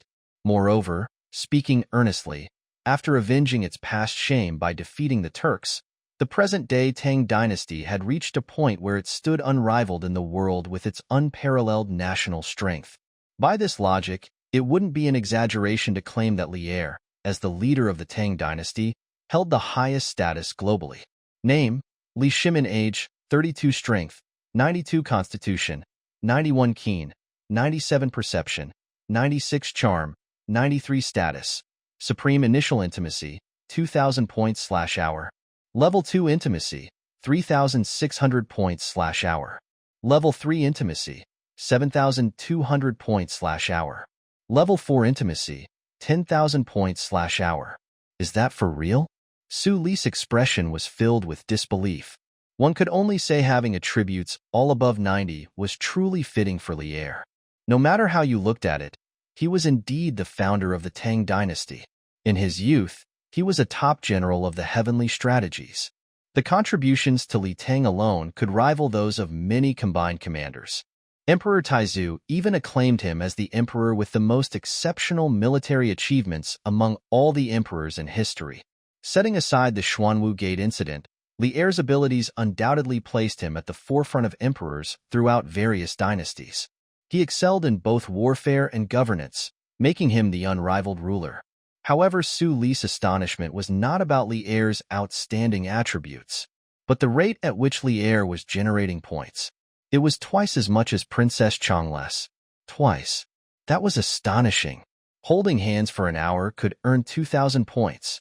Su Li was left utterly speechless. Level 4 intimacy gave 10,000 points for an hour, which totaled 240,000 points in a day, over 7 million points in a month, more than 80 million points in a year. Oh, by the way, the fourth level of intimacy was quite unique, but this was already incredibly surprising. What did this mean? It meant that the points gained from fourth level intimacy over 2 years were sufficient to exchange for those seemingly unattainable items in most system stores. Remember, the complete set of 7 Dragon Balls required just over 5 million points. Of course, this was an ideal scenario. After all, it was uncertain if the fourth level of intimacy could be maintained for 24 hours. Of course, didn't misunderstand. Su Li naturally didn't harbor any negative thoughts about Li'er due to the points. Instead, he began seriously pondering a significant issue. Could Chang'e become an empress after all? Objectively speaking, if Chang'e became the empress, and as long as the Tang dynasty's power did not diminish, continuing to expand its territories, Chang'e should indeed attain the highest status. It seemed he could also accumulate so many points from Chang'e. Initially, it was just a feeling, but now Su Li genuinely considered it. After all, Su Li could not resist those highly priced and alluring items in the system. However, considering that Li'er had a positive outlook on him, and he was the spouse of Princess Chang'e, winning over the Empress would not be a simple task. It might be more practical to consider marrying a few more princesses together to gain influence. Su Li and Li'er returned to the inner courtyard one after the other. Li'er looked serious, still pondering what Su Li mentioned about Bai Yujing. Meanwhile, Su Li was contemplating the possibility of Princess Changle becoming the empress or marrying multiple princesses. Of course, it was just a fleeting idea. For now, Su Li didn't plan to do something so unconventional. Neither of them had a happy expression. Princess Changle immediately approached Su Li, assuming her husband had faced some challenges, disregarding the gazes of Li Er and Zhang Sun Wu Fei. She grabbed Su Li's arm and nervously spoke in a hushed voice. Husband, then she glanced at Li Er with a slightly displeased look. Su Li patted Princess Changle's small hand. Li Er contemplated the credibility of Su Li's words and whether he should consult Yuan Tiangang to confirm. Unexpectedly, he received a resentful look from his child, wearing a slight pout. His expression instantly turned dark. Hey, you just woke up, and you're already plotting behind my back?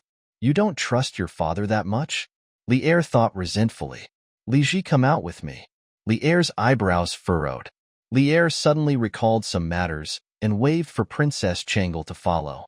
Su Li patted Princess Changle's arm. Go ahead. Father Changle was about to ask her father if he had caused trouble for her husband, but Li Er cut her off. What's your impression of Su Li? Do you think he's a suitable match? Li Er inquired. Hearing her father ask this question, Princess Changle's face instantly turned red, and her speech became awkward. Is your husband gentle and considerate, both cultured and martial? Despite feeling embarrassed, Princess Changle still spared no effort to praise Su Li. After all, beauty was in the eye of the beholder. Li Er looked puzzled. It wasn't due to Li Er's pettiness. It was Princess Changle's unexpected behavior that caught him off guard. Theoretically, since Princess Changle had just awakened, Su Li, her husband, should have been someone she didn't know well. But Li Er's perception was quite keen, coupled with the unhidden affection in Princess Changle's eyes. Therefore, Li Er called Changle aside. After all, there were too many suspicious aspects about Su Li. He frequently mentioned Bai Yujing, and Li Er was genuinely concerned that Su Li might have given his daughter some love potion. You just woke up. Li Er's expression was serious, his tone heavy, as he voiced his doubts. Part of this concern was due to seeing his affectionate little padded jacket acting strangely, but more importantly, he was worried because he couldn't fully understand Su Li's intentions. I see, Changle exclaimed. I have been awake for a long time but couldn't move or open my eyes, father. You cried when you saw me last time, Changle said excitedly. Li Er smiled awkwardly. My husband works tirelessly day and night, caring for everything, and I feel it all. He doesn't treat me like a piece of wood. Besides looking after me meticulously, he also tells me many stories daily. Changle concealed that Su Li had been administering medicine to her in secret. I see. Li Er nodded slowly. Li Er remembered that Su Li had mentioned this before. He realized Princess Changle might not be completely clueless about the outside world. Today his suspicions were confirmed. Empathizing, he realized that Su Li had cared for everything for 4 months, providing almost unwavering attention. It was normal for his daughter to have feelings for him. Li Er wasn't unreasonable. However much he might feel that Su Li had ulterior motives, the female officer of the Princess Mansion and Empress Zhang Sun highly regarded him. The fact that Su Li cared for his daughter in every possible way was also true. On the other side, in the inner courtyard, only Su Li, Empress Zhang Sun, and Li Chengqian left. The atmosphere became somewhat awkward. Su Li noticed that Crown Prince Li Chengqian had no intention of conversing with him. Moreover, that inexplicable hostility hadn't diminished. As for Crown Prince Li Chengqian, disliking Su Li was quite normal. First of all, Su Li was a peasant. Secondly, Princess Changle's engagement was with Zhang Sun Chong. Lastly, Zhang Sun Chong was the Crown Prince's study companion. They had studied and learned to read together from a young age, and their relationship was far from ordinary. Li Chengqian felt that Su Li wasn't suitable for his sister. Additionally, he harbored a grudge against Zhang Sun Chong, who twice faced defeat at the Princess Mansion. However, Li Chengqian's demeanor had improved. Before changing his heart and falling for a man, he was a competent prince. He inherited Li Er's domineering personality and intelligence. His attitude towards Su Li was not intentionally hostile, just rather distant. Now that Changle has recovered, and you have some knowledge of the court, have you considered becoming an officer? Chang Sun Wu Fei broke the awkward silence. Although Suli arrived as a consort due to their hasty wedding, he was, after all, the prince's husband and a man. Moreover, being a woman, Zhang Sun Wu Fei could not miss their daughter's deep affection for Suli. Due to the rushed circumstances of their wedding, it was a bit awkward that Suli was still inexperienced in certain matters. But at that time, with the princess in a coma and her life at risk, who would care about these matters? Now that Changel had awakened and their daughter had deep feelings for Suli, it was inappropriate for Suli to remain inexperienced. He had to perform his roles as the master of the house, the prince's husband, and the emperor's son-in-law. I've heard from father that my brother-in-law's calligraphy is exceptional, even admired by scholars. I feel inadequate in comparison. How about appointing my brother-in-law as a deputy secretary, working with scholars to compile court records? Crown Prince Li Chengqian suggested. At this point, Crown Prince Li Chengqian and Li Er had no estrangement as father and son. So Li Chengqian was well informed about many matters. For example, he had seen the 2 lines of incomplete poetry that Li Er had brought from Su Li's residence and had been asked by his father to imitate Su Li's handwriting. Zhu Suiliang was, in fact, Li Chengqian's calligraphy teacher. Whether it was right to mention or not, though he didn't have a high opinion of Su Li, Li Chengqian's proposal was not biased against Su Li based on personal preference. Secretary Lang was a 6th-ranking officer responsible for organizing and assessing classic texts, eliminating irrelevant content, and serving under the Ministry of Secretariat. Although it might seem trivial, Li Chengqian added a note that he shared daily living records with Zhu Suiliang. These records, known as daily life records, encompass the emperor's daily activities.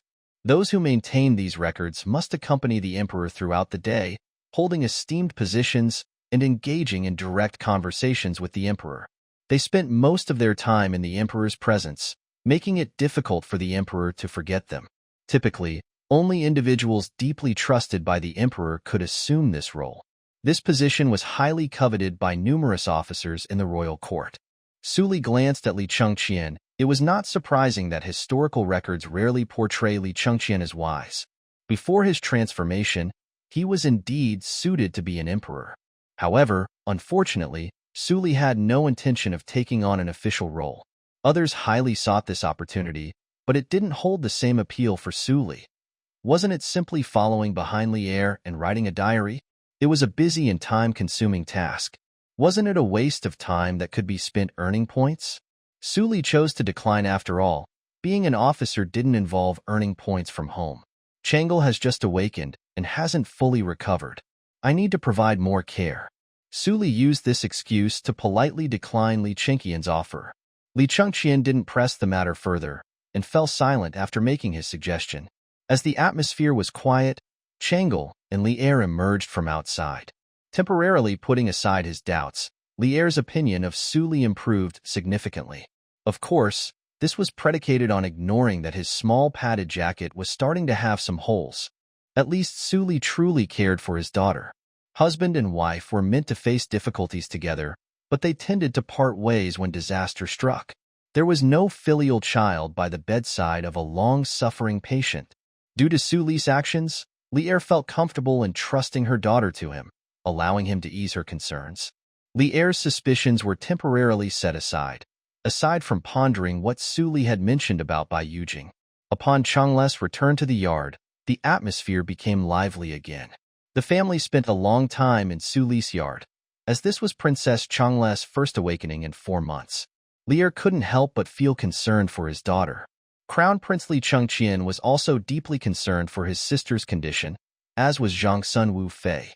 For now, the family was enjoying their time together. Around 3 or 4 in the afternoon, Zhang Sun Wu Fei suggested that Princess Changel had just awakened and needed more rest. So, the family decided to depart.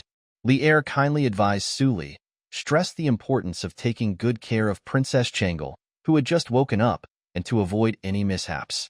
Suli and Changel returned to their room once they bid farewell to the emperor, queen, and crown prince. Changel couldn't wait to nestle in Suli's embrace. Husband, there are still so many stories you haven't told me.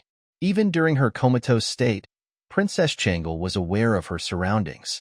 Her parents frequently visited, so she never felt alone. Due to this extended family presence, Changle felt like her private space with her husband was being invaded. Meanwhile, on the other side, Li Er and Empress Zhangsun returned to their residence. Li Chengqian also went back to the Eastern Palace. After some contemplation, he sighed before saying, "Go and deliver a message to my cousin." Li Chengqian regretted that his sister was forced into marrying a peasant due to her unconsciousness instead of marrying his cousin, eldest grandson Chong. The latter was a close and trusted partner since childhood. Considering his close relationship with eldest grandson Chong and his inability to marry his sister Li Lizzie due to her marriage to a peasant, Li Chengqian felt disappointed. Eldest grandson Chong, who often visited the palace and was close to the crown prince, knew the personalities of various princesses well. He believed Princess Changle was the best choice, making him feel resentful about the situation. Eldest grandson Chong's feelings of regret, frustration, and even contempt for the way he was treated by the Princess Mansion authorities and Su Li, the farmer, brewed inside him. Fortunately, Princess Changle's life was on the brink of death, and she remained unconscious. Thinking this way, eldest grandson Chong felt more at ease. He even entertained a more malicious thought. How long could Princess Changle live in this state? Once she passed away, would Su Li not be buried with her? Considering all of this, eldest grandson Chong could find some comfort, and thankfully, he wasn't married to Princess Changle when she fell into a coma. Otherwise, he would be the unlucky one. Eldest grandson Chong's current emotions were filled with contradictions, but most of his negative feelings were directed towards Su Li. Regardless of the situation, Changle had already been engaged to eldest grandson Chong, and seeing her married to another man naturally stirred up hostility towards him in eldest grandson Chong's heart. Moreover, because of Princess Changle's unique condition, Zhang Sun Chong could comfort himself and maintain a psychological equilibrium, perhaps even feeling a sense of victory. News about Princess Changle's awakening arrived from the East Palace. What? Princess Changle woke up? How is that possible? Zhang Sun Chong abruptly stood up, his gaze fixed on the messenger approaching from the East Palace. No, I mean, the royal physicians are at a loss. When did this happen? Zhang Sun Chong's heart was complex, but he concealed it on his face. Just today. The Princess Mansion sent news this morning. His Majesty, the Queen, and the Crown Prince visited the Princess Mansion. They only returned in the afternoon and sent me to deliver a message to you. The young eunuch whispered. Zhang Sun Chong stood frozen in place, his mindset suddenly unbalanced. Princess Changle. How could she wake up? She was the woman who was supposed to be married to him. Zhang Sun Wuji had previously told Zhang Sun Chong that even if he didn't marry Princess Changle, he would still marry another princess. Zhang Sun Wu Fei and Li Er didn't have many daughters. Apart from Princess Changle, none others were the right age for Zhang Sun Chong. Hence, Zhang Sun Wuji eventually chose Princess Gao Yang, 3 years younger than Princess Changle. How could Zhang Sun Chong not know about the often naughty and arrogant Princess Gao Yang, who always followed Princess Changle? Princess Gao Yang's appearance wasn't bad, but could it compare to Princess Changle's natural beauty? And their personalities were like night and day originally. Zhang Sun Chong could console himself with the thought that Princess Changle's life was nearing its end. After all, that was what the royal physicians had said, and even the sage and great scholars were helpless. But now, with the news of Princess Changle waking up, the realization of the vast difference between Princess Gao Yang and Princess Changle, coupled with the image of Su Li, the simple peasant who might eventually succeed. All these thoughts whirled in Zhang Sun Chong's mind. His mindset was instantly thrown off balance. All those memories replayed before his eyes the time he entered the Princess Mansion, Su Li holding Princess Changle. Their intimacy, a flood of scenes from his memories played out like a movie. He had believed that Princess Changle didn't have a long time to live, and he had consoled himself that Su Li was just an opportunist. Now could it be that the fool was himself? Despicable farmer. Despicable farmer. Zhang Sun Chong gnashed his teeth as he spoke. In the end, there was nothing to be done after all. The marriage between Princess Changle and Su Li had already been established. Could it be that my cousin has no feelings for me? Zhang Sun Chong murmured. I refused to believe it. Initially, he thought of seeing Princess Changle but feared witnessing something he didn't want to see. When he looked up again, the sky was already growing late. Zhang Sun Chong hesitated in the room for a while before ultimately giving up. Inside the princess mansion, Su Li and Princess Changle had set up a barbecue grill.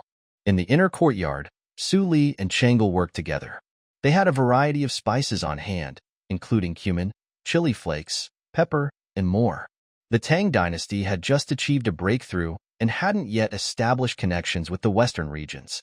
Spices like pepper and star anise were more precious than gold, and some countries in the western regions might even launch wars for these spices. Su Li had a stockpile of various spices, even more than the princess mansion. He had purchased chili peppers through the system, including chili sauce, chili flakes, and even devil peppers. Although chili peppers were originally from the Americas and hadn't been discovered by Columbus in this era, Su Li managed to obtain them through the system.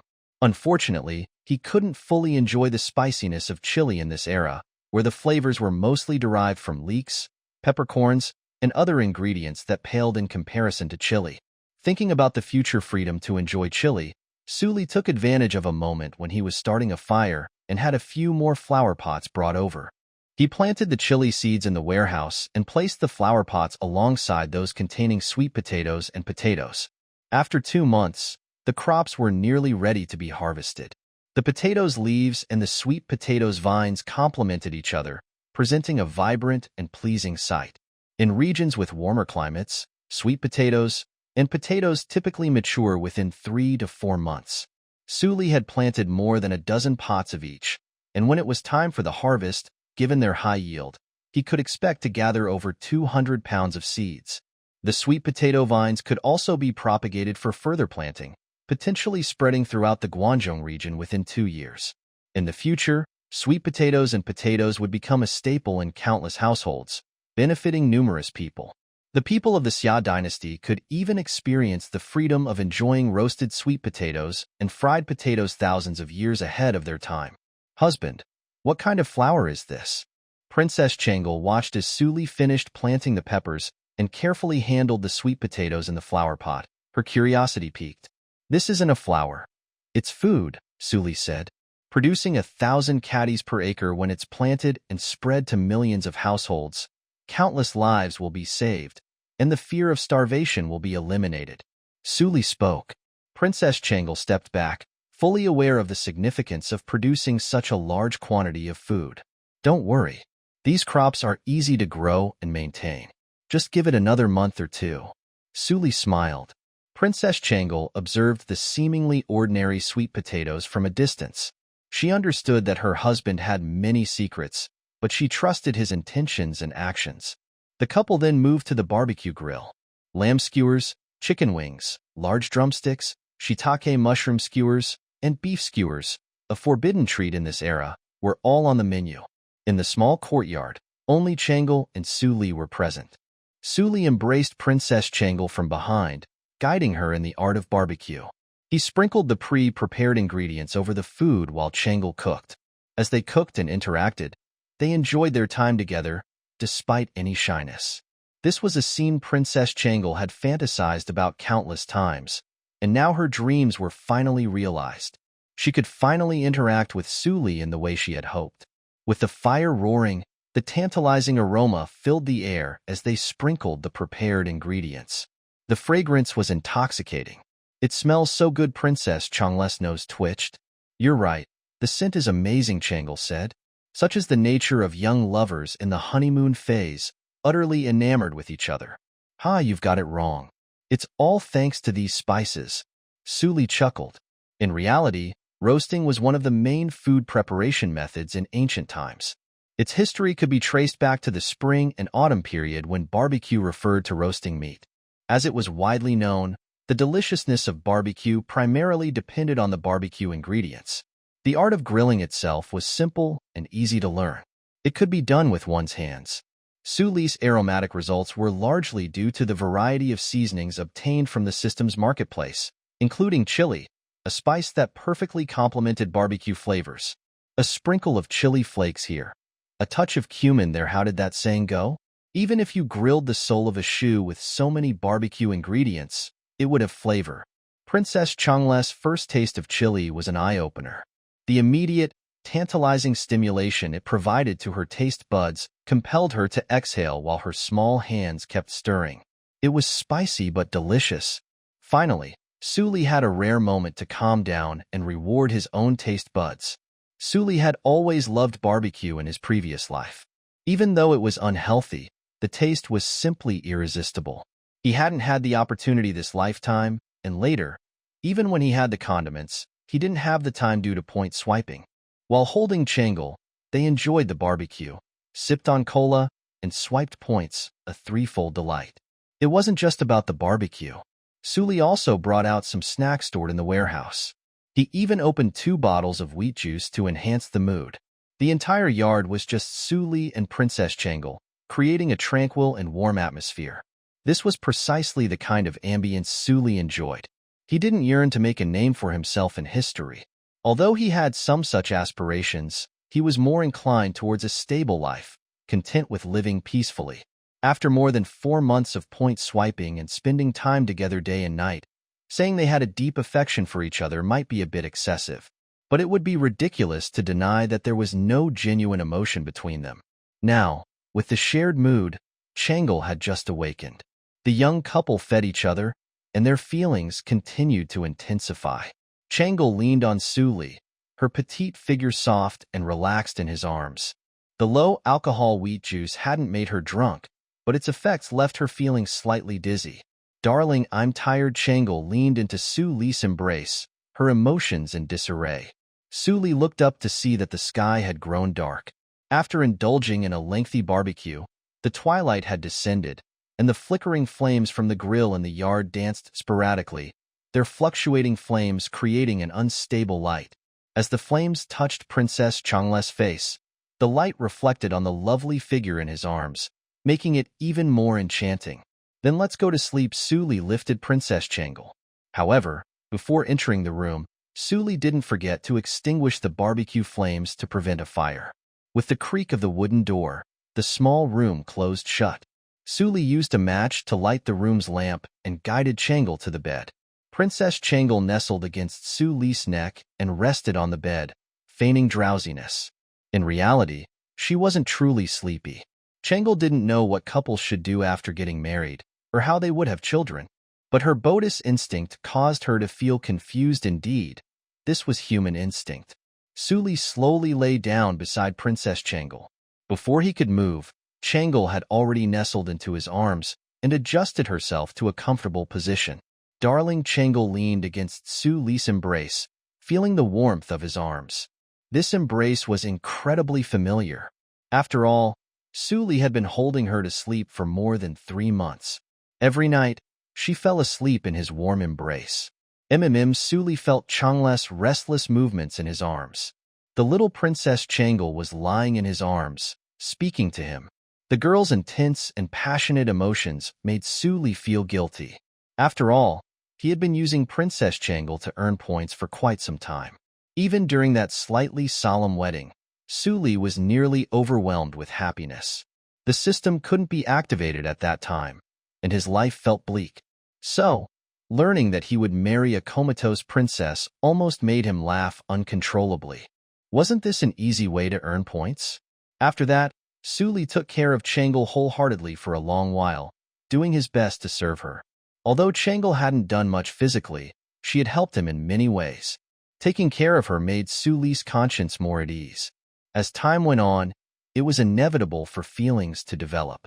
Being alone in the same room, Suli lay down beside Changle and tightened his embrace a bit more. He couldn't help but feel a sense of guilt for how much he had relied on her while she was in a coma. However, Suli's attempt to hold her didn't restrain Changle's actions. Her small hands restlessly touched his body, something she had often thought about. With a lovely face, Princess Changle brought her lips close to Suli's, and they shared a kiss. Although they had kissed many times before, neither was tired of it. Who could resist a girl so naturally beautiful and captivating? Might be it was the effect of the wheat juice. Or perhaps it was because their feelings had been suppressed for over 4 months and were now finally being released. Even though Suli carried some self-reproach and Changle carried a touch of shyness, the situation couldn't be avoided. But now, as long as they were in love and willing, why couldn't this be their wedding night? The night unfolded, the candlelight flickered, and their emotions found an outlet. In truth, Su Li and Changle's wedding night had already passed. But now, if they agreed and in love, why couldn't this also be their candlelit night? The sound of the phoenix flute stirred, and the light from the jade pot revolved. The night was filled with dancing, and the atmosphere was filled with passion. As the night extended, the candlelight swayed. Congratulations to the host, who has reached the level 4 intimacy level for the first time and won the intimacy reward. Obtained, God Horse, White Dragon, can carry a weight of 10,000 kilograms and can be thousands of miles away. White Dragon can freely select an attribute of the shared host and cannot be changed after selection. Accompanied by the system prompts in his mind, Su Li knew that he had broken through a new boundary. The growth rate of his points was soaring at this moment. Level 4 intimacy points were accumulating rapidly: 7,200 points in an hour, 172,800 points in 24 hours, 5 million points in a month, and 60 million points in a year. Of course, these were ideal numbers, but seeing the points increase so quickly gave Su Li great satisfaction. However, on a different note, where's my horse? Su Li wondered. As it was widely known, heroes needed good horses. Su Li himself had a relatively low agility attribute, and this attribute affected his attack speed rather than his movement speed. Relying on just his legs was quite limiting in terms of mobility. Su Li desired a horse of his own. However, his attributes had surpassed human limits, and he was too powerful for an ordinary war horse. He could easily exert too much force, and a war horse might not be able to handle it. Riding a horse might not even provide him with increased speed or strength. It could even decrease his combat effectiveness. Finding a suitable war horse for Su Li in this era was challenging. Even Xiangyu, the overlord, had a young black horse, but Su Li's strength had surpassed Xiangye's. Even if Su Li had a young black horse, it might not be effective. The level 4 intimacy reward helped Su Li solve this problem. The divine horse White Dragon, capable of bearing 10,000 caddies and traveling thousands of miles. Even from its description, Su Li could tell that White Dragon was like him, surpassing the limits of horses. With his attributes surpassing human limits, Su Li's running speed had already surpassed that of most horses. Regular war horses were too fragile for Su Li. Given his strength, he might inadvertently exert too much force and harm the horse. Moreover, riding a horse might not benefit much since his speed and strength wouldn't improve, and his combat effectiveness might decrease. A regular war horse wasn't suitable for Su Li, but the White Dragon was perfect. It was like a dragon surpassing horse limits, much like how Su Li surpassed human limits. White Dragon's attributes were a match for Su Li's requirements. Most importantly, White Dragon could share one of the host's free attributes. Sharing power meant White Dragon had a strength of 10,000 caddies. Sharing physique meant White Dragon would have unparalleled endurance and recovery abilities. It would heal overnight from injuries sustained during the day. In a way, White Dragon perfectly met Su Li's needs. However, the question remained, where was his horse? It wasn't in the system warehouse. Su Li searched thoroughly but couldn't find it. Did he lose it? The living goods will be automatically delivered within 130 days. Please pay attention, host. The system provided an answer. His horse wasn't lost, it was just a matter of waiting. With my current attributes, combined with this divine horse, and wearing heavy armor, I could be considered a humanoid tank in this era. Su Li thought, pleased with the idea. The next day, Zhang Sunchong hesitated outside the princess mansion, unsure whether to submit a formal proposal. Without a doubt, this was a significant humiliation for him, as he believed.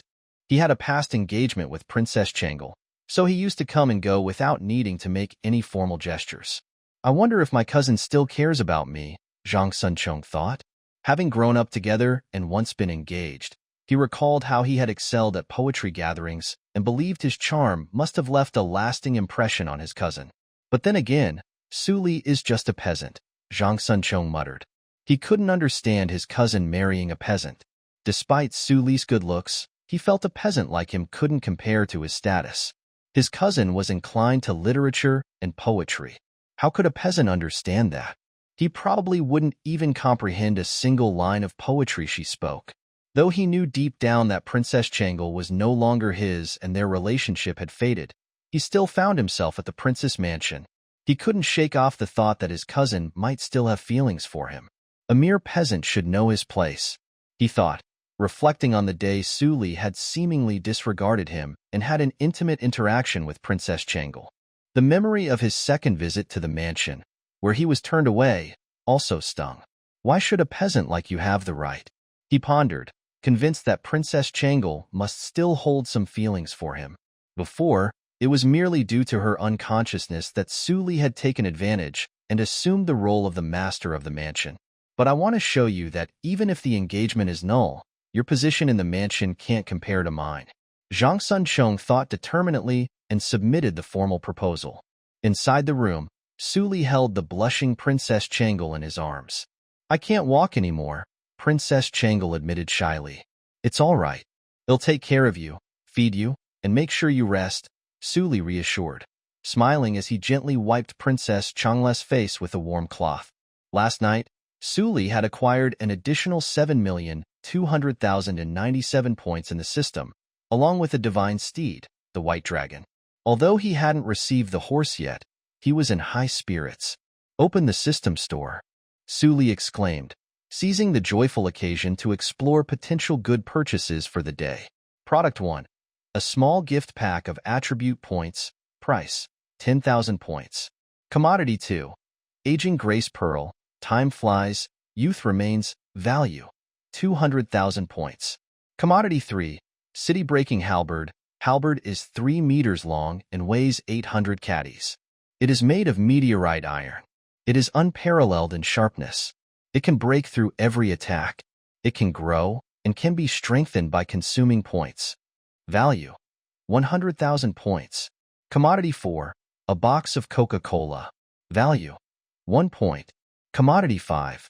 A cigarette. Value, 1 point. Points balance, 43,324 weapons are here. And there's the Ageless Beauty Pearl too? I can give it to Changle. I also need to get the attribute points small gift pack, but I don't have enough points, Suli thought.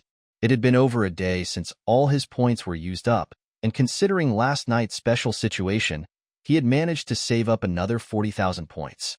This speed was quite impressive. After Changle woke up, she had been extremely accommodating to him. She almost wanted to spend 24 hours a day with him. In some ways, it was even faster than earning points before. The city-breaking halberd was a pleasant surprise. He had always struggled with not having the right weapon. Given his physical condition, regular steel weapons didn't meet his current needs. The city-breaking halberd from the system was perfect in weight and quality, and it had a growth feature that allowed him to spend points to strengthen it. As everyone knew, weapons with growth capabilities were extremely valuable. As for the Ageless Beauty Pearl, it was not of much use to him, but since Changle had just woken up, he could give it to her as a gift to help maintain her youthful appearance. With these 3 items, if he had the points, he would choose to buy them all. However, his points were not sufficient now. Only about 18 hours left until the points were restored, and he was still nearly 60,000 points short of buying the city-breaking halberd. I can't decide. Let's start by permanently topping the Ageless Beauty Pearl. After much hesitation, Suli decided to permanently top the Ageless Beauty Pearl. He probably would not be able to afford it today, but by permanently locking the product at the top, he could earn enough points in 3 to 5 days. As for the city-breaking halberd, it depended on whether he could earn enough points today. If he could earn 100,000 points, he would buy it. Otherwise, he would have to give up. After all, his attributes were already unmatched in the entire Great Tang dynasty. While the city-breaking halberd could enhance his combat power, it was unnecessary. This was probably the first time he had a lazy sleep in the 4 months since marrying Changle. Now, there were only about 18 hours left. He had worked hard since marrying Changle 4 months ago. Now that she was awake, he wanted to give her a valuable gift. These points had all been gained from her, after all. For the city-breaking halberd, I'll do my best. Suli thought. As for the attribute points small gift pack, that was a matter for another time. 1 or 2 extra points in attributes would not make much difference. Wife, you might have to work a bit harder today, Suli said, and had a somewhat sullen smile on his face. Changle was puzzled. I'm planning to give you a gift, but my points are insufficient, Suli sighed. If that's the case, Ever since my husband withdrew from the princess mansion, he can freely give orders. He'll follow whatever my husband says. If my husband wants to use the money from the princess mansion to buy me a gift, it's only fair, right? Changle thought. Changle was delighted when she heard that Suli wanted to give her a gift. She didn't even care if Suli was planning to use her own money. After all, Suli was her husband, so it would be reasonable for him to use the princess mansion money to buy her a gift. It's not about being tight on money, Suli sighed. Then what is it? What are you doing? Changle exclaimed in surprise, and Suli had already rushed to her. Outside the room, a female officer had intended to deliver Zhang Sunchong's worship post. However, unexpectedly, she overheard the sounds from inside the room. The female officer's expression changed, and she retreated with a smile. In ancient times, it was common for couples to consummate their marriage at a young age, especially given the shorter average lifespans. Moreover, Princess Changle and Suli were a legally wedded couple. Being perceptive, the female officer understood the situation and chose not to disturb Princess Changle and Suli during this special moment. Instead, she took Zhang Sunchong's worship post, stepped outside, and reached the doorway. Her smiling face instantly turned solemn, restoring her cold indifference as she approached Zhang Sunchong. The princess has just woken up and is not feeling well enough to get out of bed. It's inconvenient to receive visitors. I hope the young master understands. The female officer handed the worship post back to Zhang Sunchong. Zhang Sunchong watched the female officer's departing figure with a sense of desolation, feeling a bit sad about his life. How is it possible? My cousin must have me in her heart. It must be that wicked peasant's doing. Zhang Sunchong thought of different possibilities and found it hard to accept that he was still being rejected by Princess Changle even after her awakening. My cousin has just woken up. Naturally, she might not be feeling well, he consoled himself with a smile. Separated by a wall, outside was the fluttering snow carried by the northern wind. Inside, it was a mix of affection and love. Mutual dependence. Zhang Sunchong's dejected figure gradually moved farther away, disappearing like a defeated dog. On the other side, within the palace, Li Er and Yuan Tiangang sat across from each other at a table. There was simmering tea infused with star anise, cinnamon, geranium, and tea leaves on the table. The hot water constantly bubbled, and a pleasant fragrance filled the air from the burning incense nearby. How is what Suli said about Bai Yujing true or false? Li Er repeated Suli's poem and description of Bai Yujing to Yuan Tiangang. The poem is well crafted. Yuan Tiangang touched his beard and chuckled. But what about Bai Yujing? Is it real or not? Li Er looked at Yuan Tiangang with anticipation. I don't know. Yuan Tiangang answered Li Er's question earnestly. What? Li Er raised an eyebrow, almost ready to stand up in surprise. The Taoist master himself divined bestowing blessings for the bride. As the Taoist master predicted, the bride has now awakened. The groom was also personally chosen by the Taoist master. Li Er's face held a strong sense of doubt as he spoke. It is clear that you predict Suli to be the right groom, and after Princess Changle marries him, she does wake up. Now you're telling me you don't know who he is? Li Er said to Yuan Tiangang. Li Er knew that people like Yuan Tiangang often left things unsaid, so he didn't believe Yuan Tiangang truly didn't know Suli's background. Your Majesty, I genuinely don't know. There are numerous rumors about Bai Yujing in the world, some true and some false. There are countless legends, and even Taoist texts contain numerous accounts. Even if it were true, I haven't heard of anyone ascending to Bai Yujing from the mortal world. Why should Your Majesty be fixated on this? Moreover, opinions are varied when it comes to the abode of immortals. Some say they reside in Kunlun, some say in Panglai. Bai Yujing is just one speculation among many about where immortals live. How can I distinguish between truth and falsehood? Yuan Tiangang's face bore a wry smile. Could the Taoist master divine? Li Er's face showed curiosity. After all, this was ancient times, and feudal superstition was widespread. Suli claimed to have come from Bai Yujing, and Princess Changle had just woken up after the auspicious ceremony. It could be seen as a test of his method. How could Li Er not be curious? I dare not divine. Yuan Tiangang shook his head in response to Li Er's intriguing suggestion. Not that you can't divine it. Li Er keenly picked up on the crucial point. The old minister is just an ordinary person. How could I have the courage to divine the abode of immortals? I'm afraid that as soon as I start divination, thunder will strike instantly. Though I'm getting older, I still have the vitality and knowledge to stay healthy. Your Majesty, please don't trouble the old minister. Yuan Tiangang's wry smile deepened. Lier had several conversations with Yuan Tiangang and knew that this was his way of handling things, often leaving things unsaid. Yuan Tiangang had a reputation for being skilled in divination and offered accurate predictions and advice in the past. However, Yuan Tiangang's divination was not all-encompassing. It revealed what it revealed. There were also 3 things he didn't divine: the emperor, himself, and longevity. Lier had asked Yuan Tiangang several times to divine for him, but Yuan Tiangang always declined. Today, however, was a special occasion in the palace, and Lier felt that he might be able to get a hexagram reading from Yuan Tiangang. Yuan Tiangang retrieved a tortoise shell and copper coins he carried and began to divine. Lier, curious as ever, watched the process closely. Yuan Tiangang was known far and wide for his divination skills, and Lier had even invited him into the palace as a trusted advisor. Yuan Tiangang skillfully went through the divination process, focusing entirely on the task. When the cracks in the tortoiseshell were set, and the copper coins had been cast, it took about 15 minutes. Yuan Tiangang then put away the tools of divination. "Is it done?"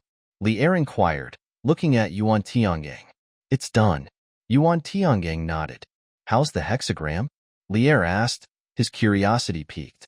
"Auspicious," Yuan Tiangang answered with a serious tone. "Could you elaborate?" Lier leaned in closer, excited to hear the details. "Your Majesty, the consort is an auspicious individual for the nation." Yuan Tiangang spoke up. "How so?" Lier asked. "If your Majesty can value and be close to the consort, the nation will prosper greatly," Yuan Tiangang replied with a smile. "How should I value him? What position should I give him?" Lier continued to inquire. "It's up to your Majesty to decide. I can only divine up to this point. If the position is right, the Tang dynasty will naturally flourish," Yuan Tiangang explained. "Is that all?" Lier asked.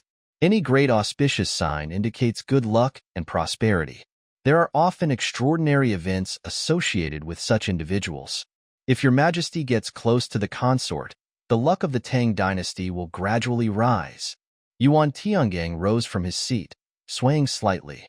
"Your Majesty, I'm not feeling well today. Please allow me to take my leave," Yuan Tiangang requested, hinting at his physical discomfort. Lier didn't stop Yuan Tiangang. He had achieved his goal of receiving a hexagram reading. However, faced with Yuan Tiangang's words, Lier faced a dilemma. Could it be that simply valuing and being close to Suli would bring prosperity to the Tang dynasty? Could something so auspicious be true? How should he value Suli? What official position should he offer? Could there be consequences if he placed Suli in the wrong position? Lier was left with a lot to ponder. The divination had guided him, but now he had to decide how to act on it. Lier listened with skepticism to Yuan Tianggang's divination. Could Suli truly have such a significant impact on a nation? Appoint Suli as the commandant of the Imperial escort and promote him from the general of the left martial retainers to the general of the left Imperial guards. After a moment of contemplation, Lier gave the order.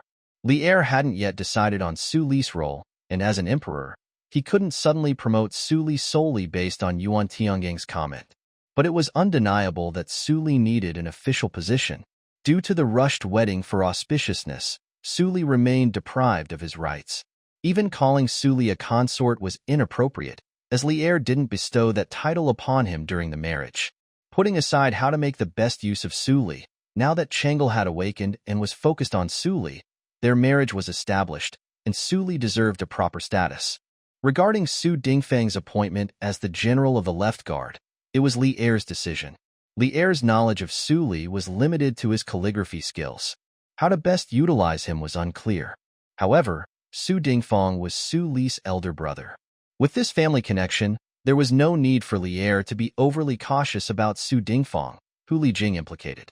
While both the positions of General of the Martial Forward and General of the Left Guard were fifth-rank titles, one was honorary, and the other held actual responsibilities, making a significant difference. Furthermore, Li Er had a good understanding of Su Dingfang. In Li Jing's campaign against the Eastern Turkic Empire, Su Dingfang, as a pioneer officer, played a crucial role and studied military strategy under Li Jing. His military prowess was unquestionable. After careful consideration, Li Er found no issues and proceeded with the appointments.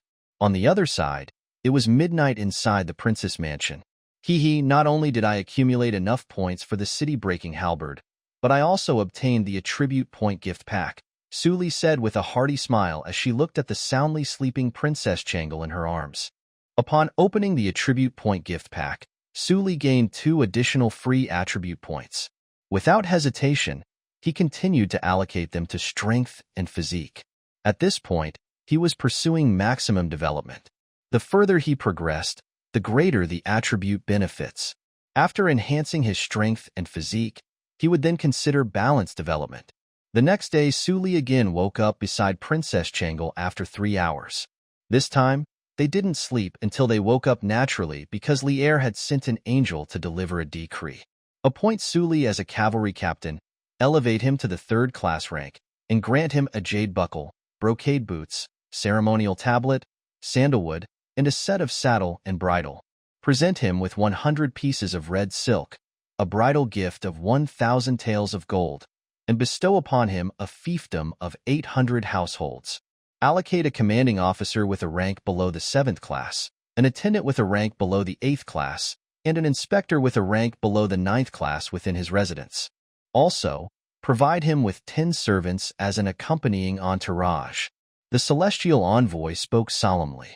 Behind him, palace attendants were carrying gift boxes. "Wow, they've sent the betrothal gifts for me," Su Li exclaimed as he looked at the array of gift boxes and respectfully accepted the decree. In ancient times, proper marriages involved dowries from the bride's side and bridal gifts from the groom's side. The dowry was generally more substantial than the bridal gifts. In antiquity, marrying off a daughter was about the marriage itself, not a transaction. This was because the dowry constituted a woman's personal property, protected by law. If the dowry was too small while the bridal gifts were extensive, it could lead to strained relations with the groom's family.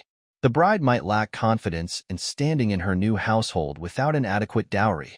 When a princess married a consort, it required a different phrasing. It should be called princess hiring a consort.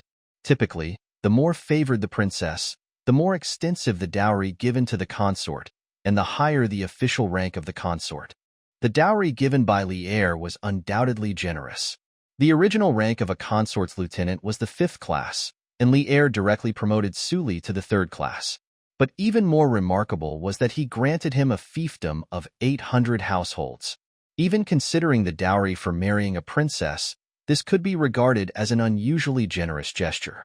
Su Li expressed his gratitude, and the group of people quickly moved the boxes to the princess mansion. After everyone left, Su Li eagerly approached the pile of boxes.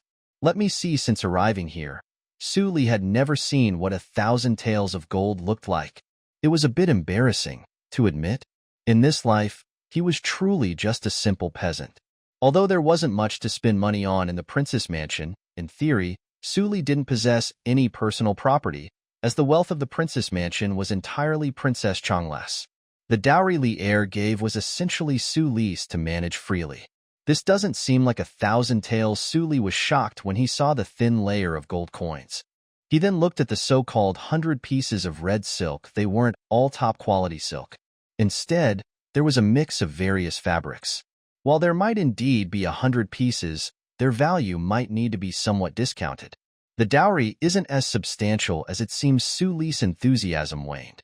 However, in reality this was quite normal. After all, Li Er was known for being frugal, and the Great Tang treasury was somewhat depleted. Not too long ago, they had to tighten their belts to finally overcome the embarrassment of the Treaty of Wei River. While they had recently defeated the Eastern Turks, were always depleted resources, leaving the treasury somewhat depleted again. Given Li Er's frugal nature, he was probably more interested in symbolic gestures regarding the dowry. The substantial aspects were Su Li's promotion to 3rd class, the officers appointed to his residence, the fiefdom of 800 households, and the associated privileges.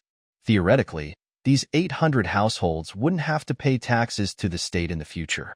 They would pay taxes directly to Suli, having an officer, an attendant, and an inspector in his residence under Suli's control instead of Princess Changla's command granted Suli a certain level of autonomy and authority.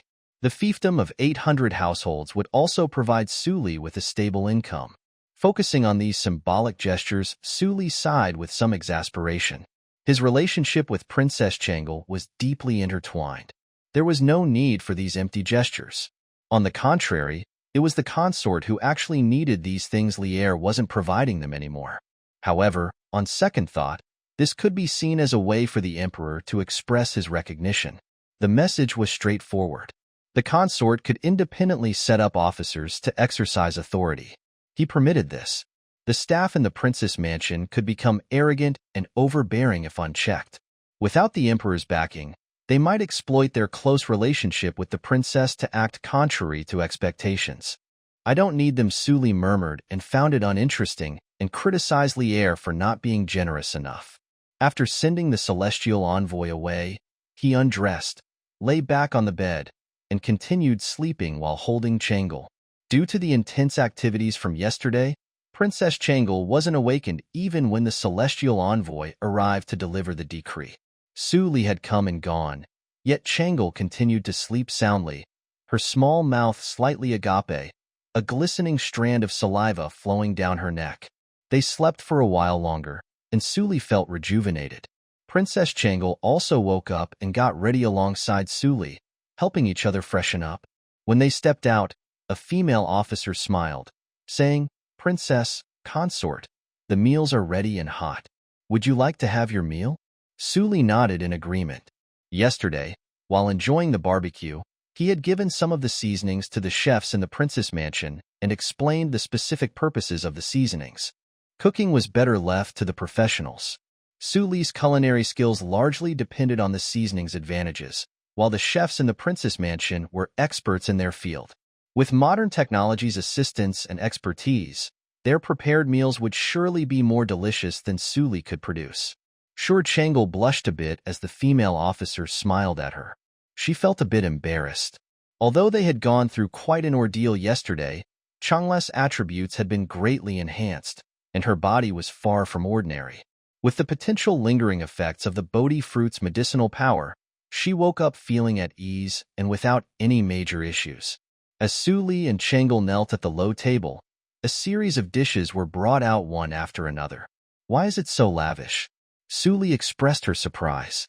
Changle had never been fond of extravagance, so usually, they only had 4 dishes and 1 soup for a meal. So, having over a dozen dishes at once was unexpected, and Suli and Changle couldn't finish them all. The consort provided the seasoning to the kitchen, and the chefs were eager to try it. As a result, they prepared a bit more. The female officer explained. I see Suli understood the situation. It made sense, as these professional chefs were presented with something that could elevate their dishes, so it was natural for them to experiment and produce more than usual. I'd like to visit the Imperial Gardens. As the couple ate and chatted, Suli didn't have any immediate tasks, nor did Princess Changle. They discussed how to spend their day together. Princess Changle suggested visiting the Imperial Gardens. After all, she had been in a coma for 4 months and had not been active for a long time, let alone left the princess mansion. Now that she had suddenly woken up, she naturally wanted to explore and stroll. There are rare birds and exotic animals donated by various countries in the Imperial Gardens, and my husband has never seen them. Princess Changla's face was filled with excitement. The Imperial Gardens were vast, encompassing not only expansive equestrian fields, forests, and summer palaces, but also housing a collection of rare birds and exotic animals presented by various countries. These creatures were meticulously cared for within the gardens by dedicated caretakers. Princess Changla's excitement was palpable, as many rare birds and exotic animals were creatures that had never been seen in Deepening. They were animals that most people would never have the chance to encounter. But for Suli, what rare birds and exotic animals could he possibly have not seen before? It was essentially a royal exclusive zoo, after all. Although he could confidently claim to have seen various animals, this outing was more about Suli and Princess Changla's first official date. Observing the animals was secondary. Although Suli and Princess Changle were well matched, they hadn't experienced the typical things that young couples would have. Even though they were legally husband and wife, their situation was unique. This outing made up for experiences they hadn't shared before, and Suli readily agreed. Whether or not he had seen these animals before didn't matter. What mattered was that he hadn't seen them with Princess Changle. Moreover, the Imperial Gardens offered more than just rare birds and exotic animals. Beautiful landscapes and serene hot spring palaces also served as the emperor's private retreat for relaxation. Suli had led a simple life as an ordinary peasant and had never visited the Royal Imperial Gardens, so he had no idea how they looked. As they chatted and ate, a cheerful voice interrupted their milky voice. "Princess Changle, I'm here to see you." Outside the room, a sweet and innocent child's voice chimed in. Suli turned his head to find a little girl with outstretched arms and energetic legs, a childish braid bobbing atop her head. A few flustered maids struggled to keep up with her. Princess Changle's face lit up at the sound. She quickly rose from her desk and rushed outside, embracing the little girl and ruffling her hair. "Didn't I tell you before not to run around like this? What if you get hurt?" Changle scolded gently, eyeing the young girl before her. The young girl was Princess Jinyang Li Mingda, the younger sister of Princess Changle, born to the same parents. She was also the youngest daughter of Lier. Lier especially cherished her, even more than her older sister, Changle. She was the only child in history who the emperor personally raised. Princess Changle held a deep affection for her youngest sibling as the eldest sister despite the 10-year age gap. "I missed you, sister, so much." The little princess hugged Princess Changle tightly. "You finally woke up, sister."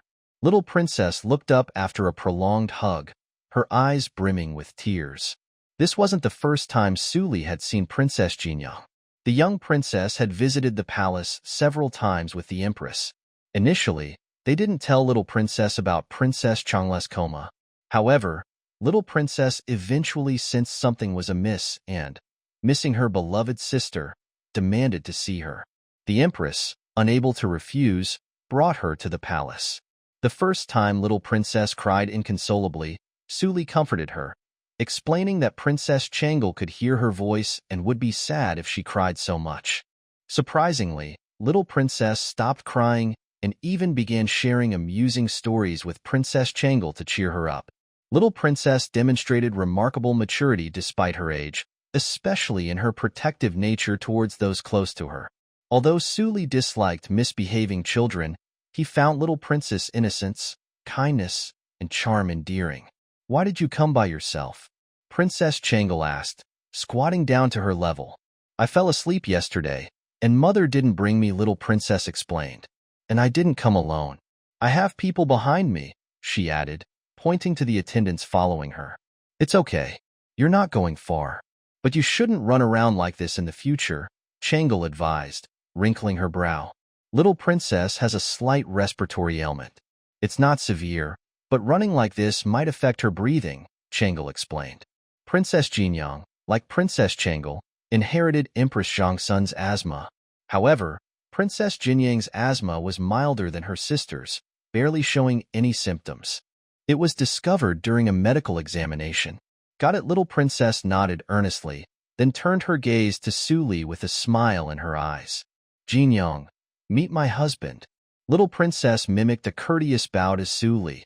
"You've caught up with the times. Have you ever tried it?" Suli asked with a smile. "I've had it before." The young voice of the little girl chimed in.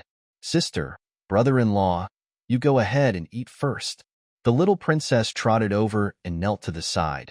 Sitting straight like a well-behaved elementary school student, Changle pulled Suli to sit down again. "Now that the little princess is here, shall we all go to the forest garden?" Princess Changle asked softly.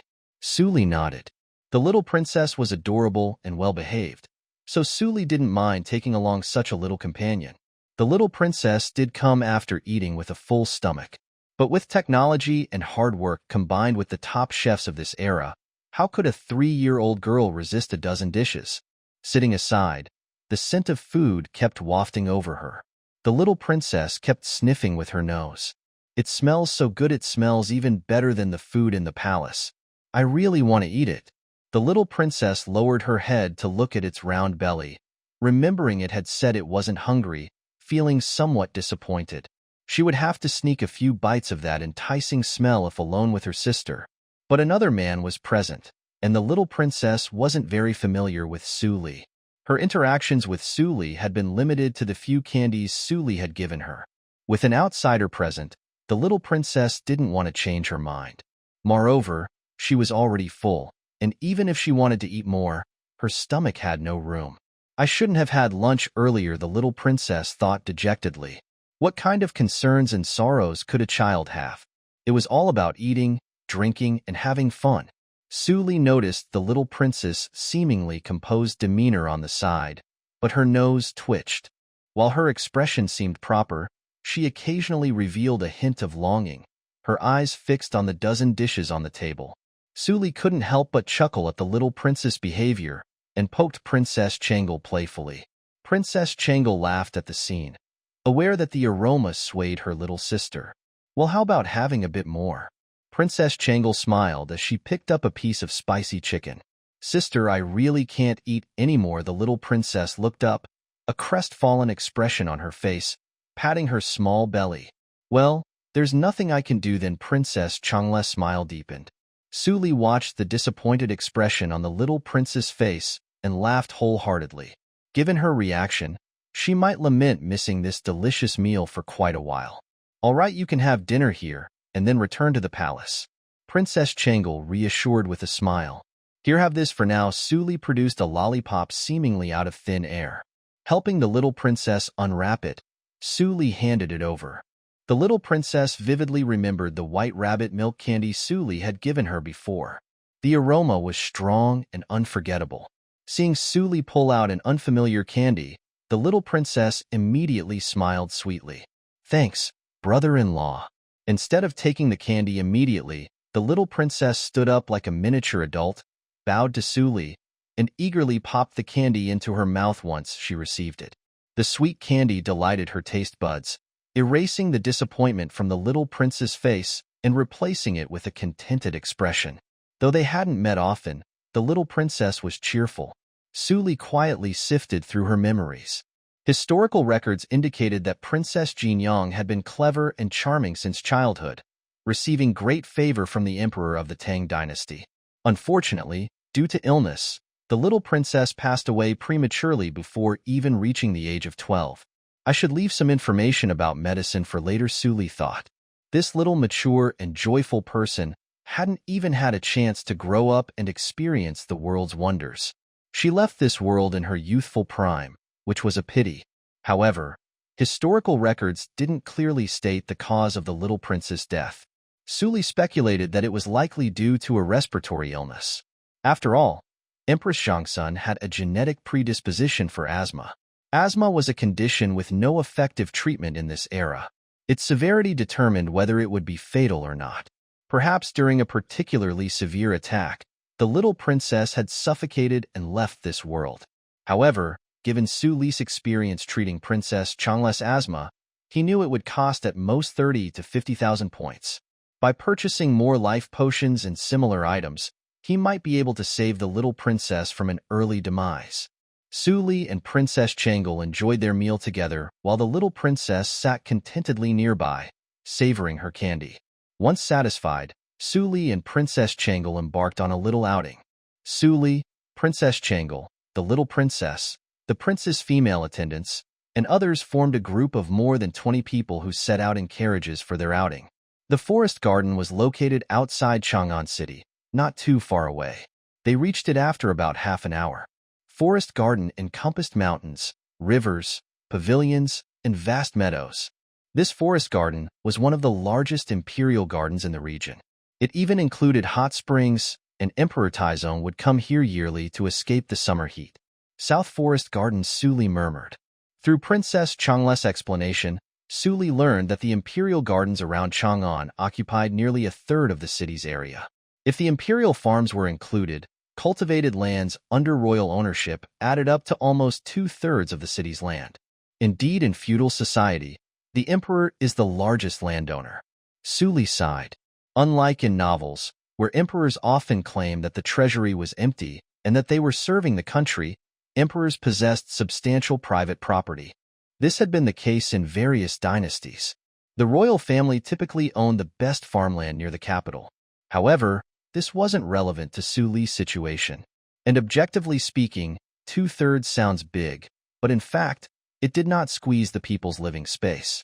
One reason was that Chang'an, the imperial capital, boasted more prosperous commerce than other regions. Commerce and handicraft industries flourished here, and the citizen class was much larger than in other areas, allowing them to sustain themselves without relying on farmland. Secondly, the population of Chang'an was not that high, unlike in modern times, where a single city could have several million inhabitants. The number of registered farming households in Chang'an was just a few 100,000. Thirdly, although the imperial estates had vast cultivated land, it was not feasible for the royal family to personally farm it all. Therefore, the farmland in the imperial estates ultimately relied on the peasants to cultivate, and the peasants were sustained by it. Fourthly, the forest areas within the forest garden mostly consist of mountains, rivers, and forest farms, which could not be used as arable land. The expansive flat ground used for racecourses was meant to raise horses without excessive waste. Lastly, the farmland in the imperial estates, which belonged to the royal family, was exempt from taxes. It was considered the private property of the royal family, and the peasants who cultivated it were tenant peasants. The royal family typically drew 50%, which sounded like a lot, but cultivating the imperial manor didn't involve harsh taxes or burdensome levies, and there was no official oppression. The lives of the people were not difficult. Even into the Ming dynasty, due to deteriorating governance, many peasants voluntarily merged their fields into the imperial estates. Princess Changle explained each point. As a princess, she was well informed about these matters. After Princess Changle set up her own residence, the properties of the princess residence were included within the imperial estates, personally granted by Li heir. Otherwise, maintaining such a large residence, with all its needs, would undoubtedly strain resources. This racecourse is the property of the princess mansion. There's also a forest area in the western garden, thousands of restaurants. There are also more than 300 hectares of good fields. There is also a weaving workshop. Princess Changle explained one by one. Su Li carefully calculated more than 300 hectares of land. Wasn't that equivalent to 18 square kilometers? It was almost the size of a county seat. This implied that tens of thousands of people relied on Princess Changle's generosity for their livelihoods. It was more than just being wealthy, wasn't it? Looking at it from a modern perspective, so much land, my goodness, it was hard to imagine. Into modern times, having so much land, it was truly astonishing. However, Princess Changle didn't have to worry about these matters as a princess. Because Empress Zhangsun had already selected female officers for each princess, they were responsible for the property of the princess mansion. The princess only needed to reach out for money and occasionally check if there was any money in the accounts.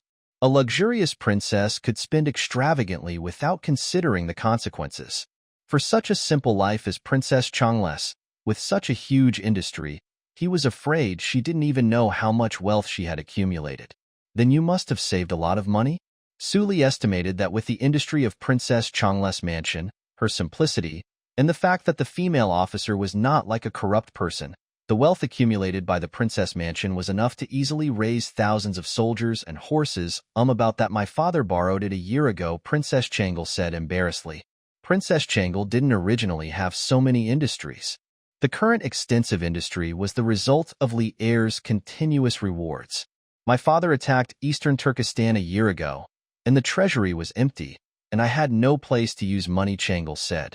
Su Li's mouth dropped open. Li heir even took money from his daughter. Well, it could be seen that the alliance at the Wei River indeed severely depleted the Tang dynasty's treasury. Given Li heir's pride and arrogance, he endured it for 4 years, and in the end, he had the nerve to borrow money from his daughter just to gather the wealth needed to conquer the East Turks. But luckily, the attack on the Eastern Turks yielded a lot of loot, which somewhat offset the financial strain. The people's livelihoods wouldn't be devastated due to a single war of annihilation. Technically, this time Li Jing's attack on East Turkestan is a surprise attack with minimal expenses. He should have made a fortune. Has Li heir decided not to repay the money? Suli pondered Li Er's audacity and considered that, given how he tricked money from his daughter, he might not intend to repay it. "Do you want to spend money anywhere?" Princess Changle asked. Not for the time being. Suli shook his head. He still knew salt-making and steel-making techniques. Now that Changle was awake, Suli naturally wanted to put these skills, which combined added up to 500,000 points, to use. Suli's original intention in obtaining these skills was to accumulate wealth and drive the modernization of the Tang dynasty's industry. But now, Suli suddenly realized he was incredibly wealthy. 300 hectares of good land. The racecourse and forest estates. Tens of thousands of people depended on the Princess Mansion for their survival, making the industry incredibly vast. Princess Changle's treasury was even larger, so even Li Er couldn't resist swiping some wealth from her. Suli found that he had become wealthy beyond his imagination. It was like playing a game with a cheat code that gave you infinite money. It was just not as exciting. "Even I have money. I have money too." Upon hearing Changle and Suli discuss the estate, the playful young girl, holding a lollipop, bounced around excitedly, trying to count on her fingers. "I also have a lot of farms. He gave me 13 hectares last time and 37 hectares the time before." The young girl counted on her fingers, but eventually seemed to realize she couldn't understand it and turned to her maidservant for help. "Princess, currently, the Imperial estates add up to 186 acres. There are also 3 forest areas, 6 profit-making workshops, and 500 food stalls." "Wow, another little rich lady." Suli shook his head with emotion. In ancient society, the polarization between the rich and the poor was severe. Suli found himself becoming more and more wealthy. Having such assets, he would be worth billions or even tens of billions in modern times. "All right, let's not talk about it." Suli silently turned away. He had thought that Li Er's dowry to him was substantial, but it was a small fraction compared to Changle's wealth. It was quite shivering, even more so compared to Changle. However, after thinking about it, Princess Changle's wealth was also his. This made Suli feel much more comfortable. Suli and Princess Changle held hands, while the little princess held Princess Changle's hand. The 3 of them walked towards the depths of the southern garden, chatting and laughing along the way. Within the forest garden, there were people responsible for guiding the way. Princess Changle, in high spirits, passed by pavilions and towers and led Suli directly to where the exotic animals were kept. A separate hill near the Imperial stables in the forest garden was where Li Er housed the exotic animals and rare beasts presented as tributes from various countries. Some were kept in captivity, while others had been tamed. Some remained wild. Guards ensured safety. The young girl was also quite excited. She always enjoyed coming here to see the animals, but her parents had never allowed her to come alone. Besides, they were very busy, and the maidservants were cautious about taking her there. After passing a pavilion while chatting and laughing, someone approached to guide Suli and the others. They found a large shed on a vast open ground as they entered. The roars of various wild beasts could be heard. In the distance, peacocks with trimmed feathers were walking on the grass. Golden monkeys were lazily stretching their bodies on the trees. An elephant was drinking water, raising its head to trumpet and spewing out a long stream of water. "Sister, elephant, the elephant is drinking water," exclaimed the little princess excitedly. Changle, linking arms with Suli, cheerfully introduced him. "Meet Deputy Commander-in-Chief. These majestic elephants are a tribute from South Vietnam. Despite their massive size, they possess gentle personalities. There are dedicated trainers in the forest garden who handle their training. They accompany His Majesty during his tours and are part of festival processions. The forest garden even holds elephant fights and performances, which are quite entertaining. This particular elephant is an extraordinary rarity, a once-in-a-century giant." Suli glanced at the elephant, acknowledging its impressive stature. In the Han and Tang dynasties, elephants held great significance as auspicious symbols. The role of elephants was comparable with other auspicious symbols such as dragons, unicorns, phoenixes, and auspicious clouds. They were considered pets exclusive to the royal family. However, Suli's reaction was different. Modern zoos were incomplete without a few elephants. Suli chuckled. After all, no matter how dignified Changle might usually be, she was still a young girl who had recently come of age. Go ahead and look, Suli encouraged, not showing much interest. Forest Garden's design cleverly gave it the feeling of a wildlife park. In the distance, Suli spotted a vividly colored tiger, partially hidden on the mountainside. Changle and the little princess had already run over to the elephant that was drinking water. Despite being 3 years old, the little princess was hardly half as thick as the elephant's leg. Yet, she showed no fear and excitedly circled the elephant. Changle, although familiar with elephants, was seeing such a tall one for the first time. Lin Yuan's elephants were well-trained and unafraid of humans, being friendly even towards the young princess, allowing her to stay close. The little princess was thrilled, maintaining some distance due to the elephant's imposing size. Suddenly, a distant neighing sound was heard. Suli's expression changed slightly. "Not good," he muttered before rushing towards the elephant. At the same time, the elephant where the little princess became agitated, as if facing a natural enemy. Another thunderous neigh echoed. The elephant lifted its head and let out a mournful roar. It twisted its body, shoving the guard away and throwing off the animal trainer riding it. Then, in a frenzy, the elephant raised its front legs high. Little princess. The unexpected scene left everyone shocked. The little princess gazed up at the sky, where the elephant's immense shadow seemed to cover everything. The sudden turn of events stunned everyone. In that instant, in the eyes of little princess, the passage of time appeared to slow down suddenly. She witnessed her sister's terrified face yelling at her and observed several guards fearlessly rushing towards her. However, she only experienced an icy sensation all over her body, rendering her immobile. The notion of impending death surged from within her. For some inexplicable reason, the beautiful eyes of little princess widened significantly, filled with sheer terror. In the following moment, a figure abruptly entered her field of vision. He spread his arms wide and reached towards the massive elephant legs that had already fallen. Brother-in-law, as soon as the elephant exhibited unusual behavior, Suli immediately sensed the danger. While domesticated elephants usually displayed gentle traits, they could turn ferocious when provoked. Ordinary people had no means of resistance against a raging elephant. However, Suli's present physical attributes amounted to a remarkable 179 points, far exceeding human limitations, enabling him to exert an extraordinary force like lifting a mountain. Suli possessed an astonishing and otherworldly power of tens of thousands of kilograms. This strength transcended human comprehension, similar to a mythical force. The elephant's legs emitted a mournful cry as Suli's hands held an immense force, causing him to press them down forcefully. Contrasted with the colossal creature, Suli's raised hands resembled those of a mantis attempting to stop a car. Everyone's mouths gaped in shock. Yet, the expected screams of terror did not materialize. "Stand up." Suli's voice resonated as he bellowed a command. Subsequently, he released one of his hands and grabbed hold of the elephant's legs, leveraging his arms to exert incredible strength. Taking advantage of the momentary hesitation during the elephant's descent, Suli let go with one hand, embracing a leg with both arms and twisting his waist with a burst of effort. The colossal elephant, weighing over 10,000 kilograms, was flipped over by Suli directly. Losing its balance, it tumbled awkwardly, crashing into the pond.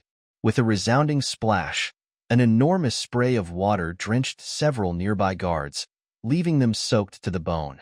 At this juncture, not a single person cared about their soaked clothes. Instead, they all wore expressions of utter shock as they gazed at Suli. Siddhartha throwing elephant, it was merely a legendary tale from the past. Both Buddhism and Taoism were widely practiced in the Tang dynasty, and the story of Siddhartha throwing an elephant was also widely known. However, this was once just a tale found in Buddhist scriptures. Today, this scene was unfolding right before them. Wow! It wasn't until this moment that the little princess opened her mouth and began crying as she rushed towards Suli. At this point, her brother-in-law, who had just stood before her, provided her with the greatest sense of security. "It's okay. It's okay." Suli patted the little prince's head. "Hilary." The explosive neigh resounded once more. This time, the sound was even closer. Following the sound, Suli looked over and widened his eyes. On the grassy field in the distance, a pure white steed, gleaming in the sunlight, was galloping towards them. Initially, it was several hundred paces away. In almost the span of a few breaths, it had raced up close. Suli blinked. A white dragon? At that moment, Suli exclaimed, "Goodness!" The way the system described the appearance of living creatures was unexpectedly exciting. However, it must be said that products from the system were bound to be of high quality.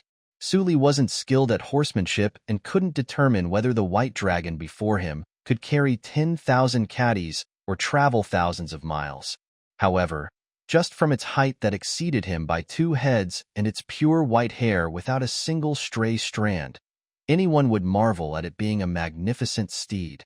Its running posture was exceptionally agile, and every muscle seemed to grow in the golden ratio. A single horse, running with the aura of a king of beasts.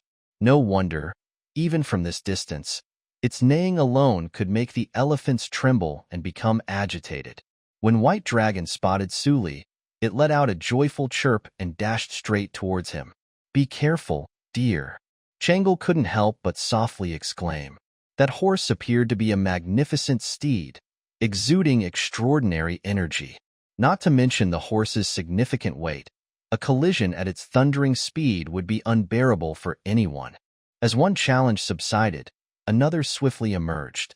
The little princess in Suli's arms still displayed traces of fear on her face, instinctively covering her eyes with a tiny hand. In the next moment, White Dragon reached Suli's side. From several yards away, defying expectations, White Dragon abruptly halted and strolled gracefully over to Suli, voluntarily bowing its head. "White Dragon." Suli grinned as he caressed the horse's head. Even though he was mentally prepared beforehand, Suli still felt excitement at the first sight of White Dragon. "Divine Full White Dragon has been awarded. Kindly check and accept," echoed the system's notification. At this point, the people around had various expressions, but their gazes towards Suli were universally awestruck. The allusion to Siddhartha taming an elephant was well known, even to those unfamiliar with Buddhism. Among the guards, some who held Buddhist beliefs saw Suli's feat and nearly regarded him as a reincarnation of Siddhartha. Furthermore, with the mystical horse approaching and acting so docility in Suli's presence, the situation took on an almost legendary quality. Had it not been witnessed firsthand, few would likely believe it if spoken about. White Dragon glanced at the little one, then suddenly let out a resounding snort. On the elongated horse's face, a surprisingly human expression appeared, almost as if it were jealous, dissatisfied with its owner and a human youngster bonding so closely. The young one's face paled again, and she promptly nestled her head into Suli's embrace. Having experienced the recent turmoil, the little princess was still shaken and instinctively sought security. With her parents absent, it was only natural for her to turn towards Suli, who had recently saved her during the elephant incident.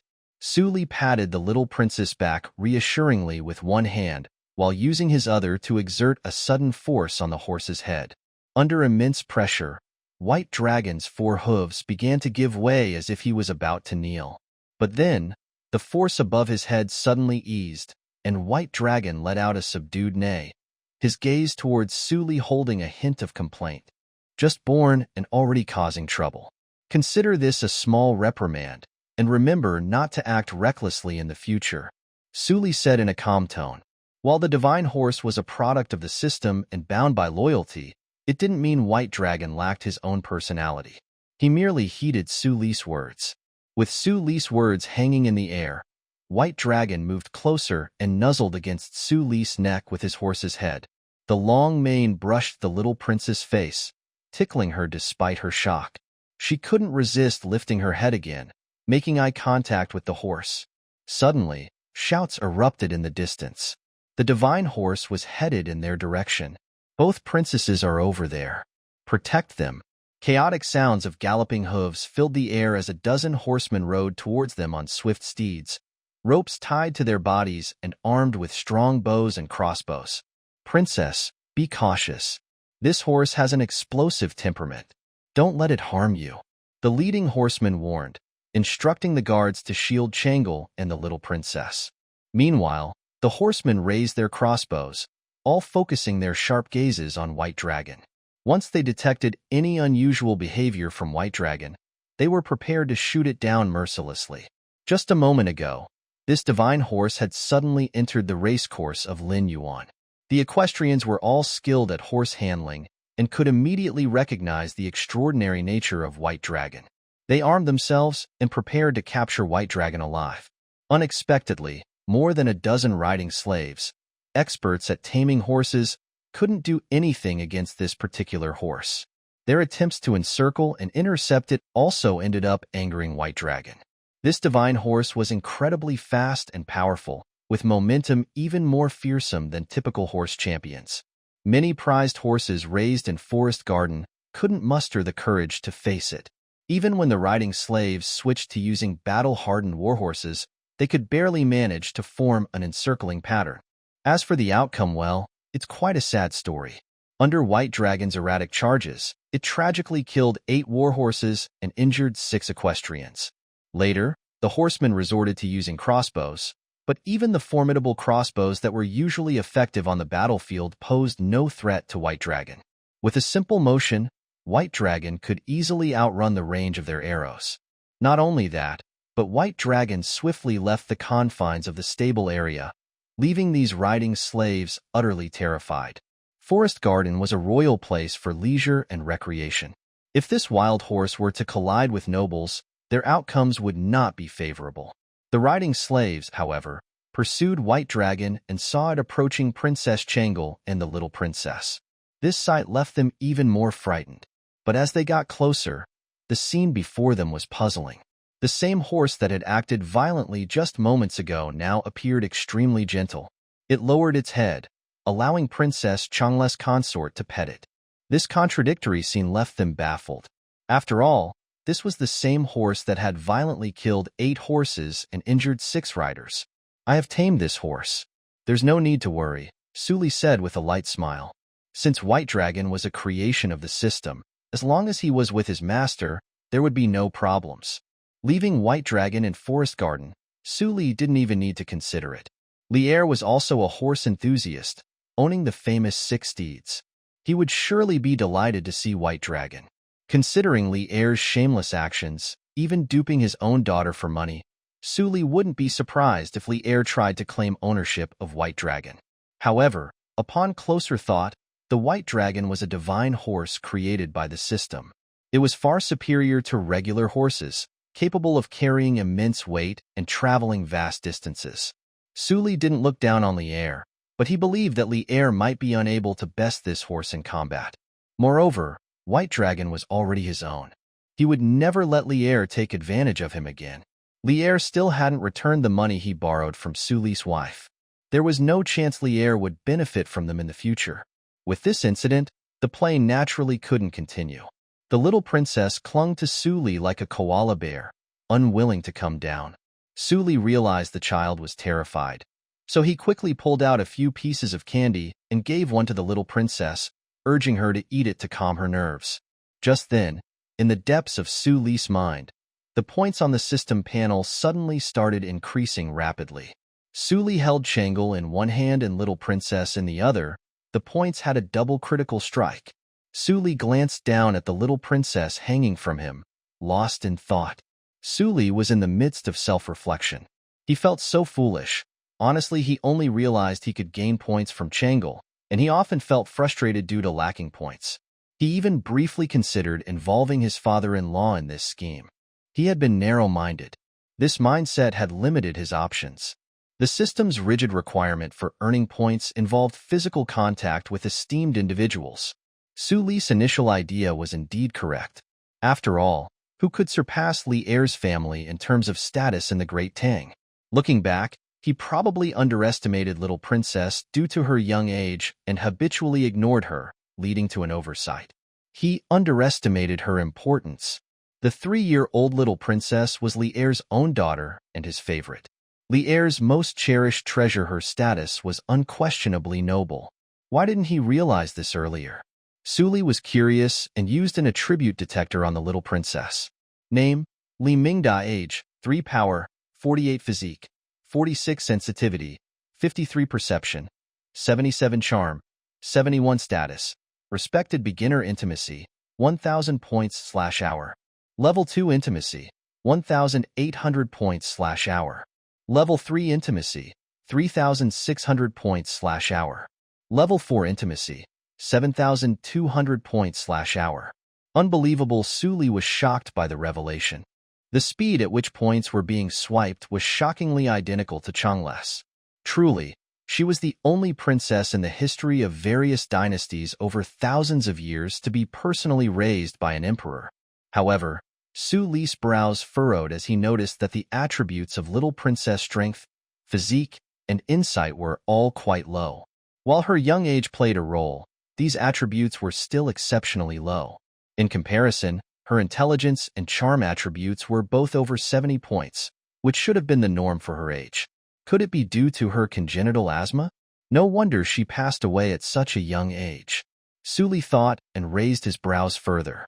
Nevertheless, Suli realized that holding Changle in one hand and Little Princess in the other would cause his points to double.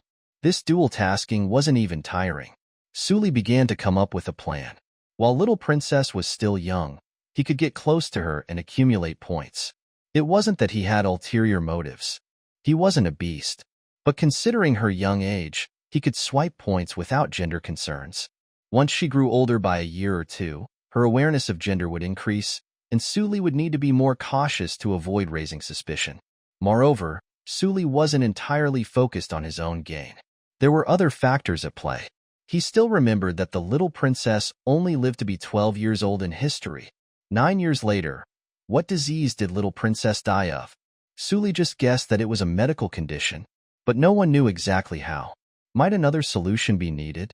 That was 2 million points, which was quite expensive. However, ultimately, the cost was worth the reward. Saving little princess was their duty.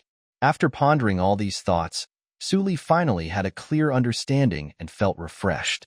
Suli didn't know that the young child in his arms watched his expressions attentively with her head tilted. From little Prince's perspective, her brother-in-law appeared contemplative, softened his gaze towards her, and eventually seemed to recall something joyful, revealing a faint smile. The adult world was truly complex. Little Princess might have expressed such sentiment if she were a bit older. Even though she was born into the royal family, she was showered with countless affections when she was born. There wasn't much difference between Little Princess and an average 3-year-old child. Most of the time, her main tasks were eating and playing, and her favorite activities also revolved around those. Truthfully, at Little Princess' age, she couldn't understand intricate relationships. She wouldn't get closer to Suli because she was close to Changle. For her, her brother-in-law was simply a name, nothing more. Her good behavior and cuteness were a result of her upbringing and politeness. Suli's identity as her brother-in-law held no significance in Little Princess' understanding, even compared to delicious candies. However, in the moment of danger, the scene where her brother-in-law suddenly appeared to shield her left a deep impression on her. Little Princess couldn't comprehend the term sense of security, but lying in her brother-in-law's arms made her feel safe. Suli and the others returned to the princess mansion an hour later. After such an incident, even the little princess had lost her appetite to finish her meal. Throughout the journey, her female attendants were still in shock.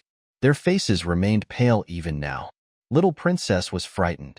It's best not to stay outside for too long. You should return to the palace first, Suli instructed Little Princess' female attendants. The attendants quickly nodded and hurriedly left with Little Princess. Darling, watching the carriage turn the corner, Changle still had a frightened look. Suli affectionately patted her head and gently embraced her. It's all over. Let's go back to the mansion. My dear, they'll comfort you. Changle suddenly blushed, seemingly remembering something. Nonetheless, she obediently held Suli's hand and walked inside. On the other side, inside the palace, Empress Zhang's son walked anxiously in front of Little Princess' chamber entrance. Just a moment ago, a eunuch reported that Little Princess and Changle had encountered danger in the forest garden today. Fortunately, Consort Suli was present, preventing a major disaster. This news had made the usually composed Empress Zhang lose her composure. If the eunuch hadn't mentioned that Su Li and the others had returned to the city, she might have even left the palace to look for them. After waiting for a while, a child's familiar, tender voice finally reached her ears. Empress Zhang heaved a sigh of relief. In the distance, she saw a female attendant walking towards her, holding a palace maid.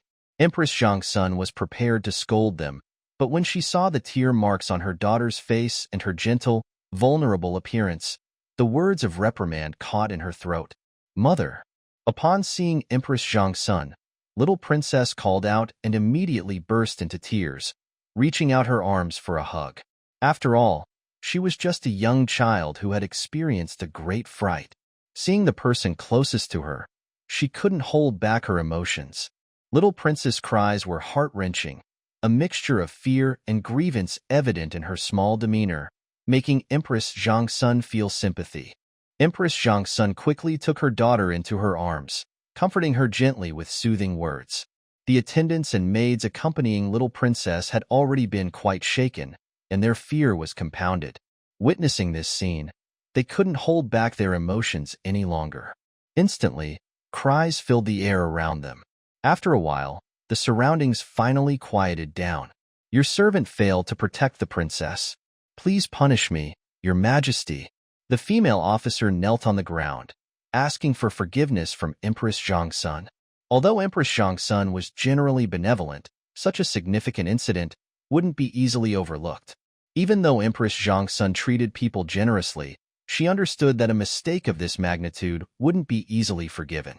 Moreover, little princess had grown up under the care of this female officer, and after the dangerous situation today, she was feeling not only fear but also a strong sense of guilt. Empress Zhang let out a sigh. She knew that the female officer was also distressed after this incident. If possible, she wouldn't want to punish her. However, rules are rules, and they must be upheld. Empress Zhang furrowed her brows slightly as she pondered how to handle the situation with the female officer. At this moment, she felt a tug on her clothing from within her arms. Little princess was pulling at her clothes. Looking down, she saw little princess' timid gaze. "Mother," little princess wanted to see the elephants herself. "It's not their fault. Can you please not punish them?" the little princess whispered. Empress Zhang's expression softened at once. Rules were important, but if this incident could teach little princess a valuable lesson, Empress Zhang felt it was worth considering. She smiled and said, "But their responsibility is to look after you. If they put you in danger, it's their fault. When mistakes are made, they must be punished. It's all my fault. If you want to punish them, then punish me." The little princess lowered her head and said softly. Seeing her in this small demeanor, Empress Zhang couldn't help but smile. "You're so young. You can't handle being scolded or punished. How would you like your mother to punish you?" Little princess opened her mouth, her eyes shifting, and then she said, "I have money, so you can punish me by taking my money." This statement amused Empress Zhang. Given little princess' age, she indeed had quite a number of assets under her name. While not comparable to the older princesses like Chang'e, she was still quite well off. However, the little princess usually lived in the palace and didn't worry about finances. So when she spoke these words, it didn't hurt her at all. Instead, she seemed pleased with her clever idea. Empress Zhang thought for a moment, about to respond, when she heard a voice coming from nearby. He was Lier. "So my little princess made a mistake? That's quite rare." Lier, dressed in everyday clothing, walked over from a distance and looked at Empress Zhang and her daughter with a smile. He had arrived a while ago, but remained hidden upon seeing the female officer pleading with Empress Zhang. However, when he heard little princess willingly asking Empress Zhang to punish her, Lier couldn't stay hidden any longer. After all, his youngest daughter was the apple of his eye. How could he bear to see her upset? "I've been hearing you talk for quite some time, and I still don't know what happened. Can someone tell me?" Taking his daughter from Empress Zhang's hands, Lier held her naturally in his arms and then asked, "Father, today I want to play with Sister Chang'e." Before anyone else could speak, little princess spoke directly. Lier smiled, gazing at his daughter with an indulgent expression. Later, We went to the zoo to play and saw elephants perhaps because the memory was vivid.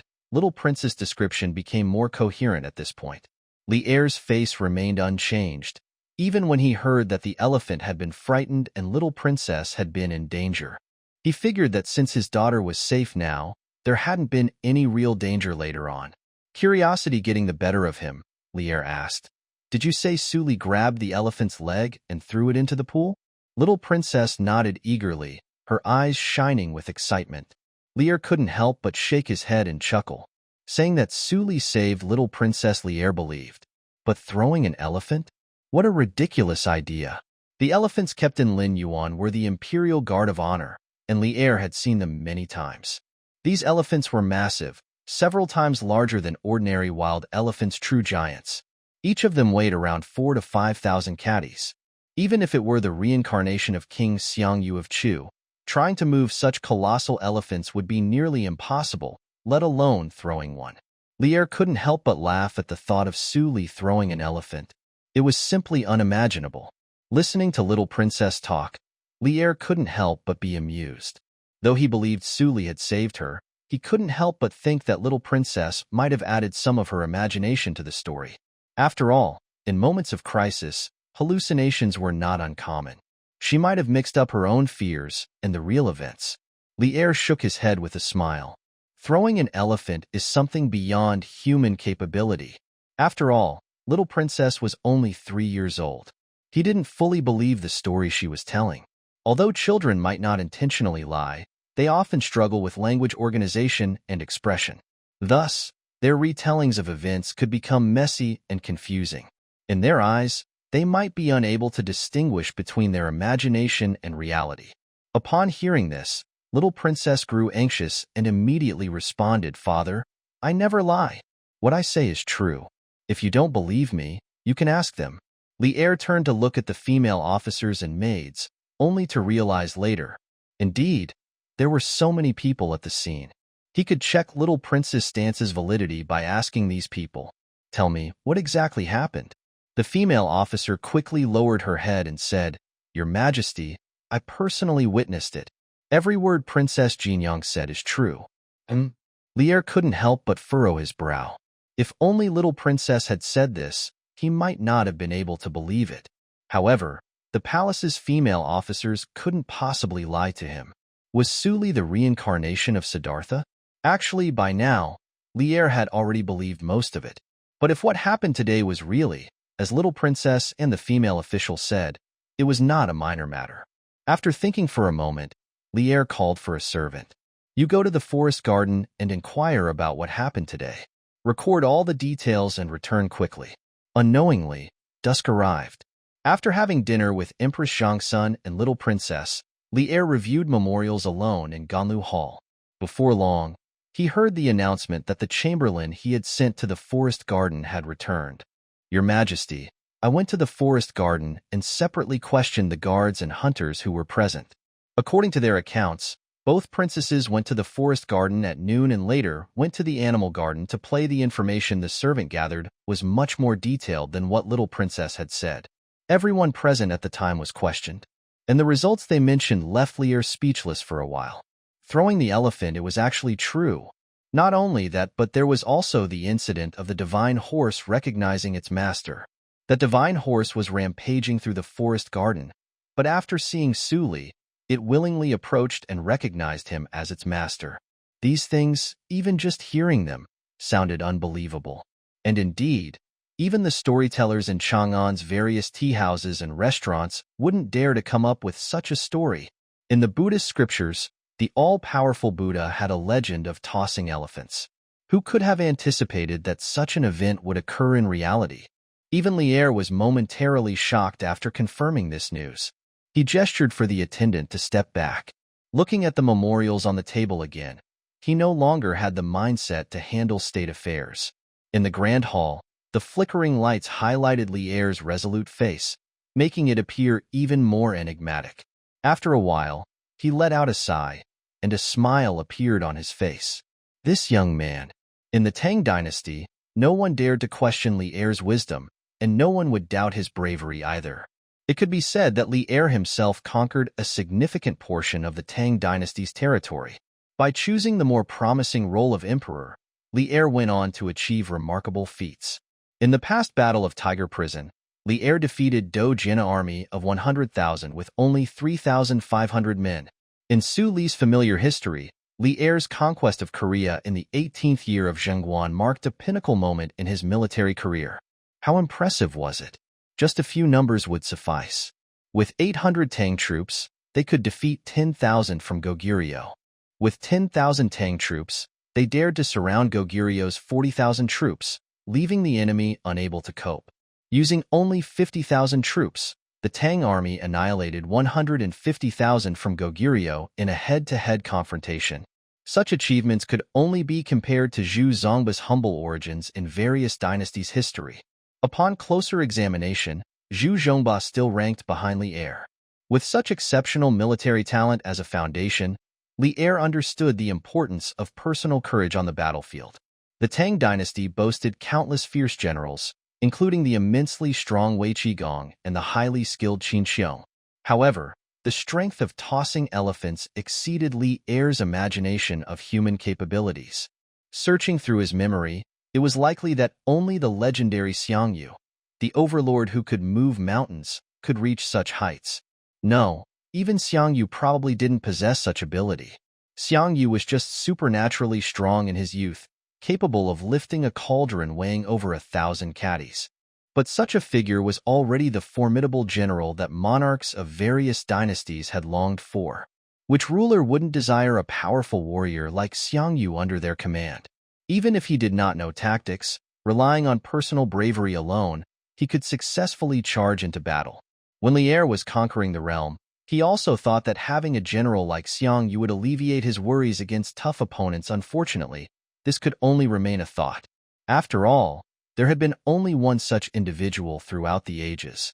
Li Er couldn't have imagined that he would encounter such a remarkable warrior in his lifetime. Coincidentally, this warrior was his own son-in-law. When luck struck, there was no one stopping it. Who could he argue with about this? Without a doubt, Su Li possessed a power that far exceeds human limitations. This individual was beyond being called a mere general. On the battlefield, he was an unparalleled one-man army. Li Er's first thought was that the Tang dynasty would possess an unmatched general. Furthermore, his unparalleled bravery was also unparalleled and likely unmatched in the future. At this point, Yuan Tiangang's words suddenly came to Li Er's mind. If your majesty can use him and get closer to your son-in-law, the country will prosper. Yuan Tiangang didn't specify where Su Li should be placed at that time. After today's events, Li Er naturally had some considerations. With such strength, not incorporating him into the military would neglect the responsibility to the million Tang soldiers and the Tang dynasty itself. There was no doubt about it. Su Li was his modern-day Xiangyu. Didn't be deceived by the seemingly prosperous state of the Tang dynasty now. Li Er was not content. He was well aware that, despite the consensus from courtiers to commoners, there was an indelible stain from eliminating his brother and pressuring his father to abdicate. During his years as emperor, Li Er's utmost concern had been to achieve greater accomplishments. He was not inclined to coerce historians into covering up his actions. However, it didn't mean Li Er was apathetic towards those actions. He aimed to prove to his father, his subjects, and future generations of the realm that although he made mistakes, he remained an exemplary emperor, with merits outweighing his faults. And martial prowess was at the forefront among the deeds that etch an emperor's name into history. At this point, Li Er was far from being the heavenly Khan who united various tribes to pay tribute. To be honest, the state of the Tang dynasty in the 4th year of the Zhengguan era was not particularly stable. Despite the Tang dynasty's military strength extending to various regions, with numerous frontier commanderies established around the periphery, many barbarian tribes didn't truly respect the empire, fearing the Tang's military might. In the years following Li Er's declaration as emperor, the Tang dynasty's military campaigns had been relentless. Not only dealing with enemies like the Turks, but also facing internal challenges like Li Yi's and Liang Shida's rebellions, Li Er had little respite in these years. Nevertheless, Li Er had never been one to fear any adversary. He sometimes longed for enemies to combat, as he felt somewhat lonely without them. With the defeat of the Eastern Turks last year, Li'er restored his reputation after the humiliation of the Wei River Treaty. Using the success of this battle, he regained control over the realm. This year, the Tang dynasty was unusually peaceful, which Li'er found somewhat unfamiliar. At times, he even wished for dissenting individuals so he could prove himself through achievements.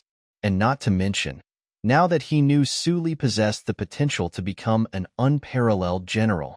With such a son-in-law, it seemed wasteful not to deploy him in battle.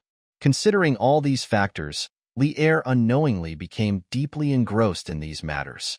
The next morning, early in the morning, Li'er, who had a restless night, just woke up and headed towards the princess mansion. Your Majesty, the princess, and the consort have just woken up and are getting ready.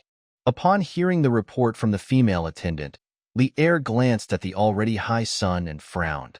However, the fact that even though they had been married for 4 months, Changel had been bedridden during this time was understandable. But why did thinking about this make him even more displeased? Li'er waved his hand impatiently, indicating for the female attendant to assist Su Li and Princess Changel while he waited in a gazebo in the courtyard. After sitting for a while, Li'er suddenly heard a thunderous snort from the neighboring courtyard. Is that a horse snorting? Li'er looked puzzled. Having been on the battlefield for many years and having ridden countless horses, he had developed an eye for assessing horses. Leaving other aspects aside, just from the sound of this snort, Li'er could tell that this horse was extraordinary.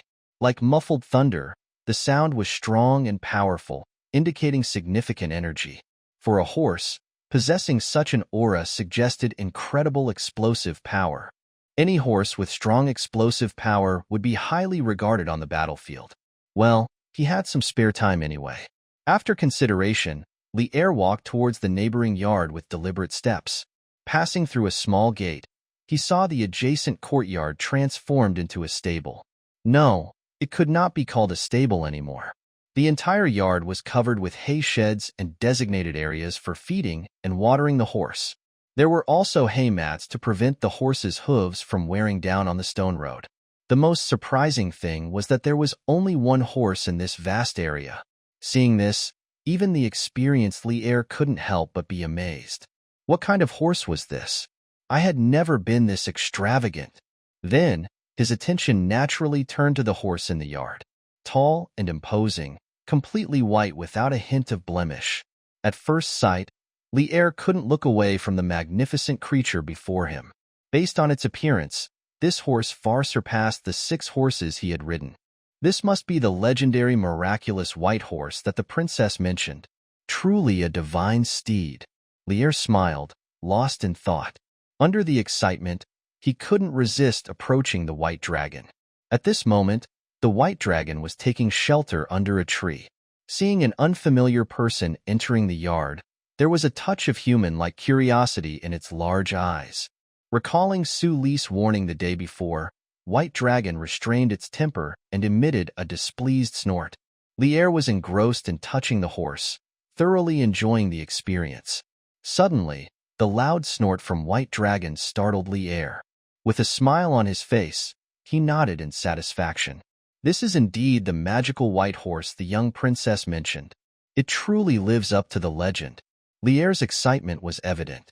Li'er didn't understand horse language and completely missed the warning that the white dragon's snort conveyed.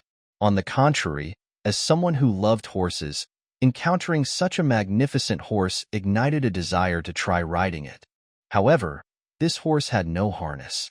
For Li'er, this wasn't an issue at all. He caressed the horse's head with one hand and placed the other on its back, attempting to use his strength to mount the horse and give it a try. Li'er's strength was remarkable, and he was audacious. In his eyes, there was no horse he couldn't ride. Unfortunately, the white dragon wasn't just any horse. Li'er's action provoked it entirely. Want to touch me? Not to mention, you're trying to ride me? White Dragon thought. This was the last straw for White Dragon. With a swift movement of its back, Li'er, who was mid-mount, lost his leverage. He felt like he had been struck by a cart from 2 directions, and his whole body trembled. His spine trembled, and he felt he could only use about 1/3 of his strength. he fell off the horse. Luckily, Lier's martial arts skills were extraordinary, and he landed firmly on the ground, avoiding embarrassment. However, before he could celebrate his fortunate landing, he felt a pain in his chest and staggered backward, eventually falling to the ground. Seated on the ground, Lier watched the white horse serenely retract its left front hoof. "A horse actually knocked me down?" Lier muttered and expressed disbelief, staring blankly at the white dragon. Lier looked at White Dragon in front of him, utterly bewildered. Meeting each other's gaze, White Dragon responded with another contemptuous snort. It seemed to be quite mocking. Lier's obstinate temperament flared up, partly due to the excitement of the hunt and partly due to his own stubbornness. "I must tame you today," Lier muttered to himself, attempting to stand up. However, the White Dragon seemed to understand his words at this moment. Seeing Lier attempting to stand up, White Dragon swiftly approached him. The massive horse's face lowered, staring down at Lier. Meanwhile, one of its hooves continued to tap restlessly on the ground. It appeared ready to respond should Lier make any sudden moves. Lier found himself immobilized. He was already sitting on the ground with no leverage. He realized that the horse had perceived him as an adversary. Lier felt an unusual sense of panic. He was in an utterly awkward situation. Just then, a noise came from the next room, the voices of Su Li and Chang'e conversing. "Didn't your majesty wait for a while? Where is he?" Chang'le's voice was heard. "Father loves horses."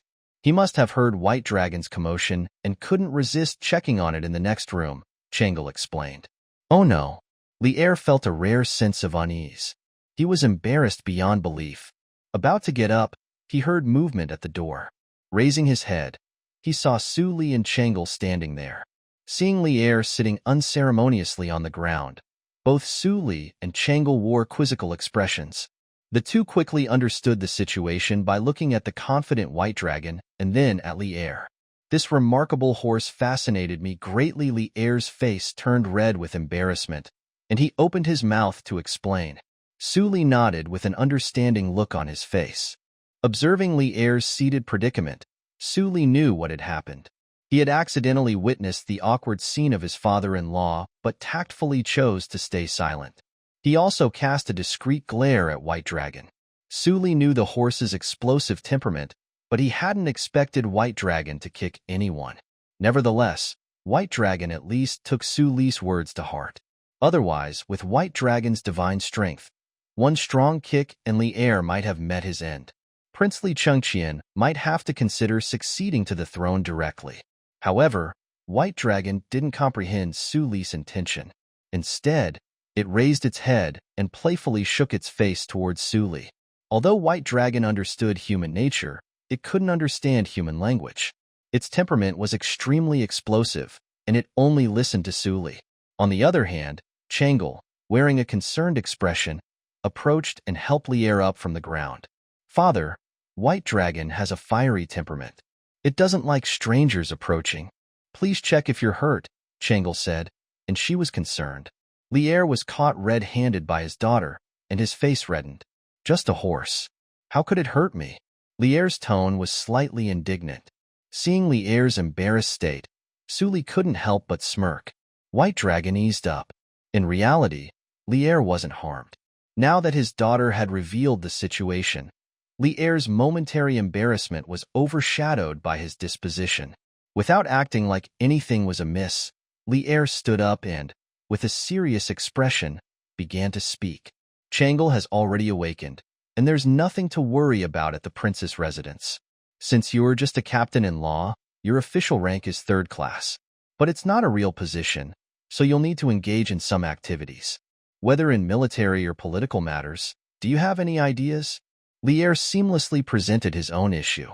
After all, his position as a captain-in-law was entirely due to Princess Chang'e. It was a subsidiary of marrying the princess and not an official title, holding no real power. Lier probably believed Su Li, a capable man, wouldn't be content with staying in the princess mansion without any accomplishments or influence. No other thoughts. Su Li spoke after a brief moment of silence.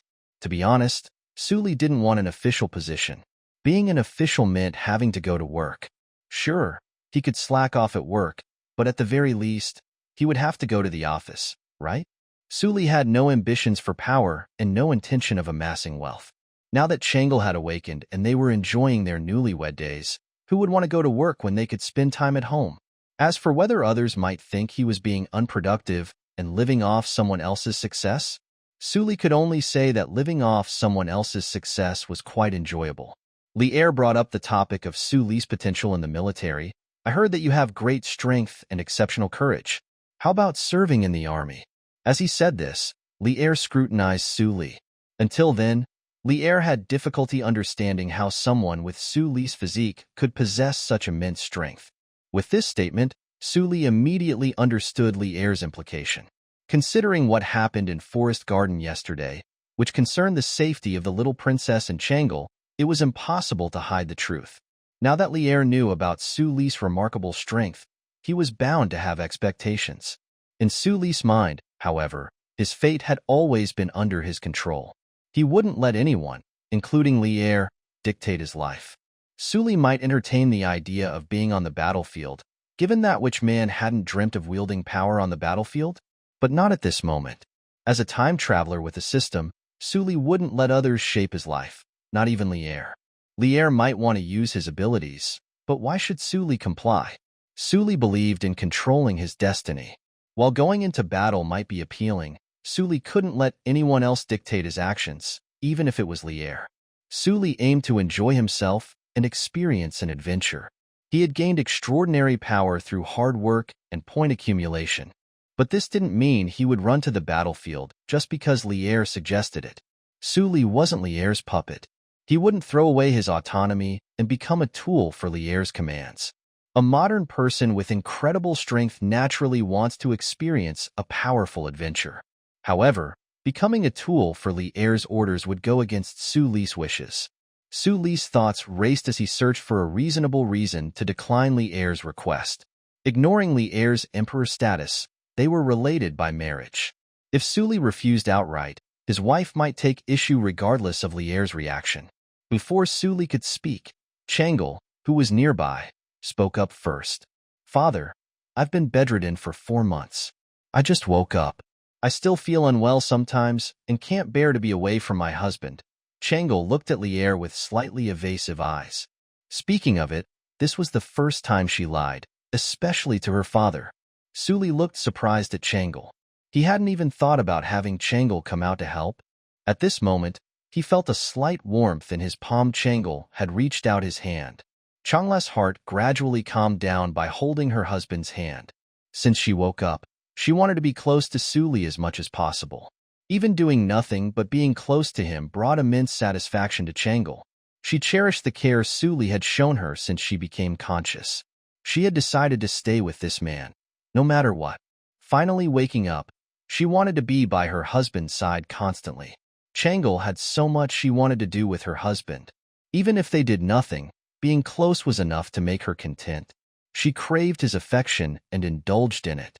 Furthermore, Changle knew a lot about the Tang dynasty's army.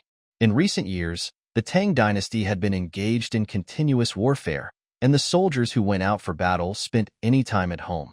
Since her father had indicated that Suli should enter the military, Changle, being clever, could anticipate that he would go to the battlefield.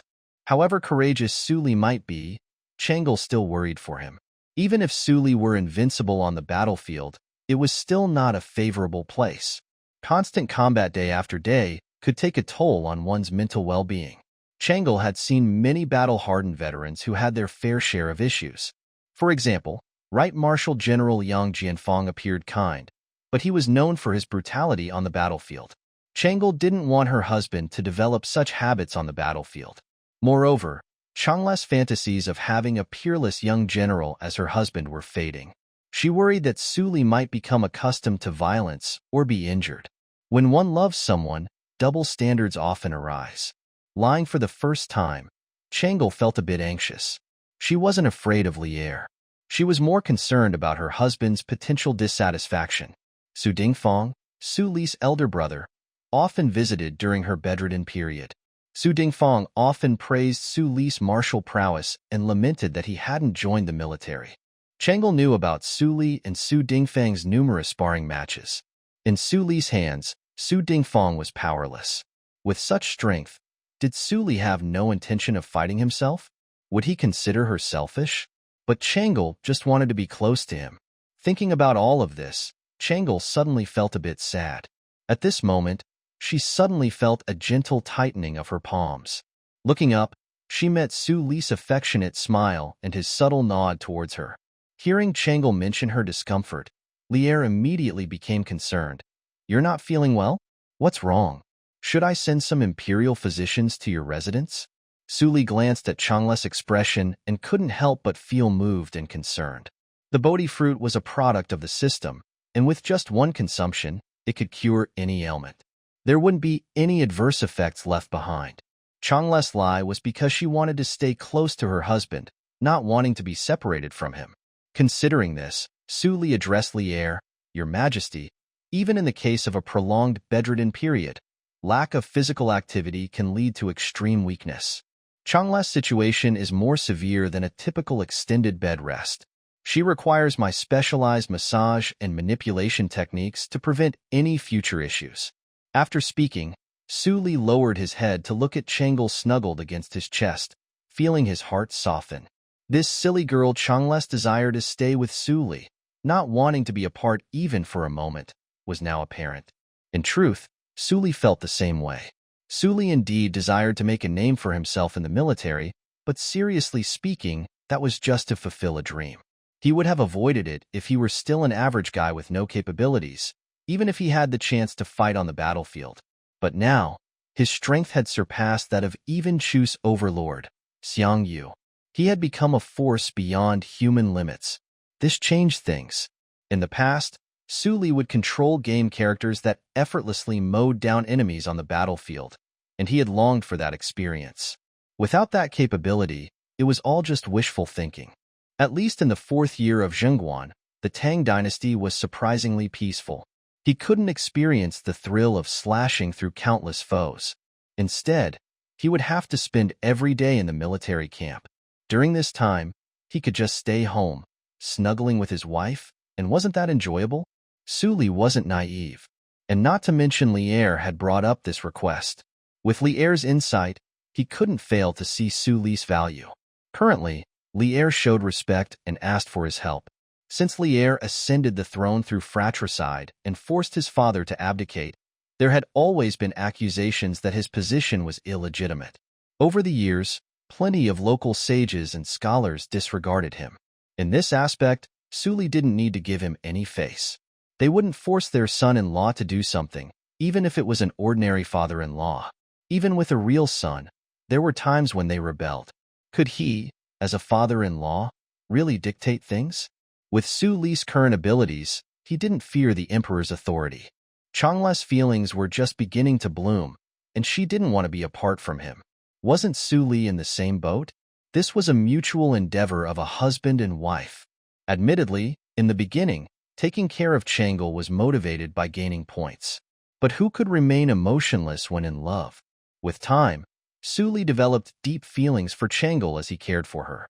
So, when Chang'e was about to wake up, Su Li found himself in a dilemma of mixed emotions.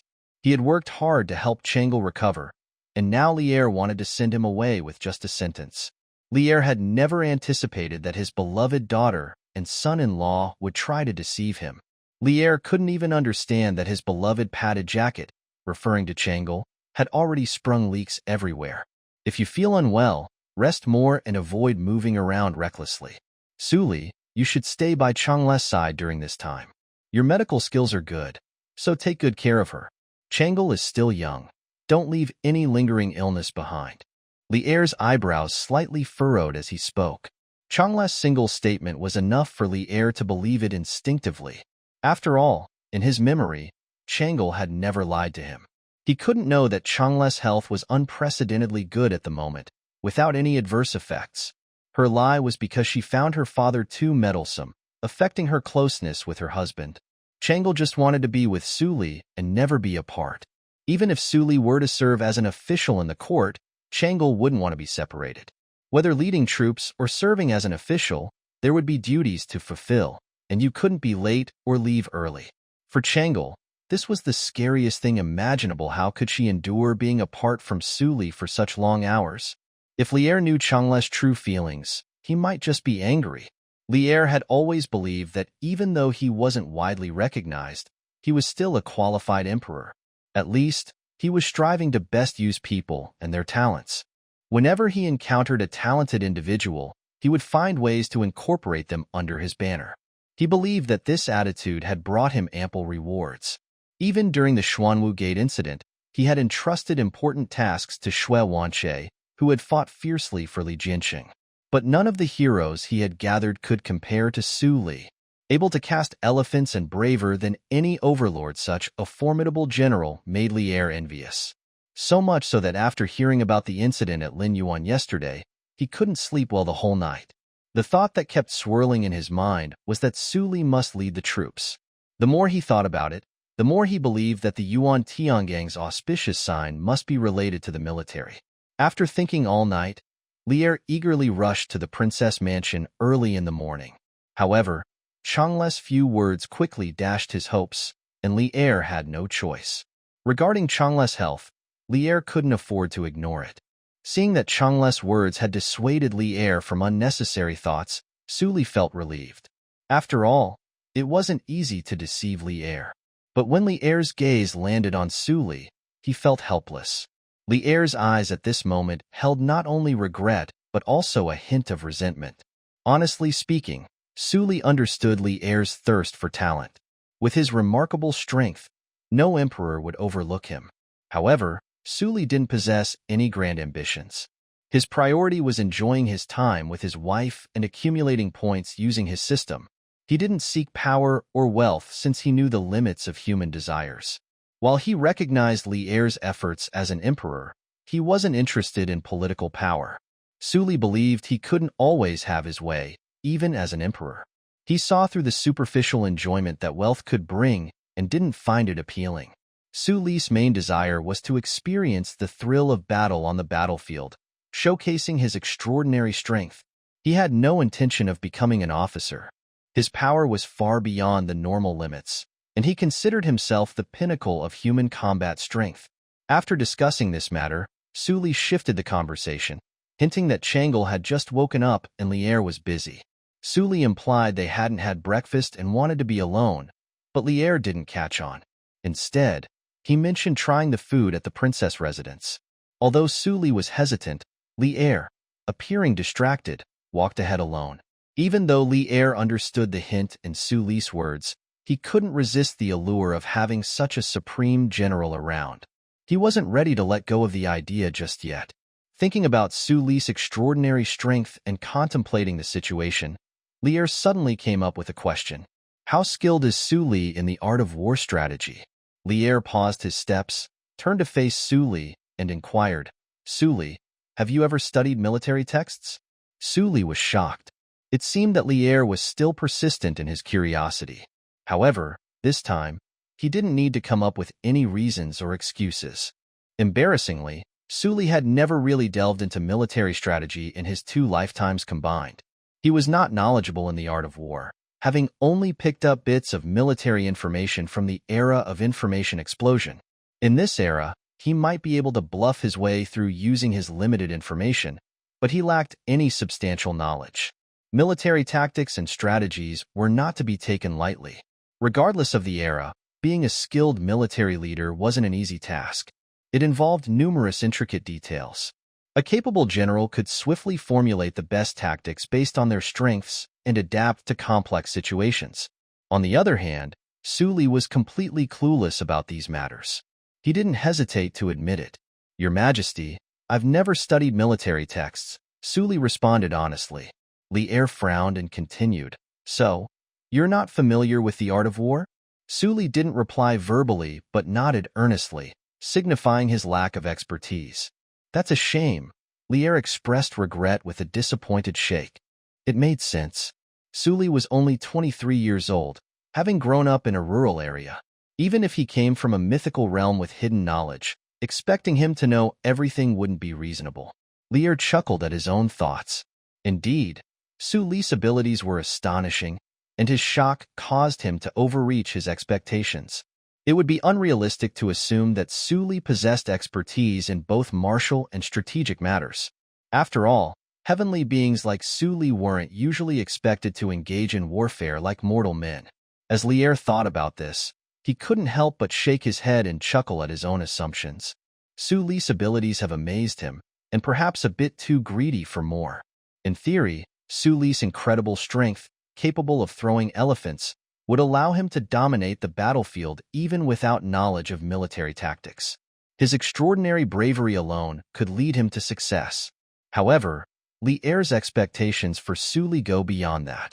He desired a peerless warrior like Xiang Yu, the Western Chu overlord. While personal courage was crucial on the battlefield, exceptional military tactics were also indispensable. Was Xiang Yu's lasting reputation solely due to his courage? His reputation was earned through hard-fought battles. Whether it was the Battle of Julu, where he defeated a much larger Qin army, or the Battle of Pingqing, where he triumphed over Liu Bang's forces, these were legendary achievements in military history. Through these remarkable victories against the odds, Xiang Yu earned renown. Yuan Tiangang might have called Su Li an auspicious figure in the Tang dynasty, but he didn't offer any hints about how to utilize him. Now, Li Er believed he figured it out by combining Su Li's existing courage with a deep understanding of military strategy. Su Li's inherent bravery and mastery of military tactics could lead to remarkable achievements.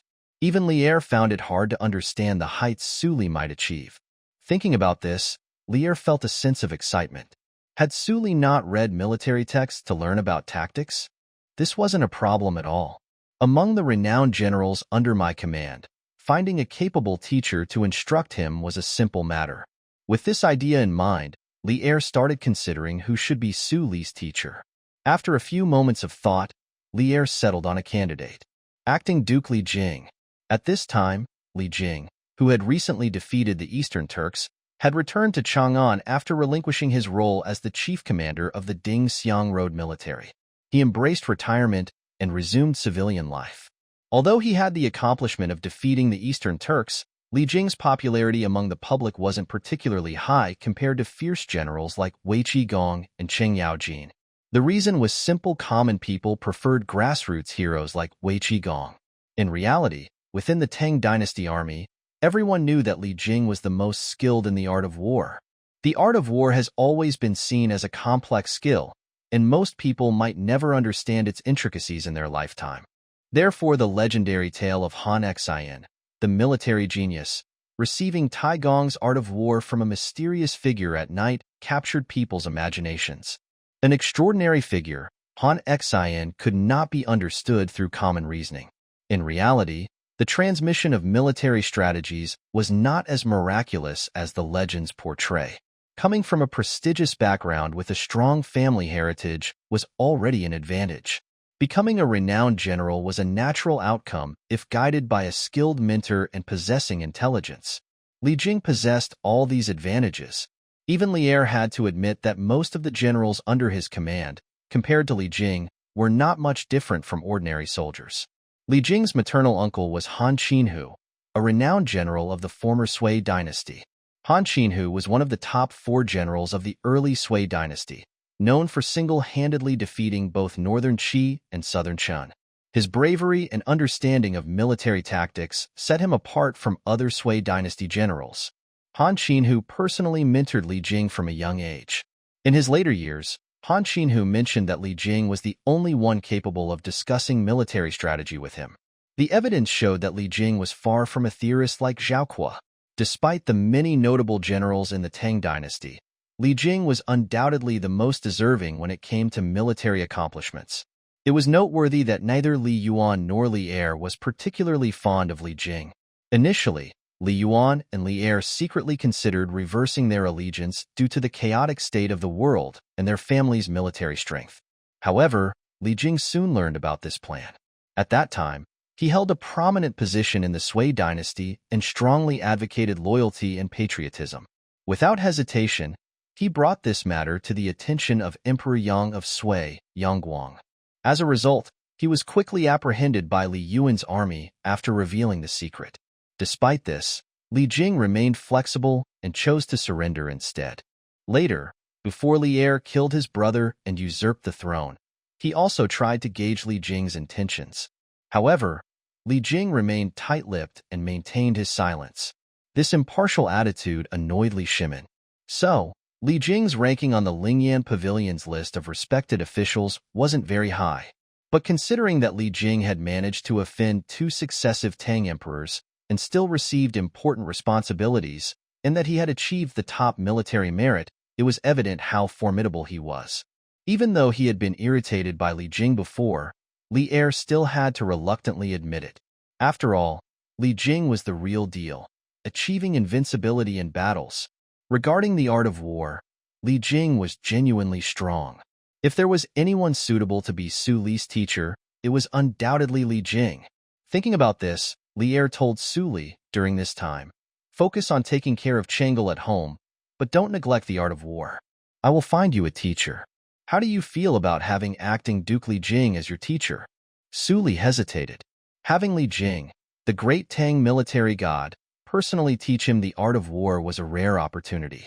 But Su Li knew his own capabilities. He had the unique advantage of the system, granting him abilities beyond human imagination. However, he also realized that he wasn't all-powerful yet. Given his current understanding, learning the art of war might not be the best use of his time. With his perception attribute at 69, Su Li knew it might not be the most efficient use of his time to learn tactics. Li Jing was an incredible military figure, but he might not be able to teach a learning difficulties student like Su Li. It would be more efficient to focus on boosting his perception attribute first. Once he elevated his understanding, learning the art of war would be much easier and more productive. The cost-benefit ratio was too low, so Su Li decided against it. "Your Majesty, I appreciate your kind intentions. However, I still need to take care of Chang'e, and am afraid I won't have the time to study," Su Li sighed, adopting a sincere and earnest expression. With Chang'e on his side, Su Li didn't need to look for additional reasons. Upon hearing this, Chang'e's eyes curved into small crescent moons, clearly delighted. During the conversation, the 3 of them reached the dining area. The breakfast in the princess mansion was unique. After receiving training from Su Li, the chefs incorporated many innovations into their dishes. Therefore, unless under special circumstances, Su Li didn't need to personally cook anymore. He only needed to place orders. As they entered, the aroma of food greeted them. Breakfast was simple: a bowl of lamb soup with flatbread, a plate of side dishes, and lamb and green onion buns as the main course.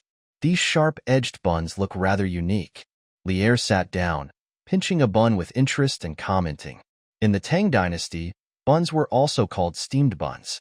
Steamed buns without fillings were just plain buns, while those with fillings were called pointed steamed buns. Zhu Liang, a prominent figure of the Shu Han dynasty, was said to have invented buns. According to legend, he used a live person's head as a sacrifice and wrapped meat in flour, then steamed it with a human face painted on top as an offering. Nonetheless, this food naming dispute wasn't a concern in this era. They were known as buns as long as they were within the princess mansion. Su Li didn't bother correcting Li Er on such minor details. The 3 of them took their seats and began their meal. As soon as he tasted the buns, Li Er's eyes lit up.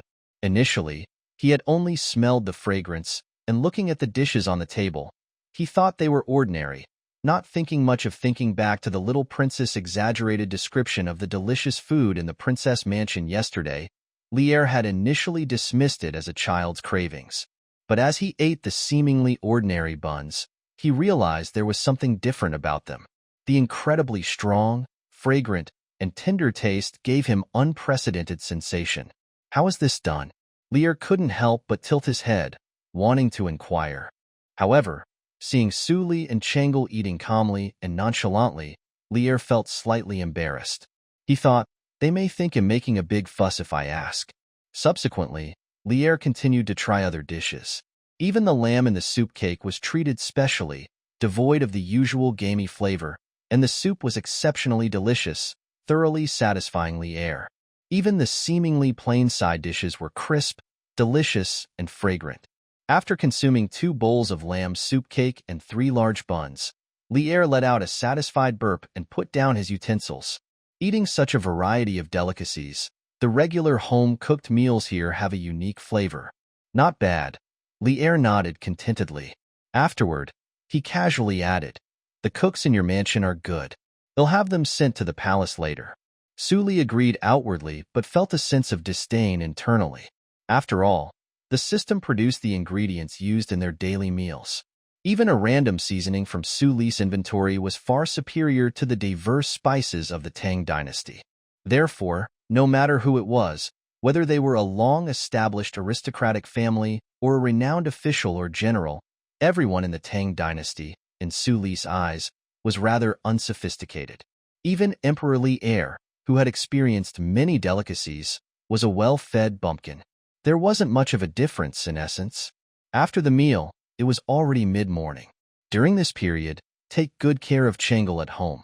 Consider what I've said carefully.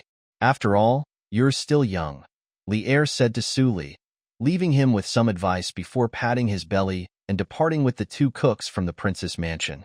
On the way back, Lier wasn't idle. He pondered when Suli could go to the army after Changle's recovery. Lier wasn't aware of Changle's true reason, thinking it was just an excuse. He was still excitedly planning. With Su Dingfang's encouragement, once Suli decides to enter the military, we can promote Su Dingfang. Su Dingfang has been in the army for a long time and is Suli's elder brother. With his influence, Suli might become interested in military life. The two brothers charging into battle for me will become a great story when he's on the battlefield. Having Su Dingfang pave the way, Suli will surely choose to enter the military. By then, we can have Li Jing personally instruct him. With the ability to throw elephants and master Li Jing's strategies and tactics, even if Xiang Yu were to be reborn, he might not be a match for Suli. A supremely invincible general surpassing Xiang Yu will emerge in our Tang army. The more he thought about it, the more Lier believed his plan was solid, and his mood became increasingly happy. Lier, devising wishful plans, quickly became engrossed in his imagined development strategy. His target for this strategy was Suli. In the following period, Lier would head to the princess mansion whenever he had free time. Besides being concerned about Changle's health, Lier's primary goal was to have Suli on his mind. After all, following Yuan Tiangyang's divination, reappointing Suli would lead to great nation governance. If promoting someone could achieve his goal, regardless of the accuracy of the divination, any emperor would know how to choose. This was the ultimate shortcut to becoming an esteemed ruler without much effort. Not to mention, after being emperor for 4 years, Lier's singular focus was on achieving a well-governed world, praised by all. As for how to promote Suli, that wasn't a problem for Lier at all. It was obvious he dared to transcend being just a conqueror. In the afternoon, at the mansion's garden, Suli sat on a recliner, holding Changel in her arms, and they leaned against each other, lazily enjoying the sun. My dear, the emperor has been visiting the mansion so frequently lately. It's becoming quite. Changle's face was against Suli's chest, listening to his heartbeat as she spoke softly. Is it becoming bothersome? Suli smiled and gently patted Changle's head. Changel expressed her feelings and blushed, playfully tapping Suli's chest. He then caught her hand, lifted it, and lightly caressed her face.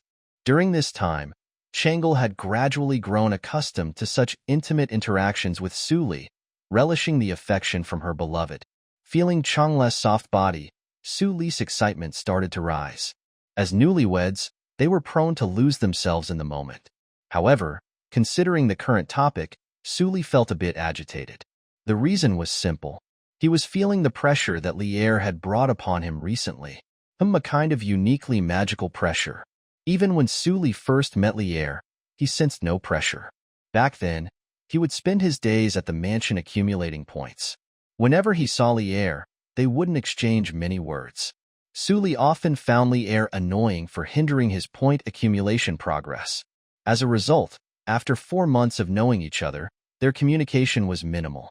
And when they did talk, it was mostly about Changle's condition when she was still in a vegetative state. After getting up close, Suli's most profound impression of Lier was that he genuinely cared for his daughter as a father. However, Suli didn't have any first-hand experience of Lier's role as an emperor. Most of his impressions were derived from stereotypes in books. During the Xuanwu Gate incident, Su Li was just an ordinary peasant. To be honest, Li Er's killing his brother and executing others had little impact on common people like Su Li. After all, who the emperor was didn't affect their daily lives, right? But recently, Li Er's sudden interest in having Su Li lead troops and his frequent visits to the princess mansion changed Su Li's perspective. With more exposure, Su Li increasingly realized that his previous understanding of Li Er had been too superficial. He had initially believed that Li Er, as an emperor, would be ruthless and decisive. The revered first emperor? The heavenly Khan of all nations? It's all just nonsense. Looked at how diligent Li Er had been lately, not at all resembling the image of an emperor who commanded vast territories.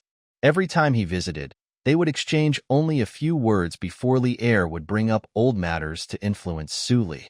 He wouldn't be worried if Li Er were to truly exert his emperor's authority or force Su Li into something. What unsettled him was Li Er's lack of dignity, showing up every day, speaking so kindly, and adopting the manner of an esteemed guest.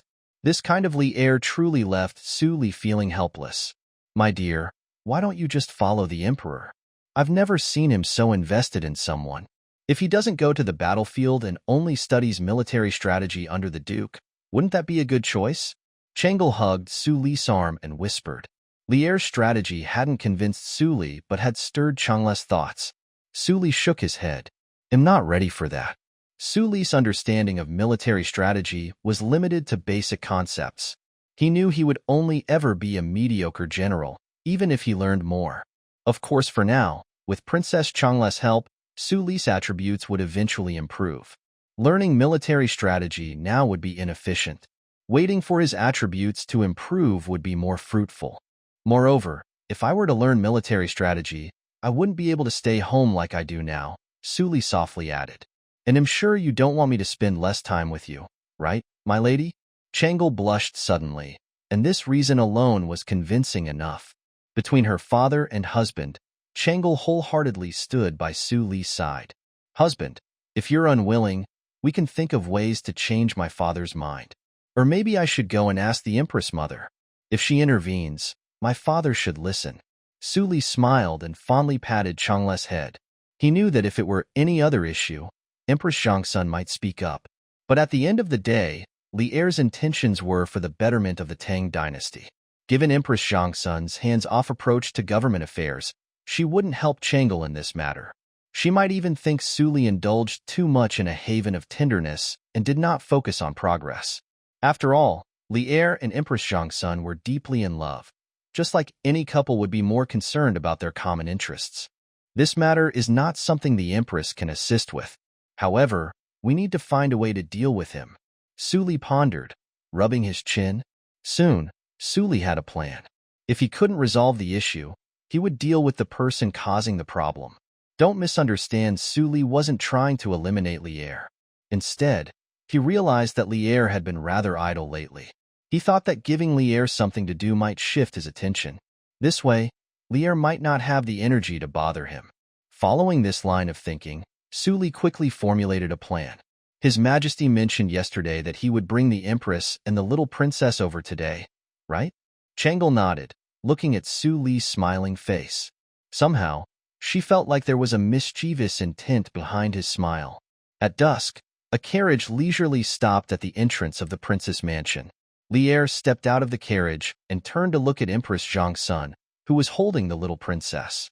He smiled and said, I already told Changle yesterday I would bring you here for a feast tonight.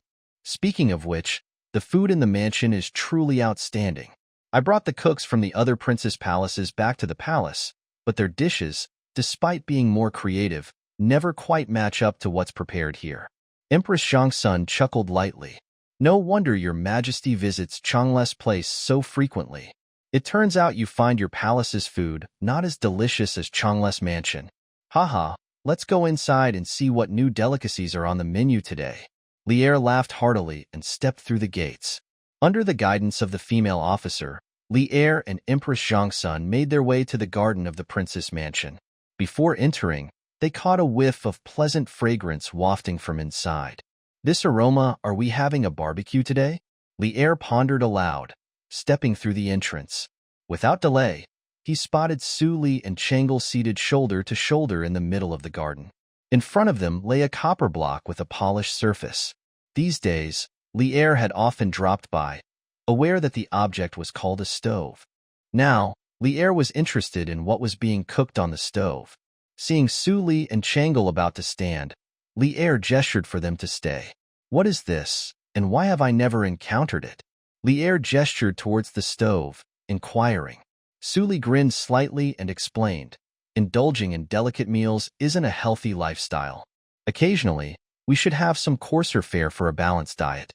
These items are today's main dishes, known as roasted sweet potatoes. With that, Su Li fetched prepared items from a nearby food container. This is called French fries. They taste quite good. Later on, you must give them a try. Roasted sweet potatoes? French fries? What are these? While he seemed to have voiced his query, Su Li's words appeared both said and unsaid. The names Su Li mentioned left Li'er even more perplexed. Considering that Su Li, a seasoned gourmet, presented these items as their main course, they certainly had to be edible. However, could there be food items in the world that Li'er remained unaware of? As Li'er contemplated, he wasn't letting pride cloud his thoughts. Despite not having farming experience, his knowledge of crop types surpassed that of most peasants. After all, food is the paramount necessity of the people. The emperor's main daily task was to ensure the well-being of his people.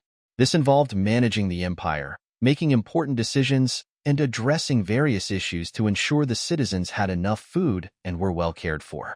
Li'er's primary concern wasn't internal uprisings or external threats, but the welfare of his people.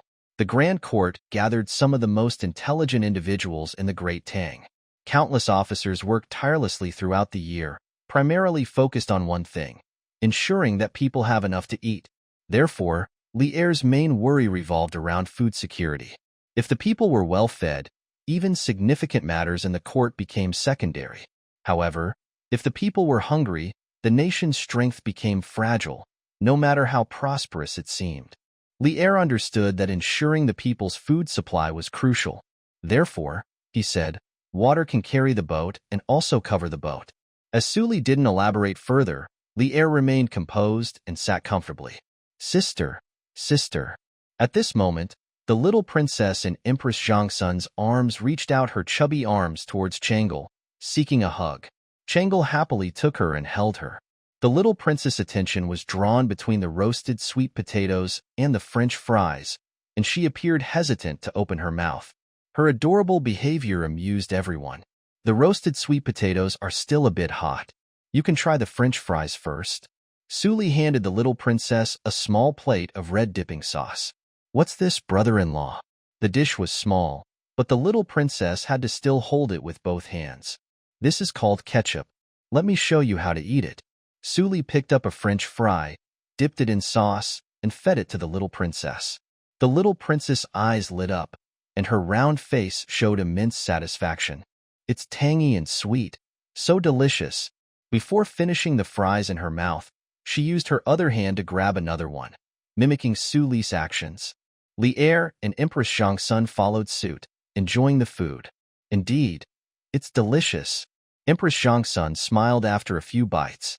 Li'er, who often dined at the princess mansion, wasn't particularly impressed by the taste, although the French fries were good. Li'er noticed that today's Su Li seemed different than usual, making him feel that this meal was not as simple as it appeared. He looked at Su Li thoughtfully, but saw that Su Li was feeding Changle, who was holding the little princess and couldn't spare his hands, with French fries. Ahem, brother-in-law, give me water. The little princess suddenly waved her small arm and reached out towards Su Li. Su Li quickly handed her a cup of water. The little princess drank the water in one go, but her subsequent reactions were peculiar. She began sticking her tongue out repeatedly and fanning the air near her mouth with one hand. She even extended the hand holding the cup towards Su Li. Sister, sister, I want more water. Her unusual behavior piqued Li'er's curiosity. Su Li then took a water bottle and poured a dark liquid into the little prince's cup. What's this? Li'er furrowed his brows and asked. Su Li smiled and said, This is my special drink, Coke. It has a unique flavor that can make you feel refreshed and energized. Oh? Then I'd like to try it. Lier also took a glass of Coke. Lier found it interesting as the bubbles swirled in the cup, emitting a soft, fizzing sound, and took a sip. Instantly, Lier was shocked. The Coke burst onto his tongue, causing it to tingle intensely. He even thought he heard a popping sound in his mouth.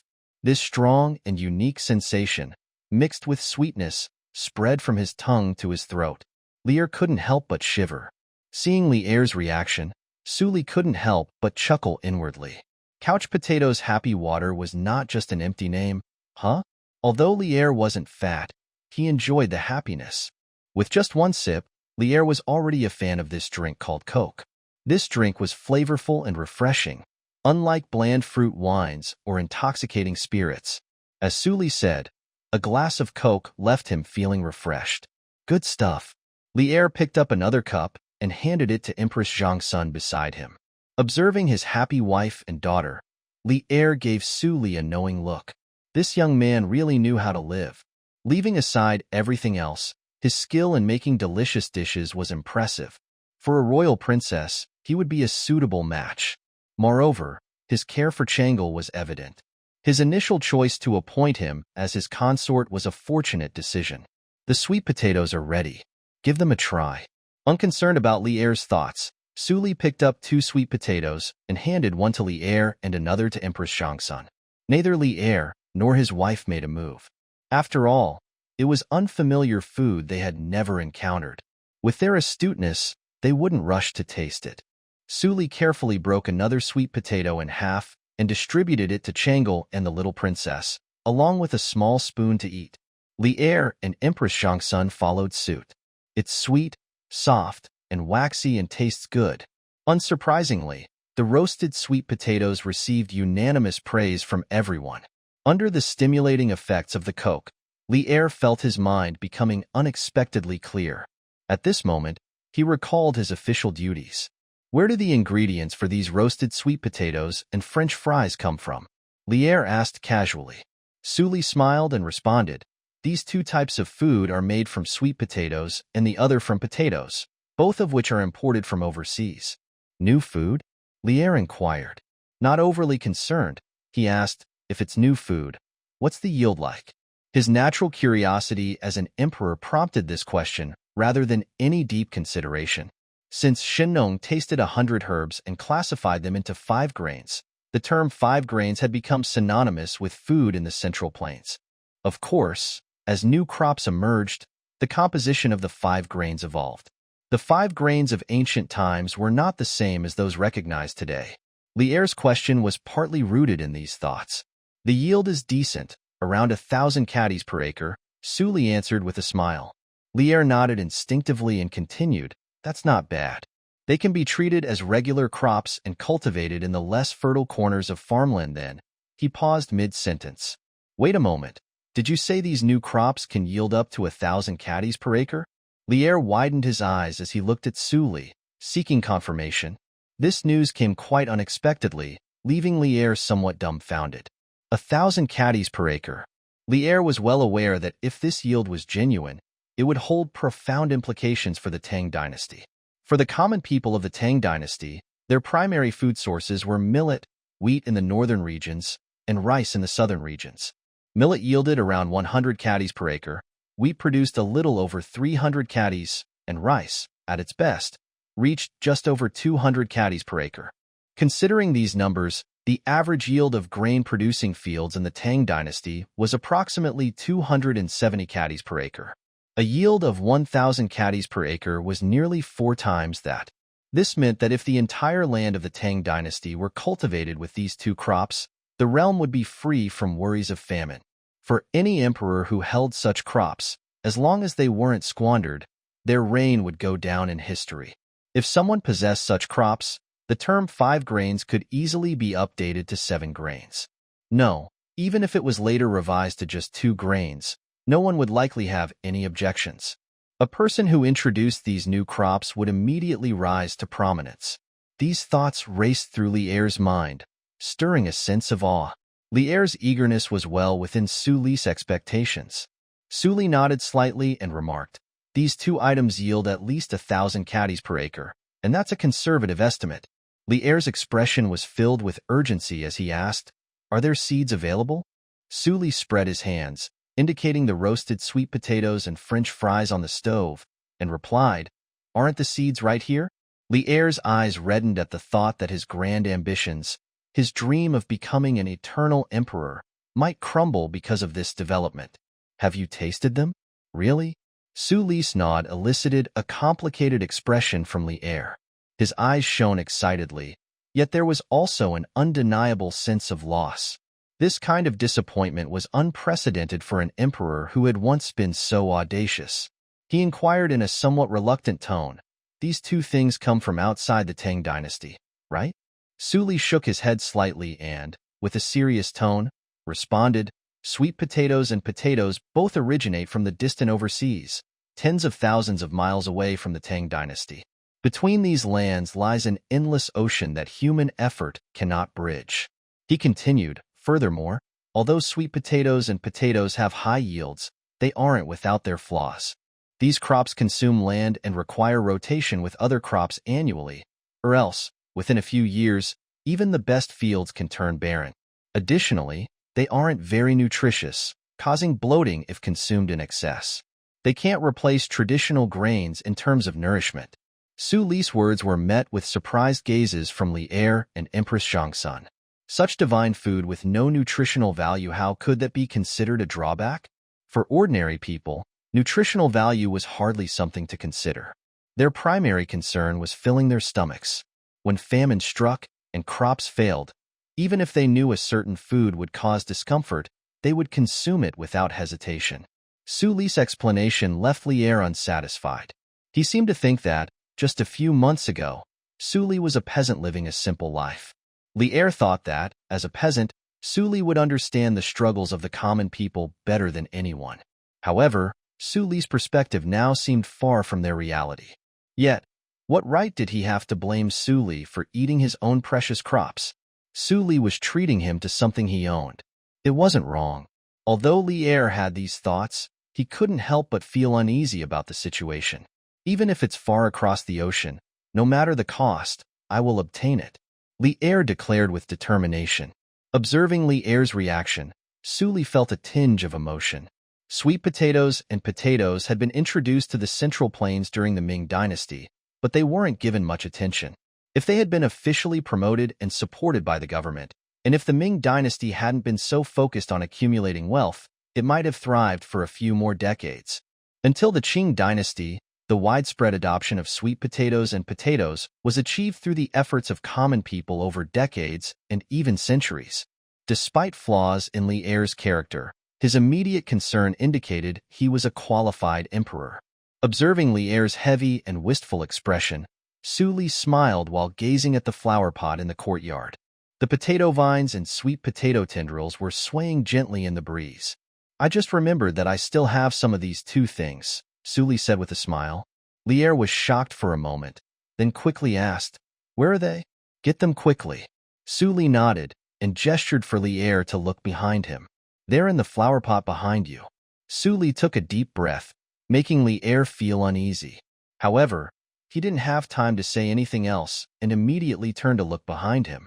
In the darkness of the night, illuminated by the lamplight, Li'er could see the green branches, leaves, and vines. The potatoes weren't very tall, with leaves scattered casually above the flower pot, swaying in the breeze. The sweet potato vines were pale, even though they were planted in a flower pot, but they looked sparse. These 2 things appeared quite ordinary, not much different from the common green leaves seen along the roadside. But to Li'er's eyes, the flower pots before him held the most precious treasures in the world.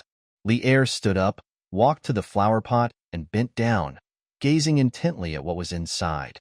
He accidentally brushed the French fries and sweet potatoes against his expensive robe as he reached for them. Then, Li'er raised his hand and gently touched the leaves. Seeing Li'er's expression, Suli couldn't help feeling emotional. Leaving aside everything else, the fact that Li'er cherished these crops so much showed his genuine concern for the people's hardships. For this reason alone, Li'er could be considered a good emperor. At this moment, Li'er's heart was filled with immense joy. His emotions had been like a roller coaster ride in just a short moment. Li'er felt ecstatic to hear about the miraculous crop that yielded 1,000 caddies per unit of area. But then, learning that the precious crops had already been eaten, he experienced a profound sense of loss that was hard to bear. As he was preparing to mobilize the entire country's resources to bring these crops back from abroad, Suli suddenly mentioned that some seeds were still left. Suli breathed heavily, almost giving Li'er a heart attack. However, Li'er didn't blame Suli at all. These crops have been growing for a while. Considering the time, they should be ready. You can take a look yourself. Suli's voice came from behind, bringing great joy to Li'er. Li'er plunged his hands into the flower pot without hesitation, carefully pulling out the soil. Suli couldn't help but find it amusing to see Li'er delicately avoiding the roots as he worked. Although the flower pot wasn't large, the soil inside was compact due to being planted with crops. Reliant solely on Li'er's hands, it would take forever to dig everything up. Suli stood up and walked over to Li'er's side. He reached down, gently grabbing the exposed roots and applying some pressure. A bunch of potatoes were pulled out of the soil by Suli. Why so rough? Li'er glanced at Suli, dissatisfied. Next, his attention was captured by what Suli held in his hand. Li'er simply squatted down, fixated on the pile of differently sized yellow fruits beneath the roots. So these are potatoes? He carefully plucked the smallest potato, wiped the soil off with his hands, and gently pinched it. The moist sensation on his fingers filled Li'er with unprecedented satisfaction. So, these are potatoes. The fruits can also be used as crops. You can pick a few and estimate their weight. Knowing what Li'er cared about most, Suli kindly suggested. Li'er readily agreed and called Empress Zhangsun over. So, like ordinary peasants, the most prestigious couple in the entire Tang dynasty started picking potatoes. Zhangsun found a basket from somewhere and held it, carrying a spoon of water in her other hand. Thus, the most honored couple in the Tang dynasty found themselves picking potatoes just like common peasants. Whenever Li'er picked a potato, Zhangsun would wash it clean and carefully place it in the basket. It didn't take them long to finish their work. Li'er looked at Zhangsun and asked, "What's the weight?" Even with Suli's assurance, Li'er felt nervous and wanted to confirm. Empress Zhangsun weighed the basket, a look of disbelief crossing her eyes. "Probably more than 10 caddies? My estimate might not be accurate, but you should try it yourself." Li'er became immediately excited. He took the basket and weighed it up and down. The weight, it can't be less than 10 caddies, a mere flower pot only a couple of palms wide, capable of producing 10 caddies of grain. If we were talking about per acre yield, while thinking about it, Li'er couldn't help but take a sharp breath. He immediately calculated that the potato yield per acre might even exceed the 1,000 caddies Suli had mentioned. Let's take a look at the sweet potatoes again. Li'er couldn't wait. The couple leaned over the flower pot with sweet potatoes again, and this time, they didn't need Suli's help. Empress Zhangsun fetched a small shovel, while Li'er quickly cleared the soil from the flower pot in a few taps. Soon, they weighed the sweet potatoes as well. Sweet potatoes were larger, and they produced fewer fruits than potatoes. But overall, the weight wasn't any less than that of potatoes, and it might have even exceeded them. With a heavy burden lifted from his heart, Li'er was surrounded by boundless excitement. Closing his eyes, Li'er imagined a future where potatoes and sweet potatoes were promoted throughout the realm. At that point, he could proclaim to the world that from then on, under the rule of the Tang dynasty, no one would starve to death. With such achievements, even if Li'er achieved nothing else, he would be remembered in history, becoming an emperor praised for eternity by future generations. "I want to cultivate both potatoes and sweet potatoes across the land of the Tang dynasty." Li'er turned to Suli, speaking slowly. Suli was shocked by his words and quickly tried to persuade him. While the yield of potatoes and sweet potatoes is high, they have strict storage requirements. Storage complications mean inconvenience in distribution. Large-scale promotion isn't necessary. Li'er's mind was racing. Even with Suli's reassurances, he couldn't shake his excitement. He felt that he needed to confirm it once again. Empress Zhangsun brought a small shovel, and Li'er cleared the soil from the flower pot, revealing the sweet potatoes. Sweet potatoes were relatively easier to store than potatoes, but they would only last about a month in normal circumstances. They could be kept for a year at most with a proper storage facility. As time passes, they might sprout and get moldy, leading to deterioration in quality. Lier's current mindset was similar to that of most newly wealthy people. Happiness came so suddenly that one went from one extreme to another. In a nutshell, his sudden happiness made him swing from one extreme to another. But regardless, planting these two things was not a good idea. Lier was not an upstart after all. Because of his extreme excitement, it was understandable that he blurted out something thoughtless. After hearing Su Li's words, Lier finally managed to calm down.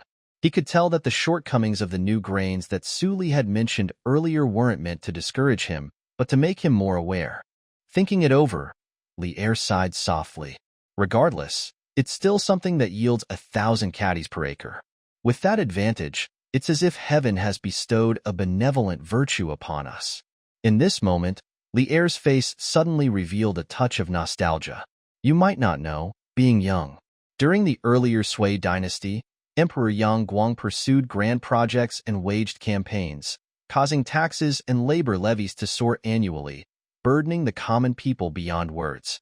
At that time, the crown prince was stationed in Taiyuan. The once prosperous Fan River Valley was abandoned due to excessive taxation, labor, and natural disasters. The people had neither enough clothing nor food, leading to widespread starvation. These are things I've personally witnessed. There's no need to elaborate on the details recorded in history. The impact of these two new crops on Lier was profound. He rarely reminisced about the past in front of his juniors, let alone showed a hint of emotion. Empress Zhangsun walked over and gently held Lier's hand. Lier smiled at her, and then turned to Su Li. I said I want to introduce these two new crops to the realm, not for immediate gains. I just feel that the people are suffering greatly. For the past 4 years, whenever I think about people toiling day and night, yet still unable to have a meal, am troubled and unable to sleep. When you presented these two new grains, it filled me with joy, because it signifies that from now on, the people of the Great Tang won't suffer as they used to. Even in times of great disaster, there will be hundreds of thousands, if not millions, fewer deaths from starvation. Lier's genuine emotions caught Su Li off guard. He didn't bring out the potatoes and sweet potatoes just to amuse Lier. The intention was to shift Lier's focus, hoping he wouldn't bother him. The people's lives in this era were tough, and Su Li could empathize with them. After all, he had spent 6 years as a peasant before this, facing the soil daily, relying on the land's yield for sustenance. However, he didn't realize that compared to the common people of history, the hardships he had experienced were relatively good. No matter how you look, the early Jingguan years of the Great Tang Dynasty were relatively stable without major natural disasters. It wasn't until now that Su Li realized he lived in a feudal era with low productivity. Due to this low productivity, the common people had no means to resist natural disasters or calamities. Drought would lead to starvation. Floods would lead to starvation. And if war broke out, it would be even worse. The line from Cao Cao's poem, 1,000 miles without a rooster crowing, white bones exposed in the wild, was not an exaggeration. History books were filled with countless records of disasters, both natural and man-made. The reality was far from being encapsulated by a cold statement like a year of great famine. People resort to cannibalism. Behind each recorded event lay the loss of millions of lives. With these thoughts in mind, Su Li's mood became heavy. Su Li finally realized that this was indeed the true nature of ancient life. Cold, unforgiving, and harsh. And he felt that it was time for him to do something for this era. Even if it was for the 20 million people of the Tang Dynasty, he was willing to bring out these two things. Promoting the new crops would be time-consuming and require effort. It must be done through official channels to spread quickly. Lier would undoubtedly gain significant achievements from this endeavor. But these matters didn't concern Su Li much. If it could ensure that no one in the realm would suffer from hunger again, what would Lier's reputation matter? Realizing this, Su Li's expression turned serious. At this point, Lier asked, "You made valid points earlier. So, according to you, how should these new crops be cultivated?" Su Li thought for a moment. Speaking earnestly, Sweet potatoes and potatoes are not particularly picky about soil. Take potatoes, for example. They can grow in even poor, saline alkali soils, although the yield might be slightly lower. They yield remarkably well in sandy areas. Using good farmland to cultivate these would be wasteful. These two crops are best suited as supplementary crops in agriculture. Planting some in the less fertile corners of farmland can meet the yearly needs. Both sweet potatoes and potatoes are relatively drought-tolerant but not flood-resistant. Planting them on slightly elevated terrain ensures a good yield. Even in the face of natural disasters, the people won't be without sustenance. Lier nodded, evidently taking Su Li's words to heart. After all, Su Li was the one who knew these two crops throughout the entirety of the Tang dynasty and thus had the most expertise in this area. Lier's mood visibly improved. He washed his hands, then contentedly sat by the stove, unabashedly picking up a roasted sweet potato and a handful of fries. Ah, such good crops, yet they're eaten like this. What a waste. Su Li couldn't help but roll his eyes. Out of the 5 of us, you eat the most. You're the least qualified to complain about wasting things. Seriously, how could you, out of the 5 of us who are the most, be the least qualified to complain about wasting things? The emperor, speaking nonsense with open eyes, didn't even mind losing face? Well, if we had used all the food we're eating today for planting, the promotion across the realm could be accelerated by a bit, Lier muttered. Lier wanted benefits, but he wasn't straightforward about it. Instead, he sighed and seemed fishing for something from Su Li. On this matter, Su Li didn't want to speak. He even felt tempted to throw a sweet potato at him. Never mind, there are still 5 caddies in the kitchen, Su Li said. He wasn't ignorant. After all, the scale of the promotion of new crops was crucial. With just over 100 caddies of sweet potatoes and potatoes, even if you were in a rush, you couldn't promote them all quickly. Each extra caddy would make a significant difference. Besides, sweet potatoes and potatoes in Su Li's hands were food, while they could be used well in Lier's hands. Simply put, food promotion couldn't be achieved by merely saying 1,000 caddies per acre without any actions. If the people were so easily accepting of the new food, sweet potatoes and potatoes wouldn't have spread across the land over 100 years, allowing mites to take advantage of it. Lier was naturally extremely pleased with this outcome. After being satisfied with a full meal, the attendants from the princess mansion brought in the kitchen's inventory, totaling 5 caddies of sweet potatoes and potatoes. Lier was even more delighted, directing the eunuchs to load the sweet potatoes and potatoes onto the carriage himself, leaving in high spirits. In front of the princess mansion, as he watched the carriage grow smaller in the distance, Su Li let out a sigh of relief. He had finally managed to get rid of Lier. Su Li was sure that in the days to come, Lier would be less active. Discovering an invincible general was important, of course, but priorities matter, and no matter how impressive a great general might be, they must take a back seat to the new crops.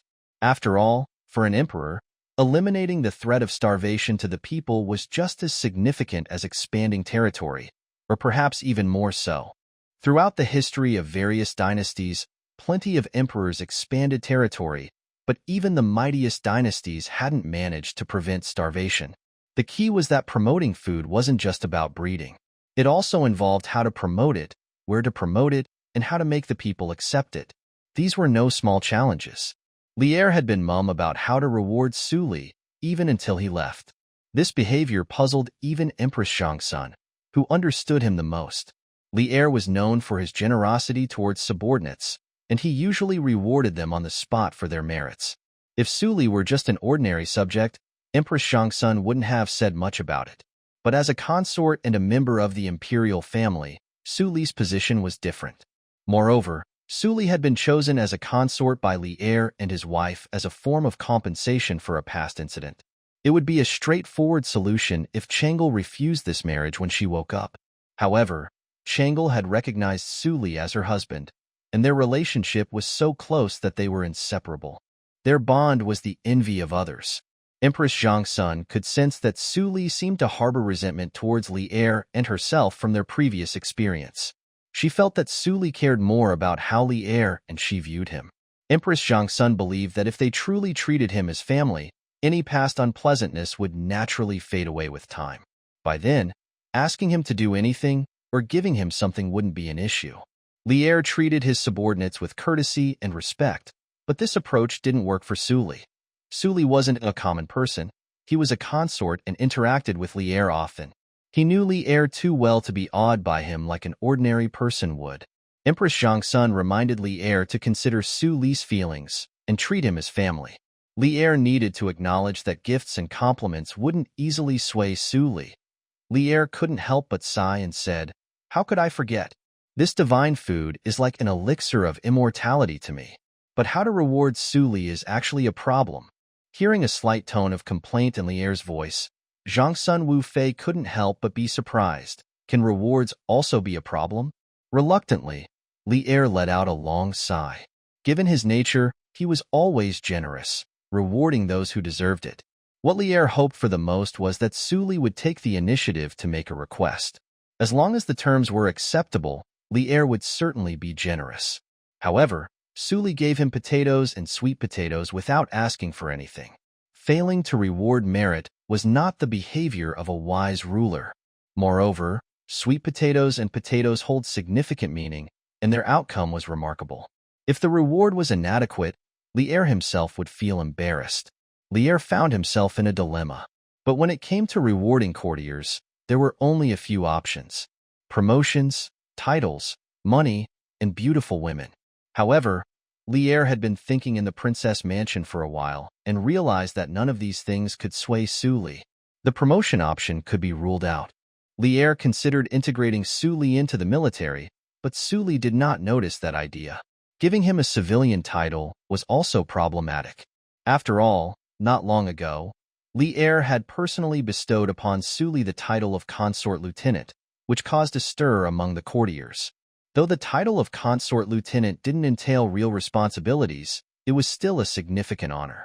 Due to this matter, Zhongsun Wuji had been discussing it with Lier for a while, saying that the courtiers had reservations. Even if Lier disregarded the opinions of the courtiers, Suli was already a third-rank officer, so there wasn't much room for further advancement in terms of rank. Rewarding with money wasn't feasible either. Changel had numerous assets, and money wasn't an issue. Moreover, Suli wasn't a materialistic person. Considering that he and Changel had been married for a while without spending much money, rewarding him with money seemed unnecessary. Rewarding with beautiful women was an even less plausible idea. After all, where would a father-in-law give his son-in-law beautiful women? Upon closer reflection, it seemed that this young man was truly unconventional. He was just a peasant, selected as a consort, and his future was uncertain, yet he managed to handle it calmly. Initially, when Lier heard that Suli was taking care of Changel without being asked, he thought the young man had ambitious motives, trying to climb the ranks through this relationship, and therefore he was putting on a show. However, as time passed, Lier realized that Suli was genuinely trying to care for Changel. After rewarding Suli, Lier even asked the palace's female officers about him. They informed him that Suli had initially shown interest in the rewards, but after looking through them, he stored them in the warehouse and never mentioned them again. During ordinary days, aside from being with Changel, Suli spent most of his time in the palace kitchen, seemingly indifferent to fame and fortune. Even officers as principled as Wei Zheng at least aimed to leave their mark in history. But Suli? There seemed to be no clear ambition. Lier confided his concerns to Empress Zhongsun, who eventually reminded him that Suli wasn't entirely without desires. Lier suddenly realized what she meant. Changel? The couple echoed each other's words. Lier laughed heartily, realizing he had a solution to the problem of rewarding Suli. He already had a rough idea of how to do it. Time passed day by day. In the following days, as Suli had predicted, Lier didn't visit the princess mansion much. He seemed consumed with his newfound passion for sweet potatoes and potatoes. Suli heard that Lier had even gone to great lengths to cultivate them, uprooting all the flowers, plants, and trees in the Imperial garden to make space for them. He would personally tend to the crops, even standing in the fields during rain to protect them with an umbrella. Lier's interest in sweet potatoes and potatoes had reached an extreme level. He would spend time gardening and cultivating them himself, and even ask for advice on how to grow them effectively. Suli found this amusing, as the emperor was getting his hands dirty for these crops. Suli also discovered that Lier was no longer pushing Suli to join the military. Instead, Lier was interested in effectively cultivating sweet potatoes and potatoes. Lier seemed to have taken Suli's advice about the crops being drought-resistant but not flood-resistant to heart. Whenever it rained, Lier had people stand in the fields with umbrellas to protect the crops. With Lier occupied and no longer bothering him, Suli finally found peace. After finishing his crossbreeding work, he began large-scale trials. He estimated that Lier wouldn't disturb him for quite a while. In the meantime, Suli resumed his days of closeness with Changel, spending most of their time together. Even Little Princess occasionally joined them for a meal or playtime, allowing Suli to continue earning points. The points he accumulated grew significantly, making him feel satisfied. He even bought the fixed beauty beads, which had been pinned at the top for a while, and gifted to Changel. Their close relationship continued, and they enjoyed each other's company immensely. During this period, Suli also collected potions, which he gave Little Princess to improve her health. Her condition gradually improved, and she became healthier. One evening, Changel sat at her desk in the study, while Suli stood behind her. A gentle breeze blew in through the half-covered window, causing the paper to rustle. Changel held a pen while Suli supported her hand, helping her write something on the paper. The scene was intimate, and the couple was lost in their shared moment. After a while, Changel smiled softly as Suli held her hand, helping her write a short poem. The breeze brushed the paper as the words flowed smoothly. The poem's verses were elegant and powerful, capturing their emotions and connection. Delicate clouds play tricks, stars carry sorrows, and the Milky Way stretches far in the dark. Golden wind and jade do meet once, surpassing countless love stories in the mortal world. Affection as tender as water, a perfect meeting like a dream. Endure the journey back over the Magpie Bridge. If our love is enduring, what matters if we spend morning and night apart? The verse beautifully captured their feelings and commitment to each other, a testament to their deep love. Changel softly read through this poem with alternating long and short sentences. When she came across the line, "If love lasts long, how can it be day and night?" her body involuntarily trembled. Following that, a wave of tenderness and sweetness flooded her heart. "Husband," Changel murmured, her voice carrying a hint of choking. The tale of the cowherd and the weaver originated during the Zhou dynasty. Over 1,000 years of continuous evolution, it had become a widely known and familiar allegory by the time of the Tang dynasty. Reading these lines, Changel couldn't help but recall her past with her husband. She had been bedridden for a long time, appearing to others as an entirely unresponsive puppet.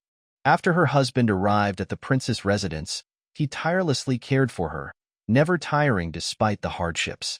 Though the two could spend their days together, she was unable to speak or respond to her husband in any way. In this state, her husband's pain must have been more severe than that of the cowherd. Even the cowherd and the weaver had a day each year to meet on the Magpie Bridge. But at that time, no one knew when she would awaken. According to the palace physicians, it was highly likely that her husband might never hear her speak for the rest of his life. How cruel was that for him? Hence, during the initial days of recovering consciousness, Changel held a deep fear, a dread that seemed utterly despairing with just a thought.